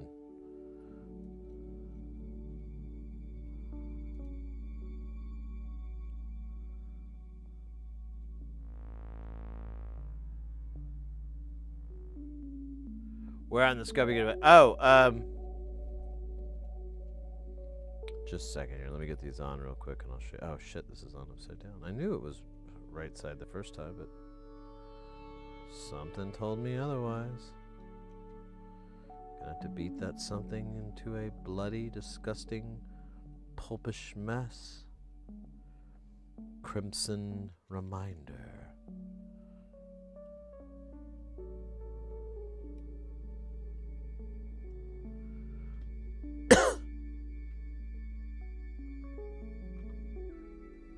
So the plan is right here.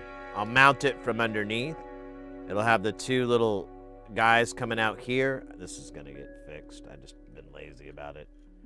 It'll have the two little eyes coming out here, and then I can just aim them to fire down on my subject. I might have enough distance to go, side by side. We'll have to see. Oh shit! I hit that camera. Is it gonna be okay?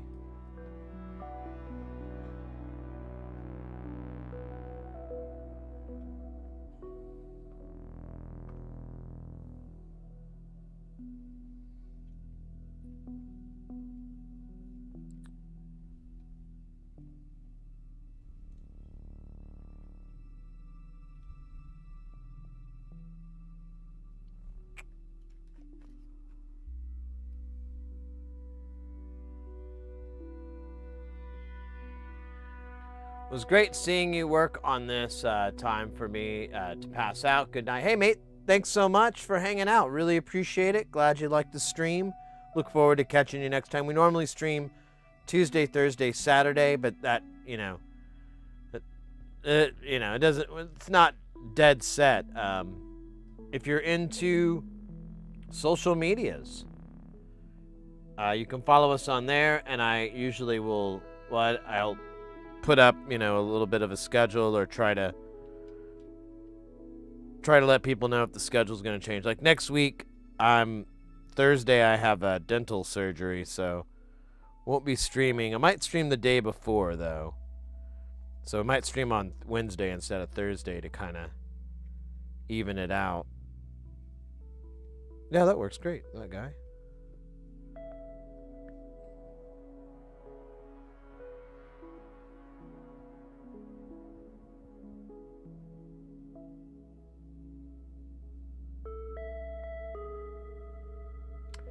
Like that, yeah, and that's the thing too. I don't want anything sitting on my desk. I didn't like those things originally, but then it dawned on me I could just mount it to my scope arm, and it shouldn't be too heavy. You can't see it, but the ring light, so the line goes back. In fact, I could just tighten it here like a doofus, and it travels along the arm. I have everything kind of velcroed along the arm, and then the actual power supply pack is just velcro. It's tied on to the bar itself, near the base. Cause yeah, I need real estate. I need table real estate so bad. More than I need tools.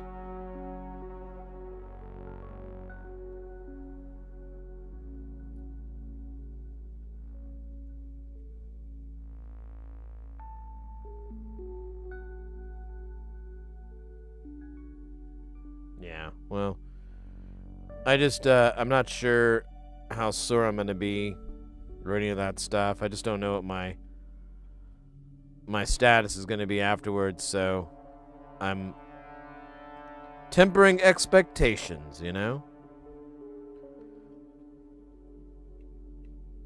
Dude, this is...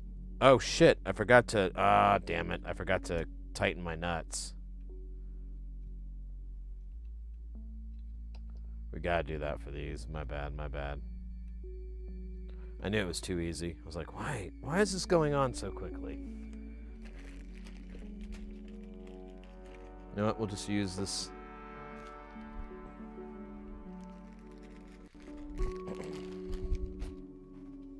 Our nut driver. Oh yeah, this one wasn't even on. Neither was this one. Alright. Now we're good.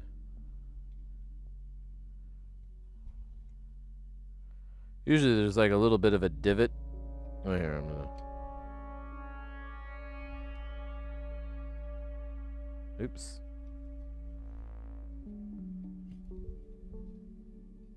Wait, what? No, that's not right.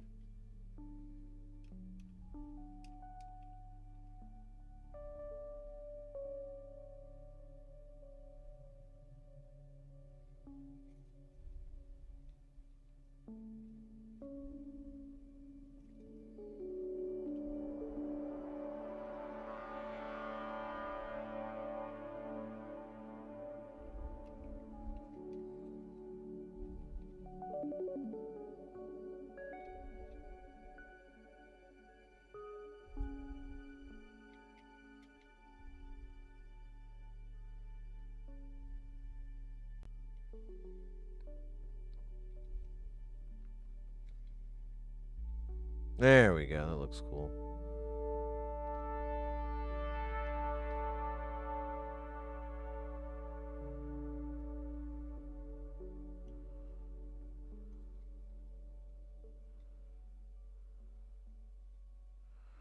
All right, let's nut it up. It's going to be nice. It's going to be a little bit colorful. So, the CV, as far as I can tell, is... I don't know. I can't even tell it doing anything. But I'm going to put it as a bipolar input. Or, yeah, bipolar input. And that's the only one we're going to get. The rest, we'll have one red here for the rate.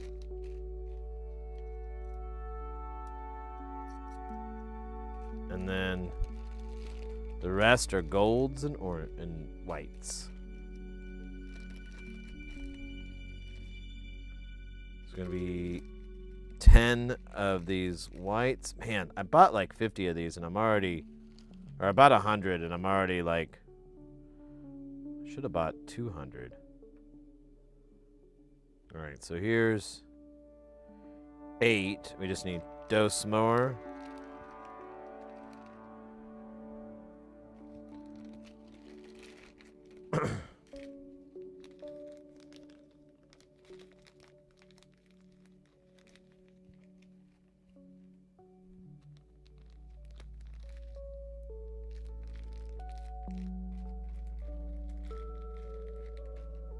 Heisenberg eaten by Bender. It's a tale as old as time itself.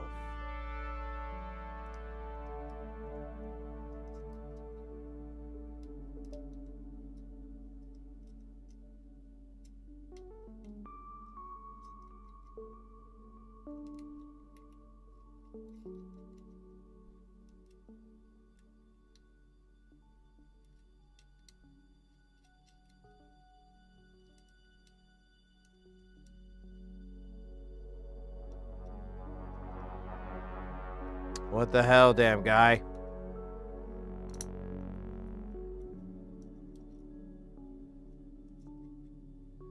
This guy's going in the bag. The bag of lost souls.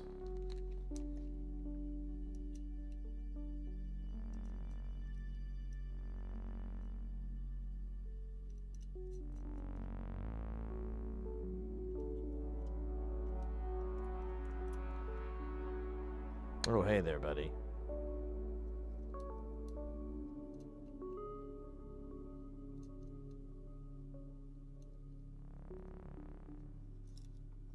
You dick licker.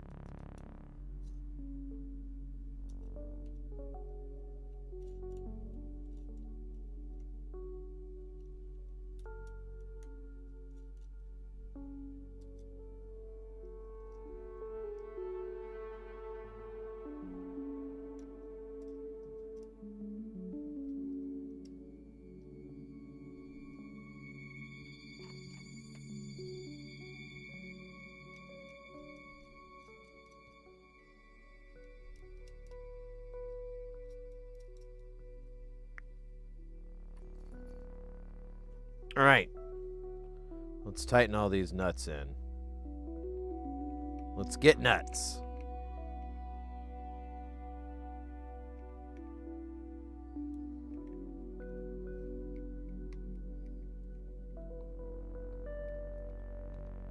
I think my next order from Amplified Parts, I'm going to get that nut driver. Because I didn't realize it'll fit the little guys and these big guys. And it's kind of what I need. One tool to bind them all.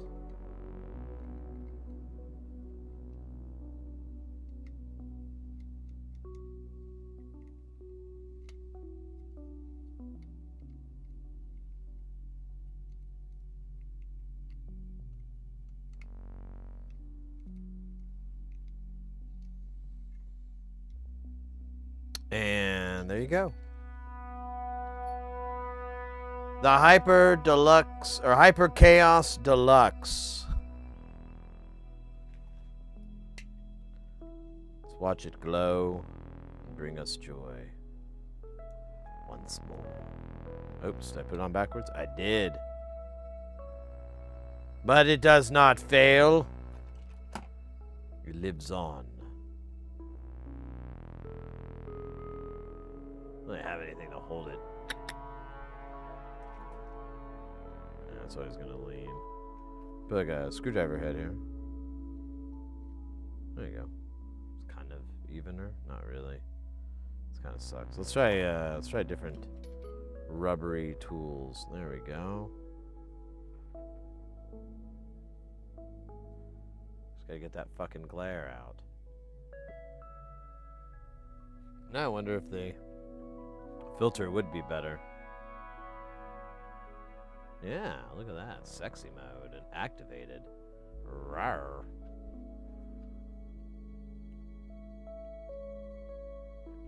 Nice. Let me put...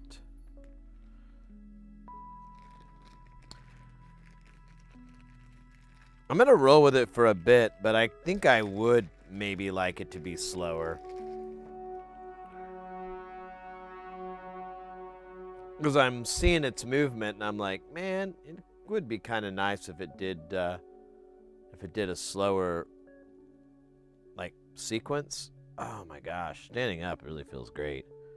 Cannot recommend it enough. After sitting for a while, it's awesome. Didn't notice you were doing the delay. Oh, I'm sorry, I meant to say something. I did, but I don't think you were here. That was the problem.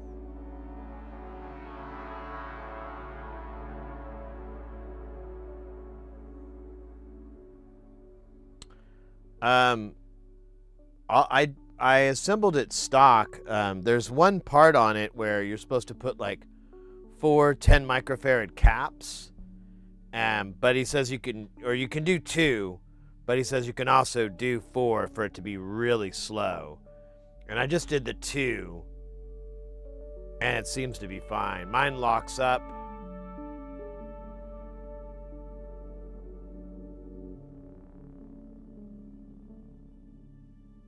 You can pause. Well, yeah, fair enough. We have the VODs too on YouTube and Twitch, so whichever one. The Twitch ones will, of course, get auto-deleted by Twitch, but the YouTube ones, they will outlive us. I mean, theoretically.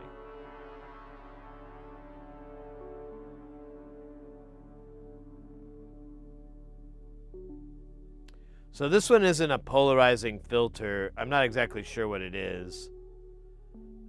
Well, yeah, it just says ND8. I can't remember what that means. I'd have to go look it up. I'm just enjoying standing too much to really give two shits. God, it's great.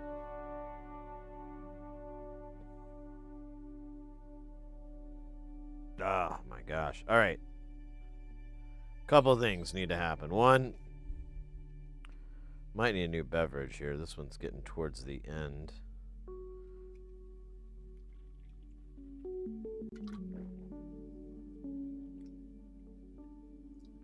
Now it is at the end. Good for it. Yeah, I'm going to be right back. I'm going to grab a hat and a smile.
All right, I got a bunch of goodies.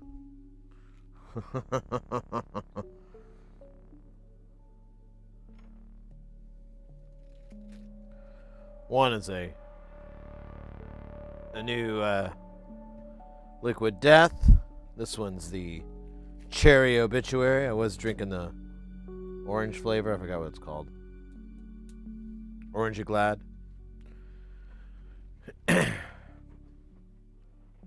And then I also got a Little Debbie oatmeal cream pie. Or My Little Debbie of Heaven.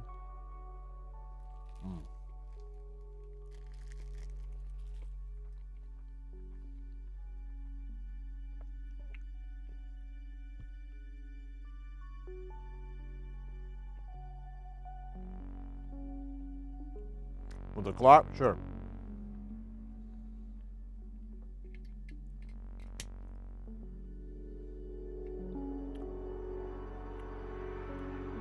This is every 2 seconds.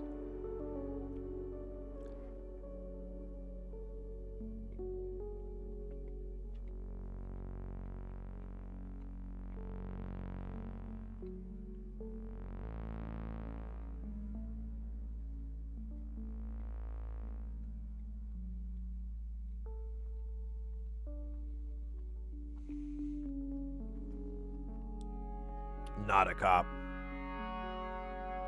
I live in Arizona. It's recreational use is legal here. Oh, I missed a hydrate from for Chus earlier. Well, no better time than the present, right?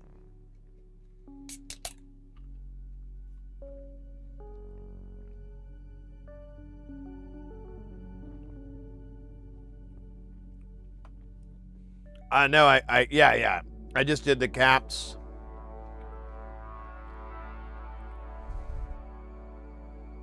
On the inside.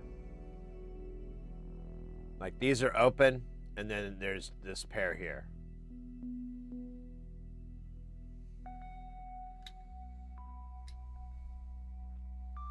We could look at the schematic and try to figure out where yours might be, where there might be an issue with yours.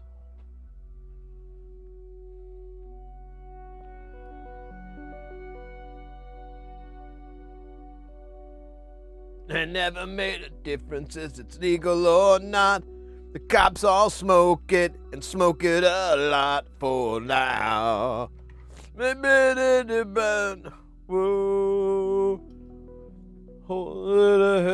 I don't know the lyrics.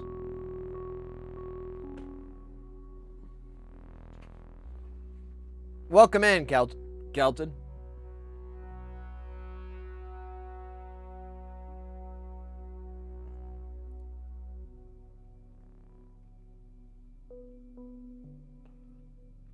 Missed it earlier. We were taking, we're doing measurements of different filters and stuff. Trying to understand them better, but some of that just created new questions.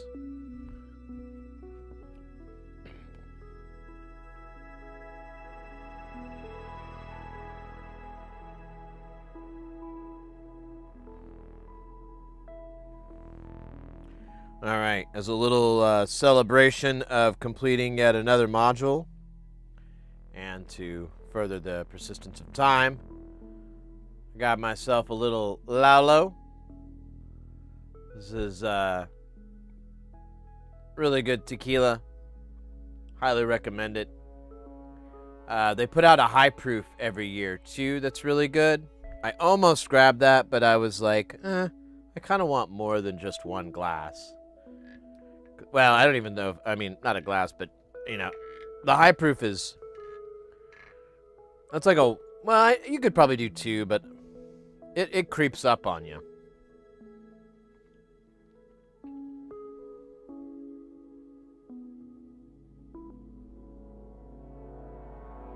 we go.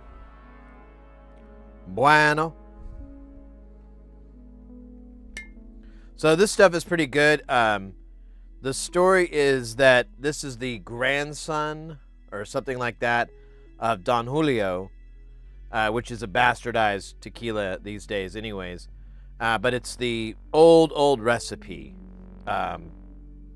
So it's really nice. It's a good Blanco. They just make a Blanco and a high proof. I don't think they have like a Reposado. I think that's just the two expressions they have.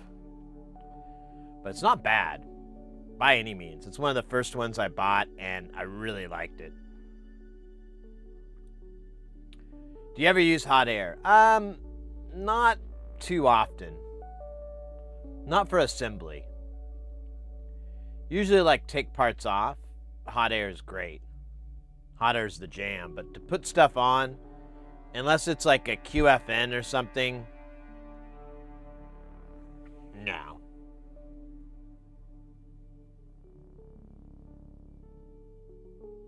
So today is officially the end of a 2-year project at work that had a last-minute emergency this week.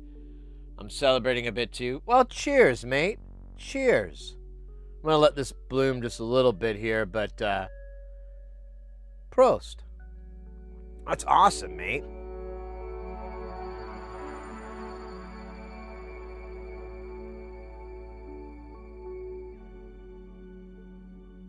That's right, and you know what? I have that Aten 826 in my tabs because I'm wanting to replace the one I have. Really, it's just what's stopping me is just getting off my butt to do it. I don't know. It's like a tool I don't need, but it's a tool I want. But I feel like a hot air station is something I'm kind of lacking. Like I have mine, but it's a pretty cheap one, and it doesn't work very well, and has some issues. So to have a nice one would be good, nice.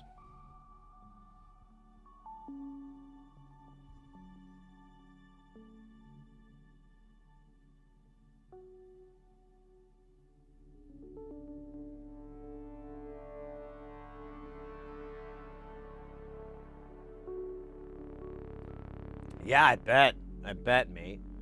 Well, here, let's pull this up real quick, and maybe we can figure out where your problems are going to be, Ekin. Oh, wait, I gotta unplug and replug. I think this guy's ready.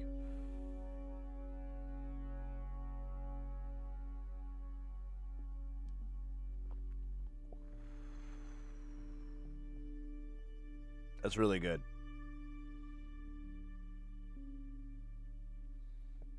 That's really good. I like that a lot. I like that for the people up top.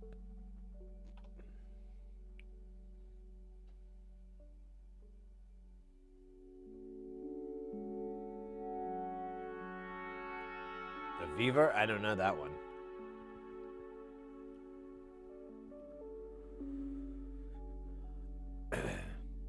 So yours locks up.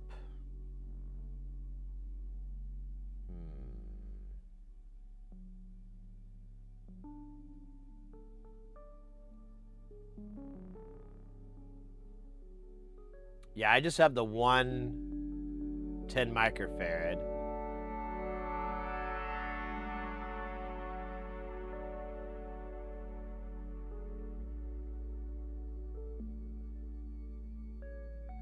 And you're basically bouncing between this and then the feed before it. You're kind of bouncing between here and there with these the rate input.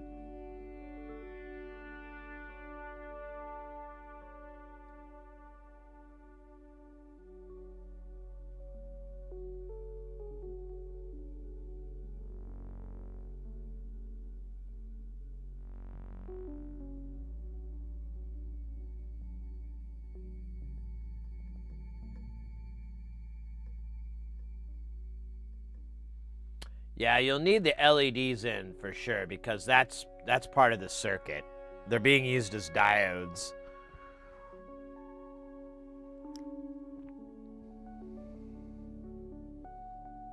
Although, there's the diodes too, so I don't know. Can you diode a diode?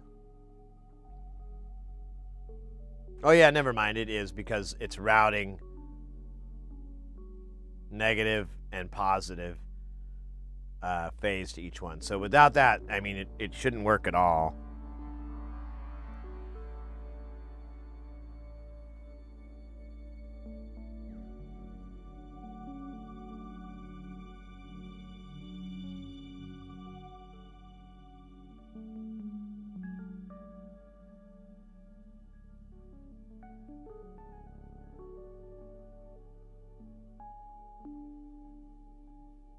They're all kind of feeding back into each other. It's pretty wild.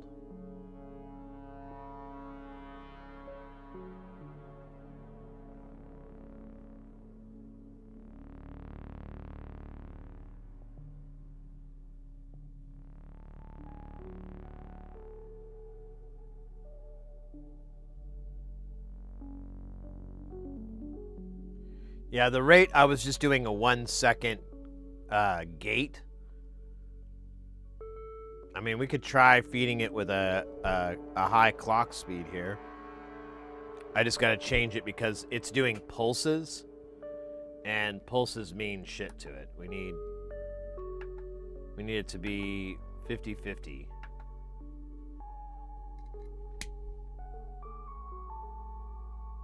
Oh, wow, it does not. Right, let me change the PPQ. Yeah, there we go. So it was moving too fast. But it was still moving around. Like if I put it up to 24. Well, oh, there we go. Yeah, it's still moving around. It's just really glitchy.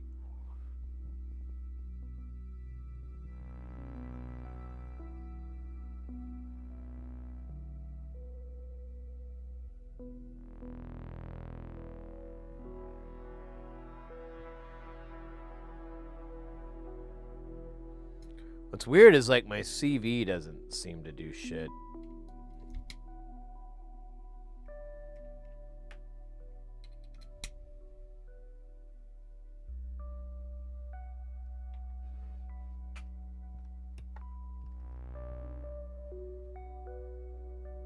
Yeah, it doesn't really.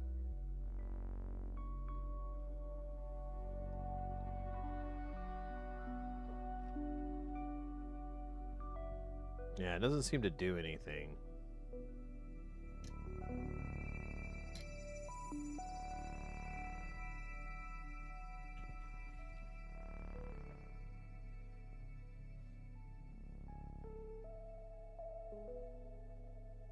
But I like what's coming out of here.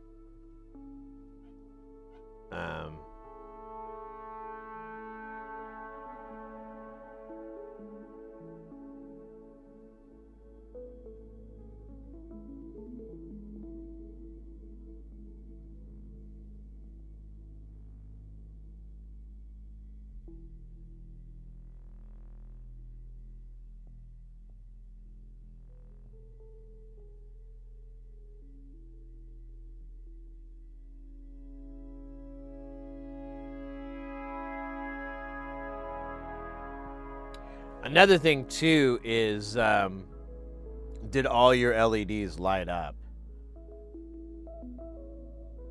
Because if one of them is in backwards, you might have some trouble.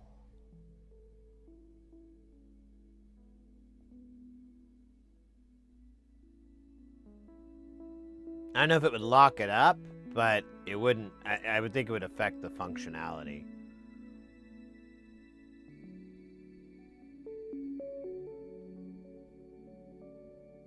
Because this is like positive swing, this is negative swing. Negative swing is gonna follow this. Positive swing is gonna follow that way. So if you had one backwards, it would send the same signal to this, and they would kind of cancel, I don't know, they cancel each other out.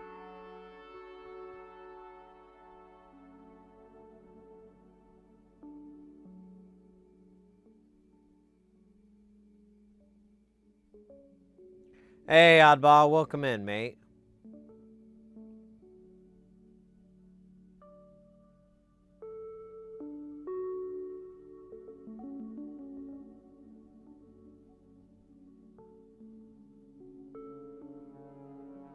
Yeah, I kind of want to slow it down more. It's an urge I'm fighting. I guess I could put it in space station and let it, make some goofy noises and try to decide what I want to do with it.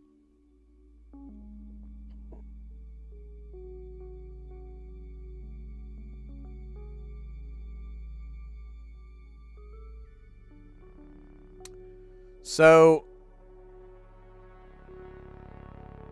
I don't think that would stop it from working, but I mean, if you're going to do a mixed color, you'd want these to all be the same and these to all be the same. But they don't, these, across, it doesn't matter. But their voltage, they're like dropout volt or whatever it is. They're whatever. They're going to be different between those colors. So you would get a different response. I don't think it would be a showstopper. But it is voltage drop, right? Yeah, because it's a diode. I'm being dumb.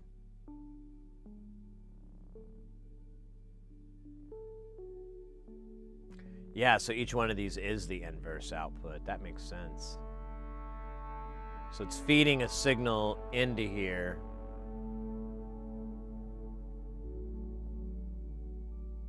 And one, I guess, is like a feedback.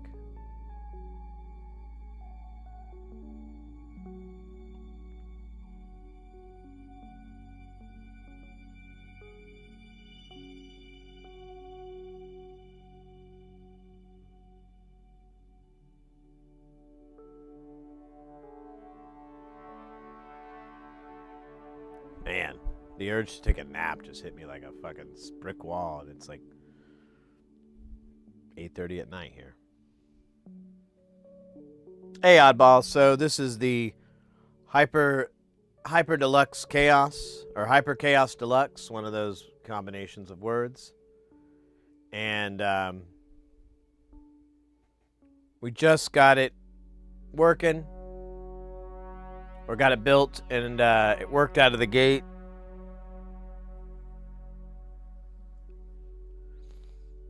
But Ekans doesn't seem to work.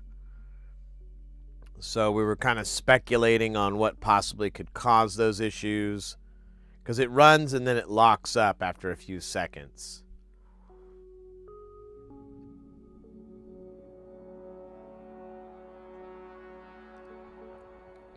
I suspect rabies, but the rest of chat doesn't agree with me. Of course, they've probably never dealt with a rabid component.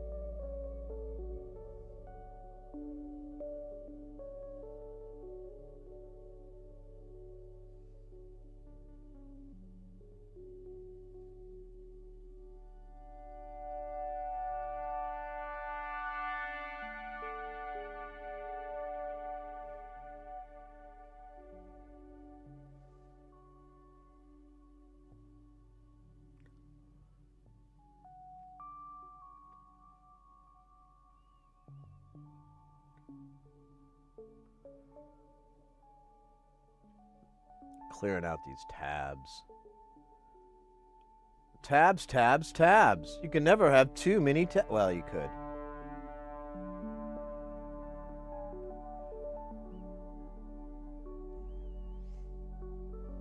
Rabies for sure, yeah. Heating up.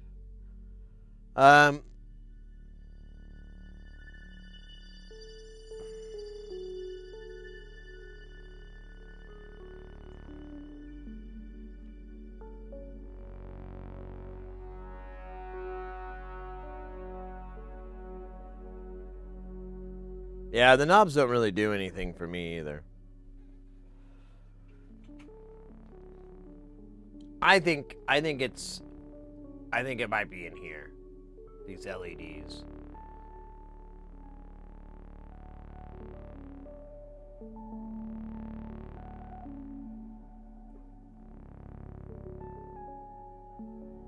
Because yeah, if one of these is backwards or the voltage drop is different, it could cause this to kind of feed back on itself and shit the bed. Yeah, like this is inverted and non-inverted.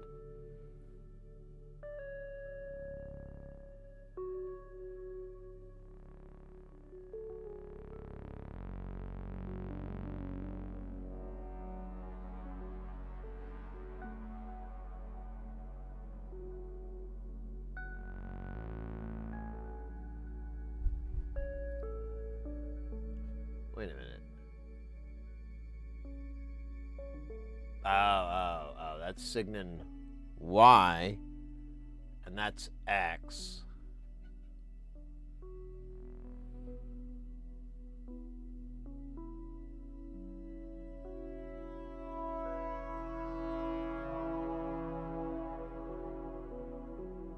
Well, you got some time if you want to mess with it now, and you know, I don't know what your situation is exactly, but that's my best guess, because like the rest of this isn't. There's not much that can lock, you know?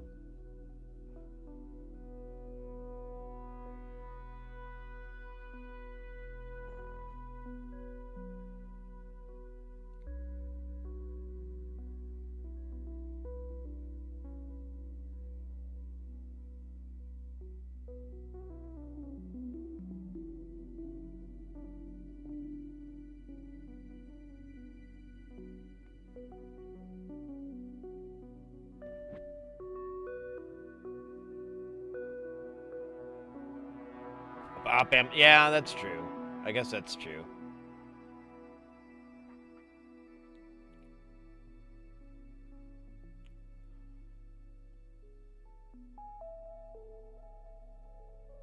I like how this is just a 1 meg on these feeds.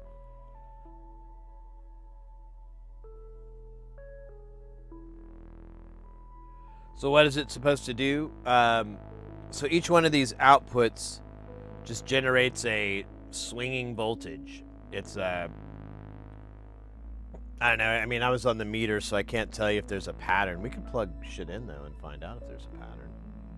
We should do that. That makes like a real logical sense. Just don't want to spill my delicious tequila. Let's see. What am I looking for again? Oh, where is it? It's in this box. God damn it! I unplugged myself. Unplugged myself. I swear when it happened, I got real mad, and then I yelled, "Captain!" I don't owe anybody shit, but when I think about you, I touch my hoe. I'll put this on the ground so I can put it back up.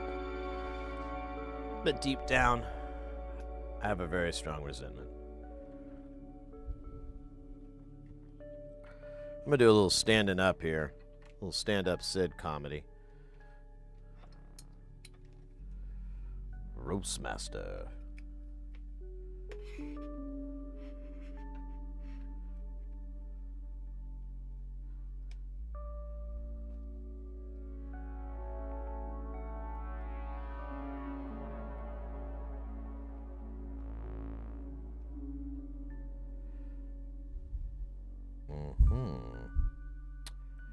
Let's do this guy.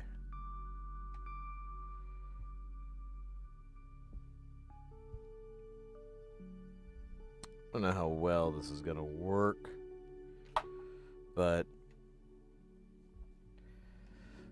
who cares?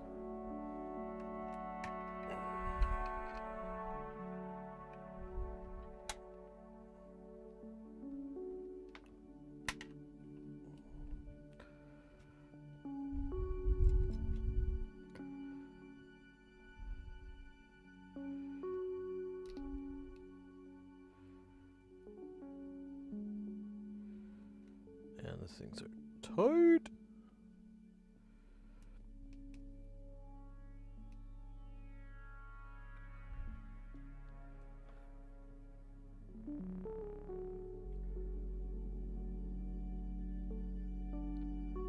Eldra, welcome in.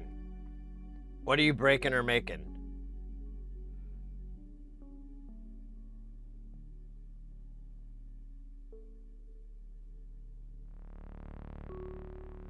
What are you talking about, boy? I'm gonna tell you again, you don't talk about that. Bring it up. I would have been able to bring it up. You bring it up and I want to hear it. Alright? I bring it up now when you want to hear it. Son of a bitch.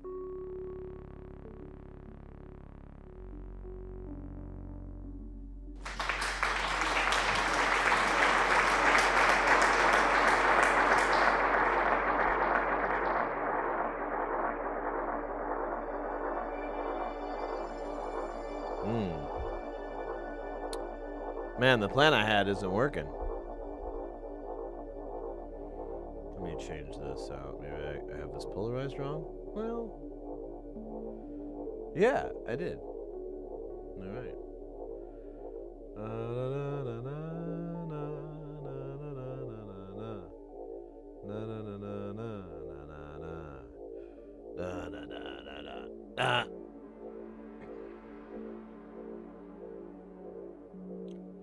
There we go. So that's output W. For wicked awesome, okay? Wicked freaking awesome. Oscar performance. I don't know the Oscar. Oscar don't matter. He fat I don't talk to Oscar.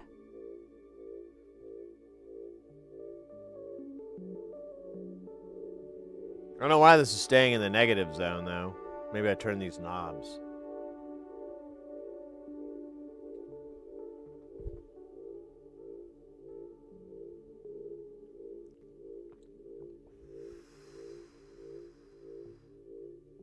Oh, there we go. Now we got a little bit of positivity. I'm going to change the division down to 1 volt.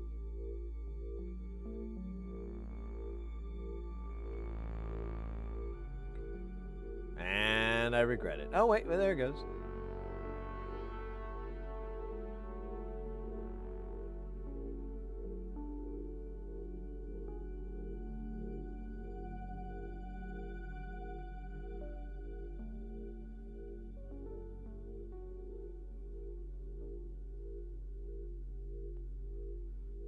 Can we do Kenny Loggins? No. Yeah, it's just that. Well, we could do that. That might be fun.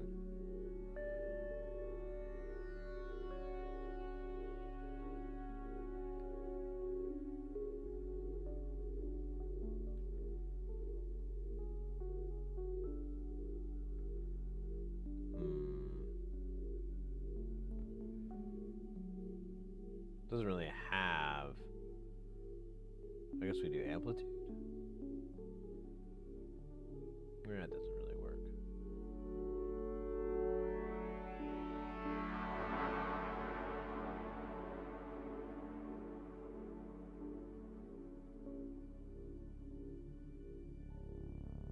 That's not gonna work either. Alright, I don't know.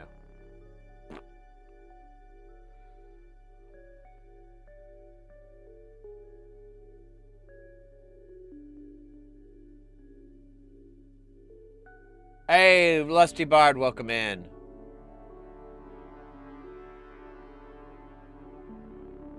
From no longer Ontario, but Florida. That's quite the paradigm shift there.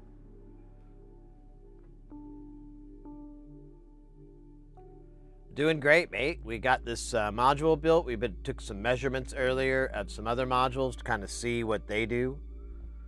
And now we're looking at the output of this hyper chaos.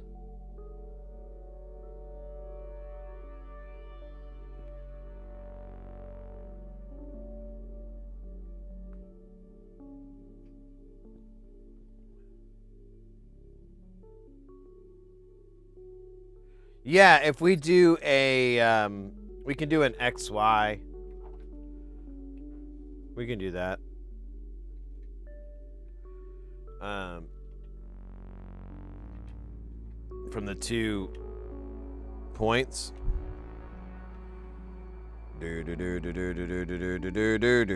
Oh shit! How did I mess that? Oh, because I'm dumb. Or maybe just happy.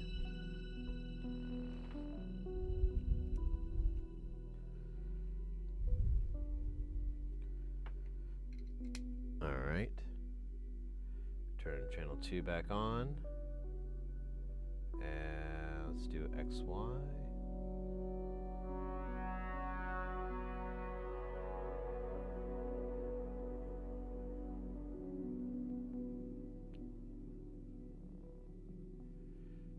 How do I get XY to stay?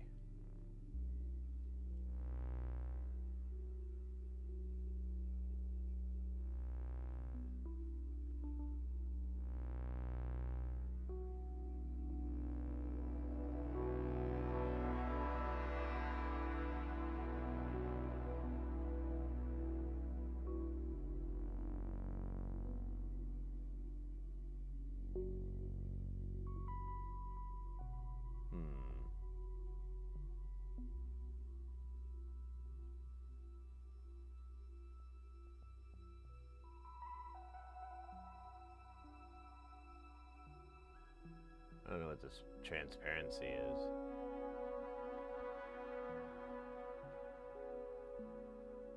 Let's see.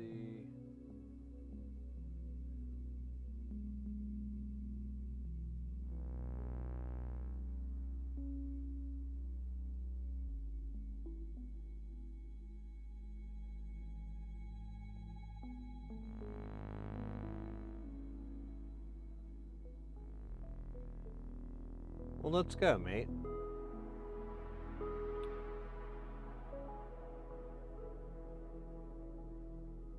It's so slow, but there's a way to have it leave a trail. I just don't know how you do it.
But isn't there a fucking way to get it to...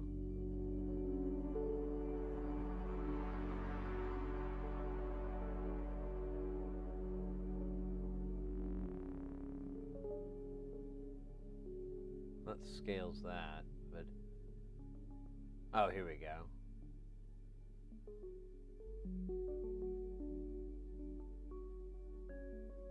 No, that's just a point of view.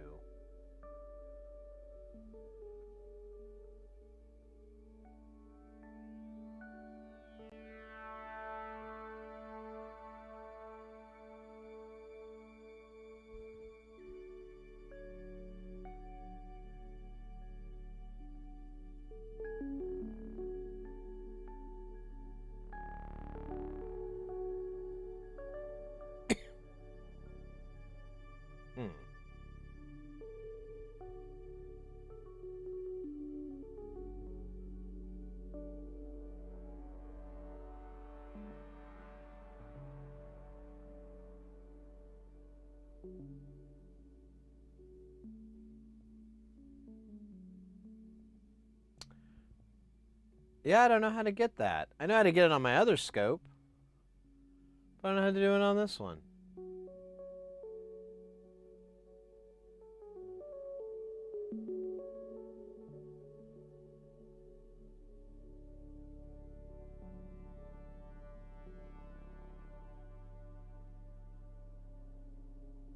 Well, that kind of works.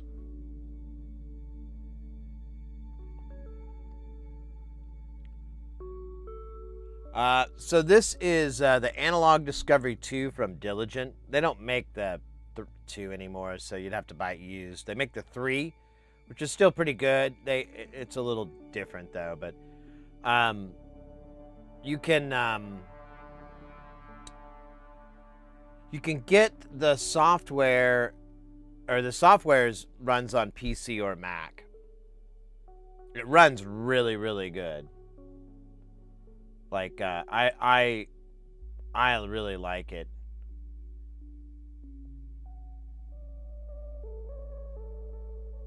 Oh, I forget what the I is. Oh yeah, it's pretty sick. I don't think it works for our purposes, but still dope as hell. Oh, we can do histogram? Yeah, but that's just gonna show how cute they are. Look at those cutie pies.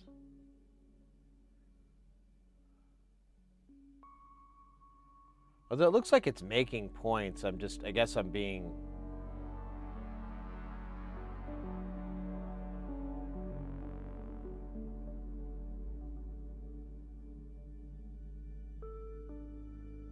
lazy with it.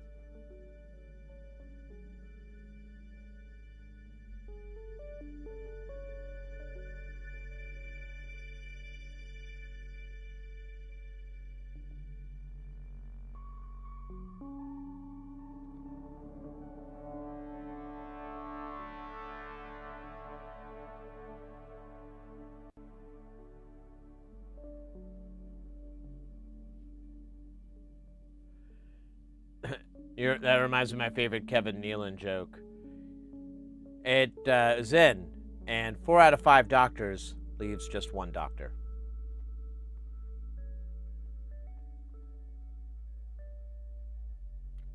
See, an FFT is not going to do a shit.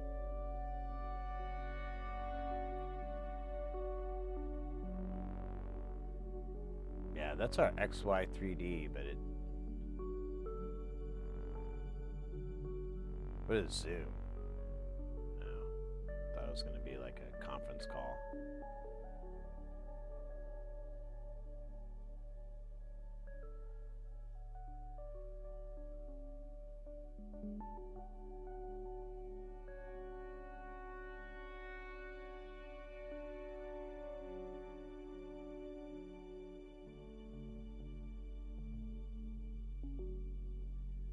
Where are we again? We're isometric right, so let's do behind. Oh, interesting.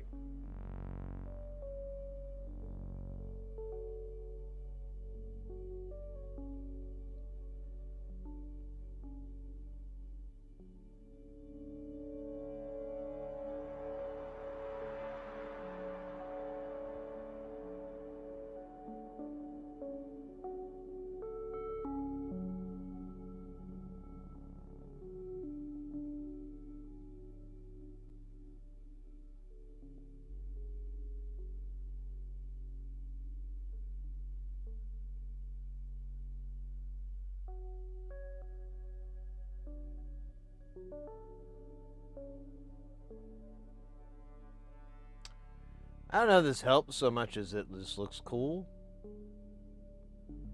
You know?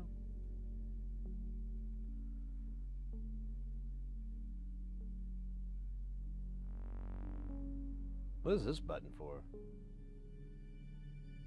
Oh, the advanced options. Nice. There isn't like a...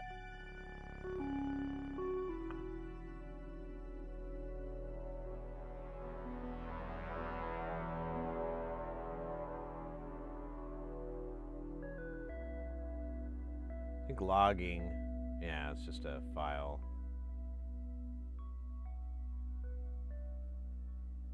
Yeah, there's the file it would create.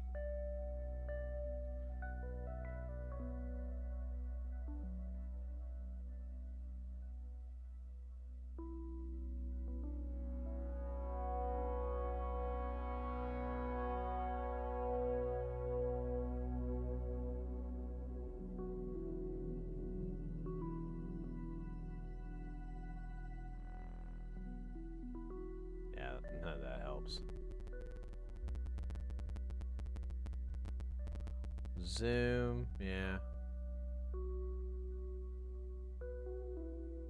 That's not gonna help. Oh, wait. Is this what I wanted? Oh, no, this creates a file. No. Damn it.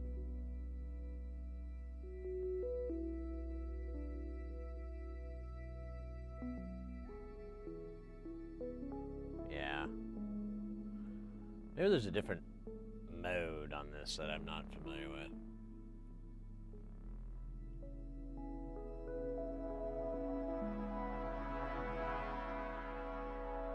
Oh, yeah. Nice.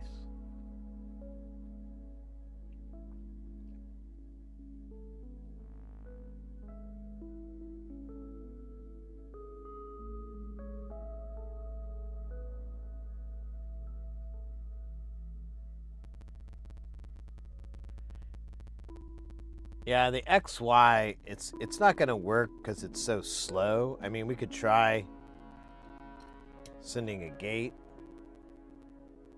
Oh, weird. Oh, I turned it off. Yeah. It's wigging out. So is this audio. Let me fix this really quick. It's our jams. I'll just skip ahead a little tiny bit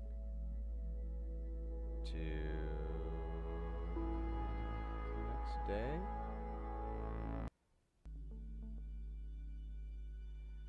Sounds good.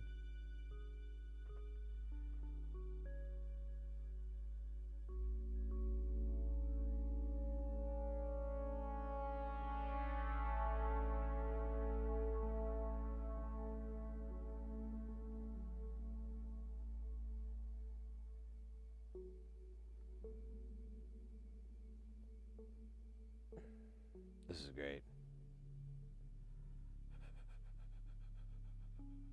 I forgot what I did that caused this to happen.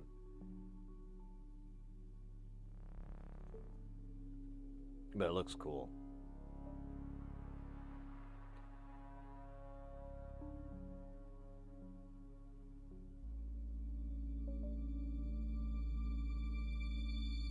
Ah, there we go. Oh yeah, I fed it rate.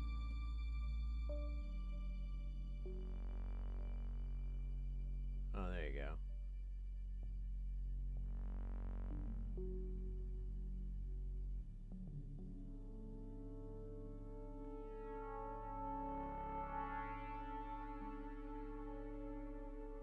Oh yeah, no, I want it shifted.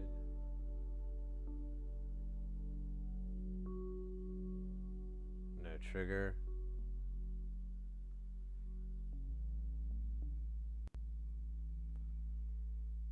Although I guess I do want a trigger. Doesn't really seem to matter.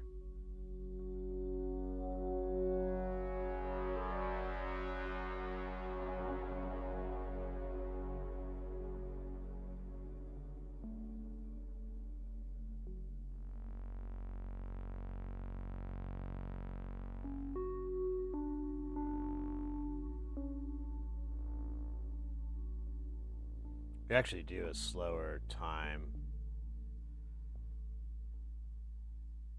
Well, actually, I kind of liked that one that we were doing.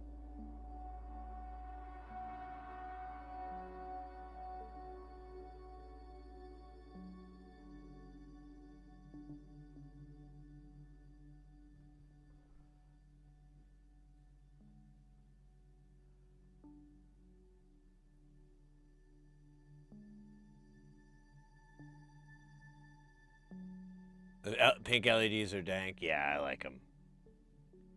Trying to think of something cool to use other than red. Oddball, you're taking off, mate. Thank you so much for hanging out. Have a guile-tastic night. Oh, I missed your All right, well, I'll get you next time, mate. I'll get you next time.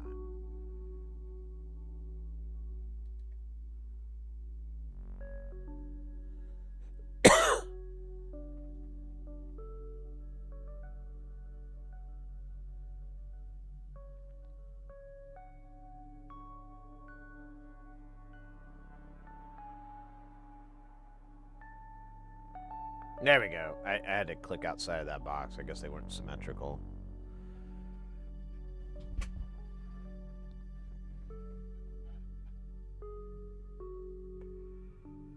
Pretty.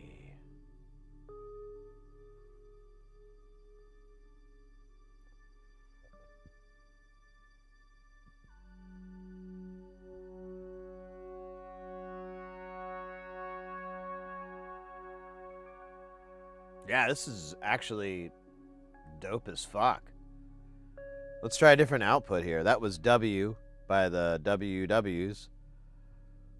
Let's try, I'm going to switch it over to X. And then we're going to do negative X.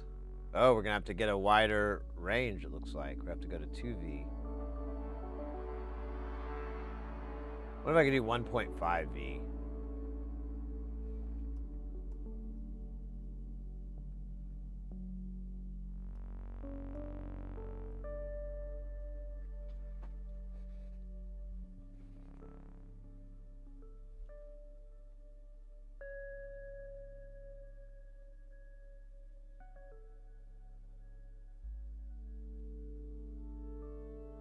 Oh, they still go way out of range.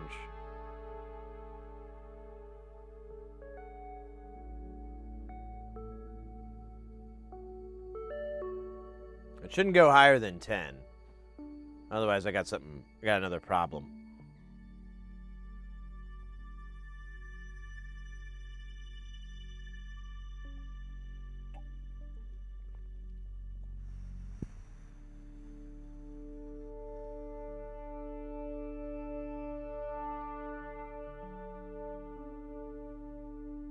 There she be. That's actually badass.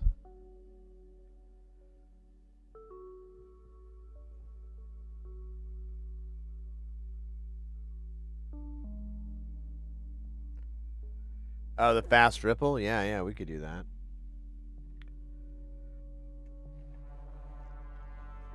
I'm going to change the gate speed time to 5 seconds. Well, you know what? Let's change it to 10. So it'll be 5 up, 5 down.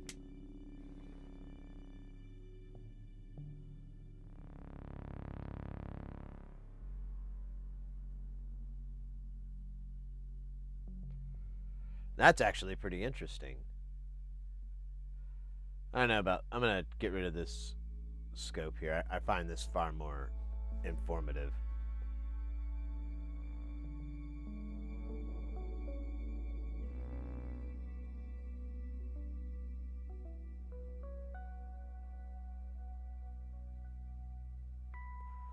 Interesting. So it's still that shape, but it's got that crazy wiggling because it's like feeding back.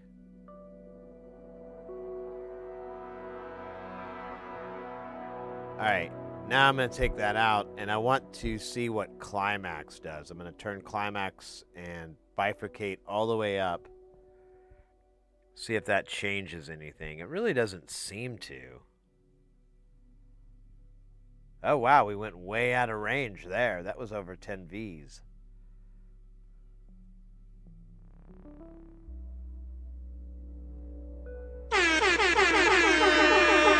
Oh, yeah, NCP Live. Welcome in, mate.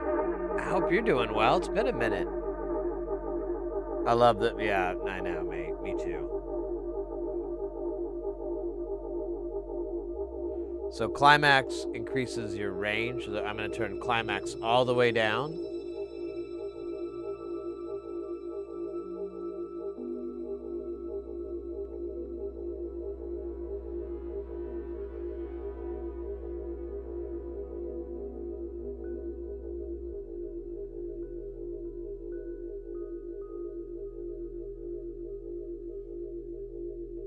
Yeah, I'm not quite understanding bifurcate. Bifurcate's all the way up right now. I can turn it all the way down.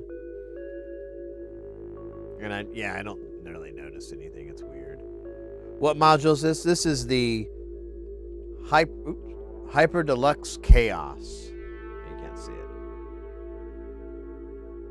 It generates all kinds of weirdness.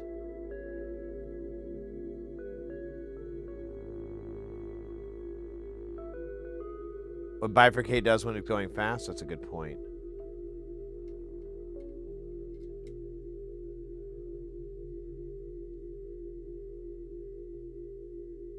Okay, I'm letting it do that. And then we'll do 5 seconds. Bifurcate up. Bifurcate down. Oh. See if we repeat this. It might just be a coinkydink. Bifurcate down. Bifurcate up. No, it's just a coincidence.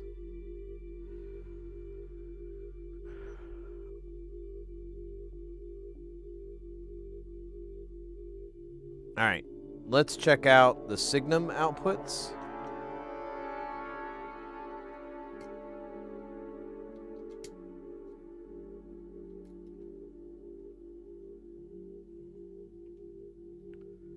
Oh, weird. They are not one-to-one from each other.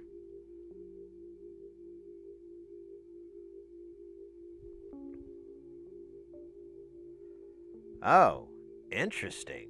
They're very different.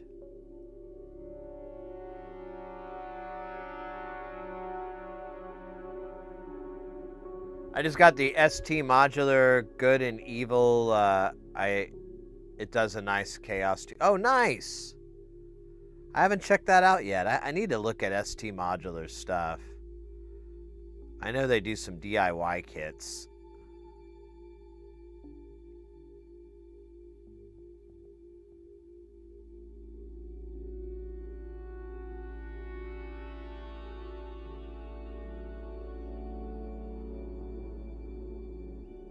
You built yours? Kudos. Kudos, mate.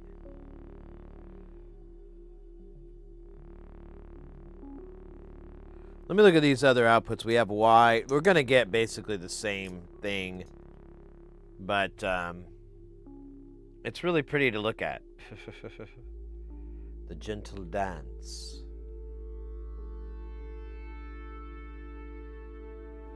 I'll turn climax all the way up so I can get some big boy range here. Look at that. Almost. Surfing the sine wave. So this is the Analog Discovery 2. You can kind of see it here. So it's this guy. They don't make it anymore. You got to get the Analog Discovery 3. But it's the same software. It's just a USB scope.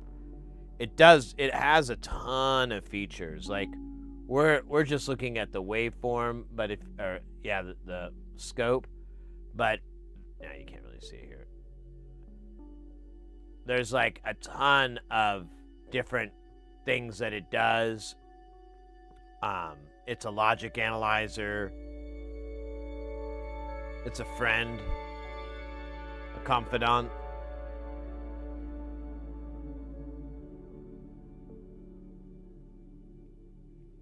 No, ST Modular, all the SMD stuff is done in advance. And so you just do the through-hole stuff, if I'm not mistaken. Let's try 5 volts just to see these big scoops, because... So that'd be 5, 10, yeah, 15. I'm just curious how... Oh, wow.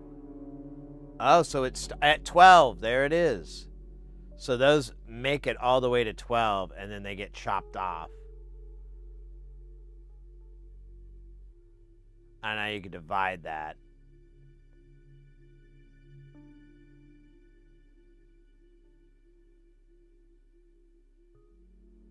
$2.2. Maybe.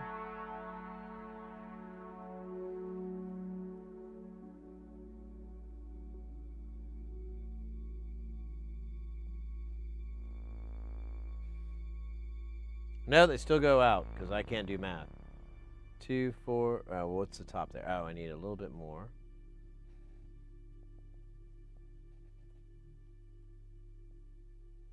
No, I need 2.4.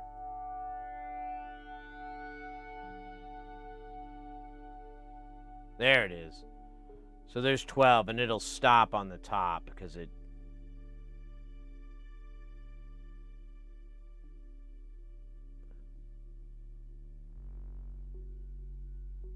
You can slow it down, and I'm thinking about this is fairly slow, but you can make it go a little bit slower.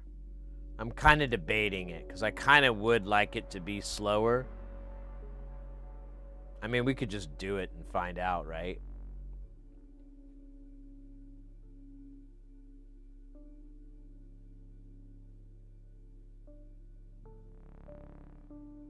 Oh, the sloth? Oh, mate, let me show you the sloth.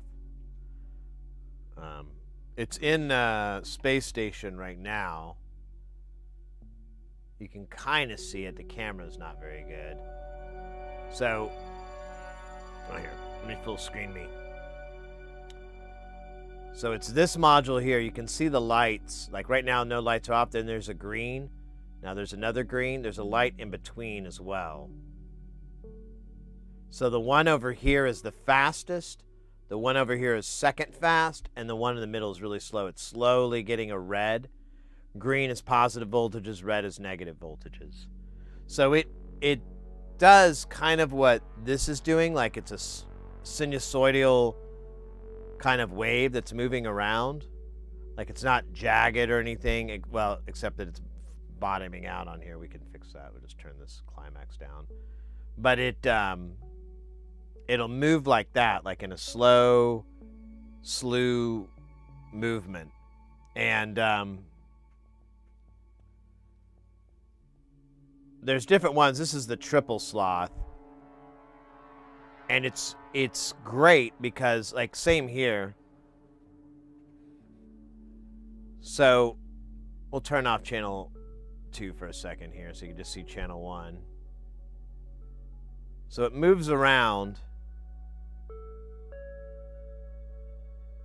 And you can see it has a pattern, but it's not. It still has this randomness to it, or this chaos to it. And that's kind of the same thing as a sloth. They're really, really great for filters, like filter sweeps, instead of it just going whoosh, whoosh, whoosh. You could put it on here and it'll go whoosh.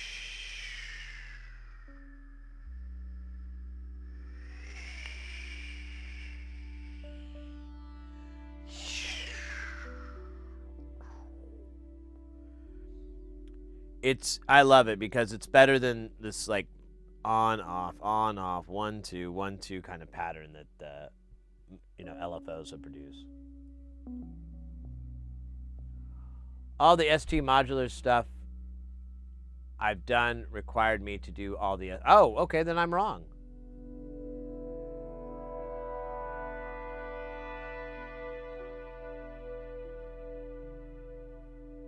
No, I'm glad you asked the question, mate.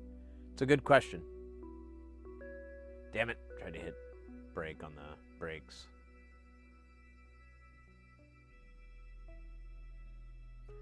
Right, well, there's a difference between random and chaos. Random is just noise.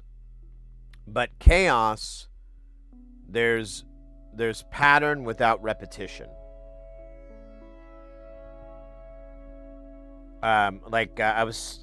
Someone asked the other day, and like my best example would be like, especially with this, it's like listening to waves crash on an ocean.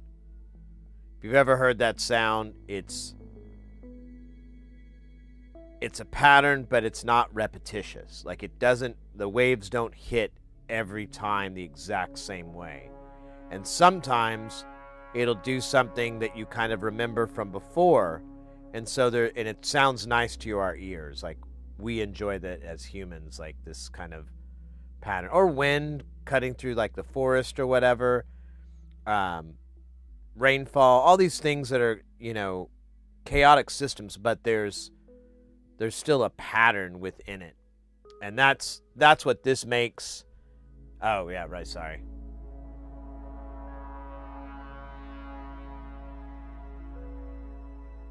Ooh, that's a good idea, MCP. I never thought about that.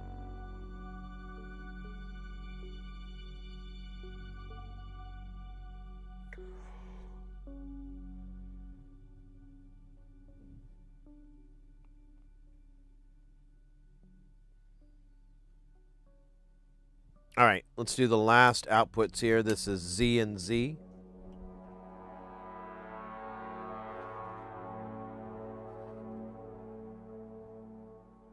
This one doesn't look like it's as hot. Let me try this CV again, because I'm still trying to figure out.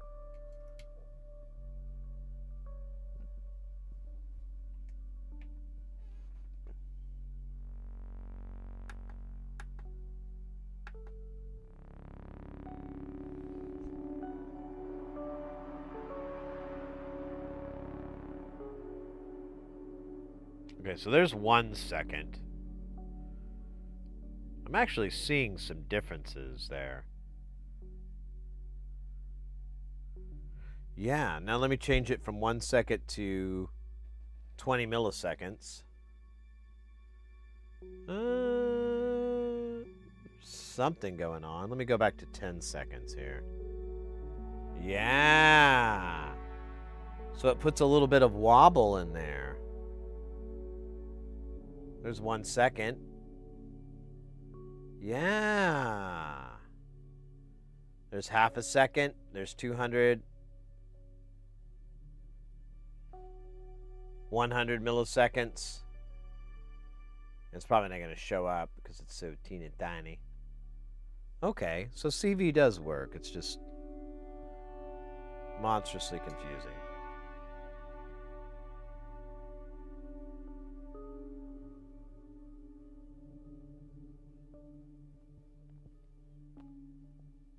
Chaos is talking about the mathematics.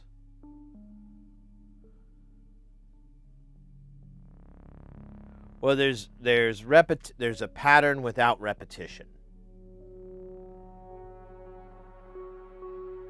So there's like here we can go to the let me pull up the source here.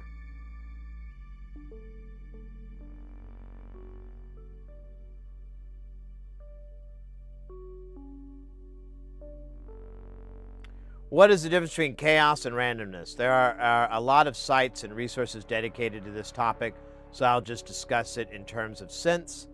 Random modules usually use white noise or a series of shift registers with various feedback paths to create signal.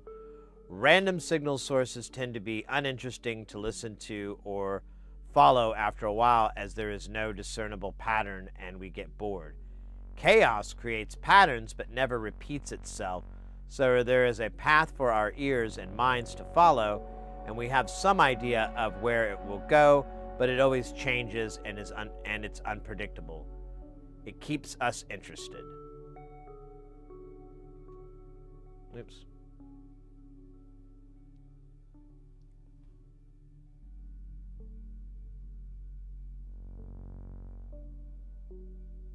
What'd you say, Ekin? Oh, you posted something. All right, let me kick it over here. I missed it. It slid by.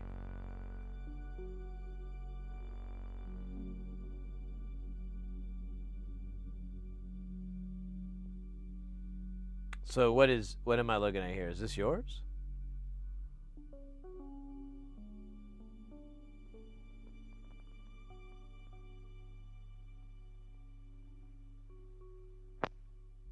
I'm gonna get rid of the audio.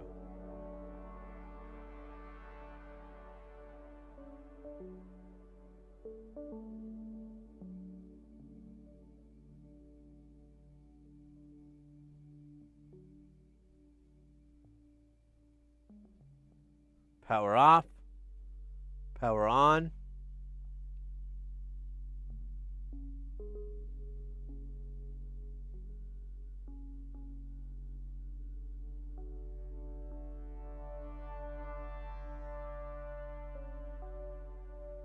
And it's the same pattern. Like that one stuck at bop, bop, bop, and then...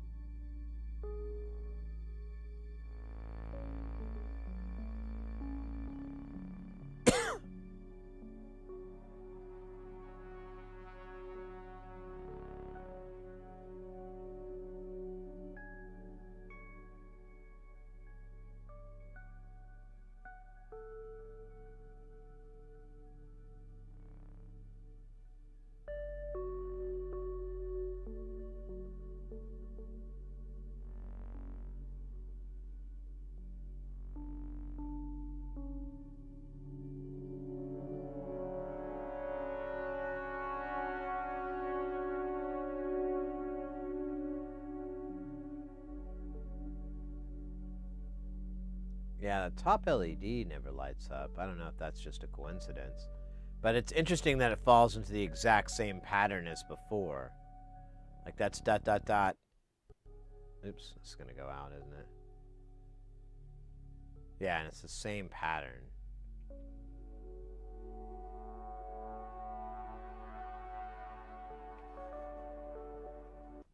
I'm going to reset this.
So, Ekin, does it always land on the same LEDs when it crashes, when it locks?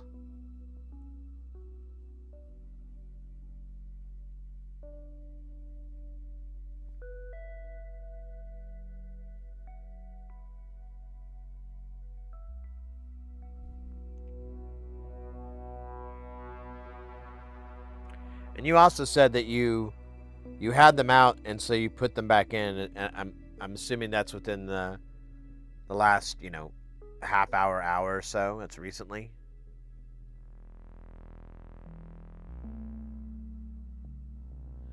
I'm just wondering if it locks in the same place. Fresh LEDs.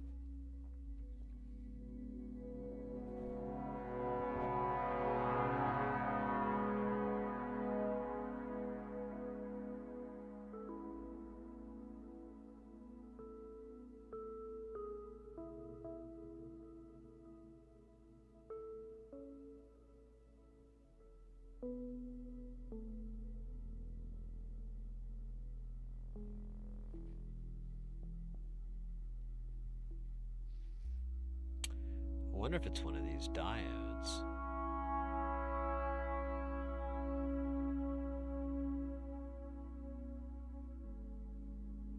You could beep test these. They're not going to give you a false. I mean, there's 20K between them, so.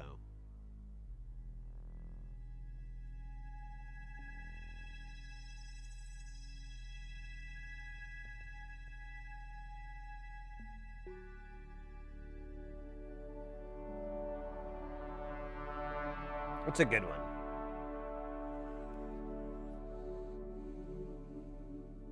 Let's look at the moving waveforms. Oh, you know what we didn't do? We should do the gate. It's just going to be a 5-volt up-down, but I'm kind of curious if they're the same or if they differ. Oh, they differ.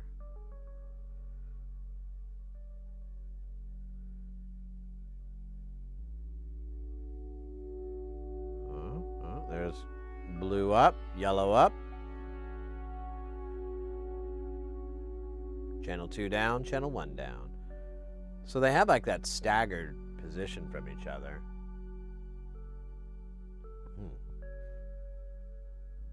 Still cool. Yeah, they're always like... That's funny. That's almost a pattern, isn't it? It is a pattern, you Jabberwocky. I don't know what that means.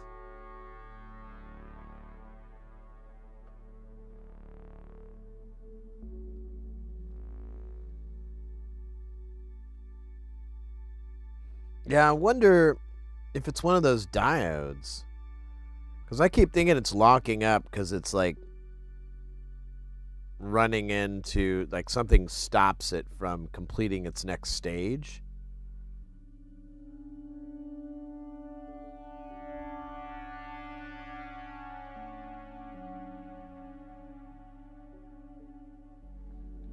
It's like, oops, wrong. Oh, yeah, it's swipe.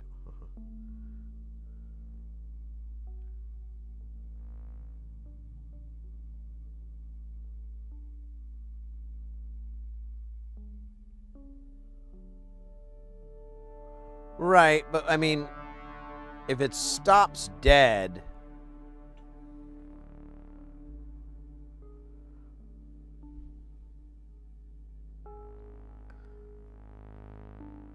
something's keeping it from completing the loop.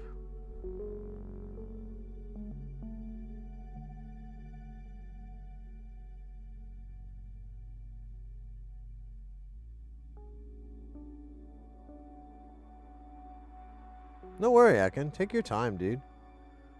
We got time. I'm just enjoying some delicious tequila and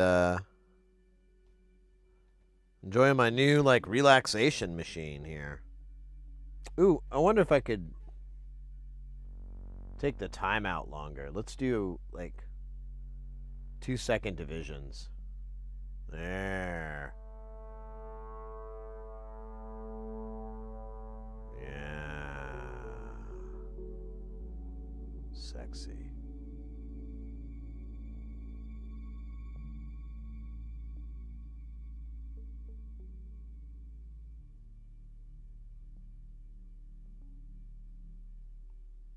Yeah, this is like I feel at peace, you know?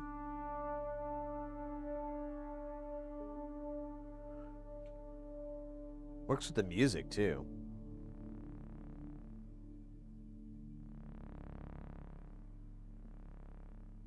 I think I might have to get a little high. You guys don't mind if I get just a little high?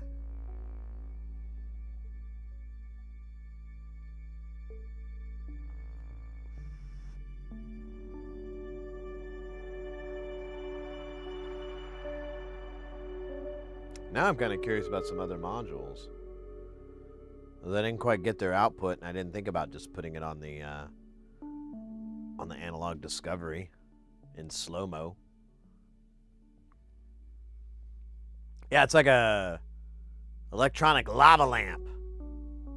But there's no lava, and it's not a lamp. Analyze them all. Well, shit. What else could we plug into here?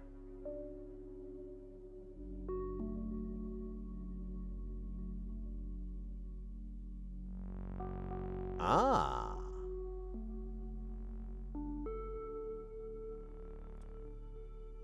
So yeah, if you can get a board pick, that'd be great. Or you just want to eyeball it yourself.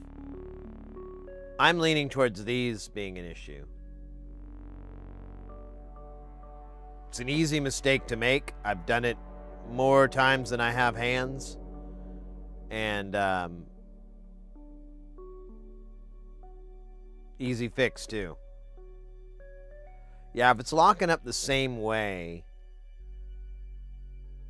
something's looping back and then it just like runs out and it just doesn't go any further. So I don't know. That's my next guess. It's probably not right, though.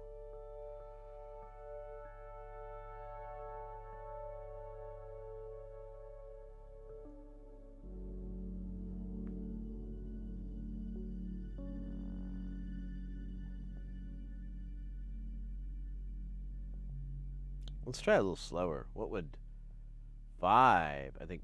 Oh shit! 6 seconds is the next one. Oh, it's gonna be so slow. Get ready. Guess what? We're going to take this reading and slow it down. That way we can see the pattern. Okay, I'm gonna stop. Let's get a little bit of headroom there. Ah, yeah, get rid of those stupid advanced features. Fuck it, let's full screen this beauty. Oh, look at that.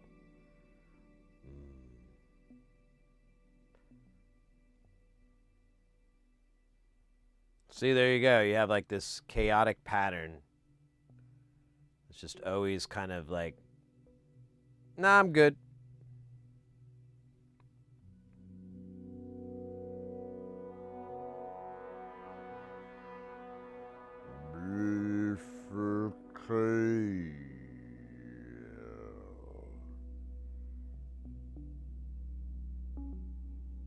Wish I could make these colors look cooler. Is there like a... There's a deal for...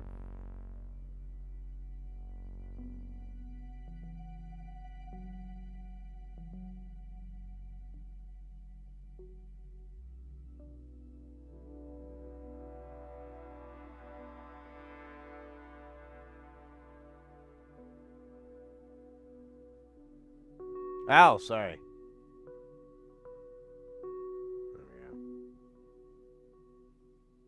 That's really nice, actually. I wonder what other module we could do. Measure with this. Today's been a measuring day, brought to you by Measure Core, masters of the measuring. So it's you take your time constant, and I've got it by 6-second divisions. It can go up to minutes. We could get a ton of squiggly lines smashed into it, but you know, think of the children.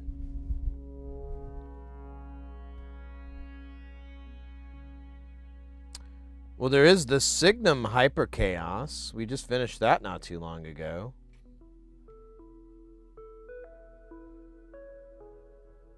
That would kind of be interesting. We finished that yesterday, in fact. There's the genie. Actually. Oh, shit. Who put all this? Oh, yeah, me. Let's measure these guys. These genie and a Signum Hyper Chaos. I'm going to go to the restroom really quick. All right, I'm done. No, I'll be right back, guys.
Alright, guys.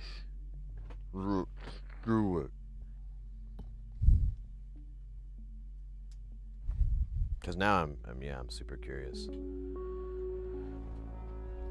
about these other guys. Let me get another drop of the old Lalo tequila from a part of Mexico I cannot pronounce because I do not know Espanol. Oh, shit. Smells like agave. Nice. Well, we got a meat wad for 5, yeah.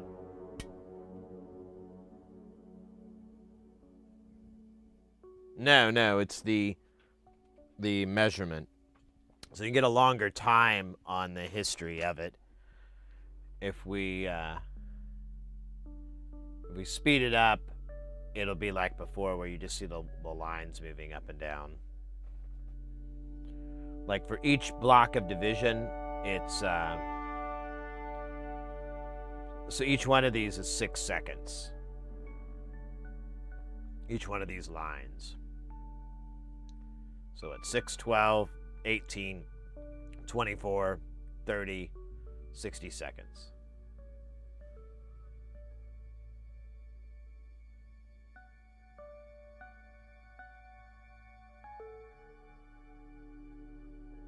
Yeah, I'm kind of curious. I don't understand the genie. So I'd like to maybe look at it on a scope, and maybe that'll crack open the old noodle hut.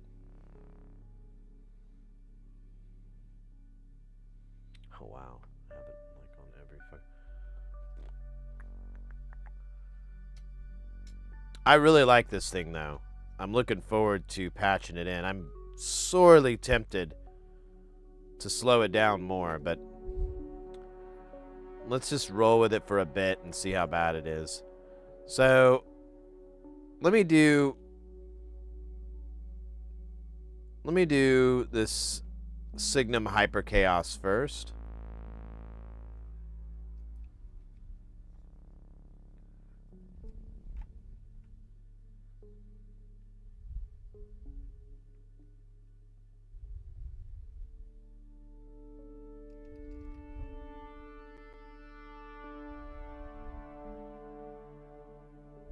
So we'll do X and Y.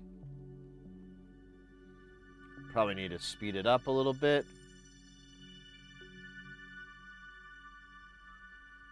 And we might need a lower division here because it's probably not going to go, yeah, as hot.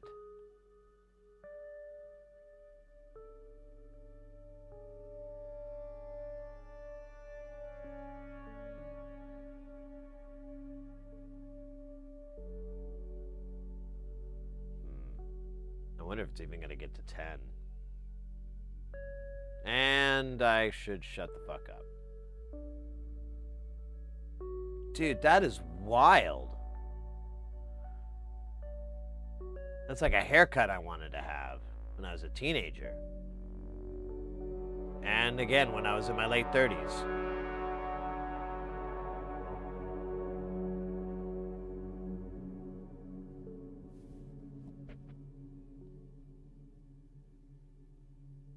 So this is X and Y.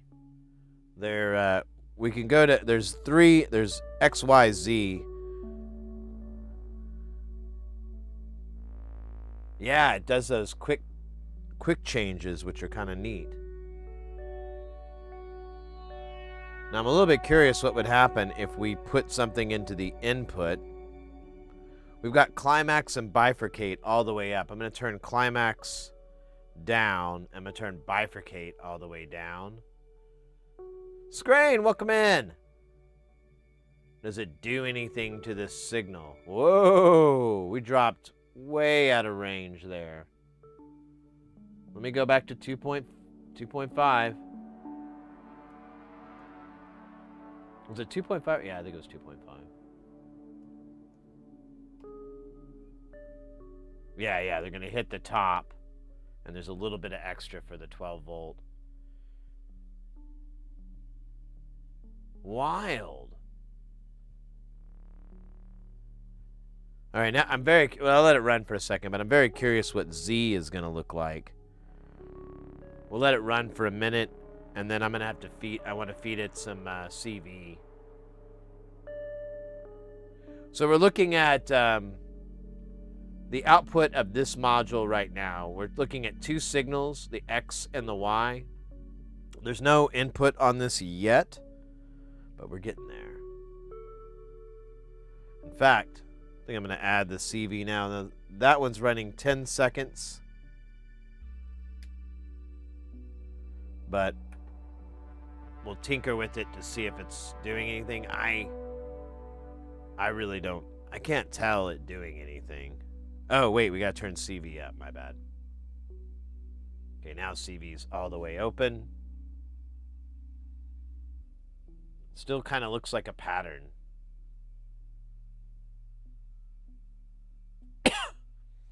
Let's turn from 1 second. We're going to go down to from 10 seconds, we're going to go down to 1 second.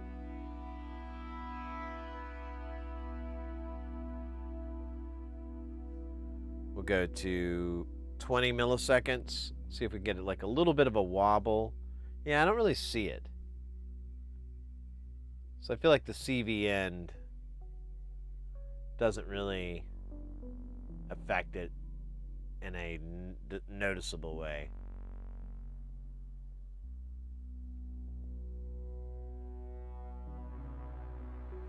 All right, I'm going to go from, I'm going to take our yellow and I'm going to plug it into the Z output.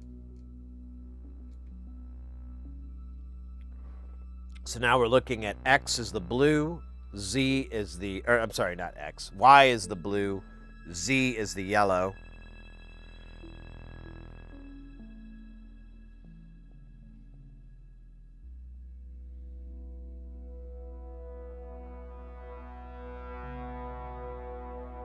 Yeah, you can see patterns, but they keep modulating and changing you know, a little bit here, a little bit there, and then they totally change.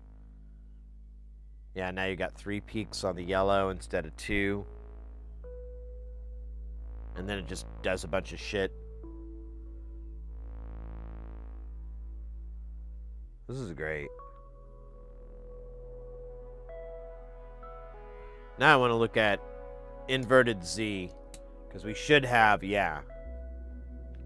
We're going to have the same thing that we had in the Hyper Chaos Deluxe.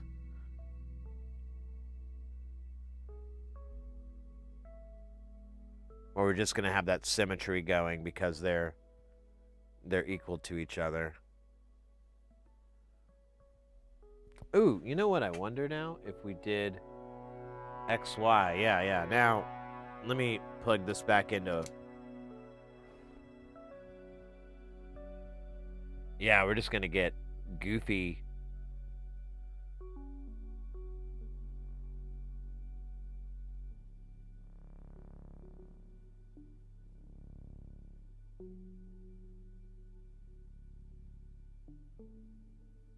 Oh, that's actually pretty cool.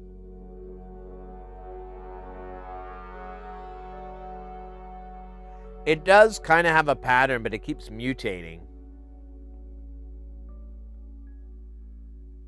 I mean, you can see it getting offset on the XY.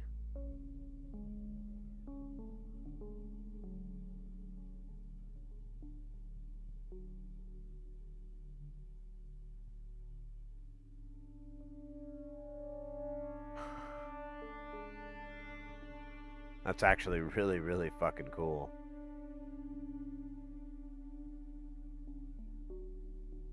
It is zoomed out. It's clipping on the edge of 12.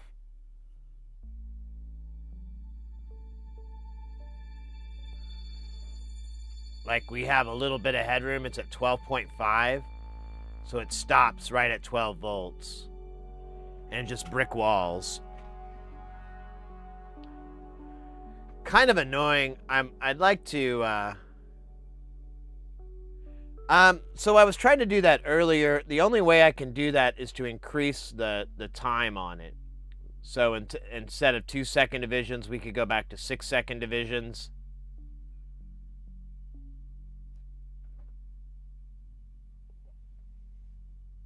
And we'll have a longer persistence. I don't know of any other way to make that just go for, you know, non-stop.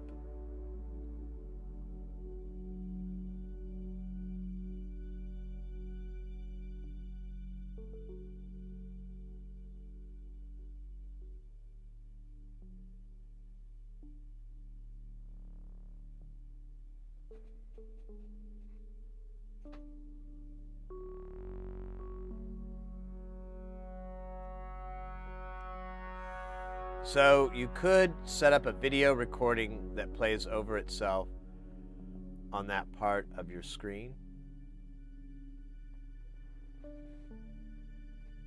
Well, I could set the time really long. It goes up to minutes per division. So this could be like an hour long. Oh, wow. It's morang. Is that a verb?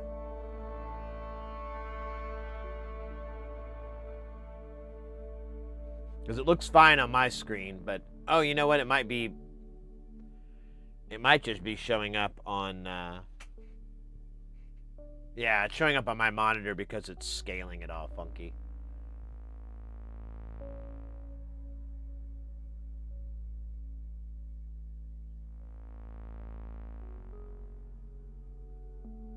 Can OBS? Not off the top of my head. I don't know of a way to do it.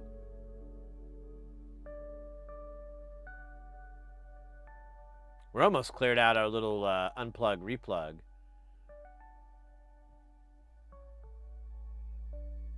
I think that's what that line is.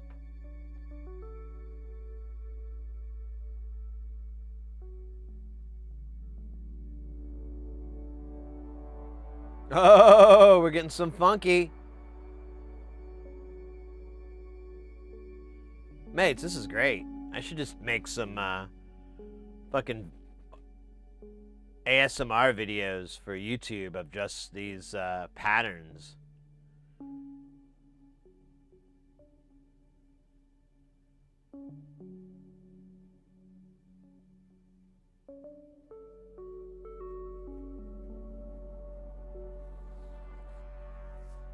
Channel 2 seems to be centered on the mid. You know, it's the, so we're looking at Y and Z. There's X, Y, and Z.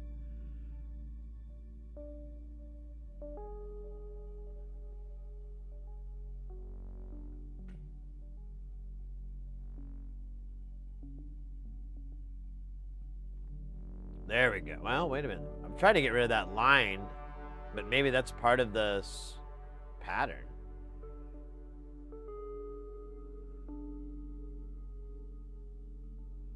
Oh, it is. Because, yeah, it wiped up some of it. We'll have to wait for it to complete a cycle.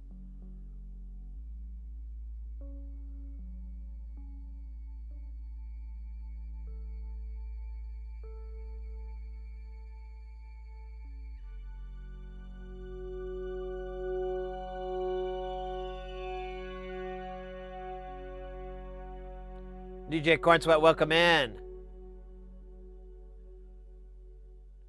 Nerd lines, exactly. But only the finest nerd lines.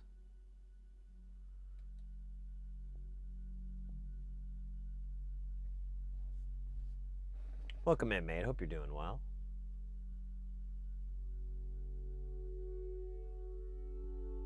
Oh, that's the clipping. That makes sense.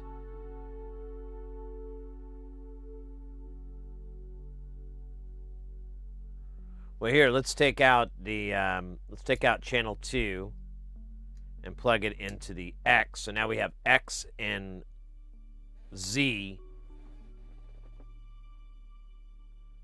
And look at that. We get a totally different relationship pattern. Dude, this actually is sick as fuck.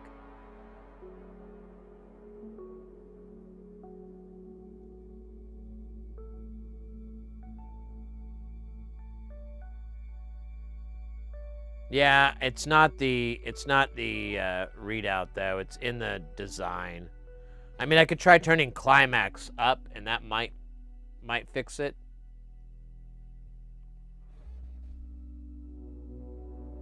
Definitely change the pattern, or maybe not. Yeah, kind of. Oh, now it's clipping on the top. Let me turn bifurcate down. Yeah, it keeps doing that. Let me turn bifurcate up all the way.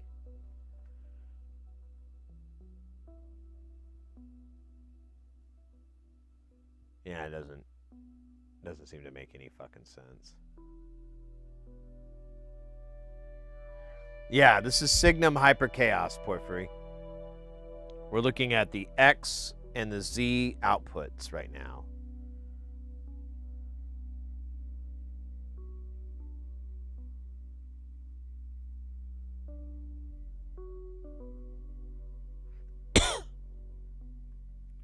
There's a 3D one. I wonder if that looks even cooler. No, it kind of does.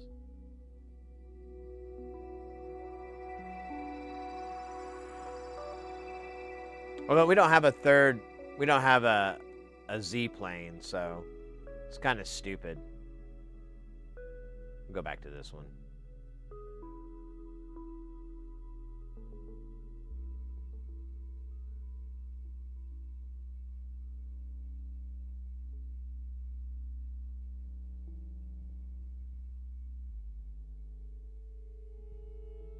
Oh, weird.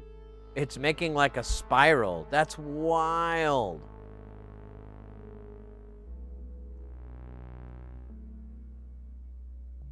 That roops back out of itself. Dude, that's sick.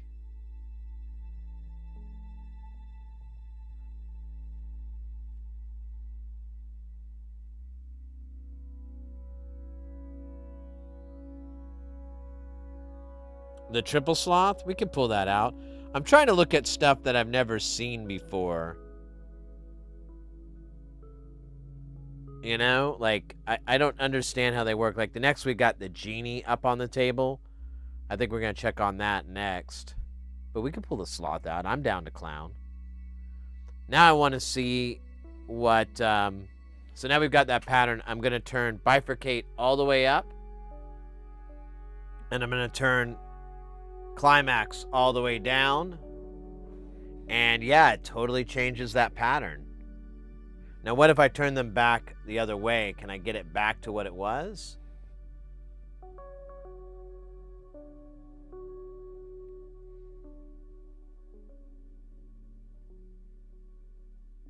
Yeah. We'd have to wait for it to clean up, but it has that spiral and then it resets on the edge. That's wild, man.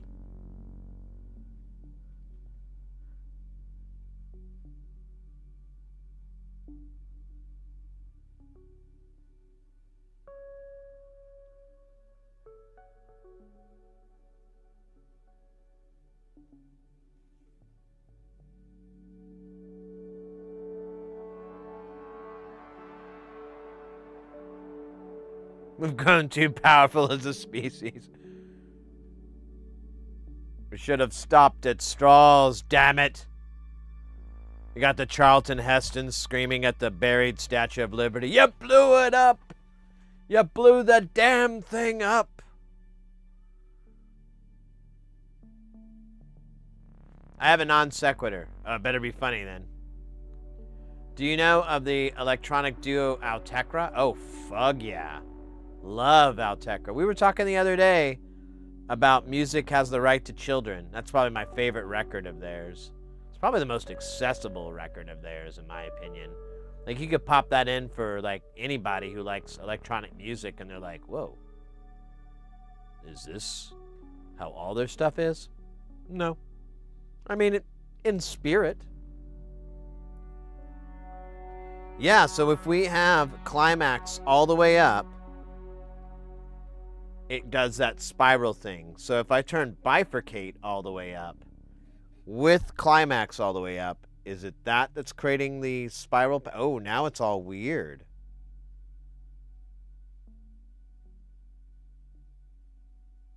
Huh.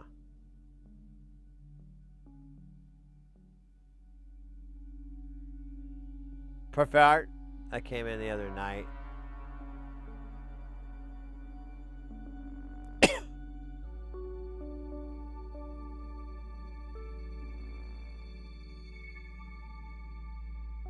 Orange. Are you breaching TOS? Not unless someone fucking rats us out. And you won't do that. Now, would you?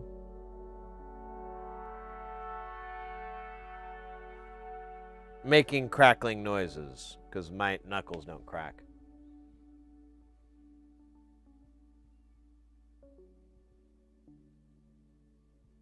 Who's gonna tell him about music as what?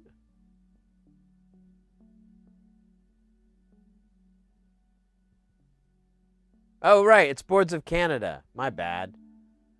I'm sorry, mate. That was pretty dumb of me. I'm gonna punch myself in the dumb stomach. That's right. That's Boards of Canada. Altekra. What's a good Altekra album? Oh man, I'd have to look at him again. I haven't. Yeah, my bad. Let me look at or Altekra.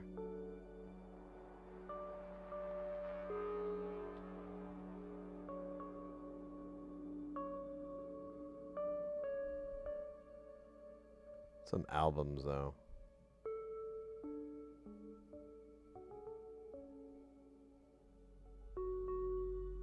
Amber, that's the album. So I get Amber and Music Has the Right. I kind of get them confused because they were, I don't know, I think they lived together in my like CD collection back when I had CDs.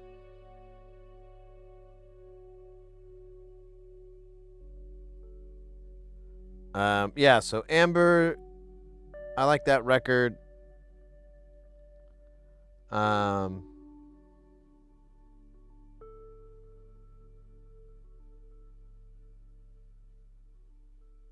Garbage, I remember that one.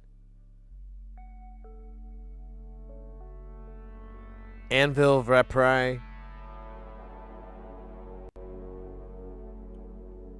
I saw them live, like since I'm worried I'm getting them confused again.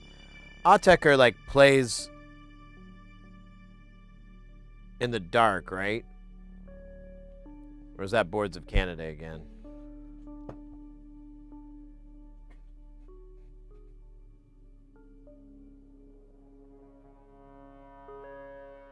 Yep. We're talking about Ateker, yeah. I saw they played here, it was probably like more than 15 years ago. No, yeah, about 15, 18 years ago. And me and a bunch of friends went and saw them. And yeah, it's in complete darkness, which is fine, but I really wouldn't mind like some sort of mood lighting.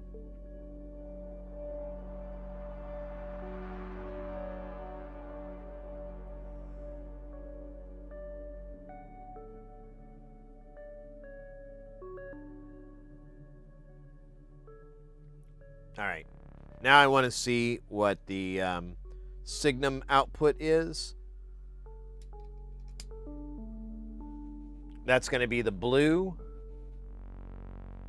And it is putting out nothing. That's troubling. What the fuck is going on? Why isn't anything coming out of Signum? Let me turn the knobs. You know, I noticed this before too. Like I wasn't getting anything out of Signum, and then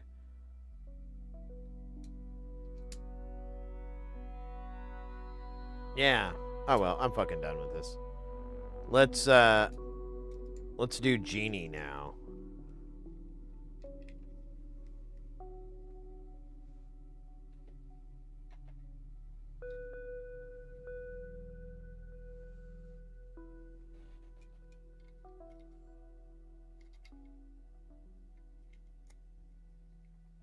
Oh wait.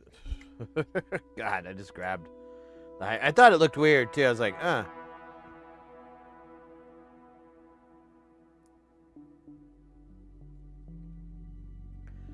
right, so I guess technically you need an input.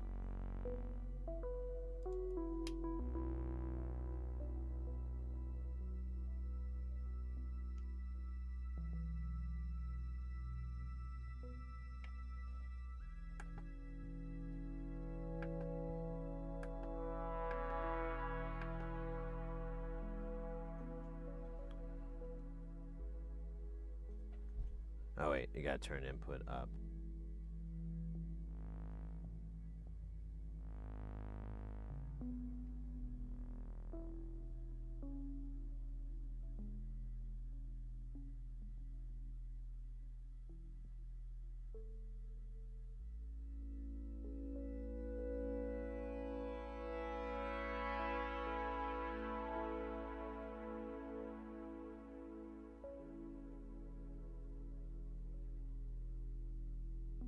Alright, let's see what that looks like on the scope.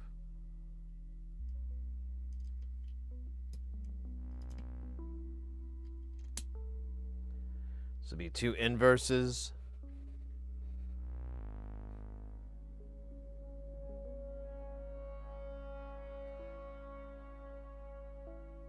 Or it should be, but look at that. There's nothing coming out of yellow.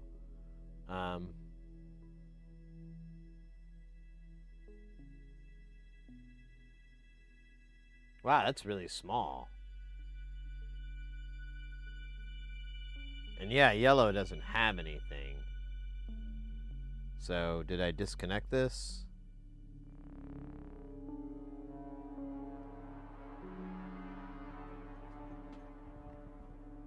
No?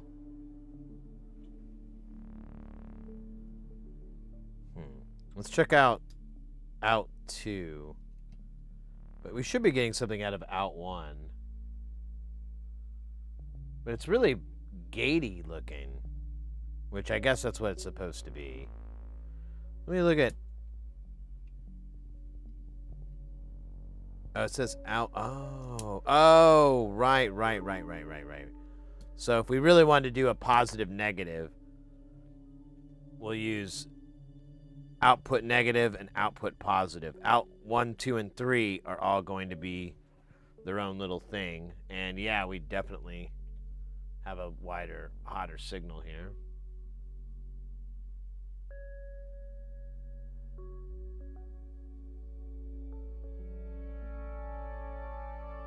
The fuck, bro? It's still peeking out.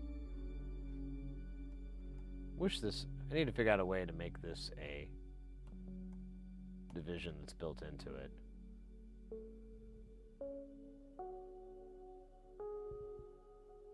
But it's a pattern, it's not...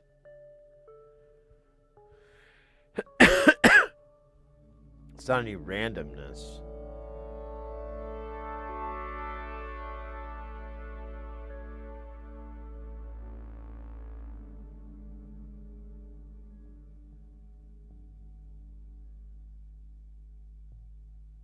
Yeah, I have a triangle going at 2-second cycles, plus and minus. Let me change the speed of this. Yeah, so that's 1 second.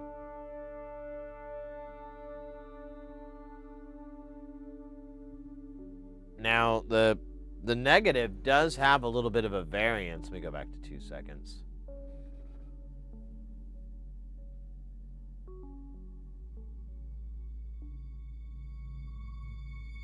But the positive looks identical, like, every time. Let me twiddle some knobs here. I'm going to change sensor...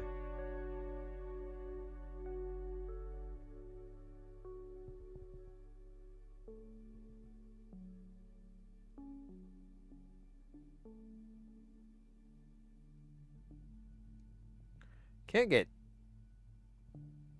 Genie 3 to really do anything.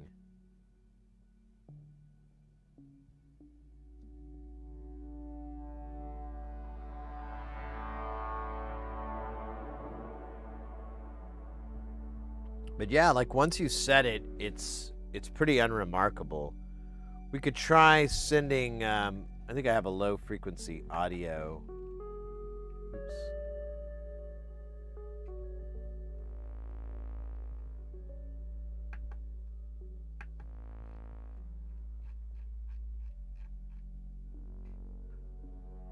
I could do 10 hertz cycle of audio and plug it into, I don't know, We'll do 1 and 2. There we go. Still not getting 3 to move. I'm going to move this. So now I've got 1, 2, and 2, 3 getting signal.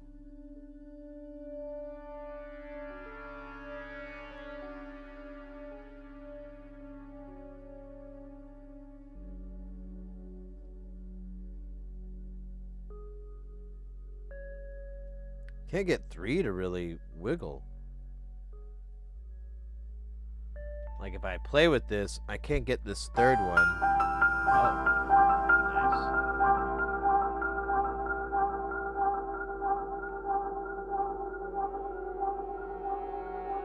All right, so synth and response nice and low.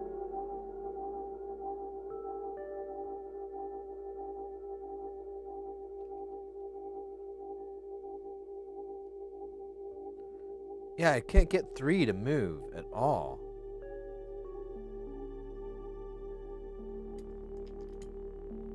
Yeah, like it hasn't changed at all. I wonder. Oh, there it is.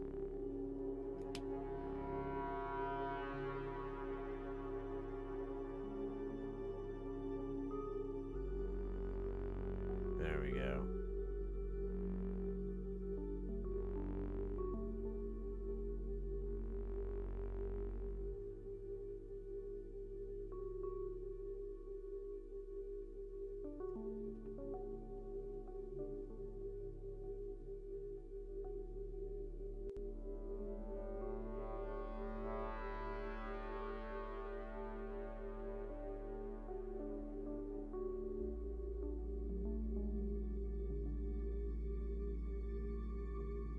All right, let's see what that looks like on the big boy.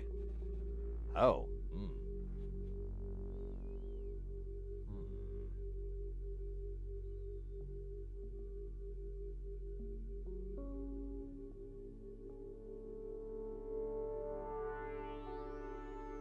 Yeah, I don't have any more waveform generators. Now we could rig up one of our chaos modules and patch it in.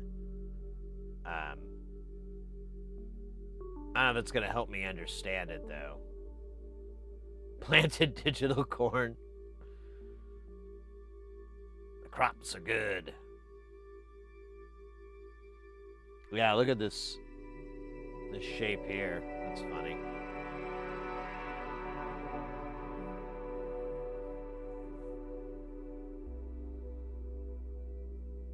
It's really not changing at all. Like, it's just going to stay this stapler shape.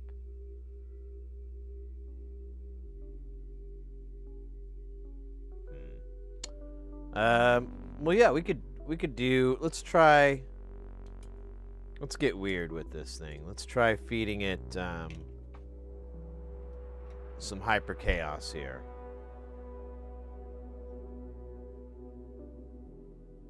Hopefully this isn't too much current. Oh no, it's good. Let's feed. There we go. Feed W into 1.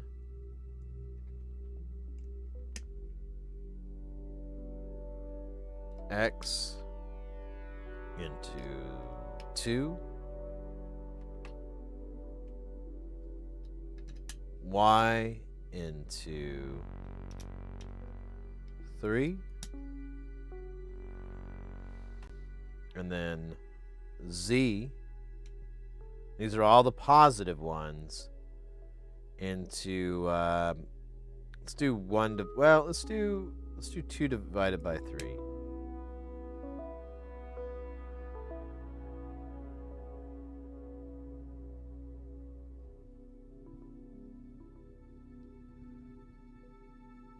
And we'll have our inputs up to, I don't know, noon o'clock-ish.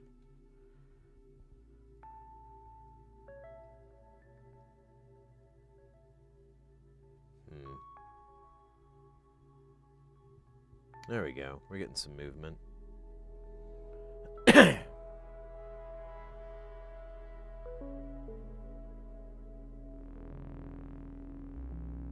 think it's time ago. I'm starting to hallucinate white smoke coming off these casual floating modules. I know, right?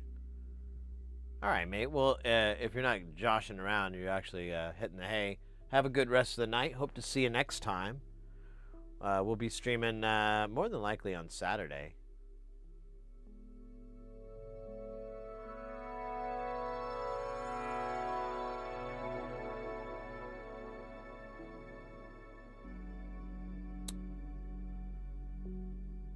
I just realized this negative and positive output is a rectifier. I'm gonna move it to 1 and 3. Oh, 1. Yeah, 1's broke. I think there's something wrong with 1. We might have to do some troubleshooting because there's nothing happening on that channel.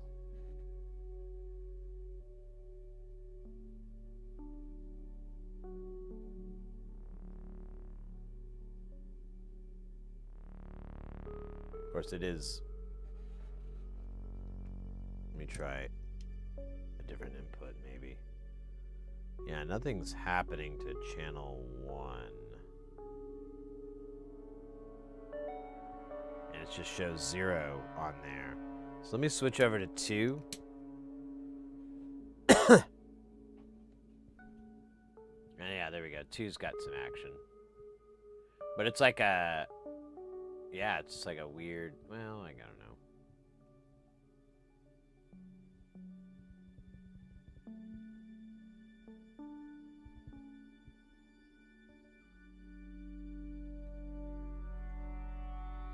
I still don't get the genie. And now I'm wondering if output 1 is busted.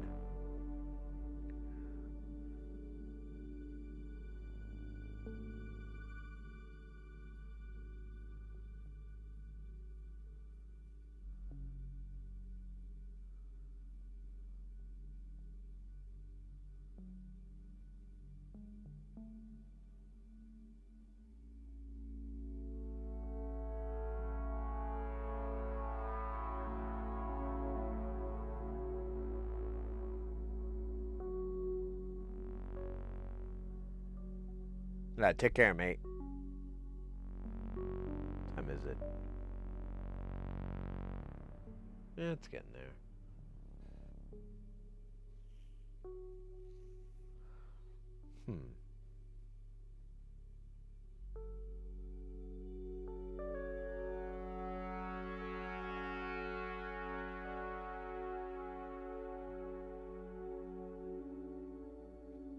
Yeah, but I can't get 1.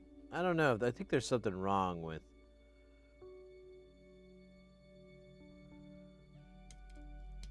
1.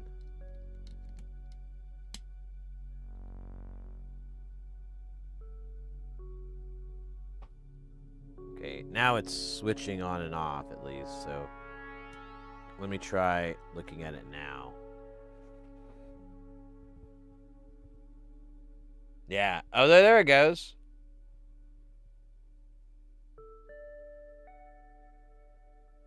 So it's the yellow line. Okay, it's off, and then it... Yeah, nothing happens. Oh, there it goes. Now it's doing something. Okay.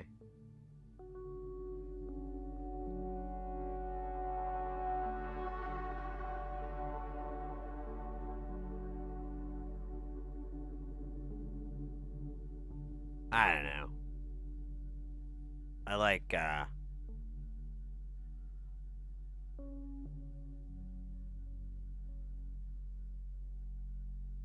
still don't really care for the genie that much. I can't figure out what's cool about it.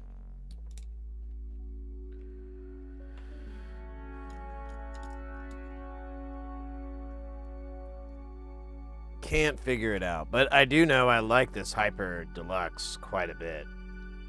This thing is my new jam.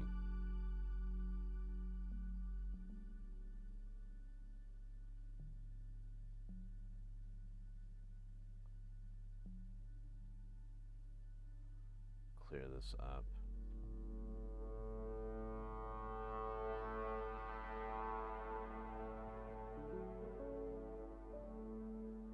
Yeah, I was kind of doing that earlier because I was sitting at like 10 hertz, but I don't know. I'm still not sold on it. Oh, cool! My order shipped from my little scope thing I got.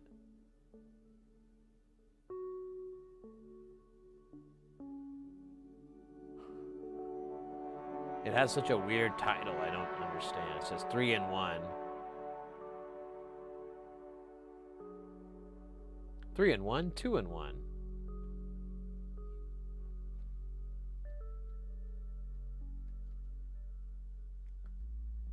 I swear, this is just nice. Here, we should get our signals plugged back in. Boink, boink, boink, boink.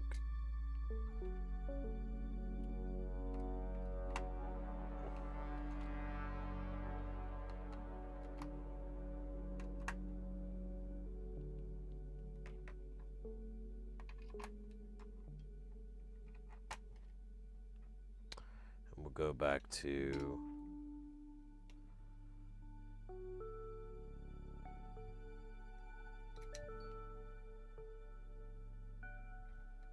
Where's the... Oh, دخلي.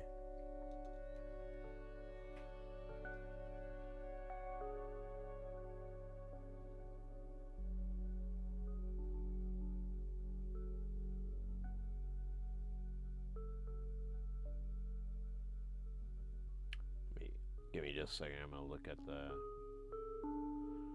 schedule.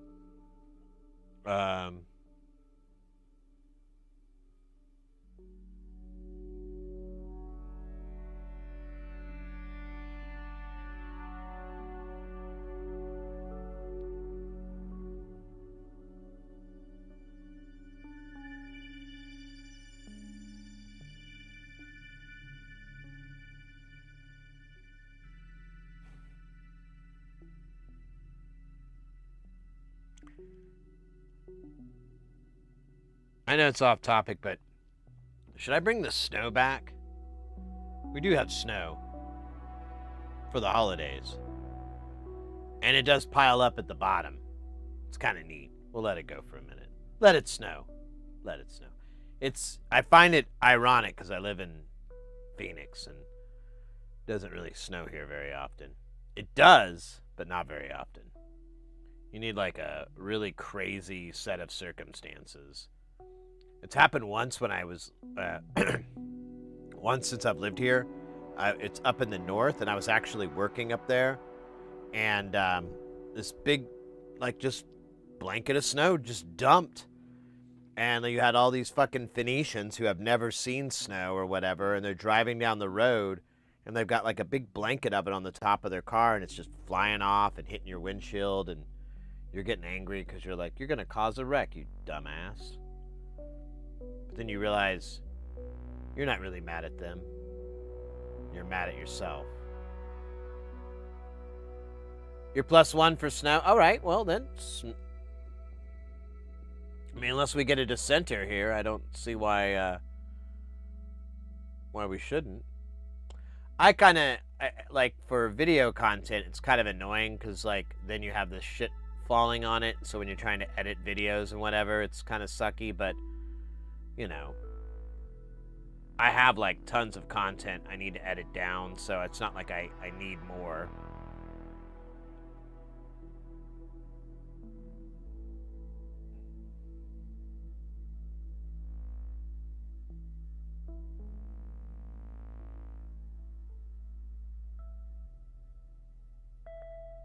Microman, take care, mate. Have a good rest of your night.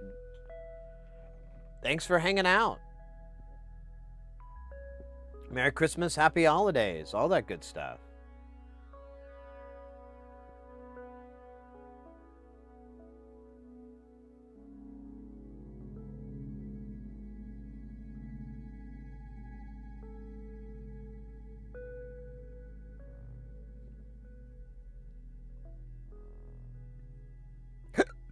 Oh my god, I got the hiccups. Now they're gone. I have destroyed them. With my mind and my body. My body mind destroyer is legendary. Well, let's see what we got.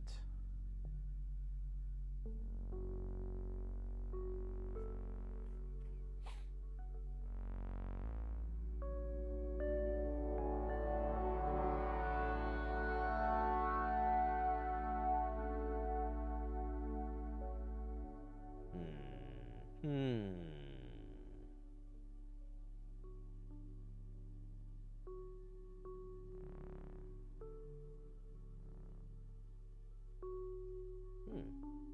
might do that.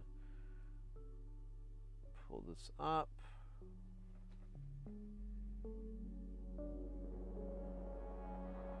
Who, me?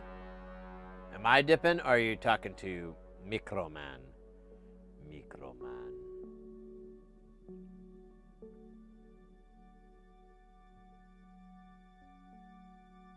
What is this?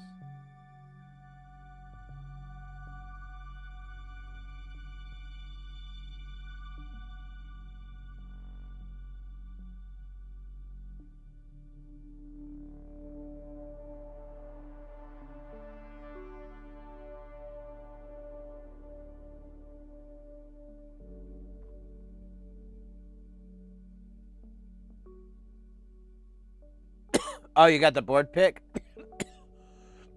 Pardon me, guys. Still got this fucking cough. I mean, it's a regular cough. It's not a cough caused or exacerbated by fucking. No, that was cured a long time ago.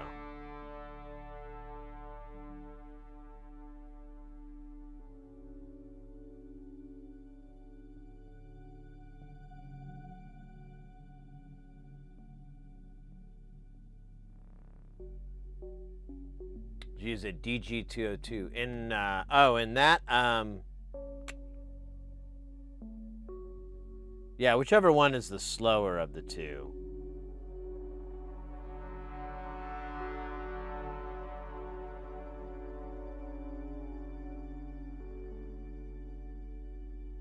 Yeah, it was a 202. Or was it a 212? No, I can't remember. Let's look real quick. Oh, man. This isn't going to let me look real quick.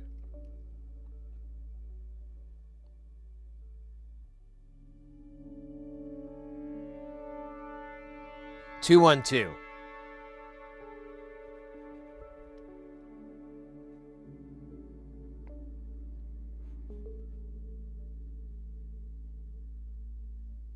All right, let me check out. Where do you got your picture here? Is it in the DIY? Troubleshooters? Ah, troubleshooters.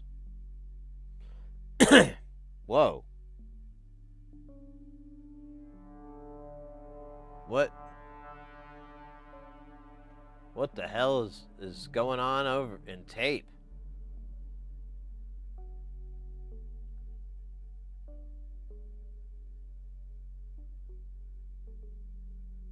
I'm related in doing programming my pedal board with MIDI. Let's go, mate.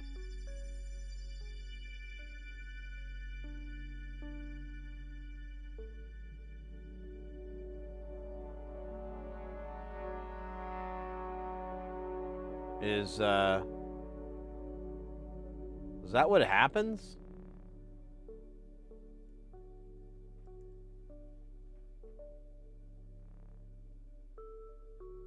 Like, when is there 100K in a diode?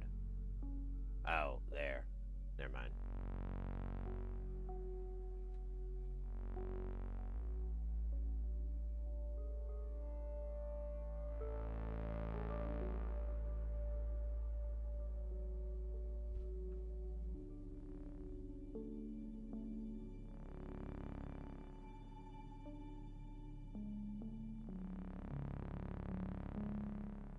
Well, that doesn't look good.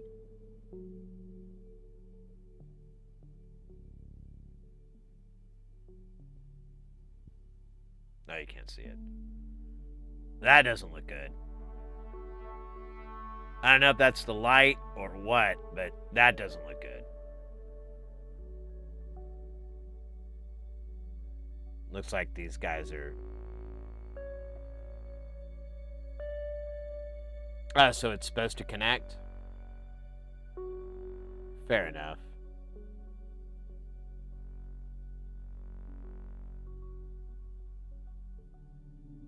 Which one is it?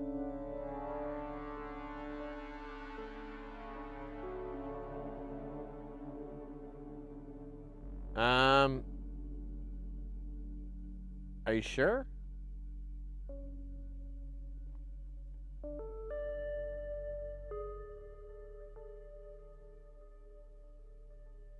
I don't see any feeding back without a resistor in line. It's 100 nanofarads, so it's one of these.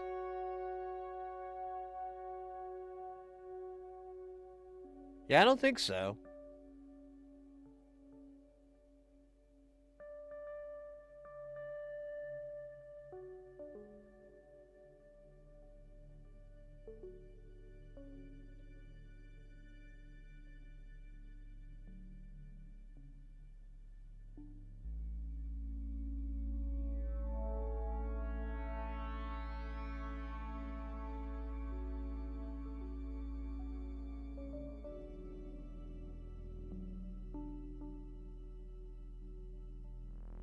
Let me look at mine. Why the hell is your Hyper Chaos white, too? The fuck is going on over there? Okay. You are correct.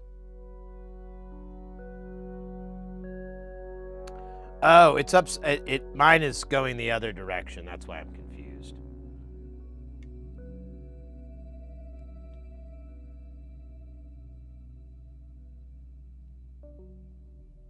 Okay, never mind then. Moving along. Hey, Pliskin, how'd you learn to read schematics? It's honestly not... I mean, I can read the signal flow and stuff. I don't... I can't be like, oh, this is a bar, blah, blah, blah. But, there's really not a lot of symbols with it. So you kind of just piece it together. Like, this is an op amp. You have an inverting and non-inverting input, then you have your output. That's a resistor, that's a diode, capacitor. And there's little variances if you're doing like European or American or, I don't know, I've seen variances on it, but for the most part, it's the same thing. Pins are shorted 1 and 2.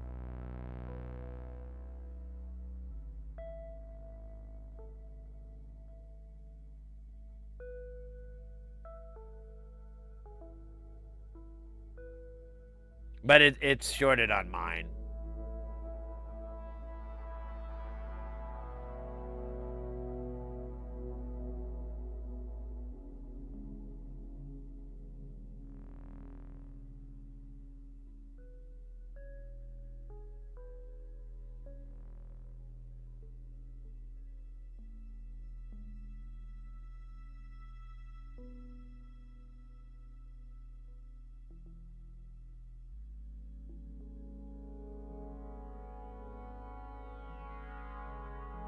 Oh, you tombstoned him. Nice.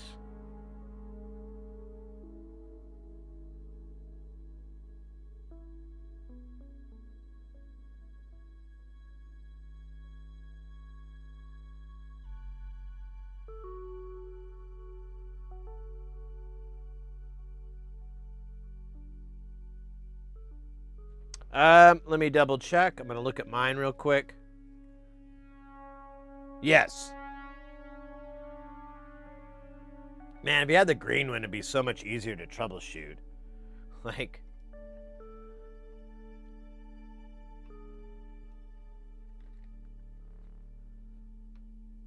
Here, I'm going to move this back a little bit so we can see.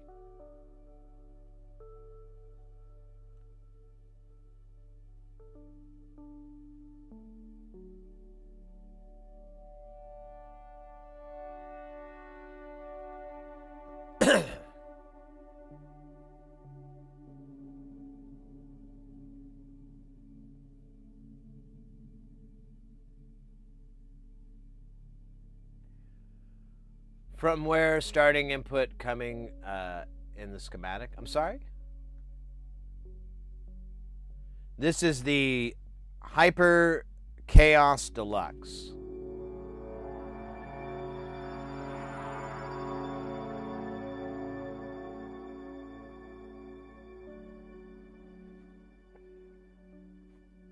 I'm just like scanning the whole board.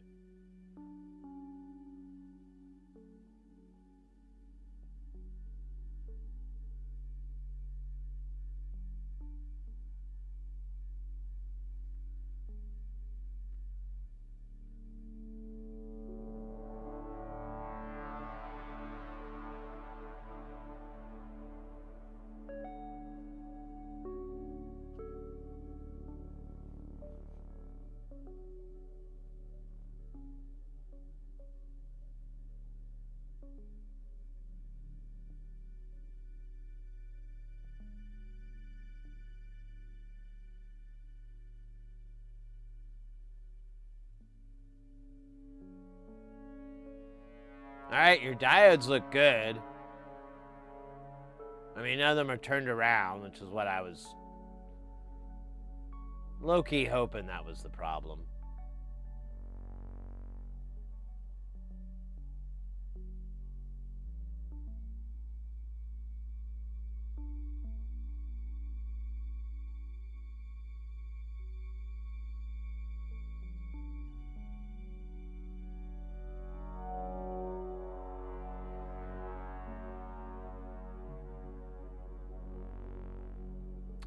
These diodes are MELFs, metal electrode leadless face.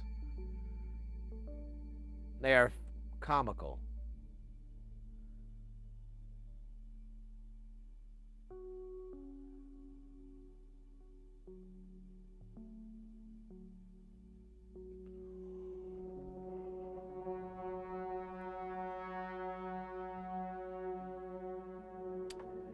All right, all your components look good. Like, I don't see any mistakes. I mean, some of them, like, that's kind of hard to read, but I'm not going to assume it's wrong.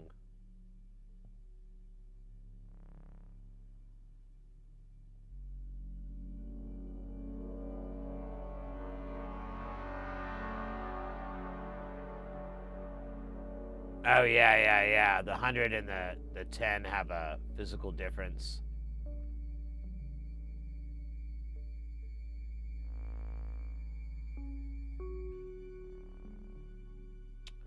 All these chips are pointing the same direction, which is... looks like we got that here.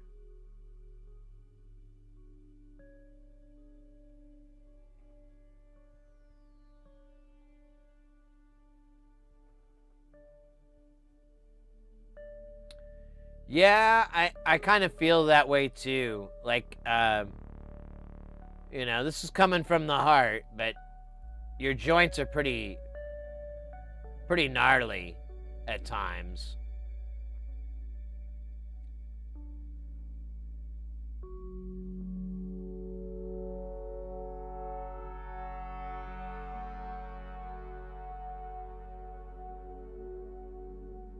Do you use what kind of flux do you roll with? How do you do flux?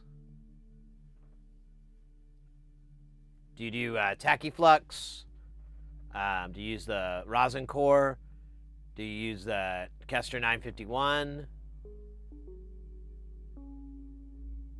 Yeah, no, I mean, there's no criticisms. We're just trying to figure out what the solution is, you know? Everybody has a not so great solder job under their belt. That's how they get great. But cuz yeah, I mean I'm kind of out of ideas on what's causing the issue. Everything looks soldered in, but there's some like questionable spots here and there. So that says D4. That's interesting. Do these number at all? Ooh. Ooh.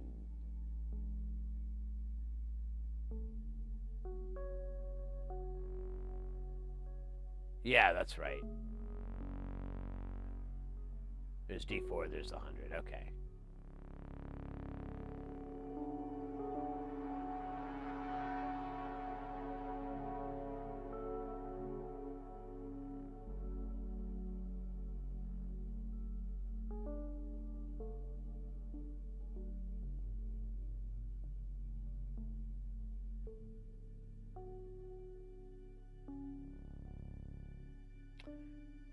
Okay, so you're using the chip quick, was it a 291 or whatever? I can't remember the model number.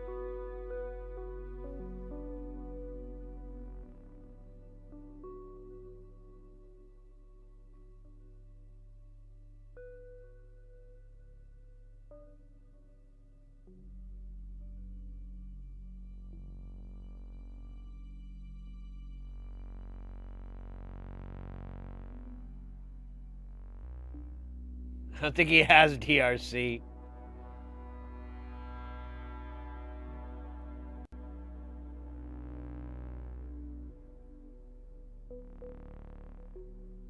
Oh, you have an earlier version of this board? That would explain why you have the color difference. This is version 2.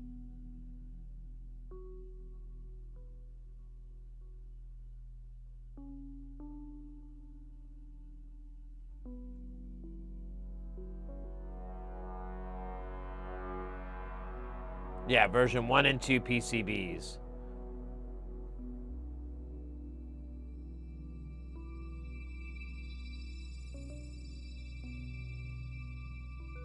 That's changing that value, but okay, so this bodge is required. It makes sense. It doesn't look like this is attached to shit.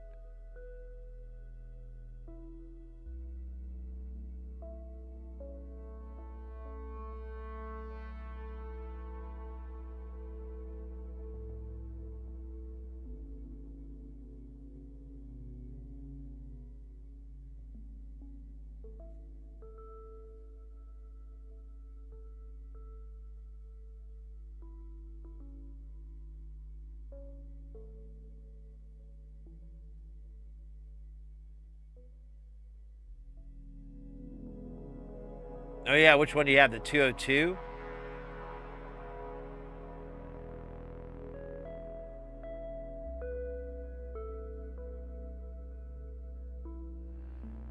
So, Ekin made a video of it. Let me see if I can pull it back up. Ooh, that's a neat shot. Well, we'll just leave it.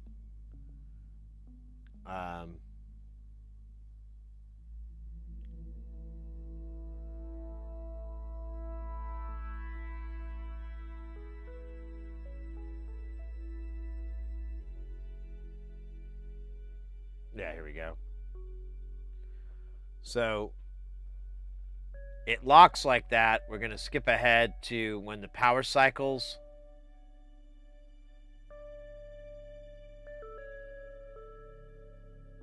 Power off. Power on. Locks back in the same position each time. I'm sorry, what was that? Op-amp chips are mounted on the board right. Yeah, they're in the correct orientation. That's my first thought too, because that's like the easiest mistake to make, is just to put them in backwards. But we look good there. Let me clear this out.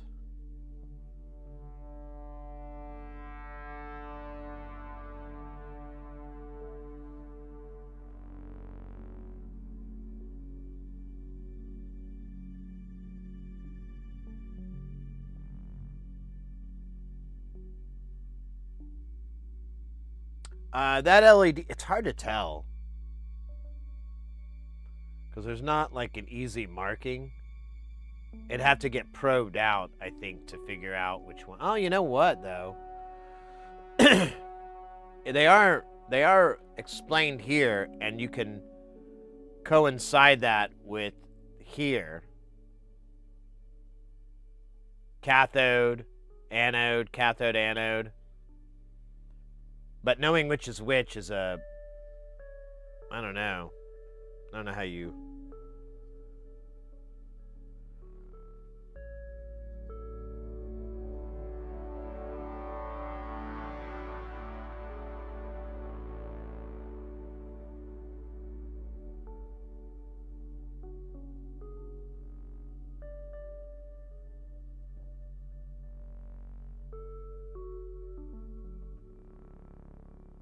Yeah, it's not an operator error.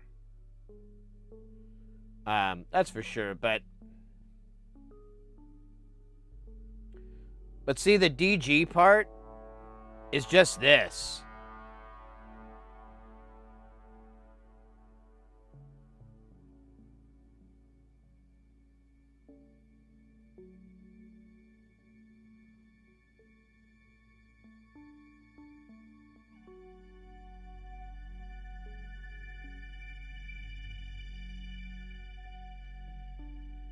It's opening and closing these.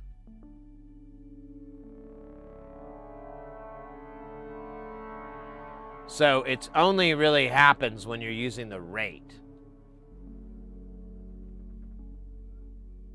Although he does say it does affect the speed, so maybe I'm wrong.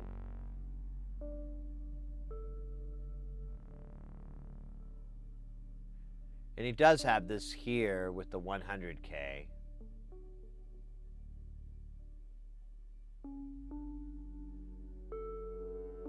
There's an op amp driving the LEDs. You can work backwards.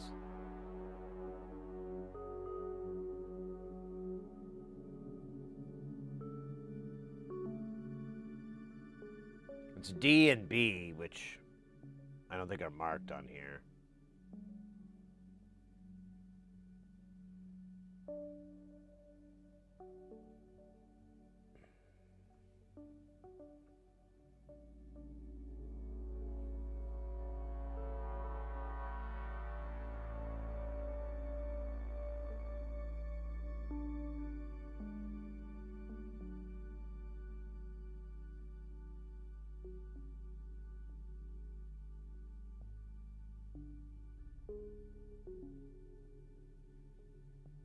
So figuring out the D op amp.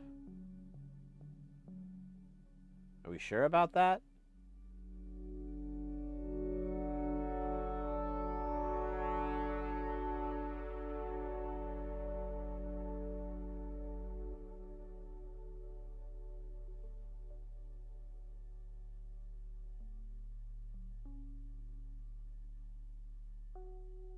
Oh, they are marked on the PCB? Well, thank God I soldered over it.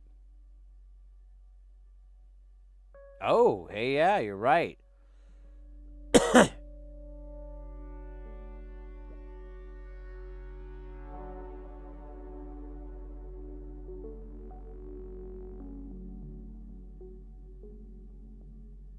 So it looks like D is this guy, U3.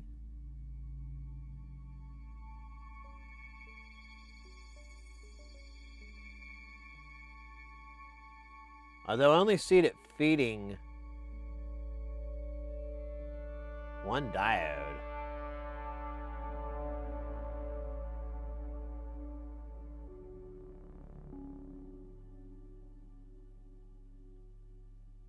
Yeah, it's a 4-channel. So, where is D? There's A. Oh, wait a minute. There it is. So there's D.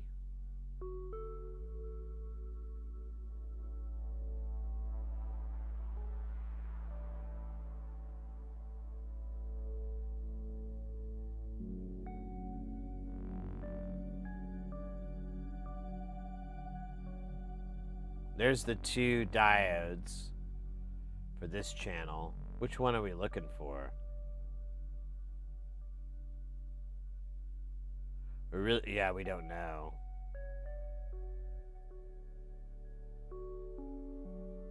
What's the other one?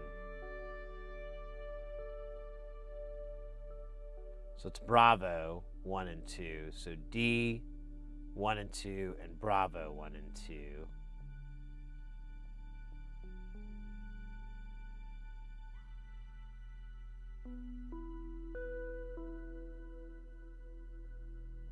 So here's, okay, so there's the two that drive out to here. Those are their diode.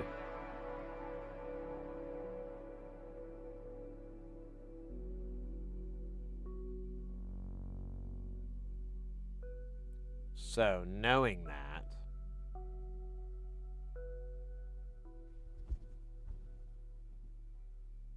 wait, am I upside down? I think I am. Yeah, backwards.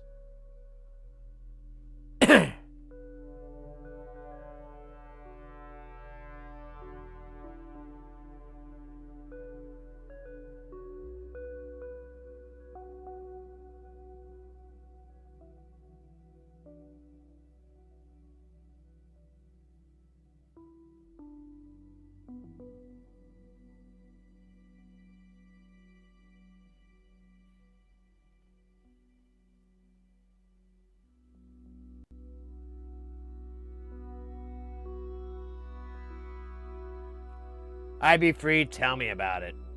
Tell me about it.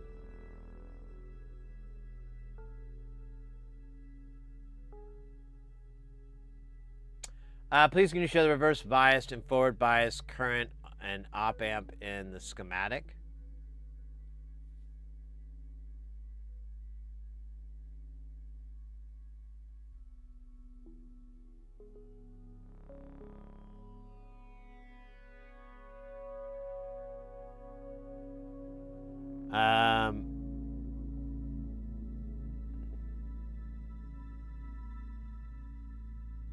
I'm not sure I understand the question, to be honest with you, mate. So these are the two op amps that we're, or sections anyways, that we're dealing with. These drive those LEDs. But the behavior that we're getting is really strange.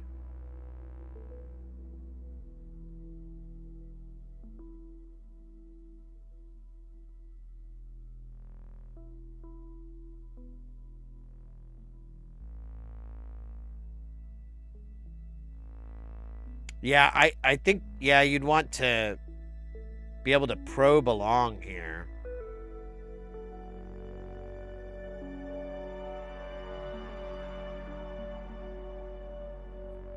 To find the issue, but...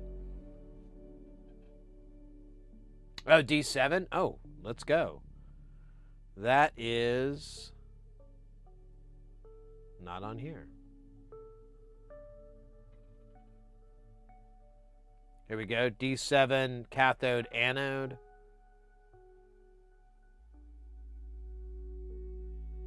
It's going through diode 1. Then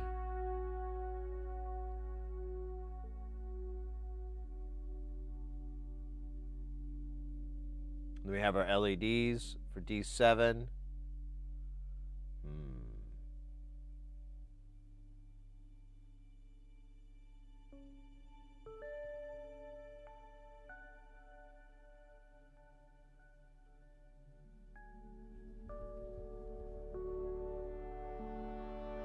Is that soldered in all right? I mean, it looks okay. But that is part of, I believe, that circuit.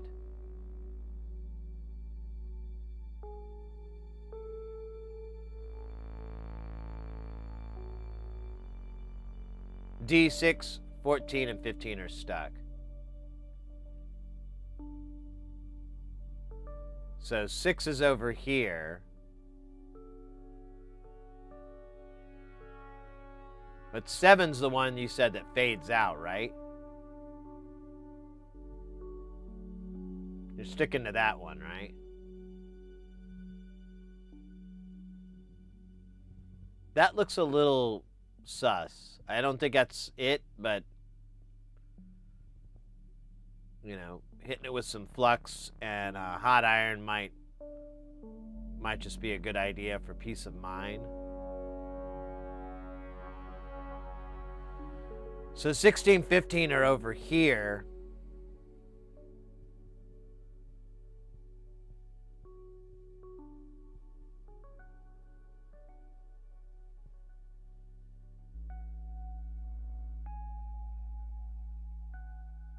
D, 13, and 14 can't be on at the same time? Oh,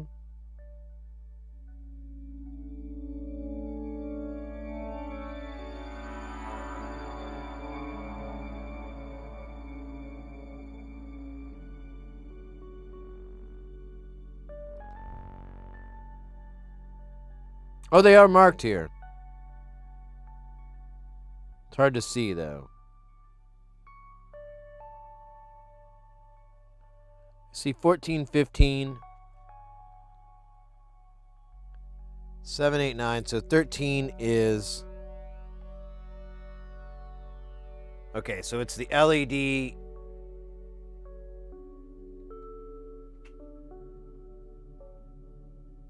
It's this LED. So let me power this guy back up.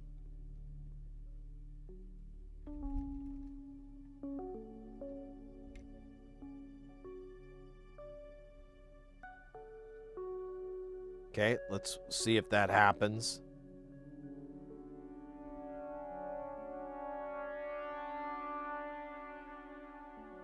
You are correct. They should not be on simultaneously.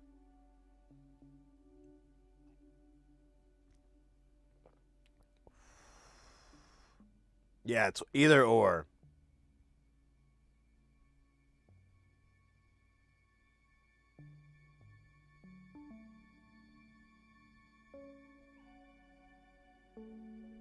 And it's either or there, either or here. So let me look at that video one more time that you had. Keep closing it.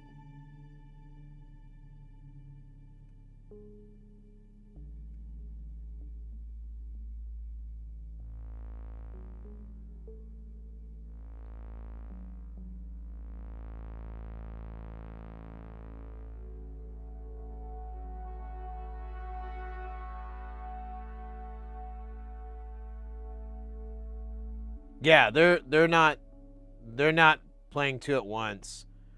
But that one that dies is this guy. And okay, so hold up. Oh. Hold up. Check it. I'm picking up something here. So that should have lit up. One or that one should light up, like right from the get-go, right from power up. So these aren't lighting up correctly. So that is D7 and D5. So, let me pull this out.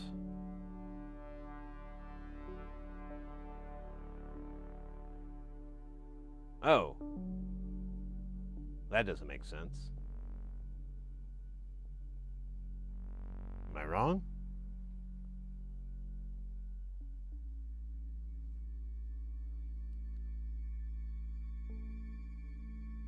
Yeah.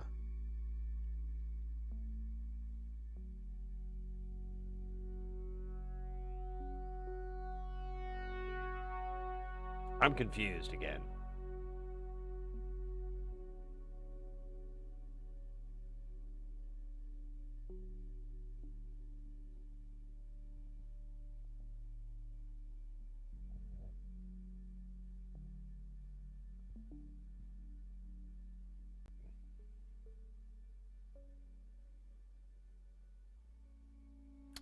Oh.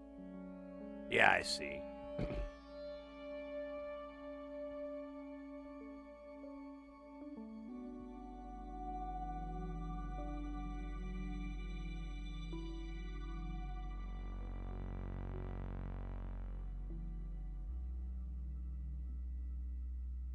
I think it's B1.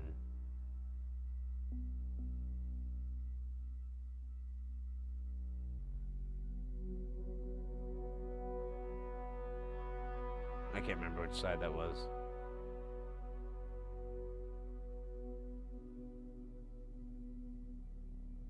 Yeah, I think there's an issue here, which would be here.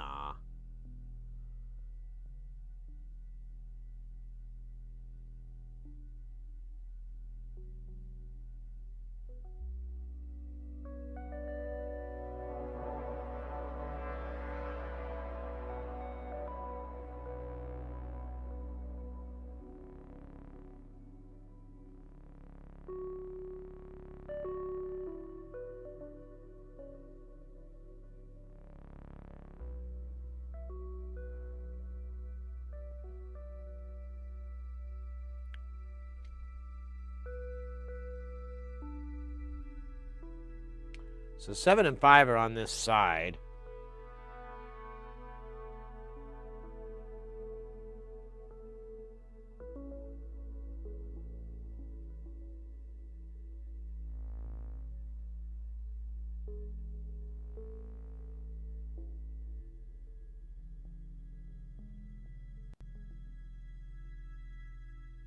Is that just my eyes messing with me, or is that a... Is that a bridge? I guess it doesn't matter because D1 and D2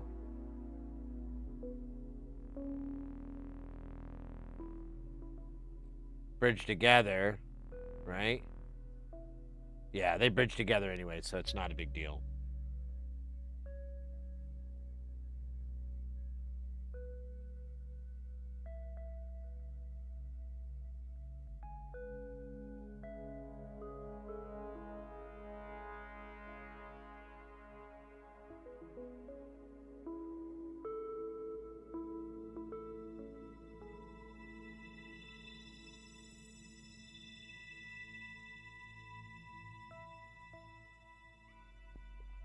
This is a good one, mate. Reflow the 10. This guy over here. Thank you. It just kind of was like, it looked fine, but, you know.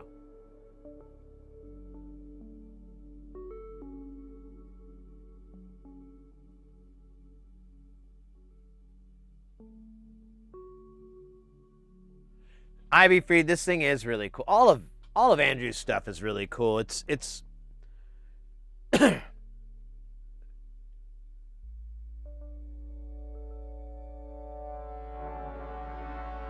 B is going to be our is the one closest to here.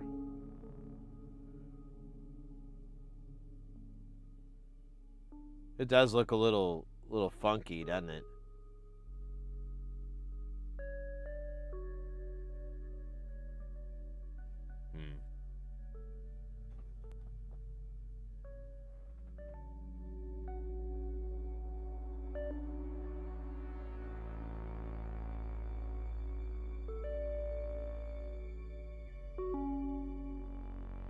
Yeah, that's a good point. So, like, no matter what, we should have four. You're always going to have 4 LEDs on at a time. Now, you will get the winky. Like, you'll get one that'll wink in and out.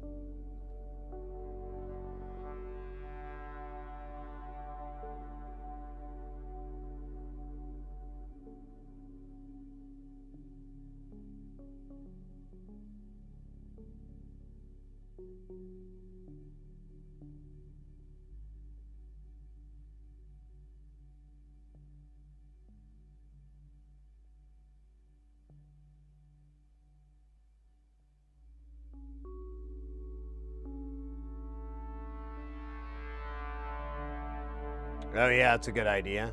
Let me do a little finger test.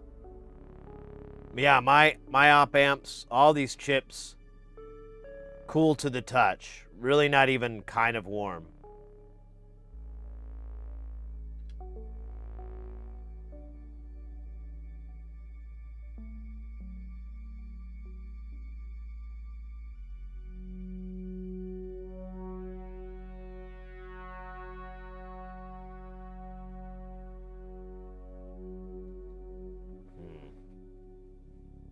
It's a good one, mate. This is a good one.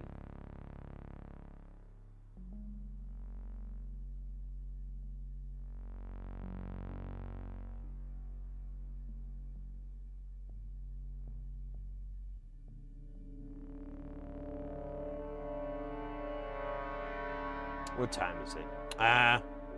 It's getting kind of late, and I'm getting a little bit hungry. That peanut butter sandwich held me over for a while. I might have to make that like a regular thing. Oh, what's this?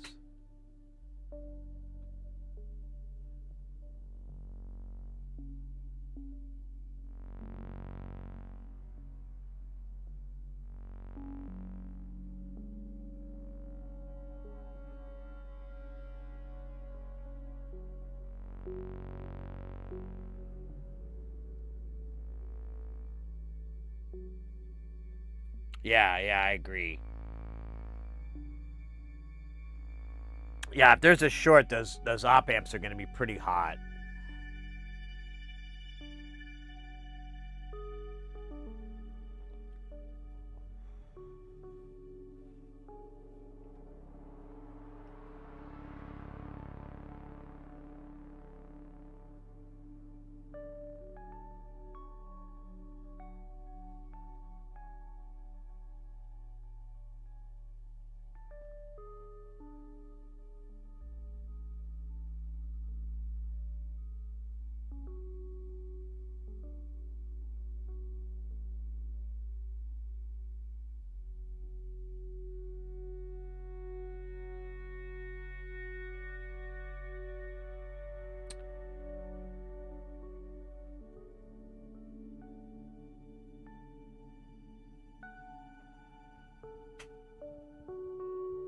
The bottom 74 close to the 72 is slightly warmer but not hot. You shouldn't have any heat. Like I can touch this and it would be the same if it wasn't on.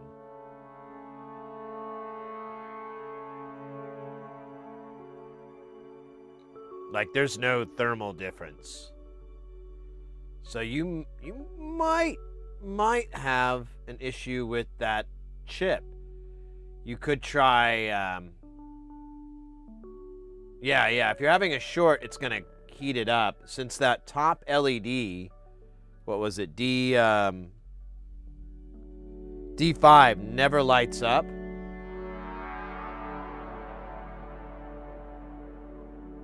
Oh Jesus, I have so many fucking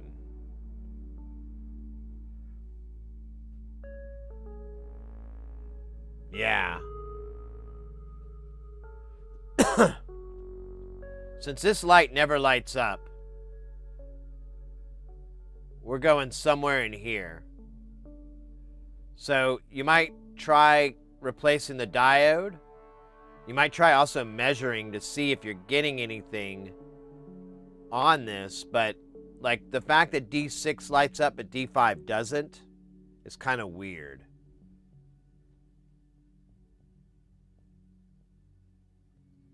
You might try reflowing this chip too, like just getting putting some flux along the pins and just running your iron up and down it.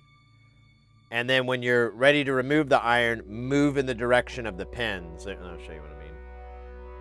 So here's your pins. You'll take your iron and just kind of do that.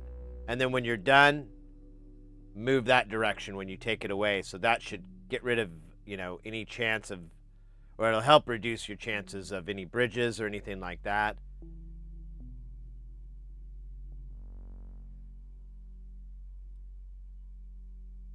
Yes, correct. D5 and D8 are opposite of each other.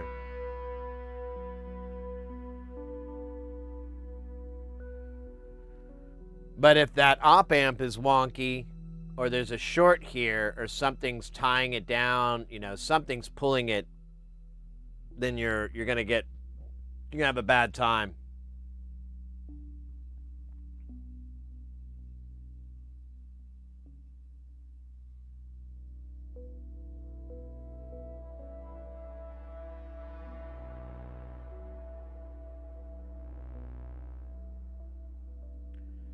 Yeah, I would try at least reflowing this. I mean, the joints look good from this perspective.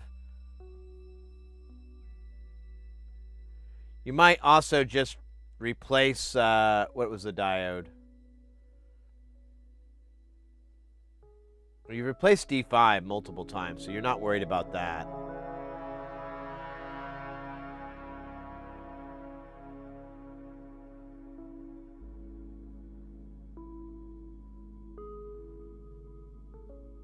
Yeah, there's something going on here. I agree. Yeah, I mean, honestly, like we were saying earlier, no slight, no backhanded compliment or anything. That it really could use a reflow and a little love on here. This chip might be bad, mate. I mean, I can't tell what all this shit is. if it's just fibers or something like that, or if there's damage on here, or if there's like hair shorts or something. Because these are your rails on either side.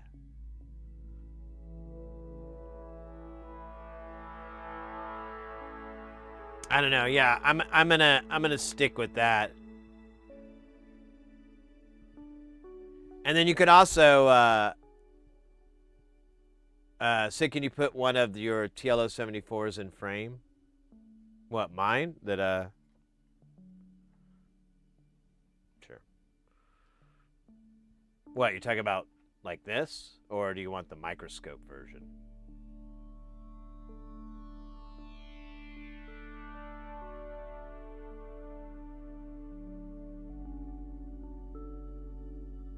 Like the labeling? Here.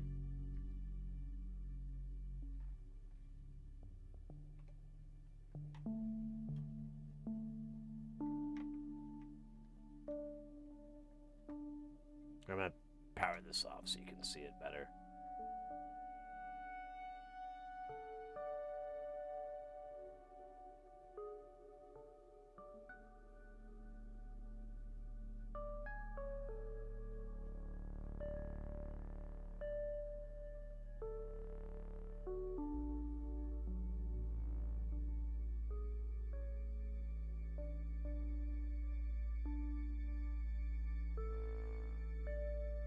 I can't get the light to hit off of it.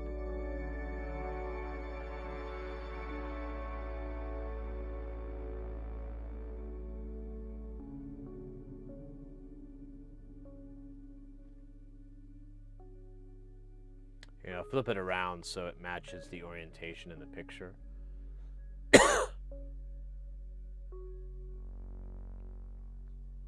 we can kind of jump back and forth really quick.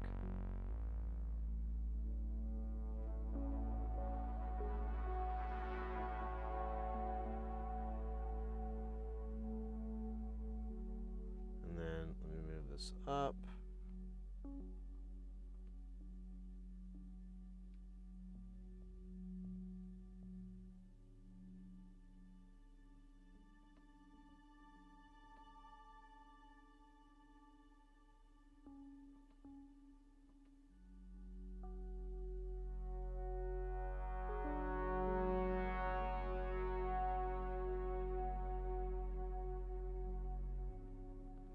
What, this, yeah.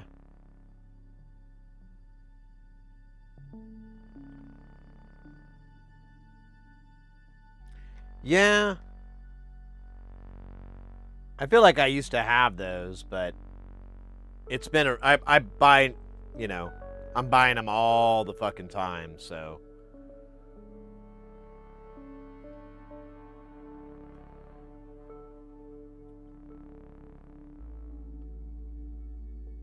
Here, I'm gonna move this out of the way. Oops, let me just do boring.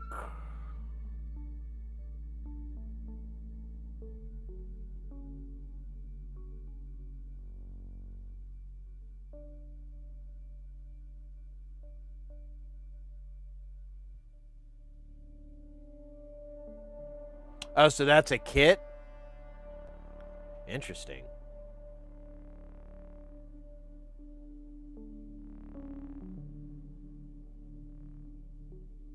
Yeah, I wouldn't rule out that there's something up with that TLO 74. If you've got any spare ones, you know, it might be a last resort to try swapping them out. Yeah, it is an old board. This is the old V2s, and I don't think they've had these for a while. But, you know, actually, I don't know where I'm coming to that decision. I don't know how long it's been that way. I love your bodge, though. I really do. That's the cat's pajamas.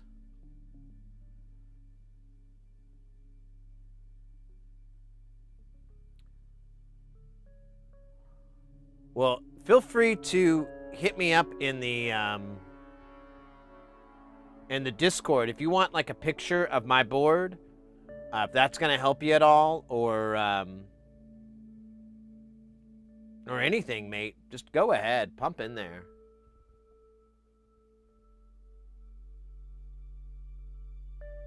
Okay, so that weirdness is just crud that was on it.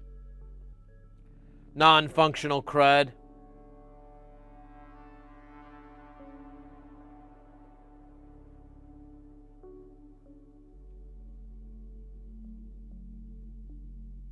All right. Well, as I was saying earlier, I think it's about time for me to mosey.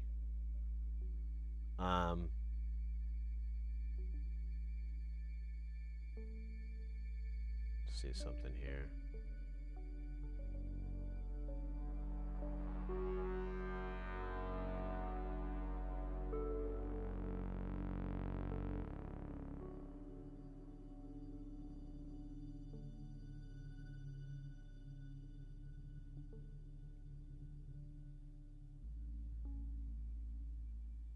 Let's pull up the channel here.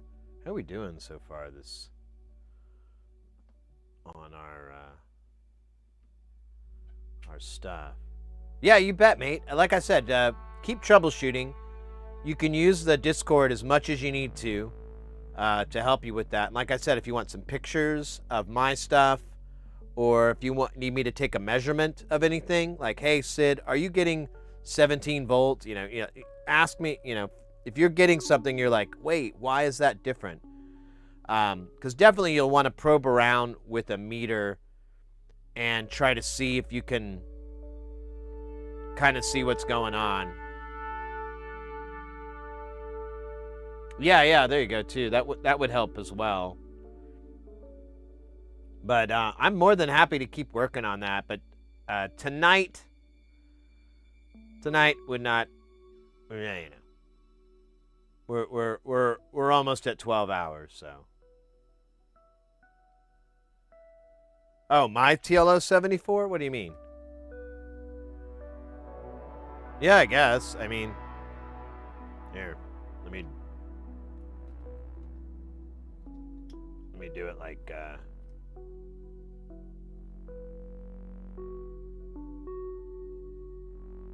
oh wait, I can't take a picture of this, can I? Not right now.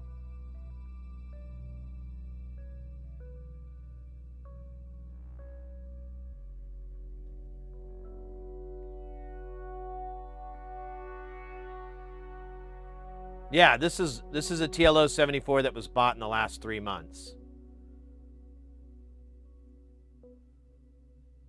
These are new.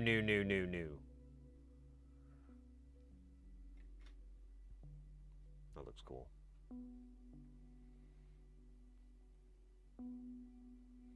Let me pull up.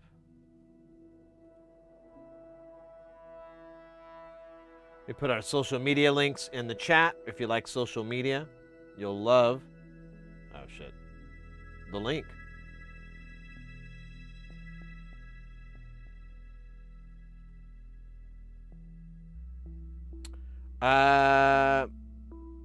Yeah, today over on YouTube, we got 2 new subscribers. Let's fucking go. Let's fucking go. On Twitch today, we got 2 new followers. Oh no, it says 1 follower there. That one's from the other day.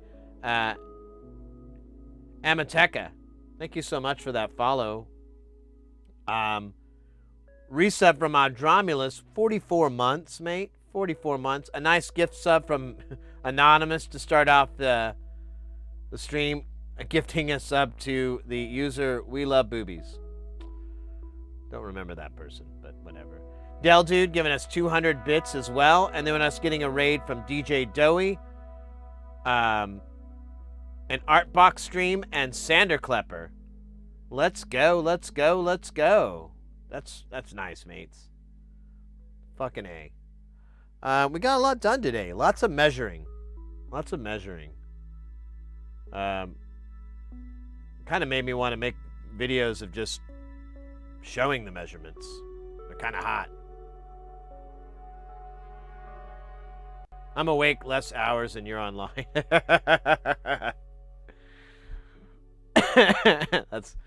I'll take that as a compliment. Oh, hey, look at that. Our order from Nonlinear Circuits has shipped, mates. I just got a notification. Looks like about 30 minutes ago. Let's fucking go. It's on the way. I'm going to make sure to put a sign out on my door to tell the postman I'm home. Just keep knocking until I show up. If I don't answer, it's because I'm in the can, and I'll be there. Got to give me a second. Yeah, today was awesome, mates. Really appreciate it. I had a really good time.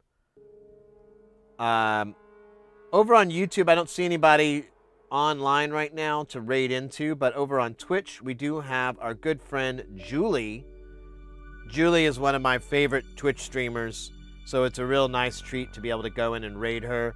She does live animation and art. Her art style is awesome. It's so unique, so cool, I love it. I bought like $70 worth of stickers of all her art like about a month or so ago. So definitely a fan. So we'll raid over there tonight and hang out for a bit. I already said it once, but I'll say it again. Thanks so much, guys, for an awesome night. We'll be back on Saturday. Oh, I missed all those. Oh, well, I'll get them next time. We'll be back on Saturday. I'll try to do a longer stream. We'll probably crack like 12 hours or so. We've got a marathon stream I owe you guys, a streamathon. So we'll get that in the works. But until then, you know, you're shit out of luck. I don't know what to tell you.